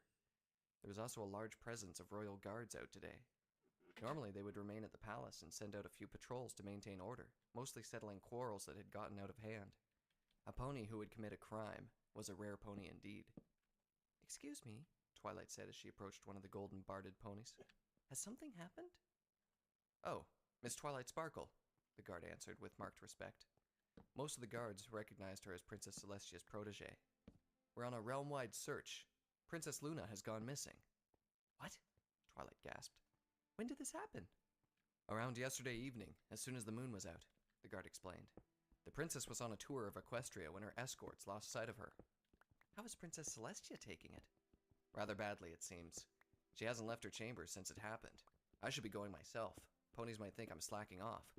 Who knows what it'll do to my paycheck?" Twilight's eyebrows furrowed in deep thought as the guard left. After Nightmare Moon's defeat, Princess Luna had decided to take a tour of Equestria, to see the world that she had not been a part of for 1,000 years. Had she been kidnapped by grudge-holding ponies? That didn't make much sense. Luna had been forgiven by the pony she had harmed the most by her rebellion. Besides, she was still a powerful alicorn who could more than handle an attack by ponies or anything else for that matter. "I'm guessing this isn't a good time to talk to Princess Celestia then?" Spike said. "That's true," Twilight replied. "I hope they find her soon." "Are we still going to the library?" "Yes, we've come here already. It would be a waste to go home without doing anything." A few minutes later, they entered the great library. "Let's split up," Twilight said. "We'll cover more ground and get more research done that way." "Okay," Spike said reluctantly. "I still don't get why that coin matters so much to you, though." "It doesn't matter. Keep it. Don't show or mention it to anyone." Twilight stopped in her tracks and clutched at her head as she felt a sudden, searing pain. "What is going on?" she thought. "Why is this coin doing this to me?" "Twilight?" Spike asked worriedly. "Are you all right? Maybe going out wasn't such a good idea." "I'm fine," Twilight insisted. "We're going to do this. If only so I can stop having these headaches." "I hope that you find everything in the fort running to your satisfaction, Your Highness." Torado stifled a sigh as he walked into the halls of Fangbreaker Fortress with its commander. "For the last time, Dreadstep, I'm not here on an inspection. I trust you enough to know you can run this place without any pony looking over your shoulder." "Indeed," Dreadstep replied with a cough. He smoothed his mustache as he walked by Prince Terado's side, making sure to keep a few steps behind him as he did so. "I would still wish that you would be pleased to know how I run things, Your Highness, even if that's not why you came here." "Well, I am," Torado said. "I can tell that things are running quite smoothly here. So, tell me about the Wolven movements these days." "We are expecting an attack soon, Your Highness," Dreadstep replied grimly. "Our aerial patrols have been noticing a great mass of Wolven massing by our borders, including a great number of Brachyuri and their berserkers." "That bad, huh?" Torado remarked. "I'm sending reinforcements then. We haven't faced Fenrir's elite in a long time. He may have been banking on getting that info on this fort. Triple your security, Dreadstep. I doubt that this cold hoof was alone. Fenrir might be a brute, but even he knows better than to just throw his best out there without some sort of advantage. He should know by now that he's not getting his info, but he's still massing his forces." "Already done, Your Highness." "See, without me directing things," Torado said with a grin. "Now about those..." "Your Highness?" Dreadstep asked. He looked at his prince to find the alicorn looked to his side, ears cocked and eyes narrow. The grin on his face had disappeared as quickly as it showed up. "The air here is getting a little stale for me, Dreadstep," Torado said. "I think I'll go take a little flight. I may as well get out of your mane." With that, he cast a quick teleportation spell, reappearing just above the fortress. He had just felt a presence break through Celestia's barrier, a familiar presence that he had not felt in 1,000 years. "Does no pony respect the meaning of the word barrier these days?" he thought. He winged his way to where the presence was. Far to the south of Fangbreaker Fortress was a small circle of standing stones. They had been erected by ponies as a simple monument to the 3 alicorns who governed all of ponykind. It had been abandoned for a long time when the Chosen migrated to the Heartland. Torado descended just by its edge and looked to see who was there. He already had a good feeling as to who it was, though. Standing at the center of the stone circle was a deep purple alicorn, her mane a dark flowing mass of stars, and her flank marked by the night sky. It's been so long since he last saw Luna, and the last time they saw each other had been unpleasant. When she had been banished, he still tried to remember her as the precious filly of an alicorn who was always by Celestia's side. He had envied Luna in a way. She governed alongside her sister while he led the charge. When she entered the room, Celestia would smile and gesture to her side. When he entered the room, Celestia braced for bad news. Luna's duty was to govern the night, but Torado always considered her companionship with Celestia to be a far greater duty. It was why he was enraged when Luna turned on their eldest sister. The sight of Nightmare Moon was a waking nightmare for Celestia, and the meaning behind the abomination's mere presence was an utter torment for her. He had wanted to destroy her. He believed it was a better fate than a millennium of imprisonment. If he had succeeded, Celestia would not have to live with the guilt of knowing that her sister still suffered. Not only that, the blame would have been placed solely on him. Torado approached his younger sister casually. He let the ground rumble slightly as he walked forward, as a way to alert her to his presence. Sure enough, she caught sight of him and seemed to hesitate slightly. When he came nearer, she steeled herself and stood her ground. He had to admit that he was a bit impressed. He dwarfed her in size, and she was in his territory, but she made it look like they were looking at each other eye to eye. "The last time we met, Luna, I'm pretty sure I made a decent effort to stomp you into the bloody dirt," Torado said casually. "Now, what part of the exercise in family bonding made you think that it was a good idea to see me by yourself?" "That would be the part where I was wishing that you had succeeded, big brother," Luna replied. "And that happened often on the moon." "I can only imagine," Torado muttered. "But that's history. Why have you come here? And why personally? You could have used your magic to contact me." "Our sister can eavesdrop on any communication spell that goes through her barrier, and you know this. I came here to ask you a question without her hearing. When was the last time you visited the Heartland?" Torado raised an eyebrow. "That would be never," he said, after a pause. He didn't consider the time he was there when Luna was banished. That was no time for sightseeing, and he had left immediately afterwards. "Good times," he added. "You should have visited it at least when it was first established," Luna said. "Then you'd understand better what has happened to it now." "What are you talking about?" Torado asked. "I've been traveling around the Heartland, and I can tell you that a lot has changed," Luna continued. "The dragons have become more violent, as have a lot of other creatures. The griffins are becoming more and more territorial. Everfree's influence is spreading. There are stories of cockatrice and hydra attacks going around. Even among ponies, there's a great deal more strife than before." Torado was silent in thought. Celestia's pacifism enchantments were weakening. The dragons and griffins had inhabited sections of the Heartland along with the ponies when Celestia decided to raise her barrier. She was loath to cast them out, so she had agreed to let them stay if they subjected themselves to her enchantments. Had she tried to reinforce them? He shook his head and dismissed the notion. Making it stronger would break the creature affected and turn it into a perfectly calm, walking statue. And then there was Everfree. That damned primordial forest resisted alicorn magic. It was a patch of untamed wilderness within Celestia's carefully ordered realm. "It figures that the dragons would eventually learn why they have sharp, pointy things at the end of their tails," he said.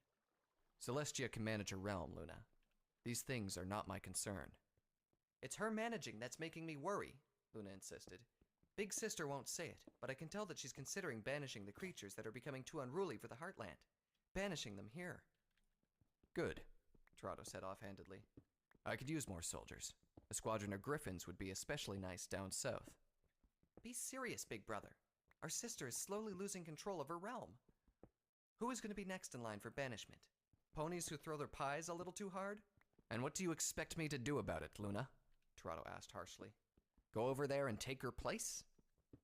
"Put an end to this division," Luna pleaded. "Come to the Heartland and show every pony the truth. Big Sister won't banish you with so many enemies at our borders."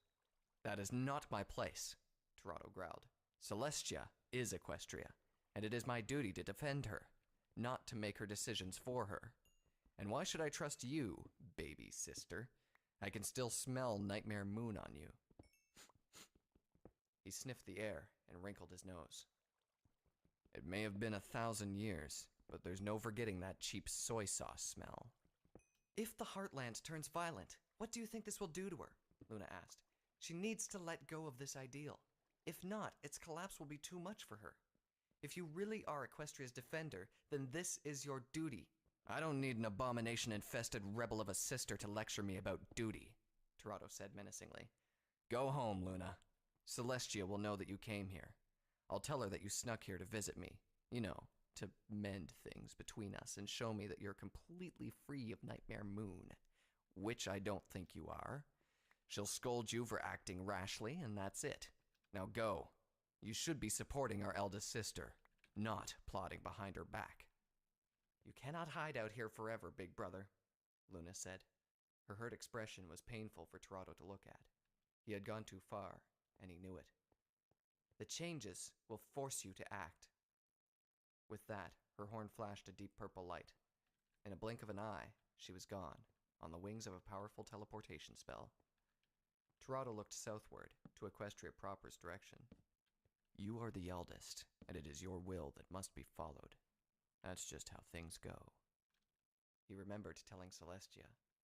He was so sure back then, so confident that Celestia will steer them through anything. All he had to do was his duty. She had told him that what she was doing was for the best, and he had agreed. It wasn't just him. Every pony agreed, even the ones who were to be left in the barrier lands. That was the kind of loyalty she inspired, and he admired her for it. He was not going to turn his back on his duty now. He flapped his wings and took flight back to Fangbreaker Fortress. He had an impending attack to deal with. The woven-shaped target was a good 60 feet away when Pyre Valor lobbed a fireball at it. The tiny sphere flew unerringly through the air, landing gracefully on where the head should be, before exploding. The blast was controlled, however. There was barely a scorch mark on the ground when the flames cleared. She had been practicing her aim all throughout this particularly slow morning. Commander Dreadstep had not summoned her squad for any mission, and the inactivity was making her uneasy. There was a great mass of woven out there, and she could be burning them by the job lots, not their wooden cutouts. And then what? She thought to herself. I could burn thousands of those misbegotten mongrels, and there would still be more. There's always more. Hey, Vice Captain! Someone suddenly called out. Pyre Valor looked up and found Scarlet Rabbit hovering above her. This better be important, Scarlet, she said. It sure is, Scarlet replied. You look like you could use a drink. I could use one too, so how about we have a few over at Stormbruce? Have you been drinking all this time? Pyre asked. Most of it, Scarlet replied with a grin. It's not as fun if I'm the only one doing it. Blademane won't even say anything to me, and I think that the captain's still trying to recruit that Chosen from yesterday. Trying to do what? Pyre asked incredulously. What makes you think that he's trying to recruit that Chosen? Well, I saw him hand her a Legionnaire emblem, Scarlet replied with a shrug. I chased after him after he had said that he was going to escort her to a guest room. I was going to ask him if he'd let me have a couple of drinks on his tab since he wasn't using it. Focus, Scarlet, Pyre said, now serious. Are you certain that he gave her a Legionnaire emblem? Of course I'm sure. I'm a scout, and we're good at spotting things. You're not going to argue with him about that, are you? I mean, that Chosen isn't really such a spoiled, filthy nag like you said. I smelled her. She smells like she takes a bath every day. Pyre Valor didn't even hear the rest of what Scarlet had to say. She walked off, leaving the perplexed Pegasus to hover there by himself. The implications of what Vanguard had done were all coming to her now. He had taken a great risk, all for the sake of bringing the truth to Equestria proper. If he was ever discovered, he would be hanging by the fort's courtyard as an example. It wasn't just the consequences that were shocking. She had known Vanguard since they were recruits, whacking at straw-stuffed woven dummies and galloping laps around the fort. She never expected this from him. Vanguard would often dismiss his promotion to captain as a fluke on a coin toss, but she knew the truth of the matter. They were both good at what they do, but Vanguard was chosen for a trait she didn't and vowed never to have. He was Prince Tirado's ideal soldier, a loyal, unflinching pony who defended the barrier lands without question. It was as if the Heartland and the injustice that its existence represented didn't exist for him. As far as Vanguard was concerned, the barrier lands were all of Equestria. Pyre Valor couldn't see it that way. The truth was too important to ignore. In everything that she did, it remained at her periphery. That she was doing all of these things so that the Chosen could live in their idyllic kingdom. The thought was sickening. She knew that the truth would have to be shown to the Heartland, no matter what the cost. There were nights when the outrage kept her awake, and it bothered her. There had been a point when she considered it a flaw on her part. It was why she apologized to Vanguard just the other day. But now, things were different. Vanguard felt the same way. He was just far better at hiding it than she was. He was naive, though. He put his faith in a worthless nag of a chosen. His emblem was as good as wasted. Worse, if the chosen did remember, she would most likely immediately run to Princess Celestia and inform the Alicorn of what Vanguard had tried to do. Vanguard would be a dead criminal in a matter of hours. Pyre wasn't going to allow that. He was a bit of an idiot, but he knew what must be done in the end. If she could force all of the Heartland to see the truth, he may be saved. "Vice Captain," someone called from ahead of her. Pyre Valor looked ahead to see Blademane walking towards her. He saluted before speaking, his voice monotonous as always. "Commander Dreadstep wants to see our squad, Vice Captain. May I ask if you know where the others are?" Pyre gestured behind her shoulder. "You'll find Scarlet back at the training grounds if he hasn't gone back to Stormbrews. I'll fetch Vanguard." "Thank you, Blademane." Blademane merely saluted again and walked on. Pyre Valor's eyes narrowed. The timing was perfect. During this mission, she will have to confront Vanguard about this.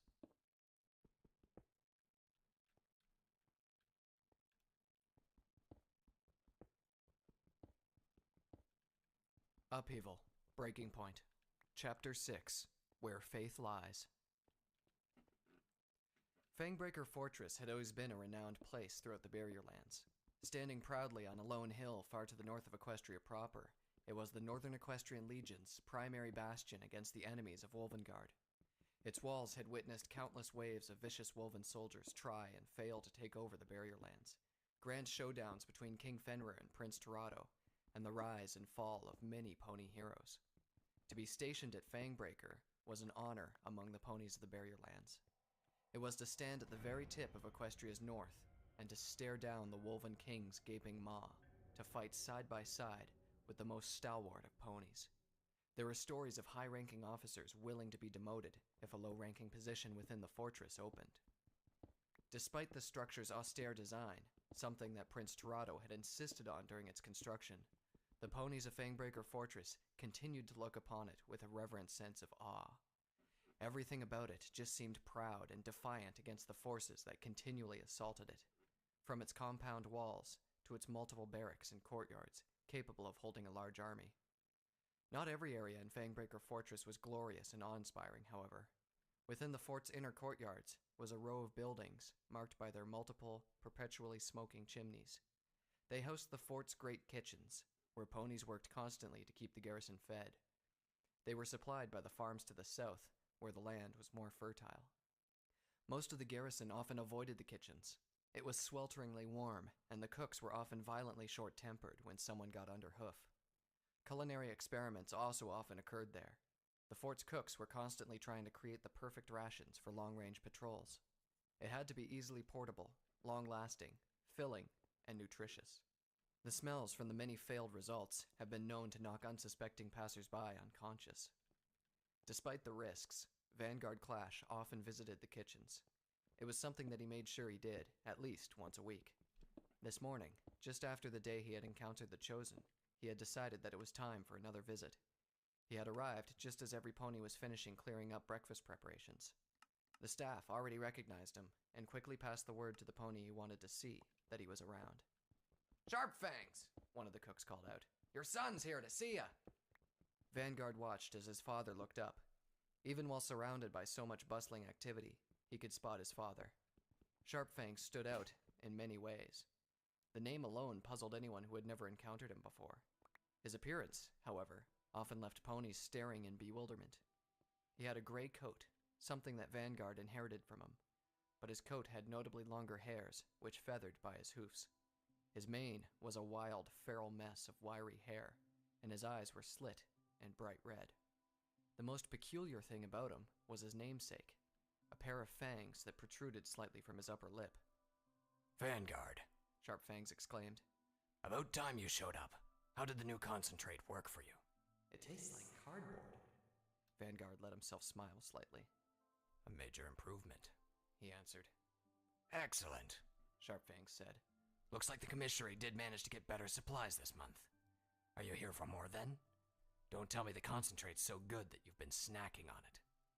Just seeing how you are, Vanguard replied. I heard that Mother's long-range patrol just flew back in. Have you seen her yet? Sharpfangs snorted before answering. Your mother has too many things to do to be bothered by an old dog.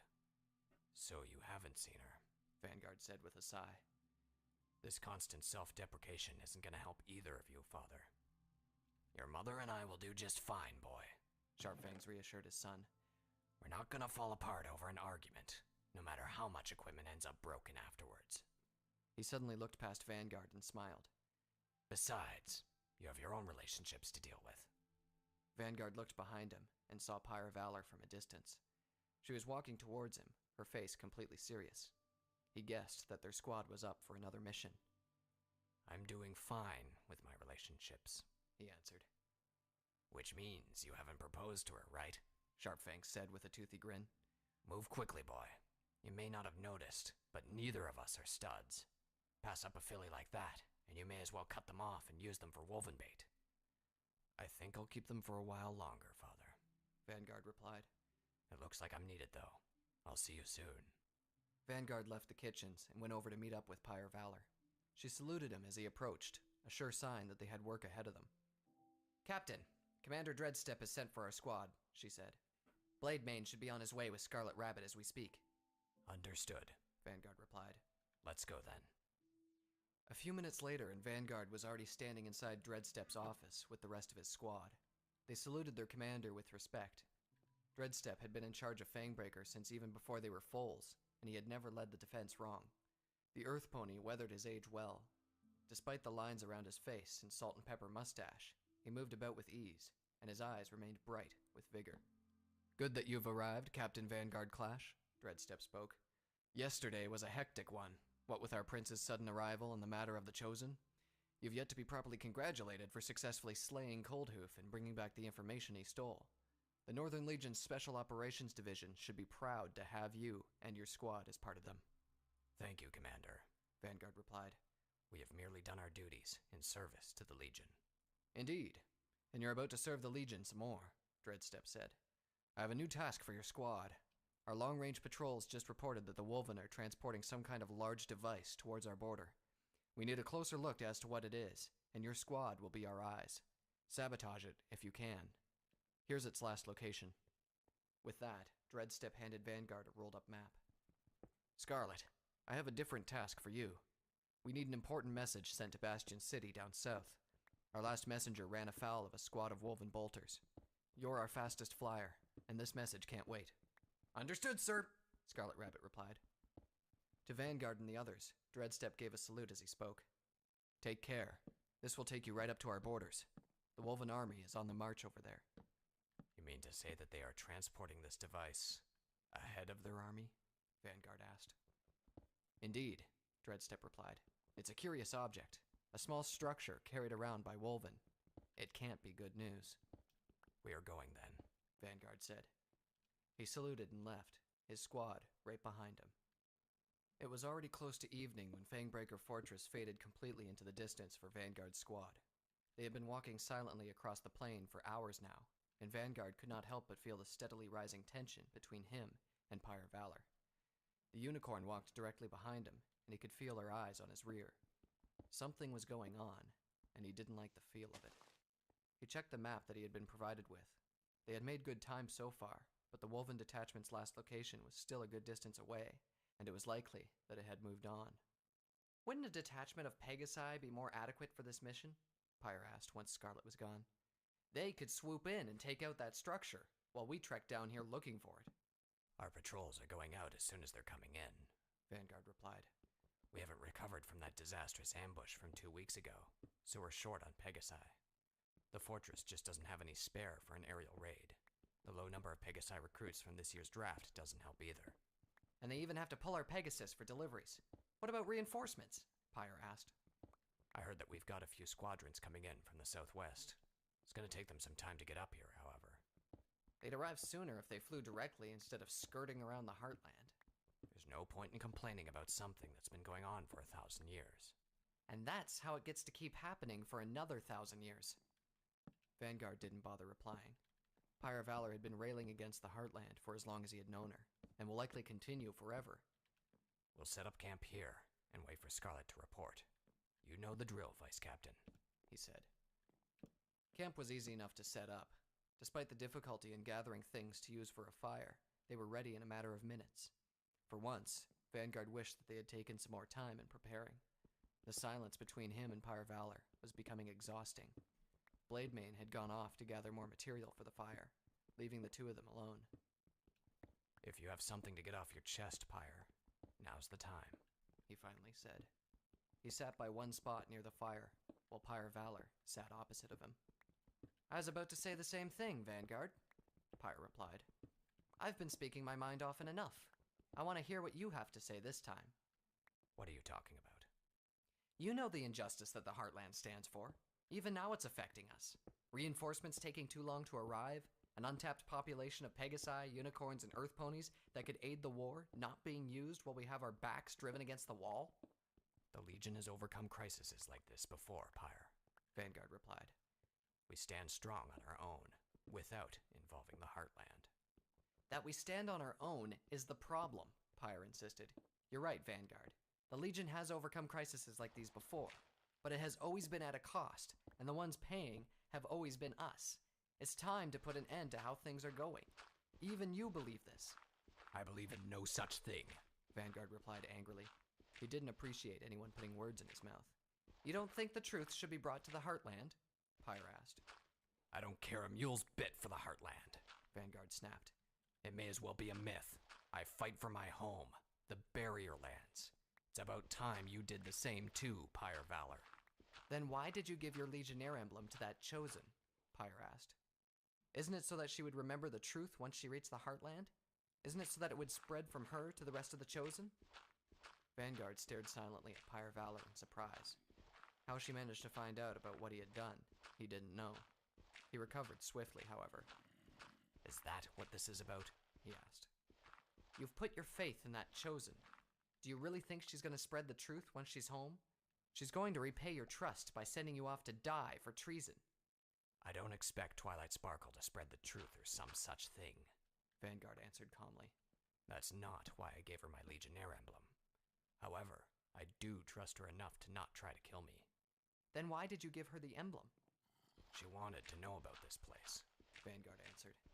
I just wanted to give her a chance to keep that knowledge, even if she just keeps it to herself.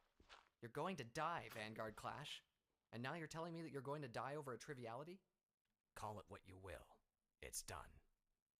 It doesn't have to be, Pyre Valor said. She was calm all of a sudden, and the sudden change of mood disturbed Vanguard. I can still set things right and save you from this temporary insanity. What are you talking about, Pyre? Vanguard asked suspiciously. What have you planned? I've been thinking about what Coldhoof had done. You're right, he was mad and needed to be put down, but that doesn't mean that there's nothing to be salvaged from what he was trying to do. Get to the point, Vanguard growled. He didn't like where this was going. He could feel himself tense up. He had sat through all of Pyre Valor's most fiery tirades, but this was the first time he felt threatened. We're experiencing a major attack on Fangbreaker soon, Pyre Valor began. Coldhoof was trying to give the Wolven the advantage. Imagine what would happen if the fortress does fall. Hundreds of ponies will die, Vanguard answered without hesitation. Wolvengard will gain a foothold in the Barrier Lands. They'll be able to launch raids all throughout the north, while the Legion scramble to recover. An utter disaster for all of Equestria. True, Pyre Valor continued. The loss will be staggering. Reinforcements from the Western and Southern Legions will never arrive on time. Unless... Pyre Valor's eyes brightened, and it wasn't just from the firelight reflecting off them. Prince Tirado demands that Princess Celestia allow his soldiers to travel directly through the Heartland. She'll have to, or she's going to have the Wolven howling at her very doorstep. Even her barrier won't stave them off forever. The Chosen will finally see the ponies that have been defending them for so long, and that may not even be enough. Ursinium and Ophidius won't miss this opportunity to launch their own attacks. The Heartland's resources will have to be used, along with the Barrier Lands. Drafts would be initiated. Legionnaires and Chosen will have to fight, side by side, to recover. Vanguard stared silently at Pyre Valor for a while. He couldn't find the voice to speak. He didn't even recognize who he was talking to. This unicorn talked of a disaster, as if it was the best thing that could happen to Equestria. The way she spoke sounded completely alien. Hundreds will still die, he answered, his voice rising. And why are you even contemplating this? Such a thing will never happen. But it can, Pyre Valor replied. You didn't look at Coldhoof's bag before handing it to me, did you? No, Vanguard replied tersely. I trusted you to check it. He looked around briefly. Nighttime was quickly settling. There was more inside than just the layout of Fangbreaker Fortress. Coldhoof has been in contact with Wolvengard's High Command itself. He promised them the plans, and he's not alone. There are other ponies in Fangbreaker who are willing to hand it to Wolvengard. You knew this and you did nothing? Vanguard snarled. He got up to his feet, glaring at Pyre Valor. I didn't want them discovered, Pyre Valor answered, her voice matching Vanguard's. This has to happen, Vanguard. This is the only way we can force Prince Tirado to act. Have you already forgotten the hundreds that will die? Hundreds of thousands have already died in obscurity while the Chosen enjoy their peace and harmony. This is the final push, Vanguard, the final sacrifice that the Legion must make so that all of Equestria can join the fray. You, Vanguard said in disbelief. You've been planning this for a long time, even before Coldhoof. I've given it a lot of thought. I only discovered that a conspiracy was already in place last night. We can take over where Coldhoof failed. The attack is still coming, and the sabotage will still take place. What do you mean, we? Vanguard asked, his voice low and dangerous. You're suggesting treason, Pyre, and you want me to take part in it? You've already committed treason. Whatever you believe the reason was for what you did for that Chosen, I believe that even you want the truth to be known. You believed wrongly. The conspiracy ends here, Pyre Valor. Think this through carefully, Vanguard. We have the chance to change a millennium of injustice. And where will you be when this change takes place? I will stay in Fangbreaker and fight to the death.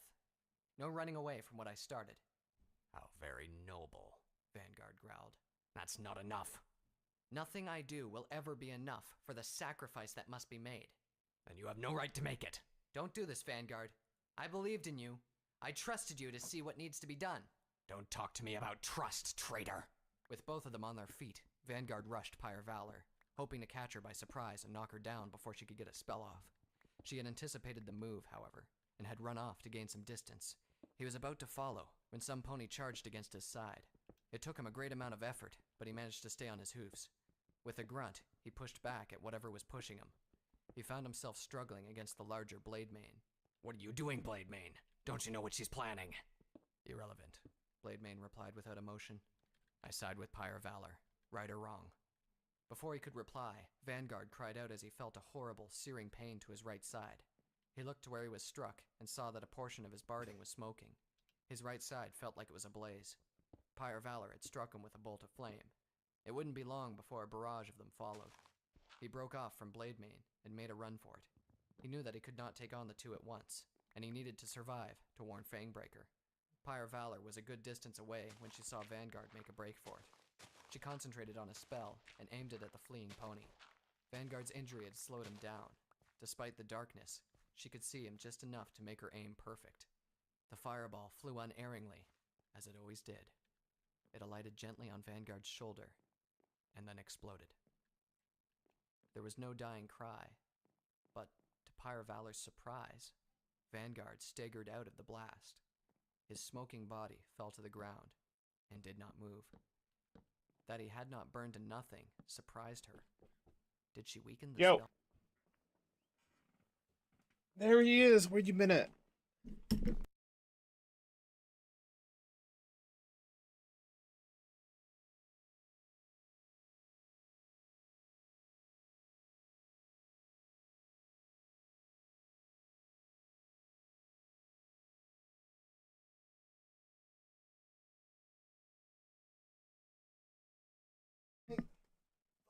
Yeah, no worries. I was up in there. Bro, I got bit by a big ass mosquito bug, boy. Ooh, nice. Not nice. That shit is. Grandma let me drive today. Ooh, how'd that go for you? It was good, but you know how grandma is bipolar. Why you going so slow? Yeah, Slow down. That shit pisses me. Break. That shit pisses me off. Like, bro, can you just relax? Got this buddy sister going crazy. Yeah, but for my only thing I had to work on driving with her, since her car is so smooth, like all the other problems I had in the student car I was driving in, I didn't have in her car. Only thing I had to really practice on is fucking lane changing, smooth lane changing. At least not jerking. Ah, Going into different lanes. yeah. So was that. I could see why my female coworker was looking at me the way she was. My shoulders amazing. How Minecraft going for you? Oh my god, it's so this is what I have so Oh my far. god. Turned around, got a big old tunnel. Boom! Yeah, I'm right now just making a skeleton. Except I'm inside of a mountain right now. I'm gonna try to just fill out the entire mountain at this point. Okay. You doing this on survival too? Yep, on hard mode. This whole quarry, I'm gonna make everything backwards. It's gonna be a room. Okay. And it's basically going off of whatever I was doing, whatever story. I want to see that. And you should post that on TikTok. I want to see that.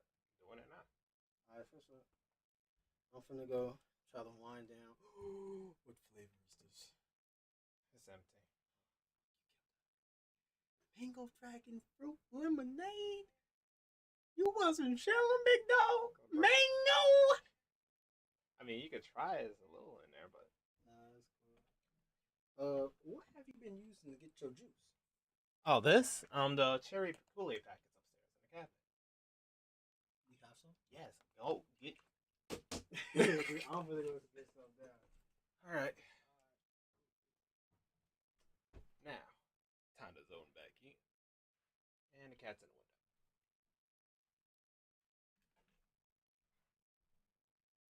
So am I getting in trouble for snitching on the cat too?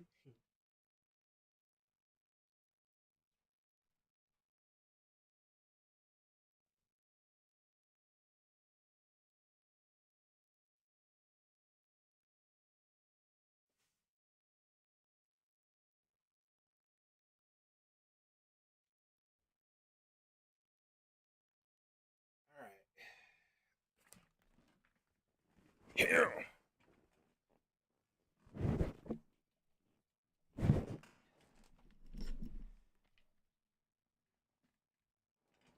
Fell unconsciously? Still, there was no surviving that blast. All she had done was leave a reminder of what she was forced to do. Blademane came up to her and stared at their fallen captain. "Should we make sure?" he asked. "No," Pyre Valor said softly. She looked away and walked on. "I can barely even look upon him at a distance." "Won't the body be discovered?" "The Wolven will be here in a day or two. No one will know. Let's go. We'll set up camp and report back that we were ambushed and had to flee before we saw the structure." Pyre Valor looked at Vanguard one last time. Her lips settled into a grim line as she fought back a wave of unwanted emotion. "I'm sorry," she whispered. "I truly am. We'll see each other soon, Vanguard. Take your vengeance then."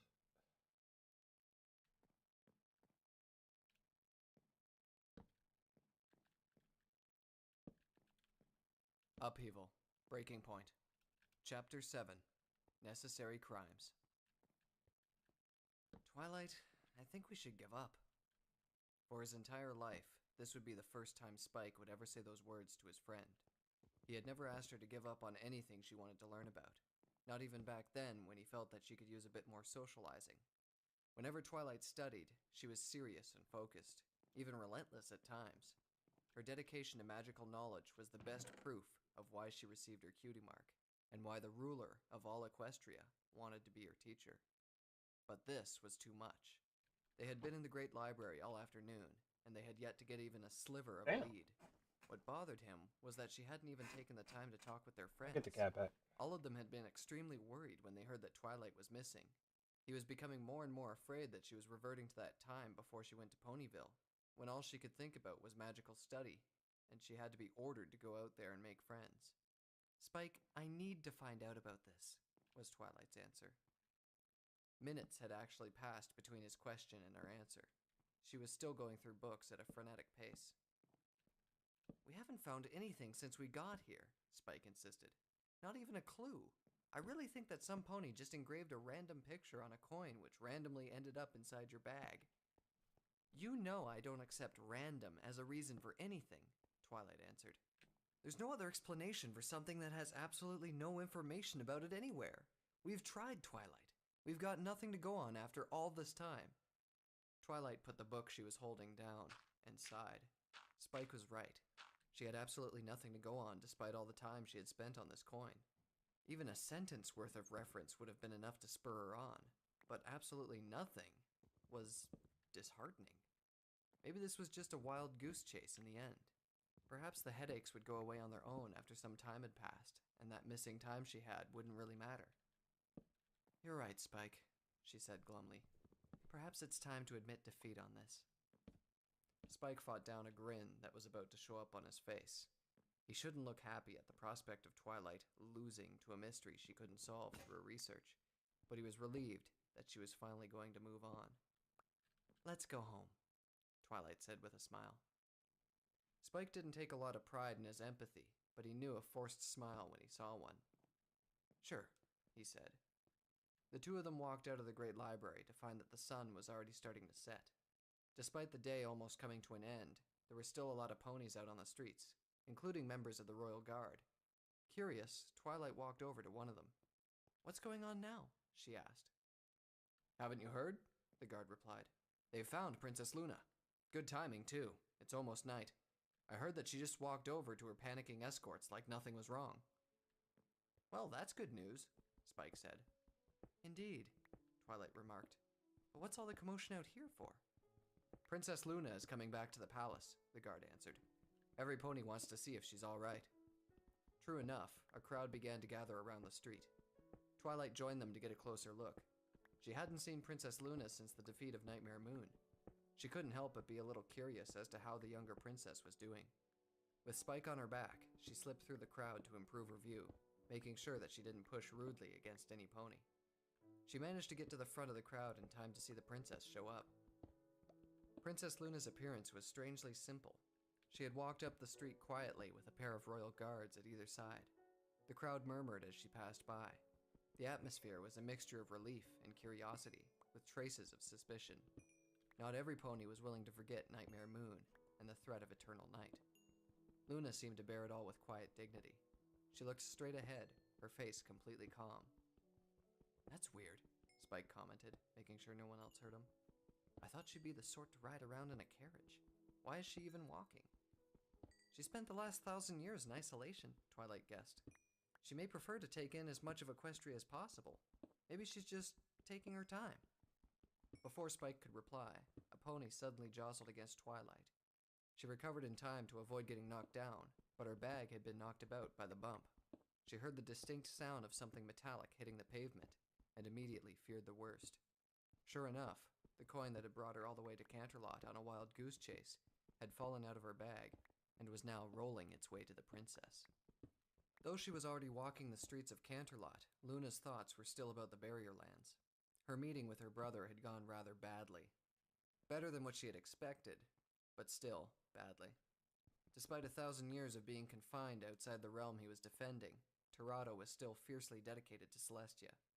Blindly so, she thought. What he was doing only seemed loyal, but her recent travels across the Heartland had given her a different and unexpected viewpoint. Tirado had to act, or the damage will be too much. It was her visit to her brother's realm that was the reason why Luna was taking the time to walk through Canterlot, instead of just flying through or using a teleport spell. Just as Tirado had said, Celestia knew of her departure from the Heartland the moment she broke through the barrier. Though she wanted to resume her travels as if the barrier lands were just a quick, unscheduled detour, it wasn't long until she received a message that her sister wanted to see her. So she found herself dawdling as she answered the summons. She had to admit that she was scared. Even though Tirado had provided an excuse for her to use, she was still hesitant. Despite the constant murmurs of the watching crowd, a light metallic ping caught Luna's attention. A small object rolled from the crowd and then bumped lightly against her hoof. Out of curiosity, she picked the thing up and examined it. It appeared to be a coin made of silver. When she brought one of its sides up to see what was there, her eyes widened in surprise. The Equestrian Legion's emblem glinted slightly, catching the dimming rays of the setting sun. "Who dropped this?" Luna immediately asked the crowd. The sudden urgency in her voice set every pony nearby aback. Even her escorts looked shocked. Silence swept the crowd as every pony looked to see who had dropped the coin that was bothering their princess. "I did, Your Highness." After a few more tense moments, some pony finally spoke up. Luna looked to see who it was and nearly gasped. She recognized the unicorn who was walking towards her slowly, with eyes apologetic and movements hesitant. Her 2 escorts stepped forward to intercept the pony, but she motioned them back. "Twilight Sparkle," she said the name softly. Here was a connection she hadn't expected to happen. One of the ponies who had saved her from Nightmare Moon now possessed an object that all but represented another growing crisis in Equestria. "I'm so sorry, Your Highness," Twilight said. "I was jostled and it just fell and—" "Don't worry," Luna interrupted. She smiled a little to put the unicorn at ease. "I'm not mad, just a little surprised.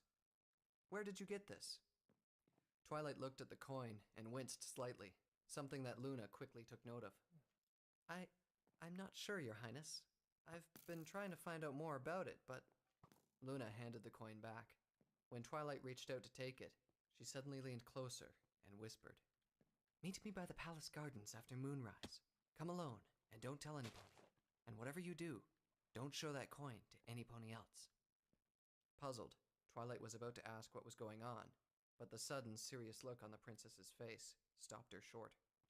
She nodded quietly and backed into the crowd as Luna went on her way. From the palace's gardens, Luna watched her handiwork with a measure of both pride and gratitude. The moon's light filtered gently through the leaves of the garden's various trees, illuminating everything with faint silver. That she could cause something so beautiful lifted Luna's spirits, and that her elder sister had returned this duty to her filled her with a sense of gratitude. A lifetime ago, she had been bitter over the seeming lack of appreciation for her task.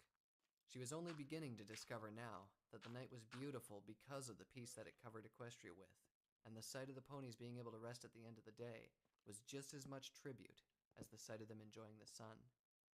While standing by herself in the garden, Luna felt some of her resolve falter. Just earlier, her elder sister had spoken to her about what had happened earlier during the day. She followed her brother's story and was relieved when Celestia believed her. It wasn't a complete lie, anyway. She did want to meet her brother and show him that she was free of Nightmare Moon's influence, an effort that ended in her being called an abomination-infested rebel who smelled of cheap soy sauce. Celestia had much kinder words to say about the situation. Just as Torado had predicted, all Luna received was a very mild admonition about suddenly going off without a word. That she was going about in secret, trying to bring about something that would inevitably hurt her sister, weighed Luna down with guilt. "I'm not doing this because I believe that she's a tyrant who needs to be deposed," Luna reminded herself to gather her resolve. "I'm doing this because I love her, and this needs to be done to help her." Despite her choice of words, Luna wasn't sure about what exactly she was about to do. Twilight Sparkle might arrive anytime soon, expecting that this meeting had something to do with the coin she had. All of a sudden, Luna wasn't sure about the entire meeting. She had thought about telling Twilight Sparkle what the emblem on the coin meant, which would reveal the truth about the Legion's existence. But there were a few things that made Luna hesitate. Doing this would surely bring a lot of trouble to Twilight Sparkle. She was Celestia's favorite student and one of the elements of harmony, but even all of that might not save her from being exiled, or worse if Celestia believed it was necessary to keep the Heartland safe. Why was it even necessary for her to know about the Legion? Part of Luna wanted to avoid bringing others into this and just confront her elder sister. That same part of her berated her for going through things in a roundabout manner. No, she thought. If I speak out, it would just be seen as another rebellion from the jealous little sister. If she hears from one of her subjects that this division is wrong, she may listen. "Your Highness?" At the sound of Twilight Sparkle's tentative call, Luna shook her head, trying to come to a decision. "I'm here," she replied. The guards had altered the patrols slightly to keep this part of the garden private, as was Luna's request. As she had also requested, Twilight Sparkle was alone. The baby dragon who was accompanying her earlier was gone. Luna had wondered how her sister's protege had acquired a Legionnaire emblem, but yet seemed to have no idea of what she had. She had detected a faint aura of magic around Twilight Sparkle that she recognized as Tirado's. That confirmed what could have happened. Twilight Sparkle must have somehow come to the Barrier Lands, and Tirado had cast a spell to cloud her memory. Luna couldn't help but wonder how the Legionnaire emblem fit in. Could it be that Tirado planted it there to break his own spell? Was he moving before she even talked to him? Or was it some pony else from the Legion? Twilight bowed as was only appropriate when faced with royalty. She had told Spike to go home without her, and then came to the garden as she was asked. She couldn't help but feel a little excited, as well as curious. Princess Luna recognized the coin. Finally, after hours of fruitless research, she had stumbled over a clue. Perhaps the engraving on the coin was so obscure that only royalty knew anything about it. She approached the princess slowly. Princess Luna seemed lost in thought, and Twilight was unsure of whether breaking the princess's reverie was a good idea. After some time, the princess snapped out of her distraction and looked directly at her. "Twilight Sparkle," Luna said. "I haven't thanked you properly for saving me from Nightmare Moon." "I didn't do it by myself, Your Highness," Twilight replied. She beamed a little inside at the thanks, but she kept her tone humble. "All of my friends helped in defeating Nightmare Moon." "True," Luna said. The mention of Twilight's friends made the decision even harder for her. The truth will bring trouble not just to Twilight Sparkle, but to all her friends, ponies who will quickly rush to her side without hesitation. She could be condemning 6 ponies, the same ponies who had done so much for her, to exile. "I should thank them all as well when we meet. Do you have that coin with you?" "I do," Twilight said. She reached for her bag and pulled out the coin. The silver glinted in the moonlight. "If it pleases you, could you tell me more about it?" she asked. "I was going to ask Princess Celestia about it, but if you show this to my sister, you will never see or hear about it ever again," Luna said. Seeing Twilight's surprised expression, she softened her tone a bit before continuing. "I understand your curiosity, Twilight Sparkle, but let me warn you now that the knowledge behind this emblem will bring a lot of trouble to you. My sister has done much to keep the knowledge about this emblem hidden, and learning about it goes against her wishes." Goes against her wishes?" Twilight said in shock. She nearly dropped the coin in her surprise. All of a sudden, it felt unnaturally cold. The picture, though seemingly noble, was now tinged with a sinister gleam. "I didn't know this thing was evil. I should just get rid of it then." "I never said that," Luna interrupted. Twilight Sparkle's reaction was more proof to her of how much an influence her sister still had. And I'm dealing with her student, too, she thought. This entire thing might backfire or amount to nothing given Twilight Sparkle's loyalty to her sister. Even if she'd heard the truth, she could just ignore it or even agree with Celestia's decisions. "Please listen to me carefully, Twilight Sparkle. It's true that my sister does not want anyone to know about what this coin means, but that doesn't make it evil. Far from it. Should the knowledge get out, it will ultimately be for her own good." "How is that possible?" Twilight asked, suspiciously. "I'll leave it for you to find out," Luna answered. "You can walk away now, Twilight Sparkle. Get rid of that emblem and forget everything about it. You can go back to Ponyville and enjoy life. Or you can let me tell you the truth about it. Then you'll be carrying a terrible burden. It won't just be you either. Others could be dragged into the resulting mess. But please, trust me when I say that it will be for my sister's sake in the end." Twilight stared at Luna quietly, her face twisting in confusion and indecision. She found herself suspecting that the younger princess was up to something sinister. Perhaps Nightmare Moon had not been completely defeated after all, but looking at Princess Luna right now, that suspicion just didn't seem to hold true. Luna looked right back at her with an intensity that defied any accusation of lying. Twilight had to suppress an urge to take a step back. She looked at the coin on her hoof. The sight of it was causing another headache, and the promise of an answer being so close was making it feel worse. What was the story behind this coin? Why all the secrecy? The urge to find out was still strong within her, as strong as it was the moment she saw it fall out of her bag. "How do I know that what you're saying is true?" she stammered. "I can't offer any proof," Luna said. "All I can promise is that you can hear what I have to say and walk away. Whatever you plan to do with what you've learned is up to you." The reassurance did little to quell Twilight's uneasiness. Her natural curiosity wanted to find out, but her loyalty to Princess Celestia stubbornly refused to have anything to do with something that went against Equestria's ruler. But why would Princess Luna actually reveal that it was against Princess Celestia's wishes to know more about it? Her uneasiness continued to grow as the realization that Princess Luna was telling the truth crept upon her. Finally, after several agonizing minutes, Twilight nodded. "Please, tell me," she said. The back of her mind screamed in protest, but she steadfastly ignored it. She was going to find out about this. Once she did, she would decide what to do. Better to know and make her decisions than sit around in the dark. Princess Celestia would understand. She would never do anything to harm her mentor, but if this knowledge could help. "Thank you," Luna said. "This is an emblem of the Equestrian Legion. For you to have this... Twilight?" Luna stopped when she saw Twilight clutch her head with her front hoofs. "Twilight, are you all right?" she asked. The steady buzz inside her head exploded when Twilight heard the words Equestrian Legion. A flood of images and words suddenly came at her.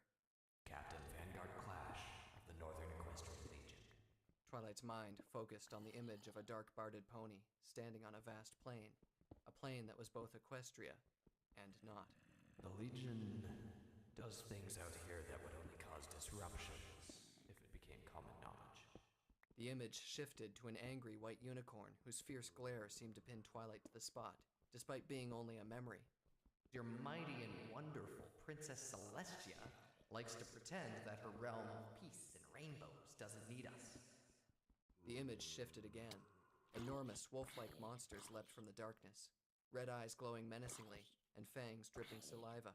Several ponies charged against these beasts, the dark-armored pony included. Blasts of fire erupted and blood sprayed. She could hear someone laughing in the distance. Finally, the battle faded, and there stood a gray pony, an alicorn, even bigger than Princess Celestia, with a fiery mane and a broken horn. Here I am now, centuries later, and my duty continues. Suddenly, everything began to make sense. Something within her mind seemed to resist as she desperately tried to piece together what the images meant. She recognized the presence of magic and fought back.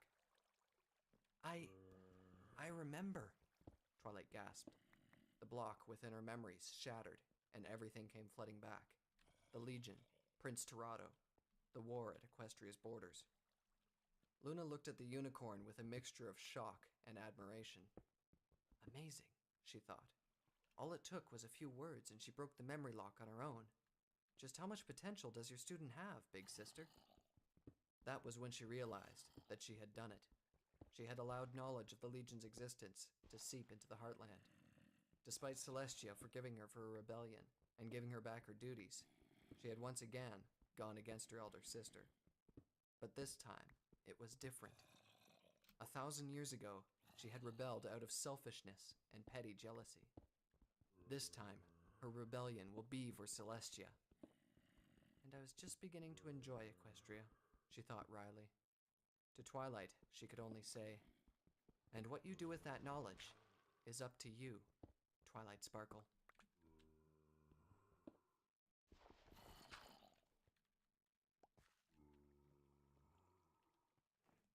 Upheaval. Breaking point. Chapter 8. Wolven on the Move. He woke up to unbelievable pain, a burning agony that enveloped his entire body. He ran his hoofs across his face. He was alive, somehow. Alive and awake. He felt his wakefulness, but he couldn't see anything in the darkness. For a horrible moment, he feared that he had gone completely blind. Then he saw a sliver of light from what he deemed was a few feet away. He hadn't gone blind, but he was in a dark, enclosed space. He was lying on his side in a makeshift bed made out of large pieces of cloth, and each attempt at moving brought about waves of pain. As his senses slowly focused, so did his memory. He remembered an argument, a quick fight, and then the bright flash of an explosion occurring right next to him. Pyre Valor, Vanguard Clash growled. Even speaking was a difficult effort for him. He was remembering more coherently now. Pyre Valor had asked him to betray the Legion with her, and he had refused. He had known her for years, but he had not expected that she would do such a thing, not even with her grousing over the Heartland's injustice. Perhaps he had not known her as well as he thought he had. Years of friendship collapsed to worthless rubble during their last conversation, and then Pyre Valor ignited the remains with a fireball that took him out. He tried to raise his head and groaned as he failed. How had it come to this? Did he misjudge Pyre Valor completely? Had he been too complacent? He tried to recall memories of Pyre Valor, looking for things that he had taken for granted. She might have shown signs years ago while he remained steadfastly ignorant. Had they drifted apart without his even realizing it? She had thrown a fireball at him, a killing spell that she favored against her enemies. She had done so without hesitation. Clearly, her belief in this cause of hers was deep-rooted enough to let her sacrifice others. The memory of that last moment, when the fireball struck him, flashed before his eyes. Then there was Blademane. He had sided easily with Pyre Valor. That part of his betrayal didn't surprise Vanguard now that he thought about it. Blademane had always been by Pyre Valor's side, a silent guardian, an ally who did everything she asked without question. Scarlet Rabbit often poked fun at the Quiet Stallion for being so devoted. Vanguard had underestimated that devotion. He thought it was simple attraction, and Blademane's way of courting. Now the stallion had committed treason, along with the object of his affection. He was hurtling headlong to an early demise, and he did so without a word of complaint.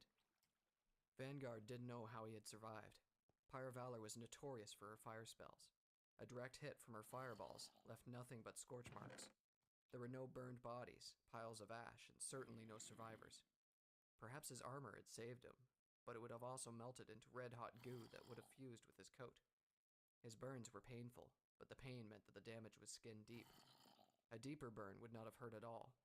That made it clear that the fireball that had struck him was weak. The only answer was one that he despised. Pyre Valor had spared him. Unconsciously or not, she had held back at the last moment. Curse you, Pyre, he growled under his breath. He could have handled it better if she had tried her best to kill him. He would have considered her an enemy, and he could have focused on doing his best to kill her with equal fervor. That his friend might still be in there left him frustrated and angry. Why do you have to complicate things even more? Why couldn't you have just hit me with your best shot, only for me to survive out of pure luck? He winced again as he shifted his weight. He made another attempt to stand, but his legs were wobbly and refused to support him. Realizing that he was stuck here for some time, he touched the sides of the space he was in. His hoof felt canvas. He was in a tent. The tent's front flaps suddenly opened, sending a stream of ruddy, red-orange light flooding inside. The brightness hurt Vanguard's eyes, forcing him to squint at whoever opened the flaps. He was greeted by a pair of bright red eyes and a pair of toothy jaws. All of a sudden, he realized that thinking he had survived Pyre Valor's attack was an overestimation of his fate. He was in a tent with a wolven, likely in the middle of a wolven camp. So, the strange-smelling Thunderfoot is awake, the wolven rasped. Vanguard guessed that it was female from the tone. Her words were thick and a little clumsy, but she spoke his language well. Keep your head down and stay still, Thunderfoot. If we wanted to eat you, you'd be bones by now. Do not undo my remedies with your foolish struggling.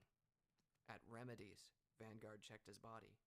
He realized that he was covered in bandages. Most of his flanks and torso had been wrapped up. He could feel some bandages around a portion of his face as well. He looked at the view beyond the tent's flaps and noticed that it was night. The light coming into the tent was coming from a large bonfire. Through the lurid glow, he noticed a strange, slimy concoction was oozing through some of his bandages. A salve of sorts, perhaps. Why have you spared me? He asked. Our scouts found you half dead and burned, the wolven rasped. They brought you here thinking to share the meal, but I smelled you. The wolven licked her lips as she continued. I knew what you are from the smell. You didn't smell like a true Thunderfoot. Now you stare at me with wolven eyes, and I am sure. You're speaking in gibberish, Vanguard said. That's because you listen with Thunderfoot ears, the wolven snarled. It doesn't matter what you think, only what I know. The wolven moved her face closer to Vanguard's until he could smell her reeking breath. He could hear her sniffing, and the sounds made him want to wrinkle his nose in disgust. He then noticed her broken, yellowed teeth and realized that this was an old wolven that he was talking to. I know your smell, Breaker. Under all that Thunderfoot stink, I can smell the faint odor of wolven. You can hide under all that metal. The wolven glanced at the pile by one corner of the tent. Vanguard followed her gaze and saw his armor. You can hide in Cursed Toronto's herd, but I can smell you out. The old woven cackled and rasped. Vanguard could barely tell where the laughter ended and the hacking cough began. I know what I am, and so does everyone in the Legion, he said. If you think that I'm ashamed of it, you're wrong. That is good for us, Breaker. The old woven crowed. Stand strong. Once your leg's strength matches your heart's, we will let you go. Go back to cursed Tirado's herd, and do what you are meant to. What old Regeskra has seen, you are meant to do. With that, she left the tent, leaving Vanguard to his thoughts. Regeskra walked out of the Thunderfoot's tent and made her way through the woven camp. She was in high spirits. The moment the Thunderfoot had opened his eyes, he confirmed what she had seen. Everything was going according to her vision. Regeskra! A rasping growl of a shout came from behind her. Why is that half-cooked Thunderfoot still alive? We should have been tearing his entrails out the moment the scouts dragged him here. The Thunderfoot has more important things to do besides fill your belly, Hazrock, Regeskra answered without looking back. He will walk out of this camp alive. Hazrock, a massive gray-furred wolven, bounded ahead of Regeskra and snarled at her face. I lead this pack, he spat. He is a prisoner, and I will decide what we do to him. He drew himself to full height. Hazrock was bigger than any of the wolven in the camp, an aspect of him that made sure that he was their leader. He was covered in scars, vertical and diagonal lines that crisscrossed his face and body. There were no pony-caused injuries, but marks of challenges against his authority. He is the breaker in my vision, Regeskra snarled back. He is the wolven-eyed Thunderfoot, fated to break the cursed Equestria, no matter what he does. If you eat him, I will tell our king that you pushed our victory away from his claws. Then you can fill his belly. At the threat, Hazrock backed down. He shifted his glare from Regeskra to the tent she had just left. Your vision, he growled in mockery. Even pups dream and they wet themselves as they do it. You force us out here in Thunderfoot territory while carrying your altar for the sake of dreams. If all this is a lie, you will fill my belly, old one. This old one will choke you while she goes down your throat, pup, Regeskra muttered. She walked past Hazrock and headed for the altar that he had been railing against. She was not worried by his threats. Her vision was coming true right before her eyes, and now King Fenrir had entrusted her with this important mission to call out Moonshadow, who had just been freed from her 1,000-year imprisonment. The woven altar was a large structure of wood, stone, and bone. It rested on a massive crossbeam, meant to be carried by a dozen strong-backed woven while they were on the move. A simple wooden stair led up to a pedestal of stone that rested before a towering monument to their king's companion. Sharpened bones and sticks were lashed together to resemble a waning moon, Moonshadow's favorite image. 1,000 years ago, Moonshadow sneaked into the heart of Equestria, using her cunning to slip past even cursed Tirado, who was distracted by Arrogic's blundering invasion. She formed a bond with the fair Luna, the object of King Fenrir's desire.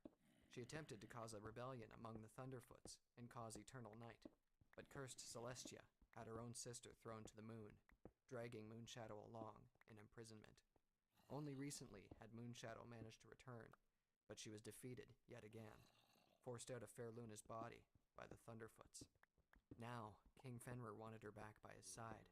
The altar was meant to anchor Moonshadow's wandering incorporeal form. It just needed to be close enough to Equestria. With his companion by his side, King Fenrir could begin his invasion in earnest. The Wolven awaits your return, blessed Moonshadow, Regeskra intoned.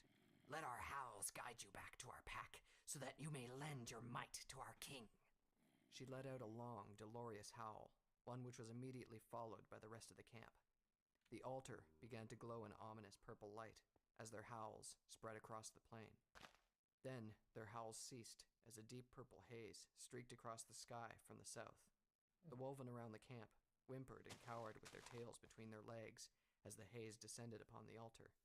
Regeskra grinned fiercely and stepped forward. You honor us with your presence, blessed Moonshadow. Our king wishes you come to his side as he moves against cursed Tirado and his wretched herd. The purple haze swirled around the altar, its amorphous form creating the image of a pair of eyes. You have done well, old one. It spoke in an oily and soft voice. Tell Fenrir that I must stay here a while longer. I have found a suitable host among Tirado's Thunderfoots, a unicorn who may not match Luna in power, but more than exceeds her bitterness and rage. I will return to Fenrir's side with the ruined remains of Fangbreaker Fortress as a gift. Regeskra bowed low as she answered, As you wish, blessed Moonshadow. The glowing haze flared briefly and then faded away. The rest of the Wolven camp murmured in awe as Regeskra descended the altar. Hazrock was already waiting for her at the base. Even blessed Moonshadow knows that the Thunderfoots are about to fall. Regeskra sneered at the bigger Wolven. Will you still bark your scorn at my visions? I see pretty smoke and an old dog talking to herself, Hazrock growled. I will not believe until I am standing on Fangbreaker's rubble and feasting on the Thunderfoots who defend it. Then sharpen your appetite, Hazrock, Regeskra replied. You will be feasting soon. She turned her attention towards the rest of the gathered Wolven. Blessed Moonshadow has heard our prayer. She goes now among Tirado's wretched herd to rend them from inside. The camp erupted in cheers at the mention of Moonshadow. We will do our part as well. We will release the Wolven-eyed Thunderfoot and send him back to Fangbreaker. At that, the Wolven fell silent and murmured among themselves. Do not doubt, Regeskra assured them. Her rasping voice rose to dramatic heights. We do not do this out of mercy. He is the breaker from my vision. He fights for the Thunderfoots, but he will be their downfall. He will turn cursed Tirado against his sisters and set Thunderfoot against Thunderfoot. When the blood haze of their infighting fades, the Wolven will feast on the remains! The camp burst into cheers and howls when Regeskra finished. Still grinning, she retired to her tent to tend their prisoner. Hazrock could only watch and sneer at her ability to play the crowd. Vanguard had not remained idle inside the tent when Regeskra left him alone. He struggled to his hoofs, and when that failed, he dragged himself closer to the tent flaps to see what was going on. As he suspected, he was in the middle of a large Wolven camp. This one was much bigger than the last one he had attacked. This was no tiny party of scouts. It was an advanced unit of Wolvenguard's army. There were scouts, of course, the smallest of the Wolven, but there were also their warriors, who were much bigger than their scouts, and much more armored. Their collars bristled with spikes, while their flanks and shoulders were covered in layered plates of metal. He even saw a couple of their berserkers, enormous Wolven that were twice the size of any pony, with bulging muscles and freakishly huge jaws and claws. Vanguard knew better than to focus just on the strengths of his enemy, however. Even though he was badly injured and had just gone through the betrayal of a trusted friend, he still took note of information he believed was useful. He saw the argument between Regeskra and the big Wolven, and noted that there was a power struggle within this pact between the leader of their warriors and what appeared to be some kind of seer or shaman. He also saw what happened at the strange structure at the center of the camp. It must be the same structure that Commander Dreadstep had told him about. So it was an altar, meant to call something that had been hiding in Equestria. The mysterious entity that Regeskra called forth was worrisome. Whoever, or whatever, this Moonshadow was, it was bad news for the fortress, and these Wolven made no secret that Fangbreaker was their target. It was a shame that he could not hear what the thing in the crone had been talking about. And then there was Regeskra's constant referring to him as the Breaker. Vanguard snorted at the thought that he was part of some convoluted Wolven hallucination. He had no intention of breaking the Legion. Far from it. He had to make it back to the fortress now in order to save it from Pyrevalor's betrayal. Still, if it meant that he could escape this Wolven camp and make it back, he was willing to go along with their so-called prophecies. When he noticed Regeskra walk back to the tent, he dragged himself back to the makeshift bed. The friction from rubbing against the ground caused his burns to sting horribly, a pain he bore quietly. Regeskra poked her head through the tent flaps and grinned at the sight of Vanguard. Were you watching, Wolven-eyed Thunderfoot? She asked. Look all you want. There is no need to hide it. Play the loyal spy for Cursed Tirado. Give him gifts of what you have seen, what you have endured, and who you have killed. You will still be the Breaker. You spout overconfident lies, Crone, Vanguard growled. The Legion will not be broken, not by your king, and certainly not by me. So I'm a liar now? Regeskra laughed. Vanguard's nose wrinkled as flecks of her spit landed on his hoofs. We will see, Wolven Eyes. Now rest and gather your strength. You will need it for your return to your precious fort. With that, she settled over the other side of the tent and closed her eyes. After some time, her breathing became steady, and a rasping snore escaped her mouth. Vanguard settled down. With his injuries, he was in no condition to go anywhere. Despite the strange circumstances, he had to take advantage of them and get back to Fangbreaker.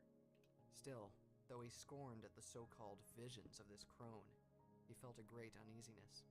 His thoughts suddenly shifted to what he had done just days ago. What if the crone's vision meant that? Had he set about events that would cause the downfall that these Wolven were talking about? All he wanted was a chance for someone to remember what she experienced out here. Perhaps that was a foolish triviality, as Pyre Valor had said. Being executed for it was something he could accept. Watching Equestria break because of it would haunt him beyond death. Twilight Sparkle, have I made a mistake? Though he was tired, Vanguard remained awake. He stared at the top flap of the tent, thinking of what the purple unicorn was up to. Had she thrown away his emblem and went about her daily life? After seeing what was happening here, Vanguard could not help but hope for that. He was beginning to regret following that impulse days ago. Perhaps she had remembered, and Equestria proper was in turmoil. For the sake of a triviality, he had indeed become the Breaker. Even the mere thought of it caused Vanguard Clash to shudder in horror.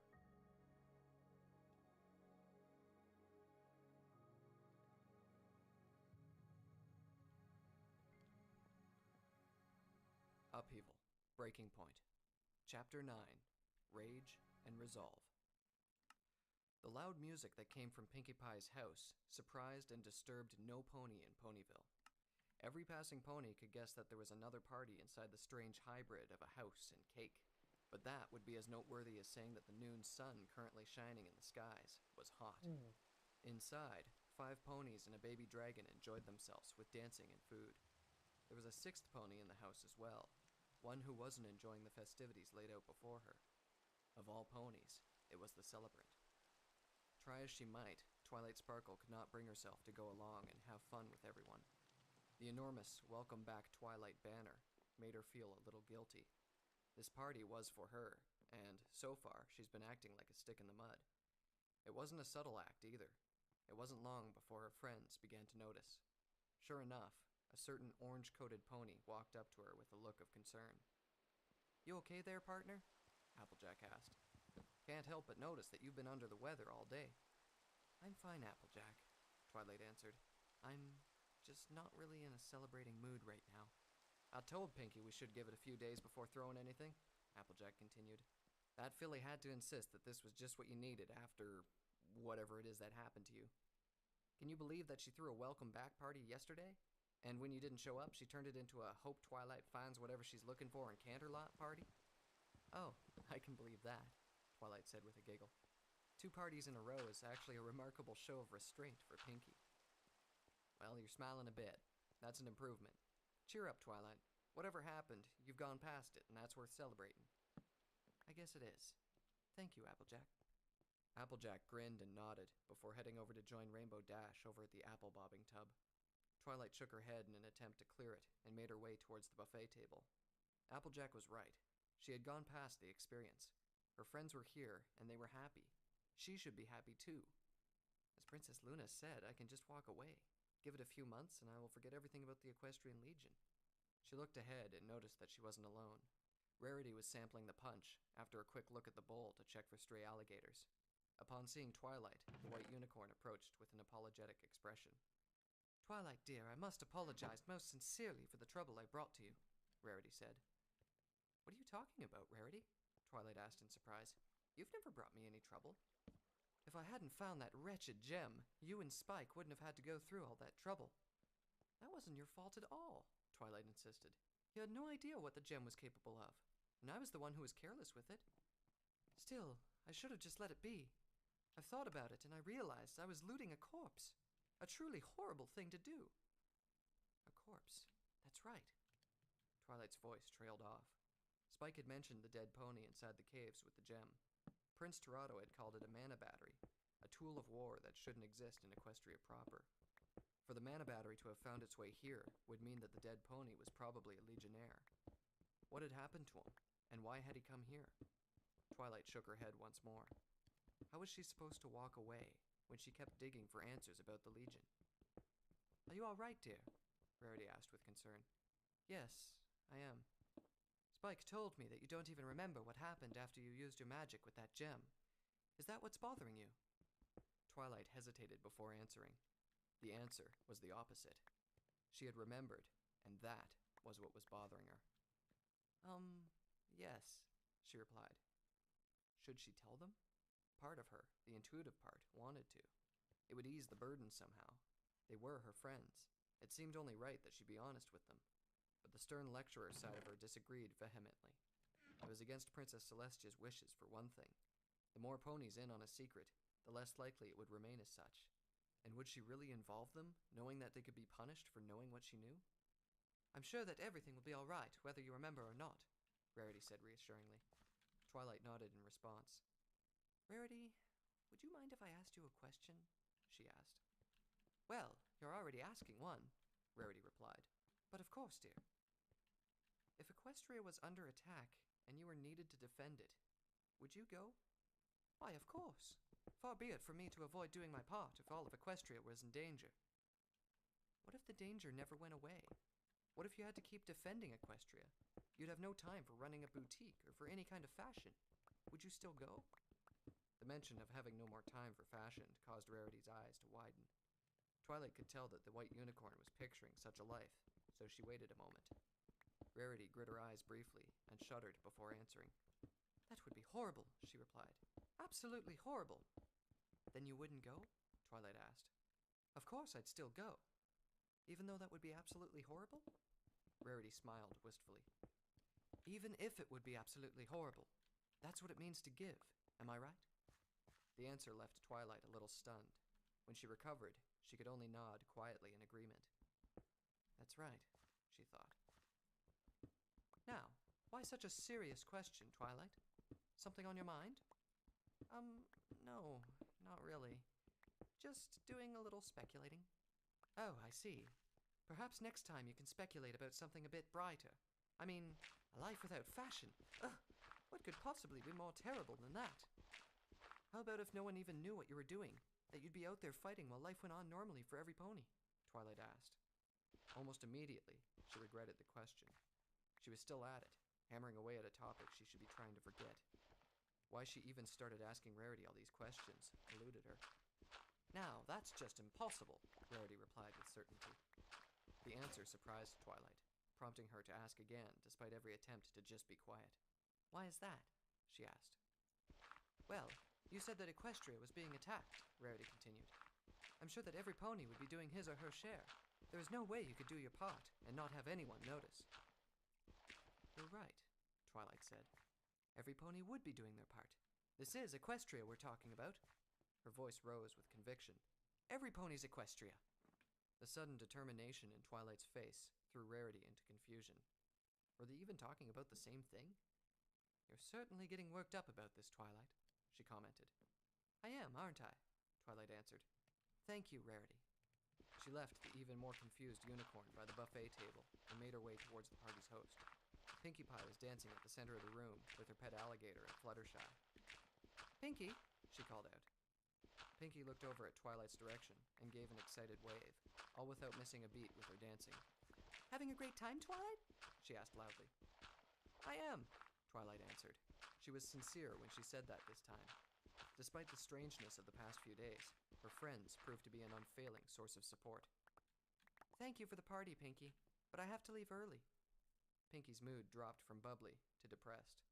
Before Twilight could even react, however, Pinkie had gone from that to understandingly cheery. Sure, Twilight, I understand. Busy as always, huh? Twilight could have sworn that she had seen laboratory explosions that were less mercurial than Pinkie Pie. Yes, she answered. I'm sorry. I'll make it up to you sometime. Oh, you don't have to worry about that. We're friends. It's not like we have to keep score over everything, right? There was a different gleam in Pinkie's eyes this time. It wasn't suspicion that she was hearing excuses, as she would have had some time ago. She had become more trusting, and Twilight couldn't help but feel glad to have been part of that change. You're right, she said. Thank you again.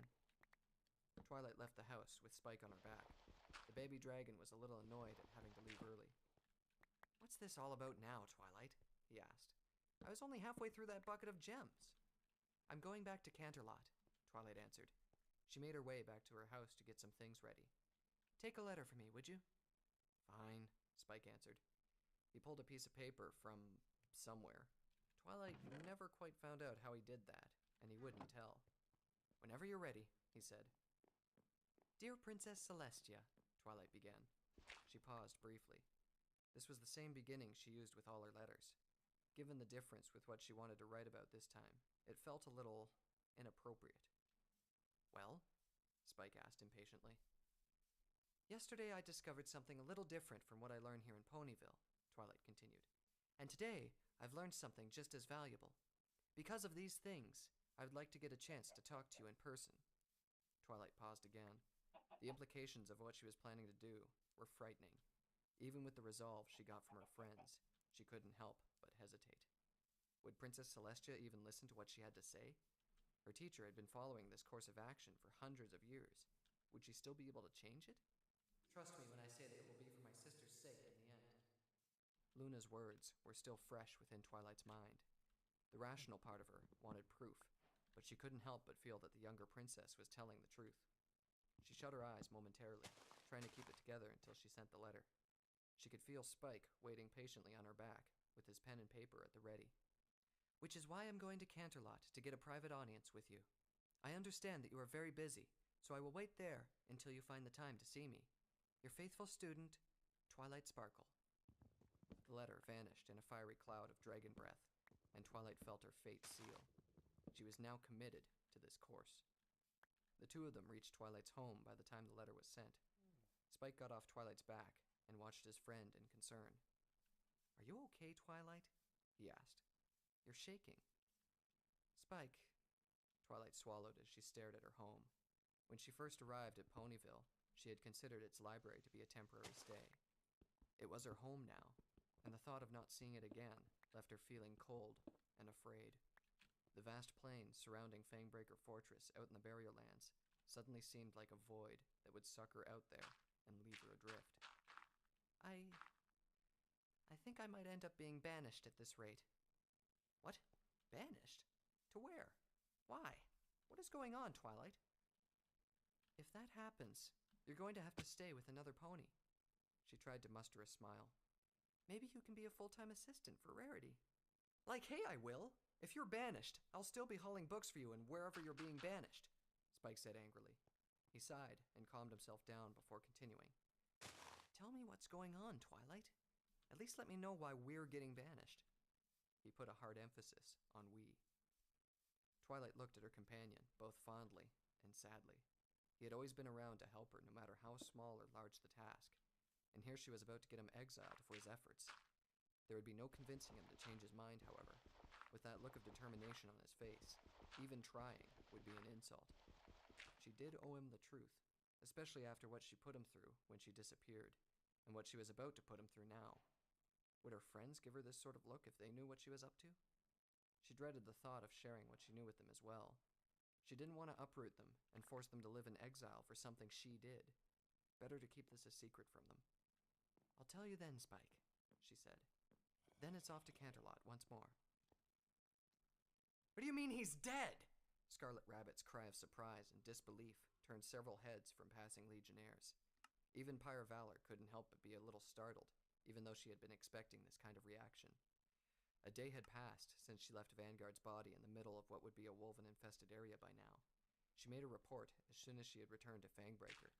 Before a composed and grim Commander Dreadstep, she had explained the mission's failure. She reported of how their squad had run into an ambush by advanced wolven troops before they could even reach the situation, how Captain Vanguard Clash had died a hero by letting them all escape while the wolven piled up on him, and how the main wolven army will likely begin its attack in a few more days. Pyre Valor had no problem calling the stallion she had just killed a hero. He had died trying to protect Fangbreaker Fortress and prevent what he believed was a needless waste of pony lives. He was noble to the end. Misguided, but noble, and it was still something she could respect. Commander Dreadstep had not betrayed a single hint of emotion when she finished her report. He gave his condolences and asked that Vanguard's family be informed. Blademane had volunteered to tell Vanguard's mother, while she talked to Sharpfangs. Vanguard's father also took the news stoically. Expecting tears, Captain Pyrevalor. My son died fighting for the Legion. I'm a little envious at the moment. Pyrevalor had to admit that she was a little envious too, but she knew that she was going to do the same soon, even if no one will acknowledge her as people now acknowledge Vanguard Clash. She also didn't fail to notice the title that Sharpfangs addressed her with. For the remaining few days of her stay here in Fangbreaker Fortress, she would be captain to 2 ponies, and her first and only act would be to ensure that the fort fell to its Wolven attackers. One of her subordinates, however, was reacting to her news much more badly than its previous recipients. With Blademane back at her side, she had delivered the news to Scarlet Rabbit, who had just returned from Bastion City.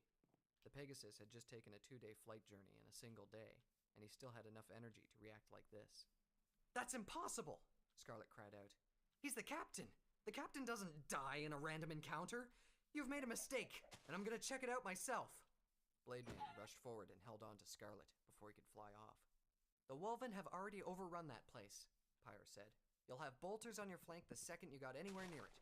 The captain will keep them off me while I extract him. Let go, Blademane!" "Scarlet, Vanguard is dead. There is no mistake." The Pegasus squirmed to free himself, but Blademane was the bigger and stronger of the two of them, and held him fast. I understand your pain, Blademane said, but deluding yourself will help no pony. "You understand nothing!" Scarlet snarled as he struggled harder. "The captain's gone, and you're having about as much a reaction as a bar of soap. Pyre's alive and kicking, so big shock that Blademane doesn't give a crap about anything else." Blademane hurled Scarlet hard to the ground and stepped on him with his front hoofs, pinning the Pegasus in place. "You will discipline yourself," he said in a low tone. "With or without Vanguard Clash, we are still Legionnaires." Scarlet pushed the hoofs aside and stood up. Without meeting either Pyre's or Blademane's gazes, he walked away. "To Stormbrews," Pyre noted. "Try to keep him from getting too rowdy," she told Blademane. He nodded and followed the Pegasus, leaving Pyre alone to take care of important matters. First, she had to talk with the ponies who were planning to sabotage the fort's defenses in order to inform them that she was going along with the plan and taking over what Coldhoof had failed in. They had to be convinced that she wasn't there to round them all up and have them executed. Then there would be the actual work of getting things ready for the Wolven attack. "Sounds like a lot of work to set up a stage where you can martyr yourself." The voice jolted Pyrevalor out of her thoughts. Its soft and oily tone seemed to settle upon her being. She looked around and saw only the fort's ponies going about their business. The impending attack had every pony on edge. She shook her head. Was she hearing things? Were the things she had done already taking their toll on her psyche? "You've murdered your oldest and dearest friend because he was going to stop you from killing hundreds of your brethren. Did you really have to ask that question?" "Who are you?" Pyre whispered as she rounded the corner of one hall. "My conscience?" She smiled wryly at the suggestion. "You're a little late. Vanguard could have used you." "Conscience is an excuse. A boring, fearful excuse. You'll find me a little more colorful than that." Explain yourself or be silent, Pyrevalor thought. This thing was reading her mind, so she figured that she might as well answer mentally as well. She continued to walk the halls until she arrived at her quarters. There, she closed and locked the door behind her. "Explain myself? That would take forever. How about I just give you a name? The Wolven call me Moonshadow, but you ponies use a more elegant name. Nightmare Moon." "I'm talking to an old mare's tale about Celestia's petulant little sister?" "And I'm talking to an insect who hasn't lived a century but spouts big words like justice and truth. We can trade barbs all day, or you can listen to what I have to say." "Then say what you have to say." "I'm here to help you." "I don't need any pony's help, especially not the help of some pony whose reputation for losing is literally the stuff of legends." "You're right, I lost. I know the path to defeat quite well, and I'm quite sure you're galloping on it at the moment. I also happen to know that it took Celestia's strongest magics to subdue me, but it will take her a second and an irritated grunt to deal with you." The mere mention of Princess Celestia blotted out the voice in a haze of rage. Pyrevalor paused a moment as she set aside the name of the pony she blamed for everything, including Vanguard's death. "And so, we come to our common enemy. You've made a brave stand here, Pyrevalor. and the sacrifice you're going to make is grand indeed. But do you really think you can reach Celestia and the Heartland with just this? She will overcome this attack, and then continue on acting as if you and what you fought for never existed. You and all the ponies of this fortress will die, while the rest of the Heartland fusses over the next grand party at the royal palace. She will hear me, Pyre Valor swore. All of Equestria proper will hear the truth, no matter what the cost. Well spoken. Merge with me, Pyre Valor. Together, we can accomplish what we cannot alone. At what price? Pyre Valor asked. You're not looking to be martyred, that I'm sure of. Shrewd and determined. You want to threaten Equestria to force it to acknowledge the truth. I want to tear it apart completely. You place your faith in the Legion's ability to eventually win despite setbacks, and I place my faith in being able to destroy it utterly. I'm not asking for a price. I'm asking that we make a bet with the fate of Equestria at stake. We will attack it with all our might, until Tirado is forced to take desperate measures. If the Legion overcomes us, then you win. If we destroy the Legion and plunge Equestria into darkness, then I win. Pyre Valor closed her eyes. She hadn't agreed to anything yet, but she could already feel immense magical power welling up from inside her. The offer was dangerous and could easily spiral out of control, but it would be enough for the truth to finally reach Equestria proper. If the truth has to shine through Nightmare Moon's darkness, so be it, she replied.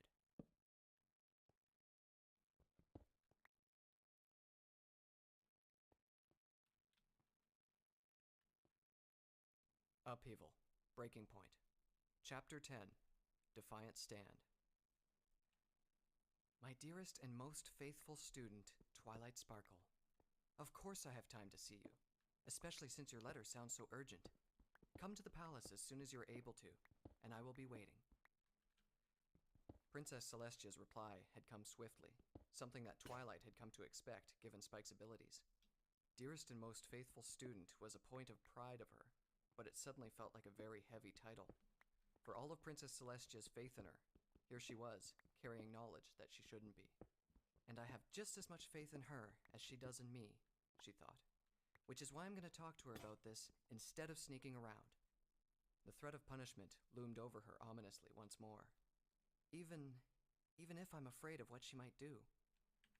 Once more, Twilight was back in Canterlot. It was late afternoon by the time she had arrived, and the slowly setting sun cast everything in a red-orange light. The city's magnificent buildings didn't feel so welcoming now.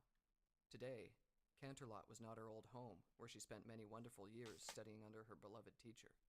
Today, Canterlot was the mighty capital of Equestria, the home of their ruler, the most powerful pony in the entire world, and a testament to the unbroken centuries of her dominion. Canterlot had always been big, but this was the first time it loomed over her, and she felt very small indeed. On her back, she could feel Spike shiver slightly. That alone told her that he was feeling the same way. "We're really going through with this, aren't we?" Spike asked. "Yes," Twilight answered. "Spike, it's not too late for you. You can go back and forget what I told you." "I won't," was the vehement answer. "Especially if you won't. I've never met any pony from this Equestrian Legion, but if you believe that you have to do this, then I believe in you." "Thank you, Spike. That means a lot." "Maybe we could stop for donuts first?" Spike asked. "They might be the last donuts we'll ever eat in Equestria proper." "Spike, I'm just kidding. I could use a little humor, especially when all these buildings look like they're gonna fall on me for going along with you." Despite her fear, Twilight made her way immediately to the royal palace. As she walked through what should be the familiar halls of her mentor's home, she was suddenly aware of details that had escaped her before. The white stone walls looked especially cold today. The halls and chambers looked much bigger and grander. The royal guards posted at the entrances looked especially stern. She couldn't help but wonder why Princess Celestia would need so many stallions to guard her home, when danger was so unlikely to come to Canterlot, let alone the royal palace. Finally, Twilight reached the throne room, where she faced the long stairs that led to Princess Celestia's throne. Her teacher stood atop the stairs, as majestic as ever. Her colorful mane flowed around her, despite the lack of wind, and her great, white-feathered wings spread out from either side of her. Here in Equestria proper, Celestia towered over every pony. The elevation of her throne only heightened the great difference between her and the rest of her subjects. To look upon the princess was to look up. Twilight, you've arrived. Celestia greeted her student. She gestured to the guards that flanked her throne. Without a word, they departed, leaving the throne room empty. Twilight heard the great doors behind her shut. The sound echoed within the empty room with a sense of finality. Hundreds of chances passed her by on the way to this place, and she had ignored each one of them. There was no turning back now. Your last letter sounded very important, Celestia said. What did you want to talk about? Nothing had changed in the way she spoke to her student. For all her mentor's power and rank, Twilight had always been at ease with the princess. Their lessons had always been fun, and their conversations casual. She walked forward, while Spike dismounted and followed by her side. She was determined to stay honest, no matter the cost. Your Highness, Twilight began, I came here to talk about the Equestrian Legion. Tell me again why we decided to come all the way out here to Canterlot. With a slightly annoyed frown, Rarity directed the question at Pinkie Pie, who was happily leading the group through the streets of Canterlot. Haven't you noticed how Twilight's been looking really stressed and acting weird ever since she came back from wherever it was that she disappeared to? Pinkie answered. I have, Rarity said. I don't see where following her to Canterlot fits in. I figured that we could all surprise her here and help her out. Maybe if we can help her with whatever she's doing, she won't need to go to Canterlot so often. Or we could just be disturbing her, and our disturbance will result in less of her work being done and making her have to come here even more. When Rarity saw Pinkie's wide, uncomprehending grin, she immediately decided to be silent. Gosh, Rarity, if you don't think we should be doing this, then why'd you come along? Applejack asked. Well, she was acting strangely, Rarity replied. And that odd question she asked. I was curious. And since everyone had decided to go... Right, Applejack said. Girls? Fluttershy looked around the city and edged closer to her friends for comfort. Canterlot was huge and bustling with activity, much more so if compared to Ponyville. How do we even find her here? Despite their better judgment, all of them turned towards Pinkie Pie. I don't know. I didn't plan that far ahead. Several hoofs encountered their respective faces. I know, Rainbow Dash spoke up. Let's ask one of the guards. They know Twilight. They probably saw her come here and where she was going. Listen to what you're saying, dear, Rarity replied. It's not like every royal guard in Canterlot knows who Twilight is. Before Rarity could even finish, Rainbow Dash had already flown towards a nearby pair of patrolling guards. When the rest of them came closer, one of the guards was already answering. Ms. Sparkle? I saw her earlier, heading for the palace. I heard from the previous shift that she had requested a private audience. Her Highness just booted all the guards from the throne room. Makes me wonder why she even has... The other guard frowned and nudged the talking one hard, prompting him to stop himself. Like I said, she should be in the royal palace. The two guards left after that, leaving the five of them by the street. It's getting a little late, but let's wait for Twilight by the palace. Do you think that's all right? Rarity asked. Is the palace even open to the public, especially when it's getting close to nighttime? Can't hurt to try, Applejack said.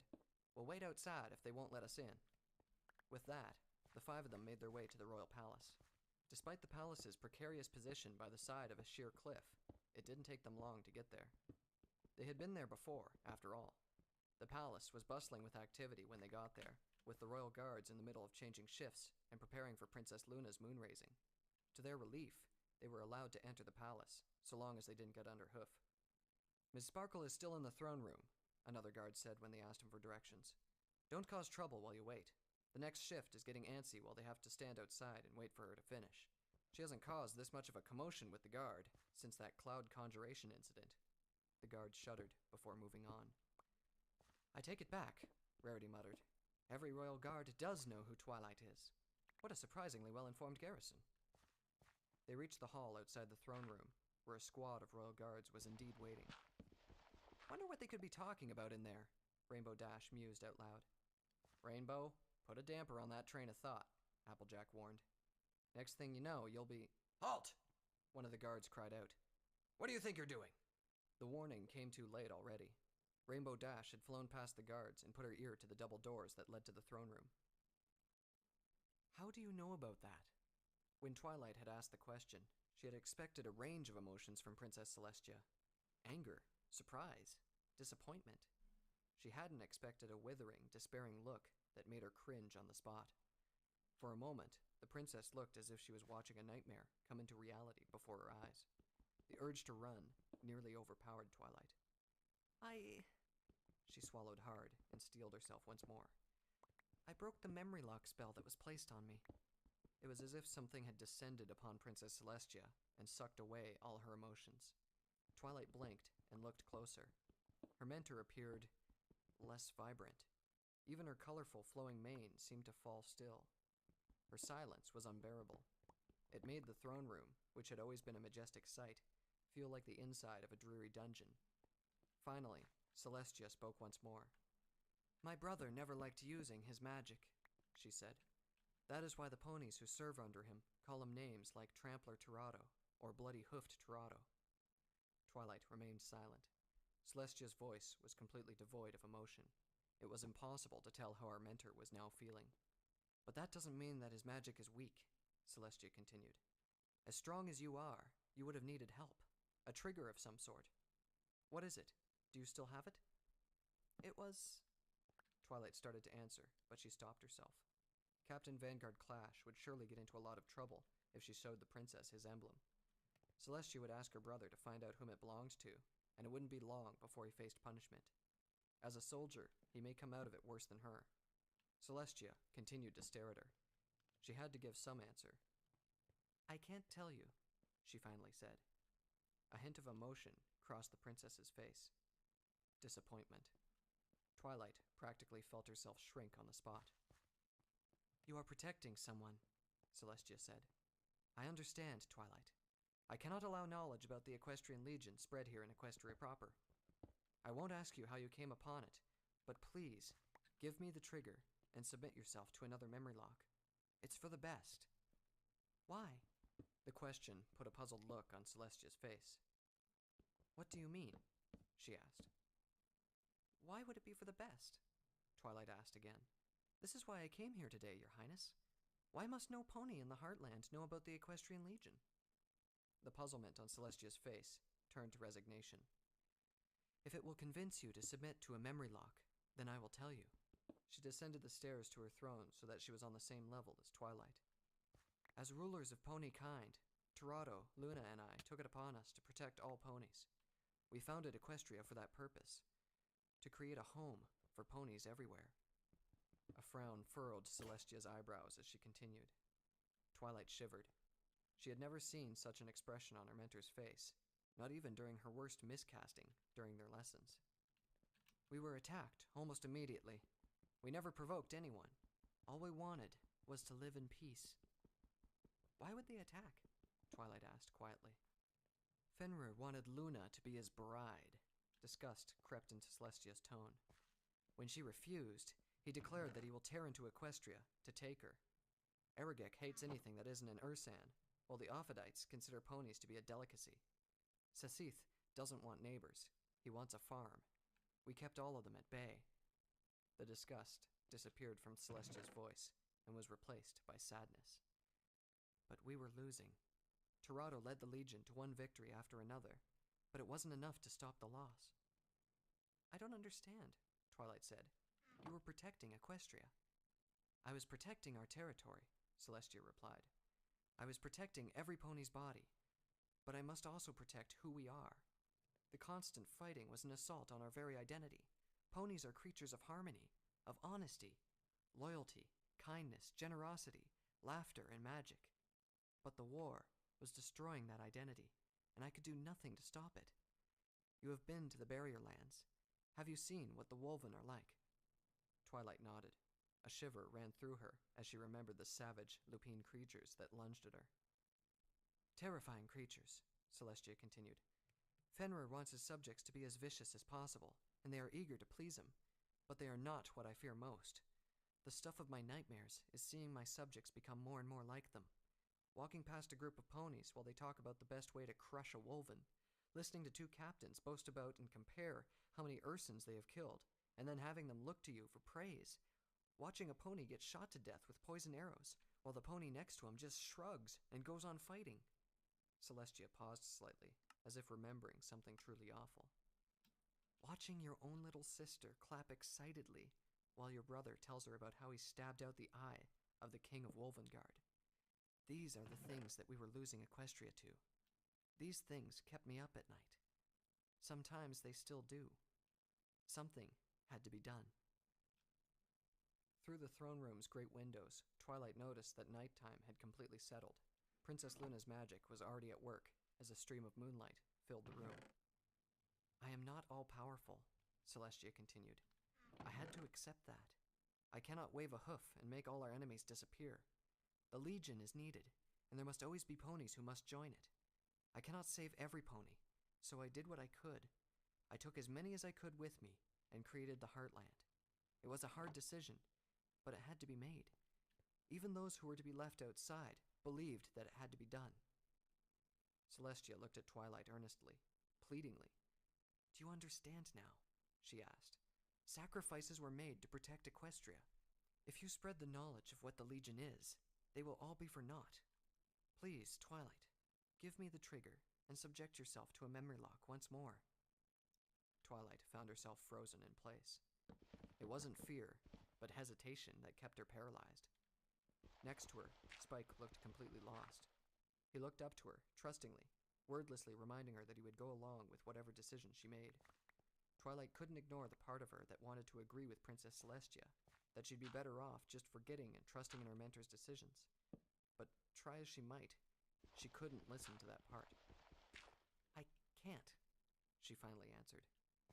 Twilight, Celestia's voice came out stern. I understand why you did it, Your Highness, but I can't agree with you on this. No matter what kind of fate awaits ponykind, even if war does change us for the worst, we have to face it together, not by leaving others behind and forgetting them. Please, Your Highness, this division must stop. Your brother and the Legion stand strong in the Barrier Lands, but they will stand stronger with us. Please, take down your barrier and let every pony fight for our Equestria. Celestia looked upon her student in disbelief. Her face twisted in hesitation as the words and their meaning dawned upon her.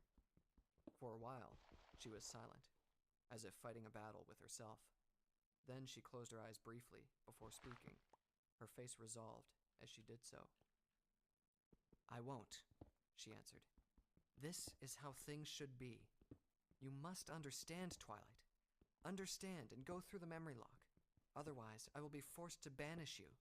I must sacrifice even my faithful student to protect Equestria.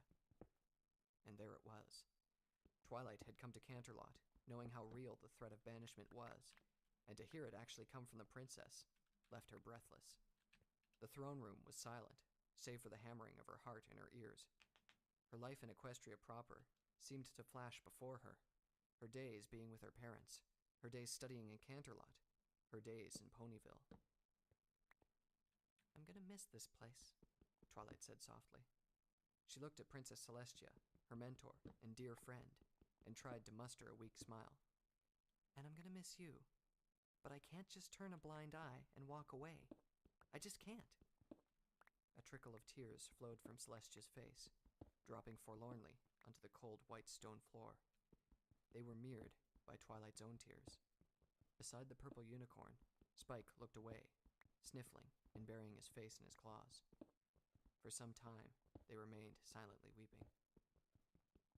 And then the tears stopped, as Celestia brought forth her royal bearing. Her face was stern in judgment, as she spoke harshly. Then so be it, she said. Her words echoed across the throne room. For Equestria's sake, Twilight Sparkle, you are hereby permanently banished to the Barrier Lands. Her face softened, and her voice cracked. I'm sorry, she whispered, but you've left me no other choice. Wait! The doors to the throne room suddenly burst open, and a sky-blue Pegasus flew towards them in a streak of rainbow colors. Rainbow Dash? Twilight exclaimed. Your Highness, please don't do this! Rainbow Dash pleaded as she bowed so low that her forehead touched the floor. Whatever Twilight did, please forgive her. Please don't banish her. One of the royal guards flew in and then tackled Rainbow Dash, knocking her to the ground and pinning her. Stop right there, Pegasus Pony, he said. Your spree is at an end. This is bad, Spike said. If Rainbow's here, then... Realizing what was going on, Twilight turned around in horror. As she had guessed, the rest of her friends came charging into the throne room. Princess Celestia gestured at the royal guard, who let Rainbow Dash get up. Is Dash right, Twilight? Applejack asked as she came running up to them. All other friends followed soon after, standing in a protective circle around Twilight. Are you getting banished? What could you have possibly done to merit such punishment? Rarity asked before Twilight could answer.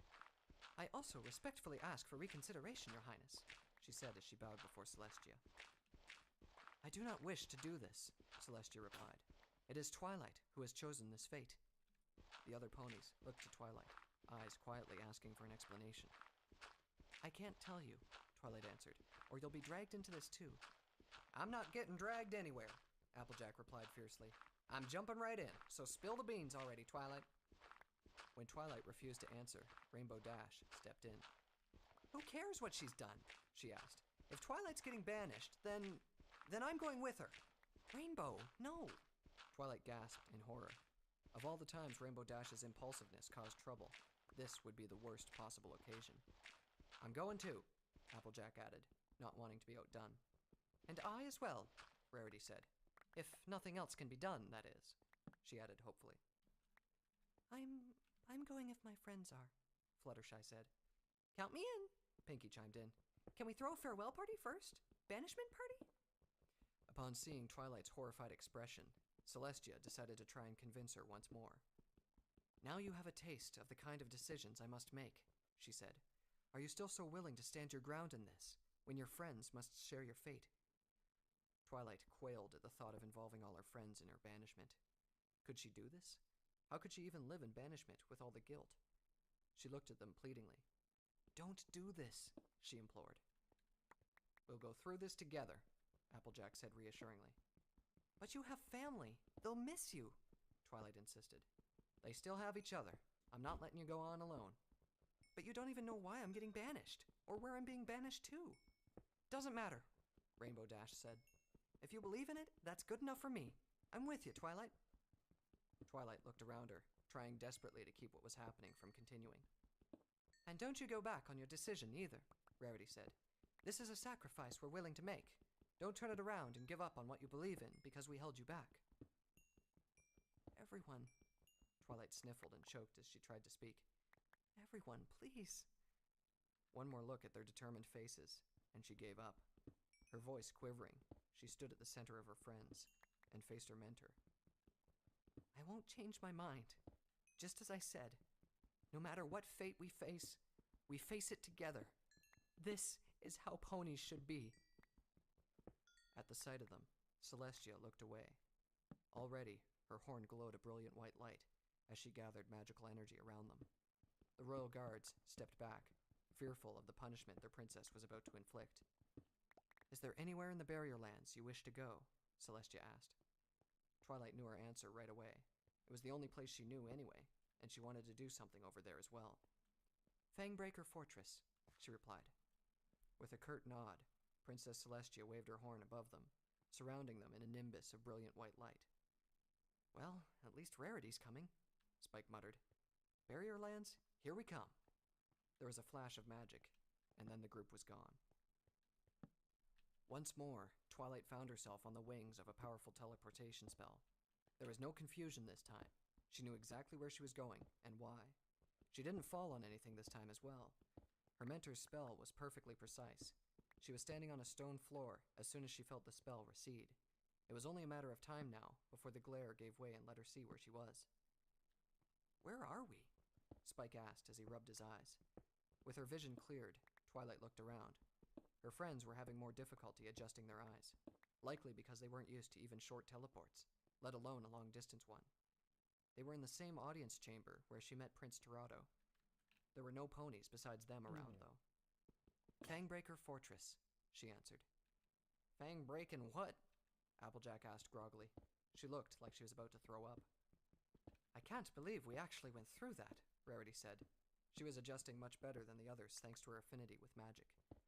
I just hope we're somewhere civilized, and somewhere where they appreciate fine clothes. Before Twilight could reply, the doors to the audience chamber burst open. She turned towards the sound, expecting to encounter some guards. A trio of snarling wolven burst through the doorway and charged straight at them.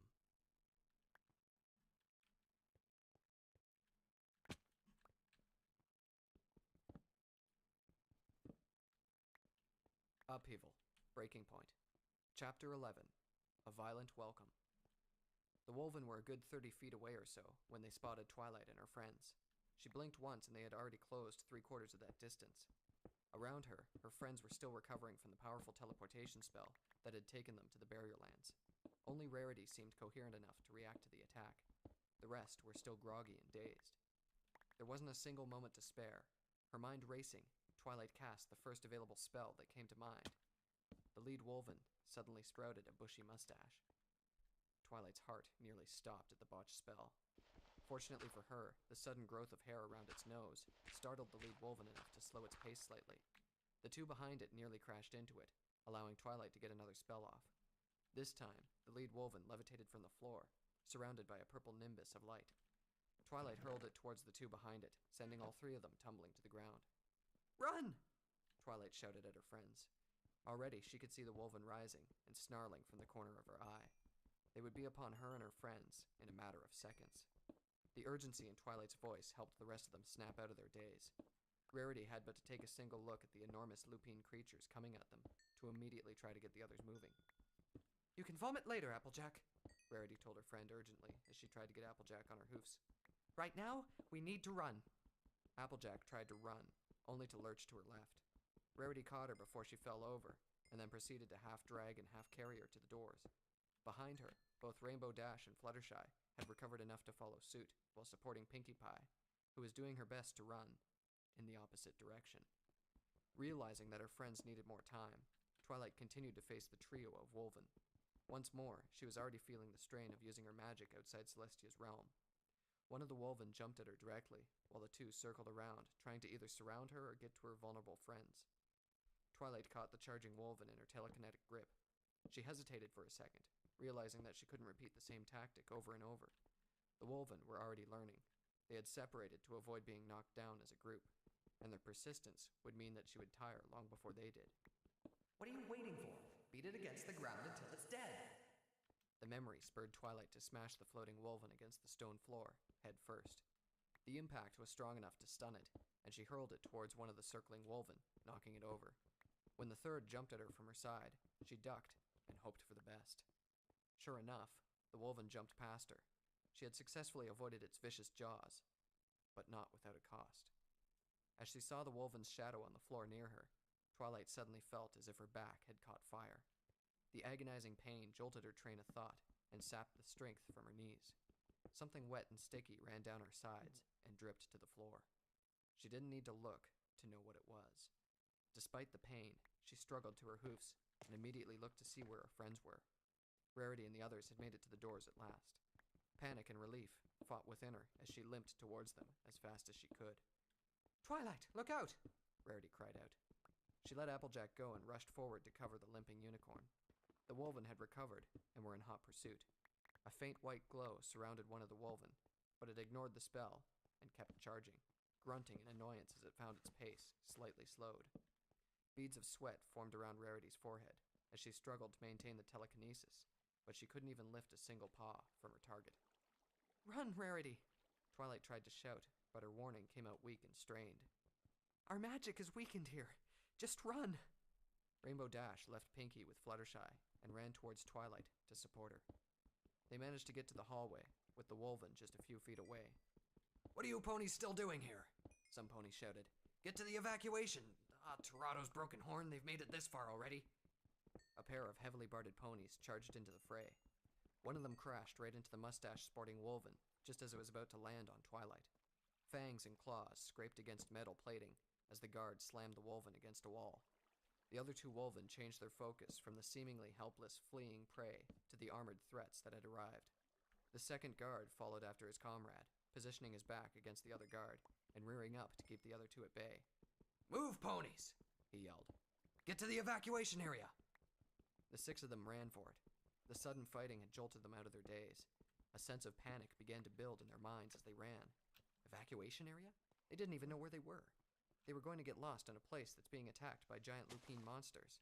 Twilight was hurt. She lagged behind them, while drops of blood trickled from her back and onto the gray stone floor.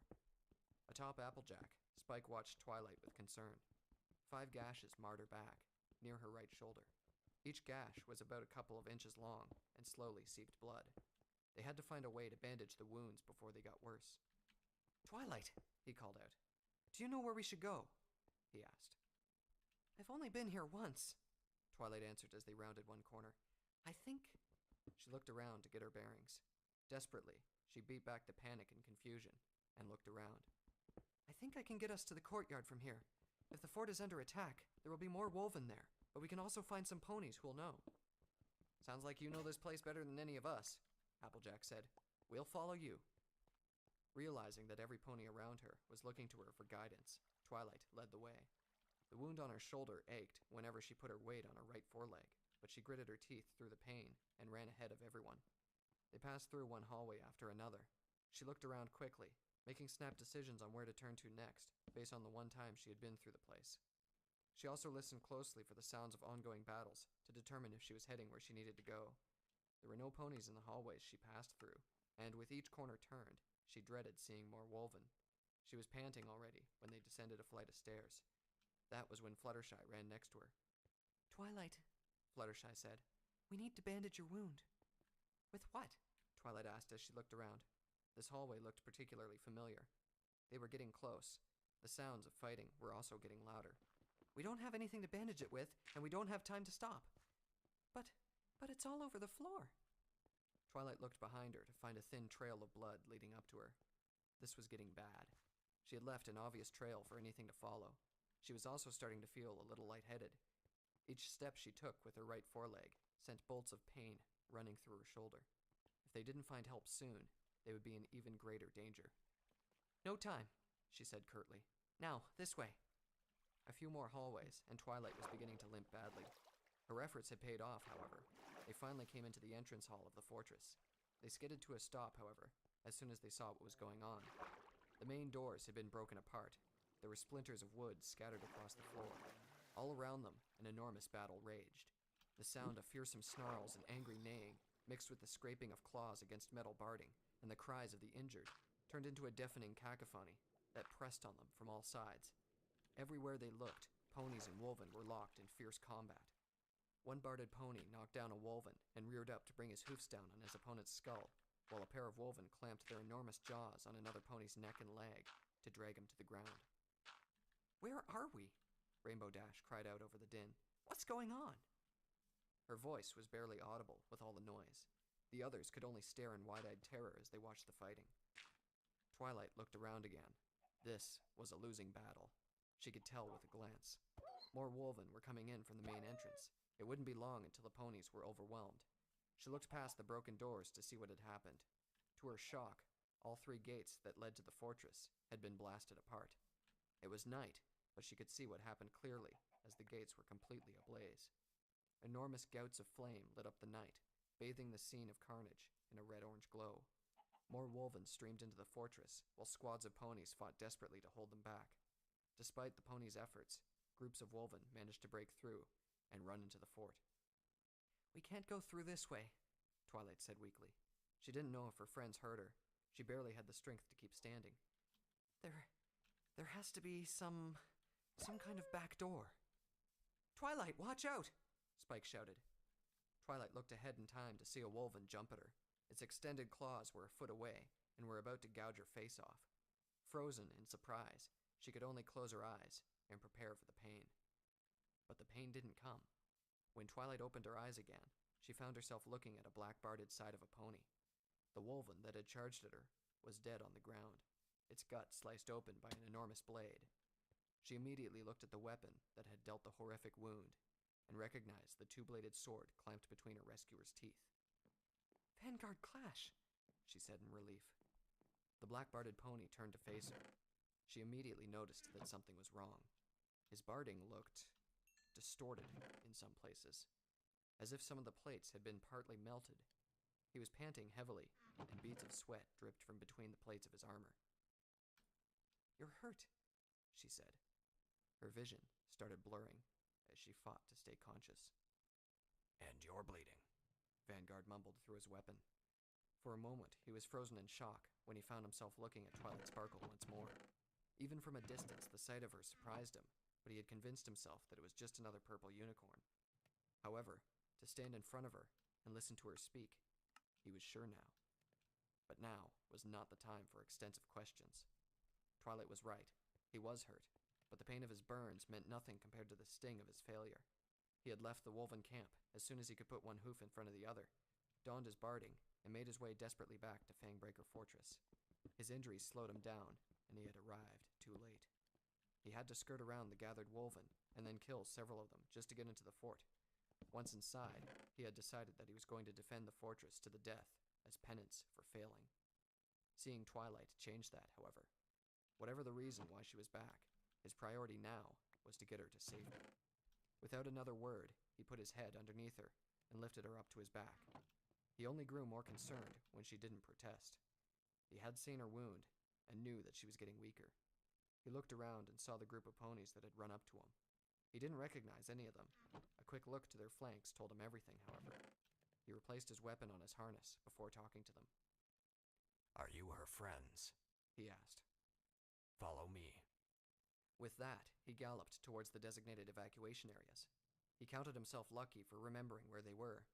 When he was learning them during training, he had been inclined to forget about them, as if there was going to be a time when Fangbreaker Fortress had to be abandoned. Wait!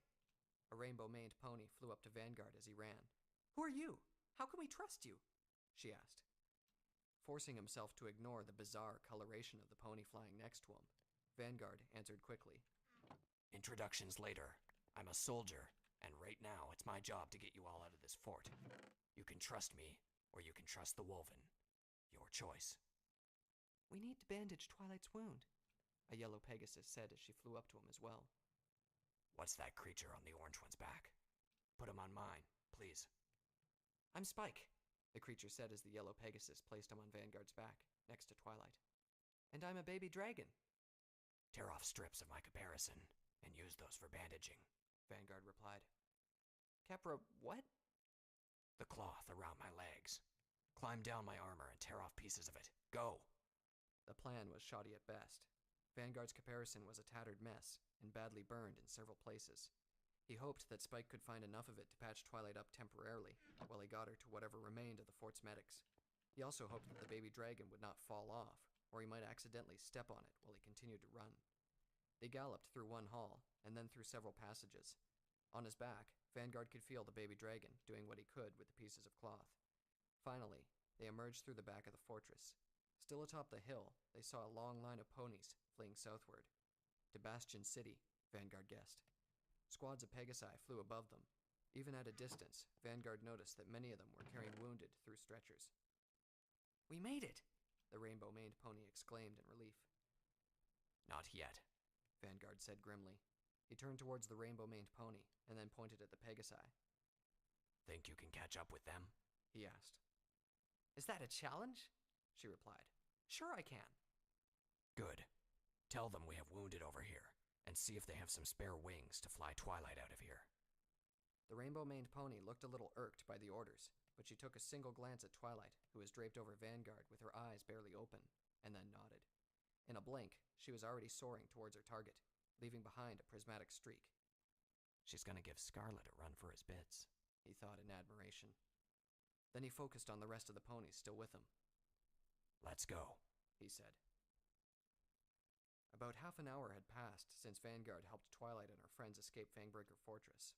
He looked back and was only mildly surprised that the fortress was not on fire. Fenrir's army was planning on using it. The rainbow-maned pony had returned earlier with a pair of Pegasi that he recognized from one of the long-range patrols. They put Twilight on a stretcher and flew her ahead. The baby dragon had asked to come along to accompany Twilight, and Pegasi obliged to him. With the fortress a good distance behind them, and no pursuing Wolven in sight, he had slowed to a trot instead of a hard gallop. The darkness made it hard to see anything, and the half-moon did not help much. He followed the lit torches from the distant fleeing ponies, and hoped that he didn't run into too many obstacles. The ponies behind them looked exhausted, and he was as well. His burns were hurting from all the exertion, and he was about to drop, but they were coming closer to the main line of Fangbreaker's retreating forces, and he needed to protect these ponies.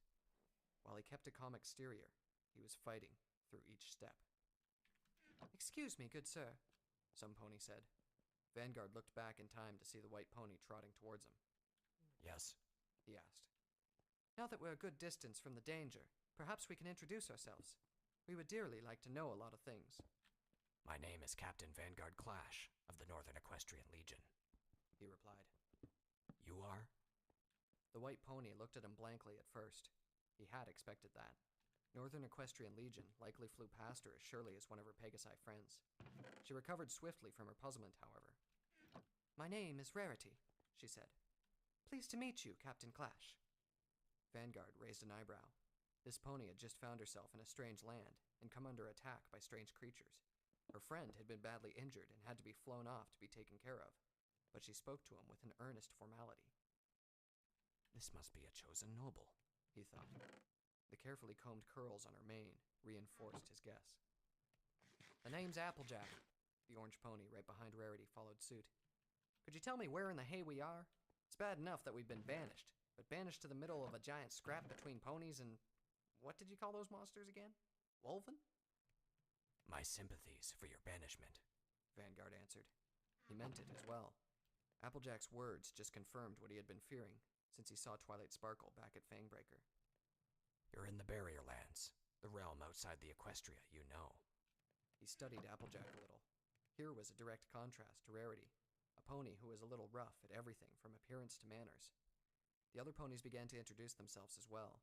The rainbow-maned pony was Rainbow Dash, and the pink one with the mane like sugary froth was Pinkie Pie. After a little coaxing, the yellow Pegasus introduced herself as Fluttershy. With the introductions out of the way, they resumed trotting in silence. Several minutes passed when Fluttershy spoke up. Her voice was so weak, however, that Vanguard thought she was just talking to herself. It was only when she approached him and repeated what she was saying did he realize that she was talking to him. "Those ponies lying on the ground," she began. "They were just tired, right? They got tired of fighting and had to lie down?" They're dead, Vanguard answered grimly. Fluttershy seemed to wither on the spot at the answer. Her eyes focused on the ground, while her lips quivered. It wasn't just Fluttershy either. His conformation weighed down on each of them like a thick shroud.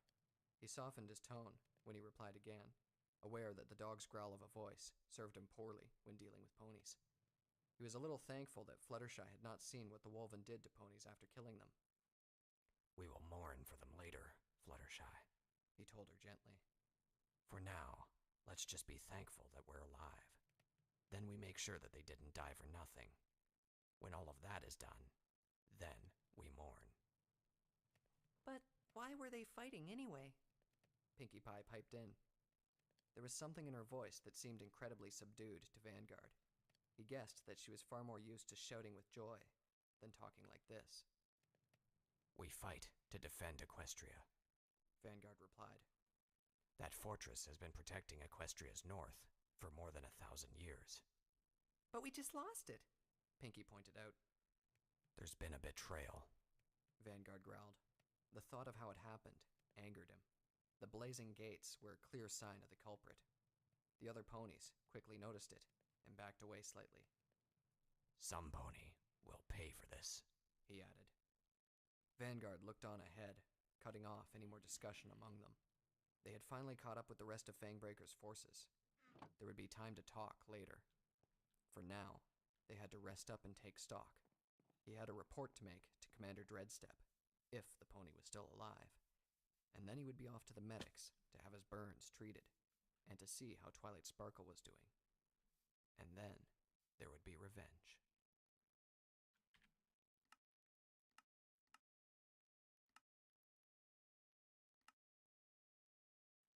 Upheaval. Breaking Point. Chapter 12. Recovery. For those who survived the fall of Fangbreaker Fortress, the long retreat towards Bastion City was the most draining, oppressive journey they had ever taken.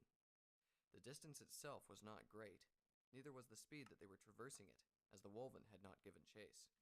What sapped their strength was the weight of defeat that hung over them like a dark cloud that seemed to blot out even the stars above them. Eventually, the orders were passed out to stop for the night, They had put a good enough distance between themselves and the fortress, and they needed to rest before the long trek to Bastion City. Sentries were quickly posted, while several ponies collapsed in sheer exhaustion. Even as the survivors set up camps, there were still Pegasi flying from the fortress, carrying wounded. The surviving ponies were beginning to feel effects of their sudden exertions.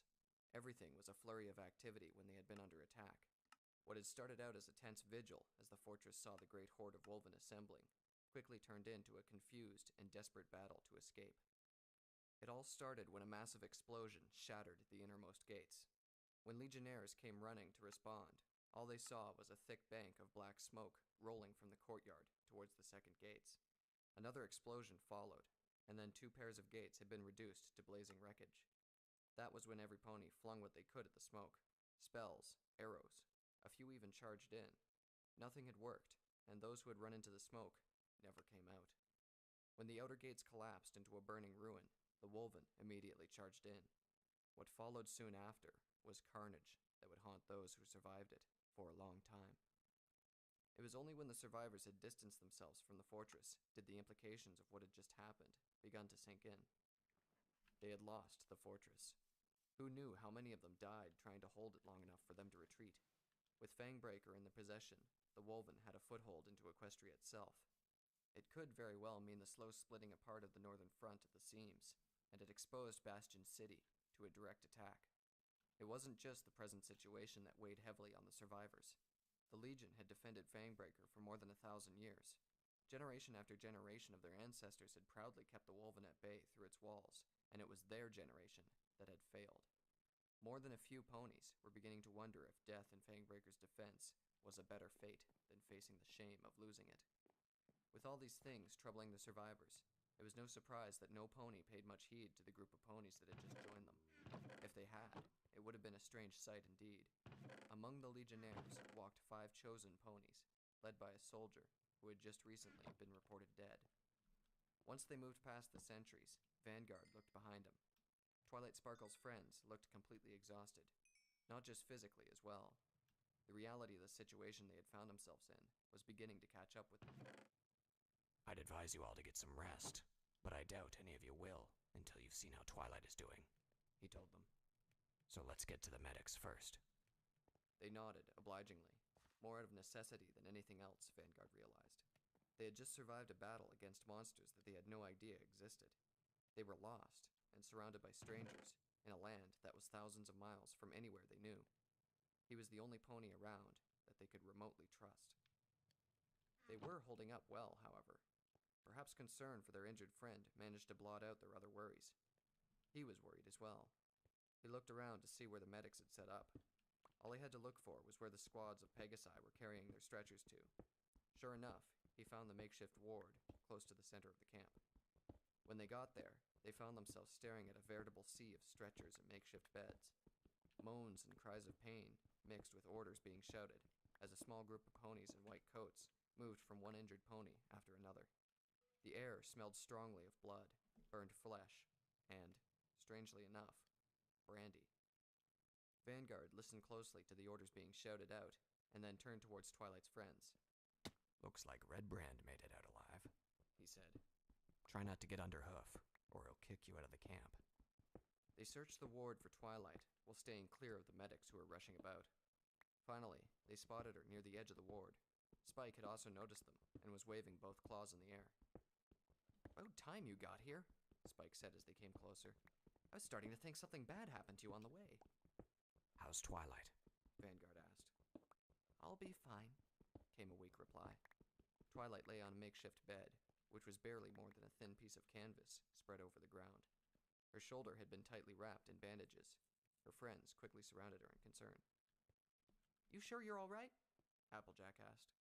"I was so worried," Pinky added. "I'm all right," Twilight replied. "I'm sorry I made you all worry."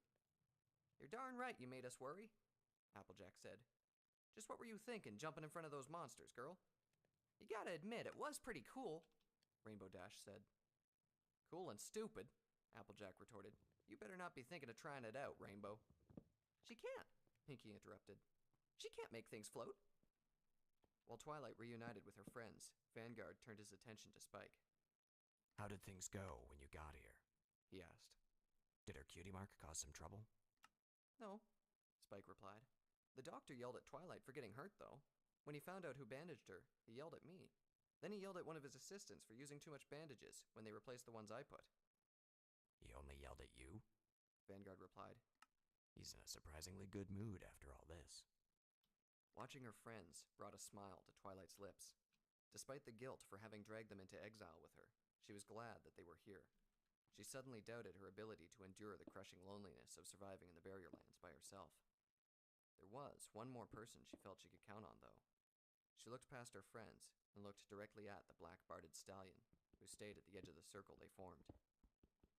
Looks like I owe you my life again, she told him. Do you? Vanguard asked. He approached Twilight, her friends parting to let him see her. A little confused by the response, Twilight nodded and tried to muster a smile. Yes, she said. Her eyes narrowed with concern, however, as she looked at Vanguard. Are you all right? She asked. You look like you're about to collapse. Then set my mind at ease so I can rest, Twilight Sparkle, Vanguard replied. Why have you come back to this place? The smile disappeared from Twilight's face, and she cast her gaze downwards. Come back to this place? Applejack asked. You mean you've been here before?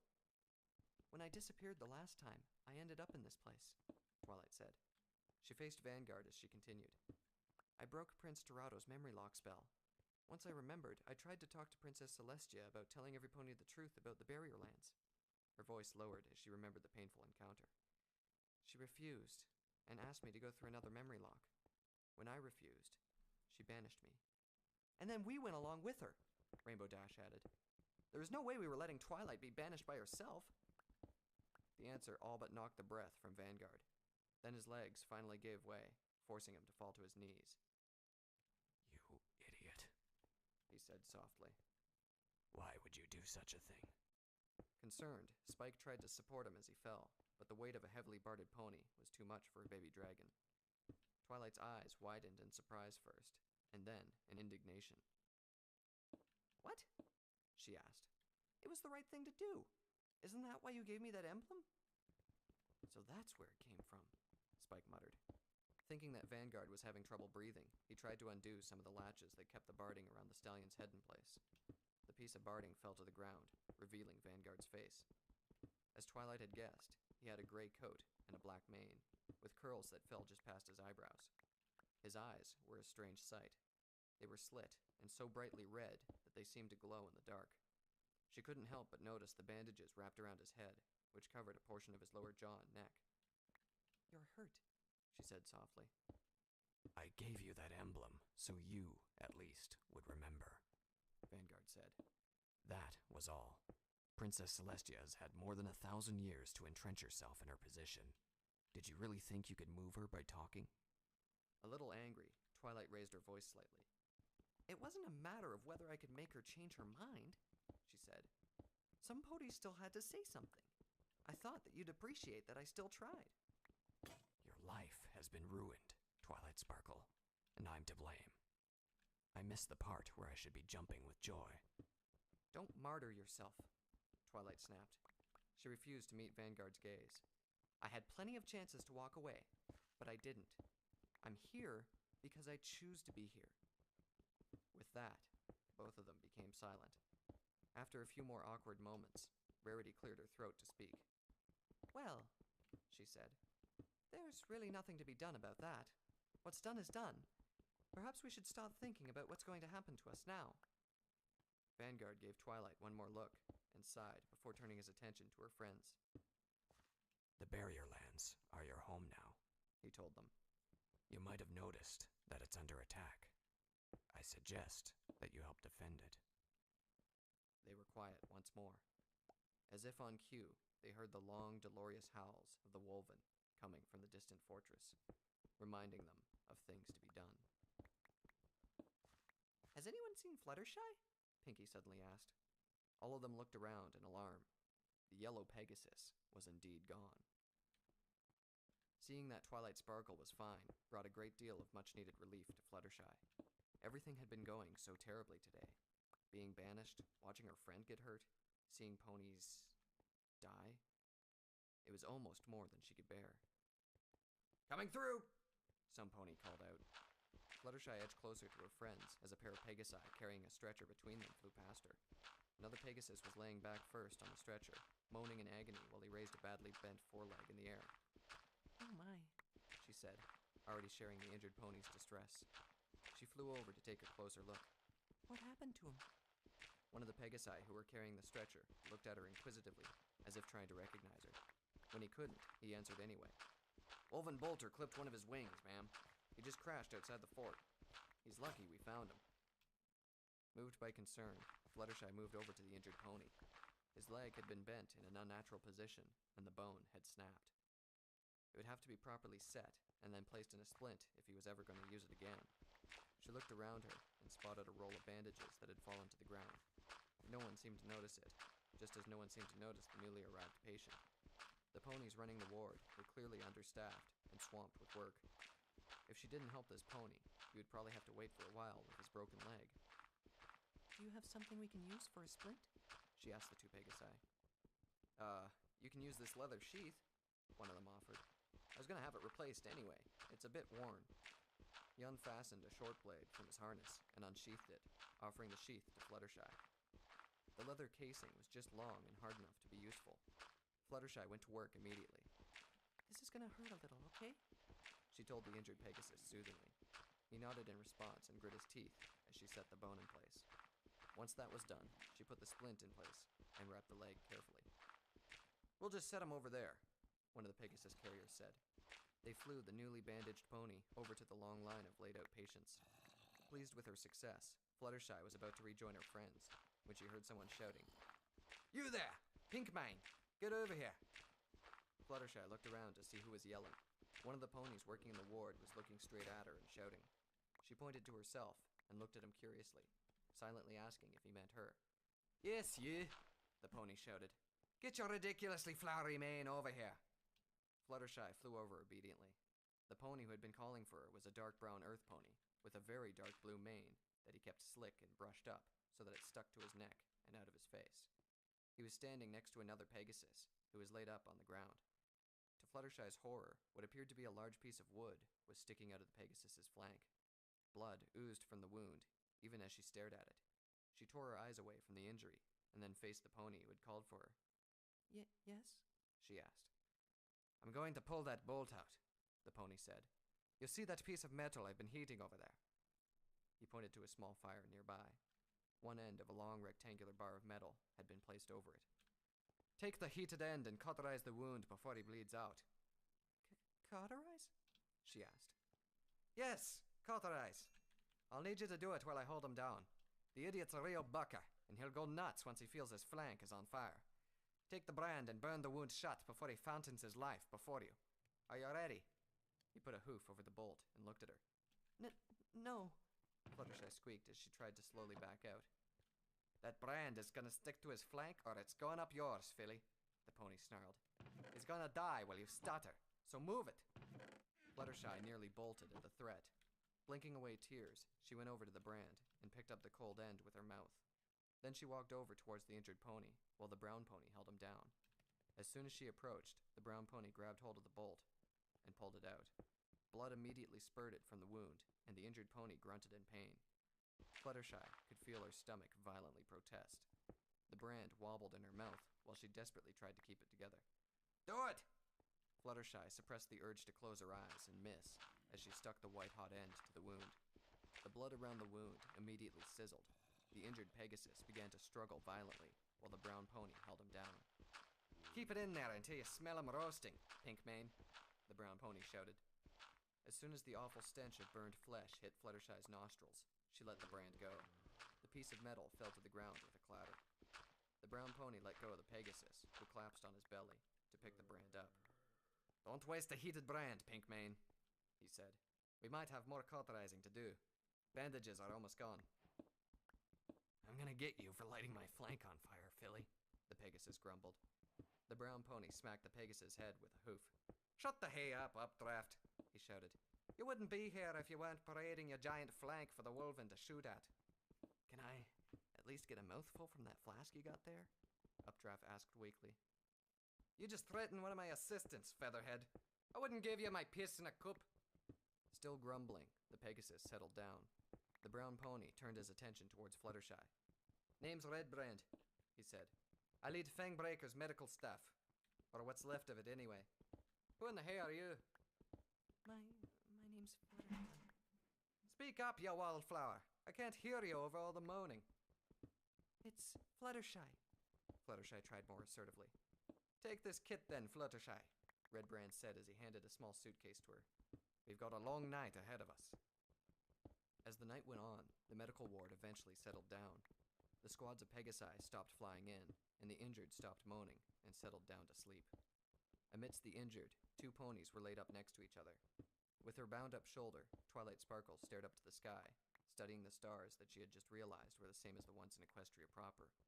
Spike was nestled against her, dozing away. A foot away from her was Vanguard Clash. His armor had been completely removed, revealing the extent of his injuries. His entire torso was wrapped in bandages. Twilight wondered how he even managed to stay standing for so long. One of the medics had removed the bandages to see what had happened, giving Twilight a view of burned patches all along one side of his coat. So, what happened to you? Twilight asked. She avoided looking at Vanguard as she did so. She was still a little cross at him for calling her an idiot. Pyre and I got into a little disagreement about me giving you my emblem, Vanguard replied. The burns came with her witty rebuttal. Shocked, Twilight looked at Vanguard to see if he was just joking. Vanguard's face was completely serious, however.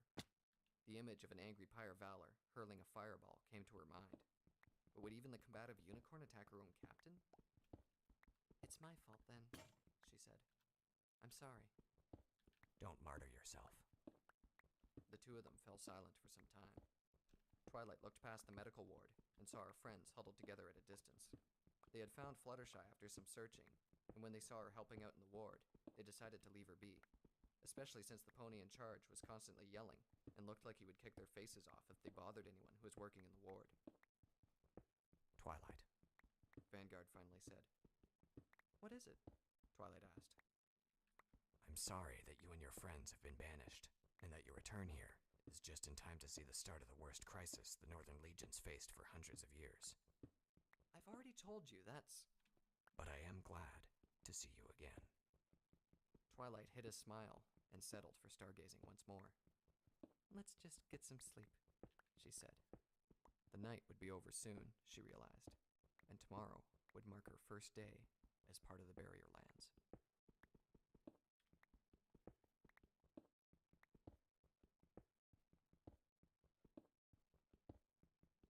Upheaval. Breaking Point. Chapter 13. The Next Step. The morning greeted the survivors of Fangbreaker's defenders with a cold indifference. The dark clouds, which had all but cleared up yesterday, had begun to gather once more. It wasn't just the cold, heavy feeling among them as well.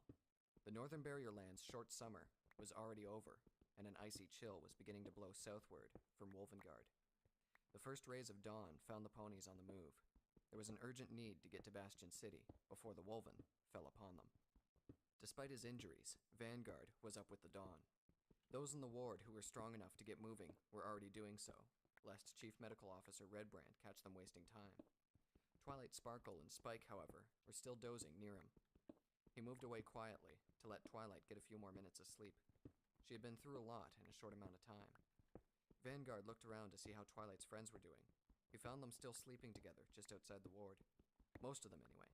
Applejack, Rarity, and Pinkie Pie had huddled together for warmth and security. 2 of Twilight's friends were missing, however. He looked around the ward and found Fluttershy asleep along with 4 of Redbrand's medics. Redbrand himself was sitting nearby, watching them morosely with an open flask in his hoof. Vanguard couldn't blame the pony for still being grouchy. He was staring at his entire medical staff at the moment, and one of them was just a volunteer. One of Twilight's friends was still unaccounted for. As Vanguard inspected his gear, he realized that something else was unaccounted for as well. It didn't take a lot of thinking to conclude that he was going to find the 2 together. Sure enough, he found Rainbow Dash up in the air nearby, with his still-sheathed, 2-bladed sword clamped in her jaws. She flitted about, swiping at imaginary foes, even as he approached her. He looked around worriedly. It was a miracle that no pony had spotted her so far. Out here, it's impolite to take someone's weapon without permission, he called out to her. Surprised, Rainbow Dash nearly dropped the two-bladed sword. She whirled at the sound of Vanguard's voice and then descended in front of him, a sheepish expression on her face. She placed the weapon in front of Vanguard and backed away.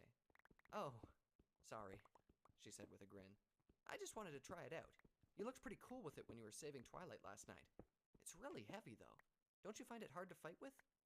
It gets easier with practice, Vanguard answered. Strong jaws also run in my family. He studied Rainbow Dash for a moment. Her strange coloring still left him a little unsettled. She was lean and had a small build, but she made up for it with sheer energy. He still remembered her quick flight from last night.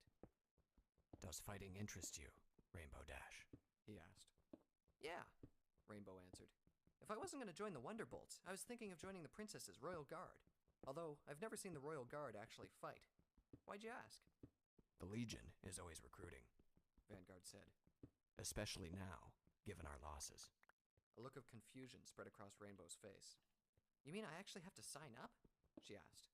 "I thought that, since we're going to be living here from now on, we're already part of the army." Vanguard raised an eyebrow. We do have a civilian sector, you know, he said. Some pony still has to plant crops, mine ore and the like. "Well, I'm not the planting or mining type." What was your job in the Heartland, then? "I was a weather Pegasus," Rainbow answered proudly. "And the best one at that. I could clear the sky in 10 seconds flat." Vanguard stared blankly at Rainbow Dash. Weather Pegasus? He asked. Clear the sky of what? Birds? I suppose that would be useful around statuary. "Clouds, silly," Rainbow retorted. "Speaking of clouds, some pony should tell your weather Pegasi to lay off the cold winds and overcast skies. I don't think it's good for retreating across this plain." We don't have weather Pegasi, Vanguard said. You mean to tell me that the weather in the Heartland is managed by ponies? It was Rainbow's turn to come to realization. "Oh no, don't tell me this is like the Everfree Forest. Clouds moving by themselves? That is so creepy." The weather takes care of itself, Vanguard said. No job opening for weather Pegasi here, I'm afraid. I'm sure reconnaissance could use you, though. "Sign me up then, sir," Rainbow answered with a salute. Why don't we see what your friends have planned first? Vanguard asked with a smile. He glanced back at the sleeping medics. Although, it looks like Redbrand's already recruited Fluttershy into medical. "Fluttershy taking care of the injured," Rainbow remarked. "Nothing new there." Was she a medic in the Heartland, too? Kinda. She mostly took care of small animals, though. Well, Redbrand can work with that. What about your other friends? Why do you keep saying my friends? They're also your friends now. Vanguard paused momentarily. Is that so? He asked. Rainbow Dash looked at him as if he couldn't see past his own nose. "Of course! You saved Twilight, and you've been helping us ever since we got here.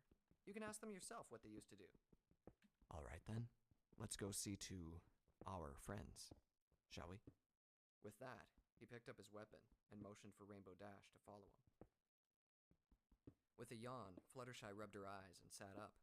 She looked at her surroundings with bleary eyes, still half hoping that she had just had a horrible dream and that she was back on her bed in Ponyville, even though the ground felt very hard and cold beneath her. "You slept like a log there," some pony nearby said. "Is that how all your chosen sleep?" Fluttershy rubbed her eyes again and then brushed aside some of her mane. To her dismay, she was still out in the middle of a plain, surrounded by strange ponies. She turned towards the pony who had just spoken. It was the angry doctor from last night, Redbrand. Chosen?" she asked.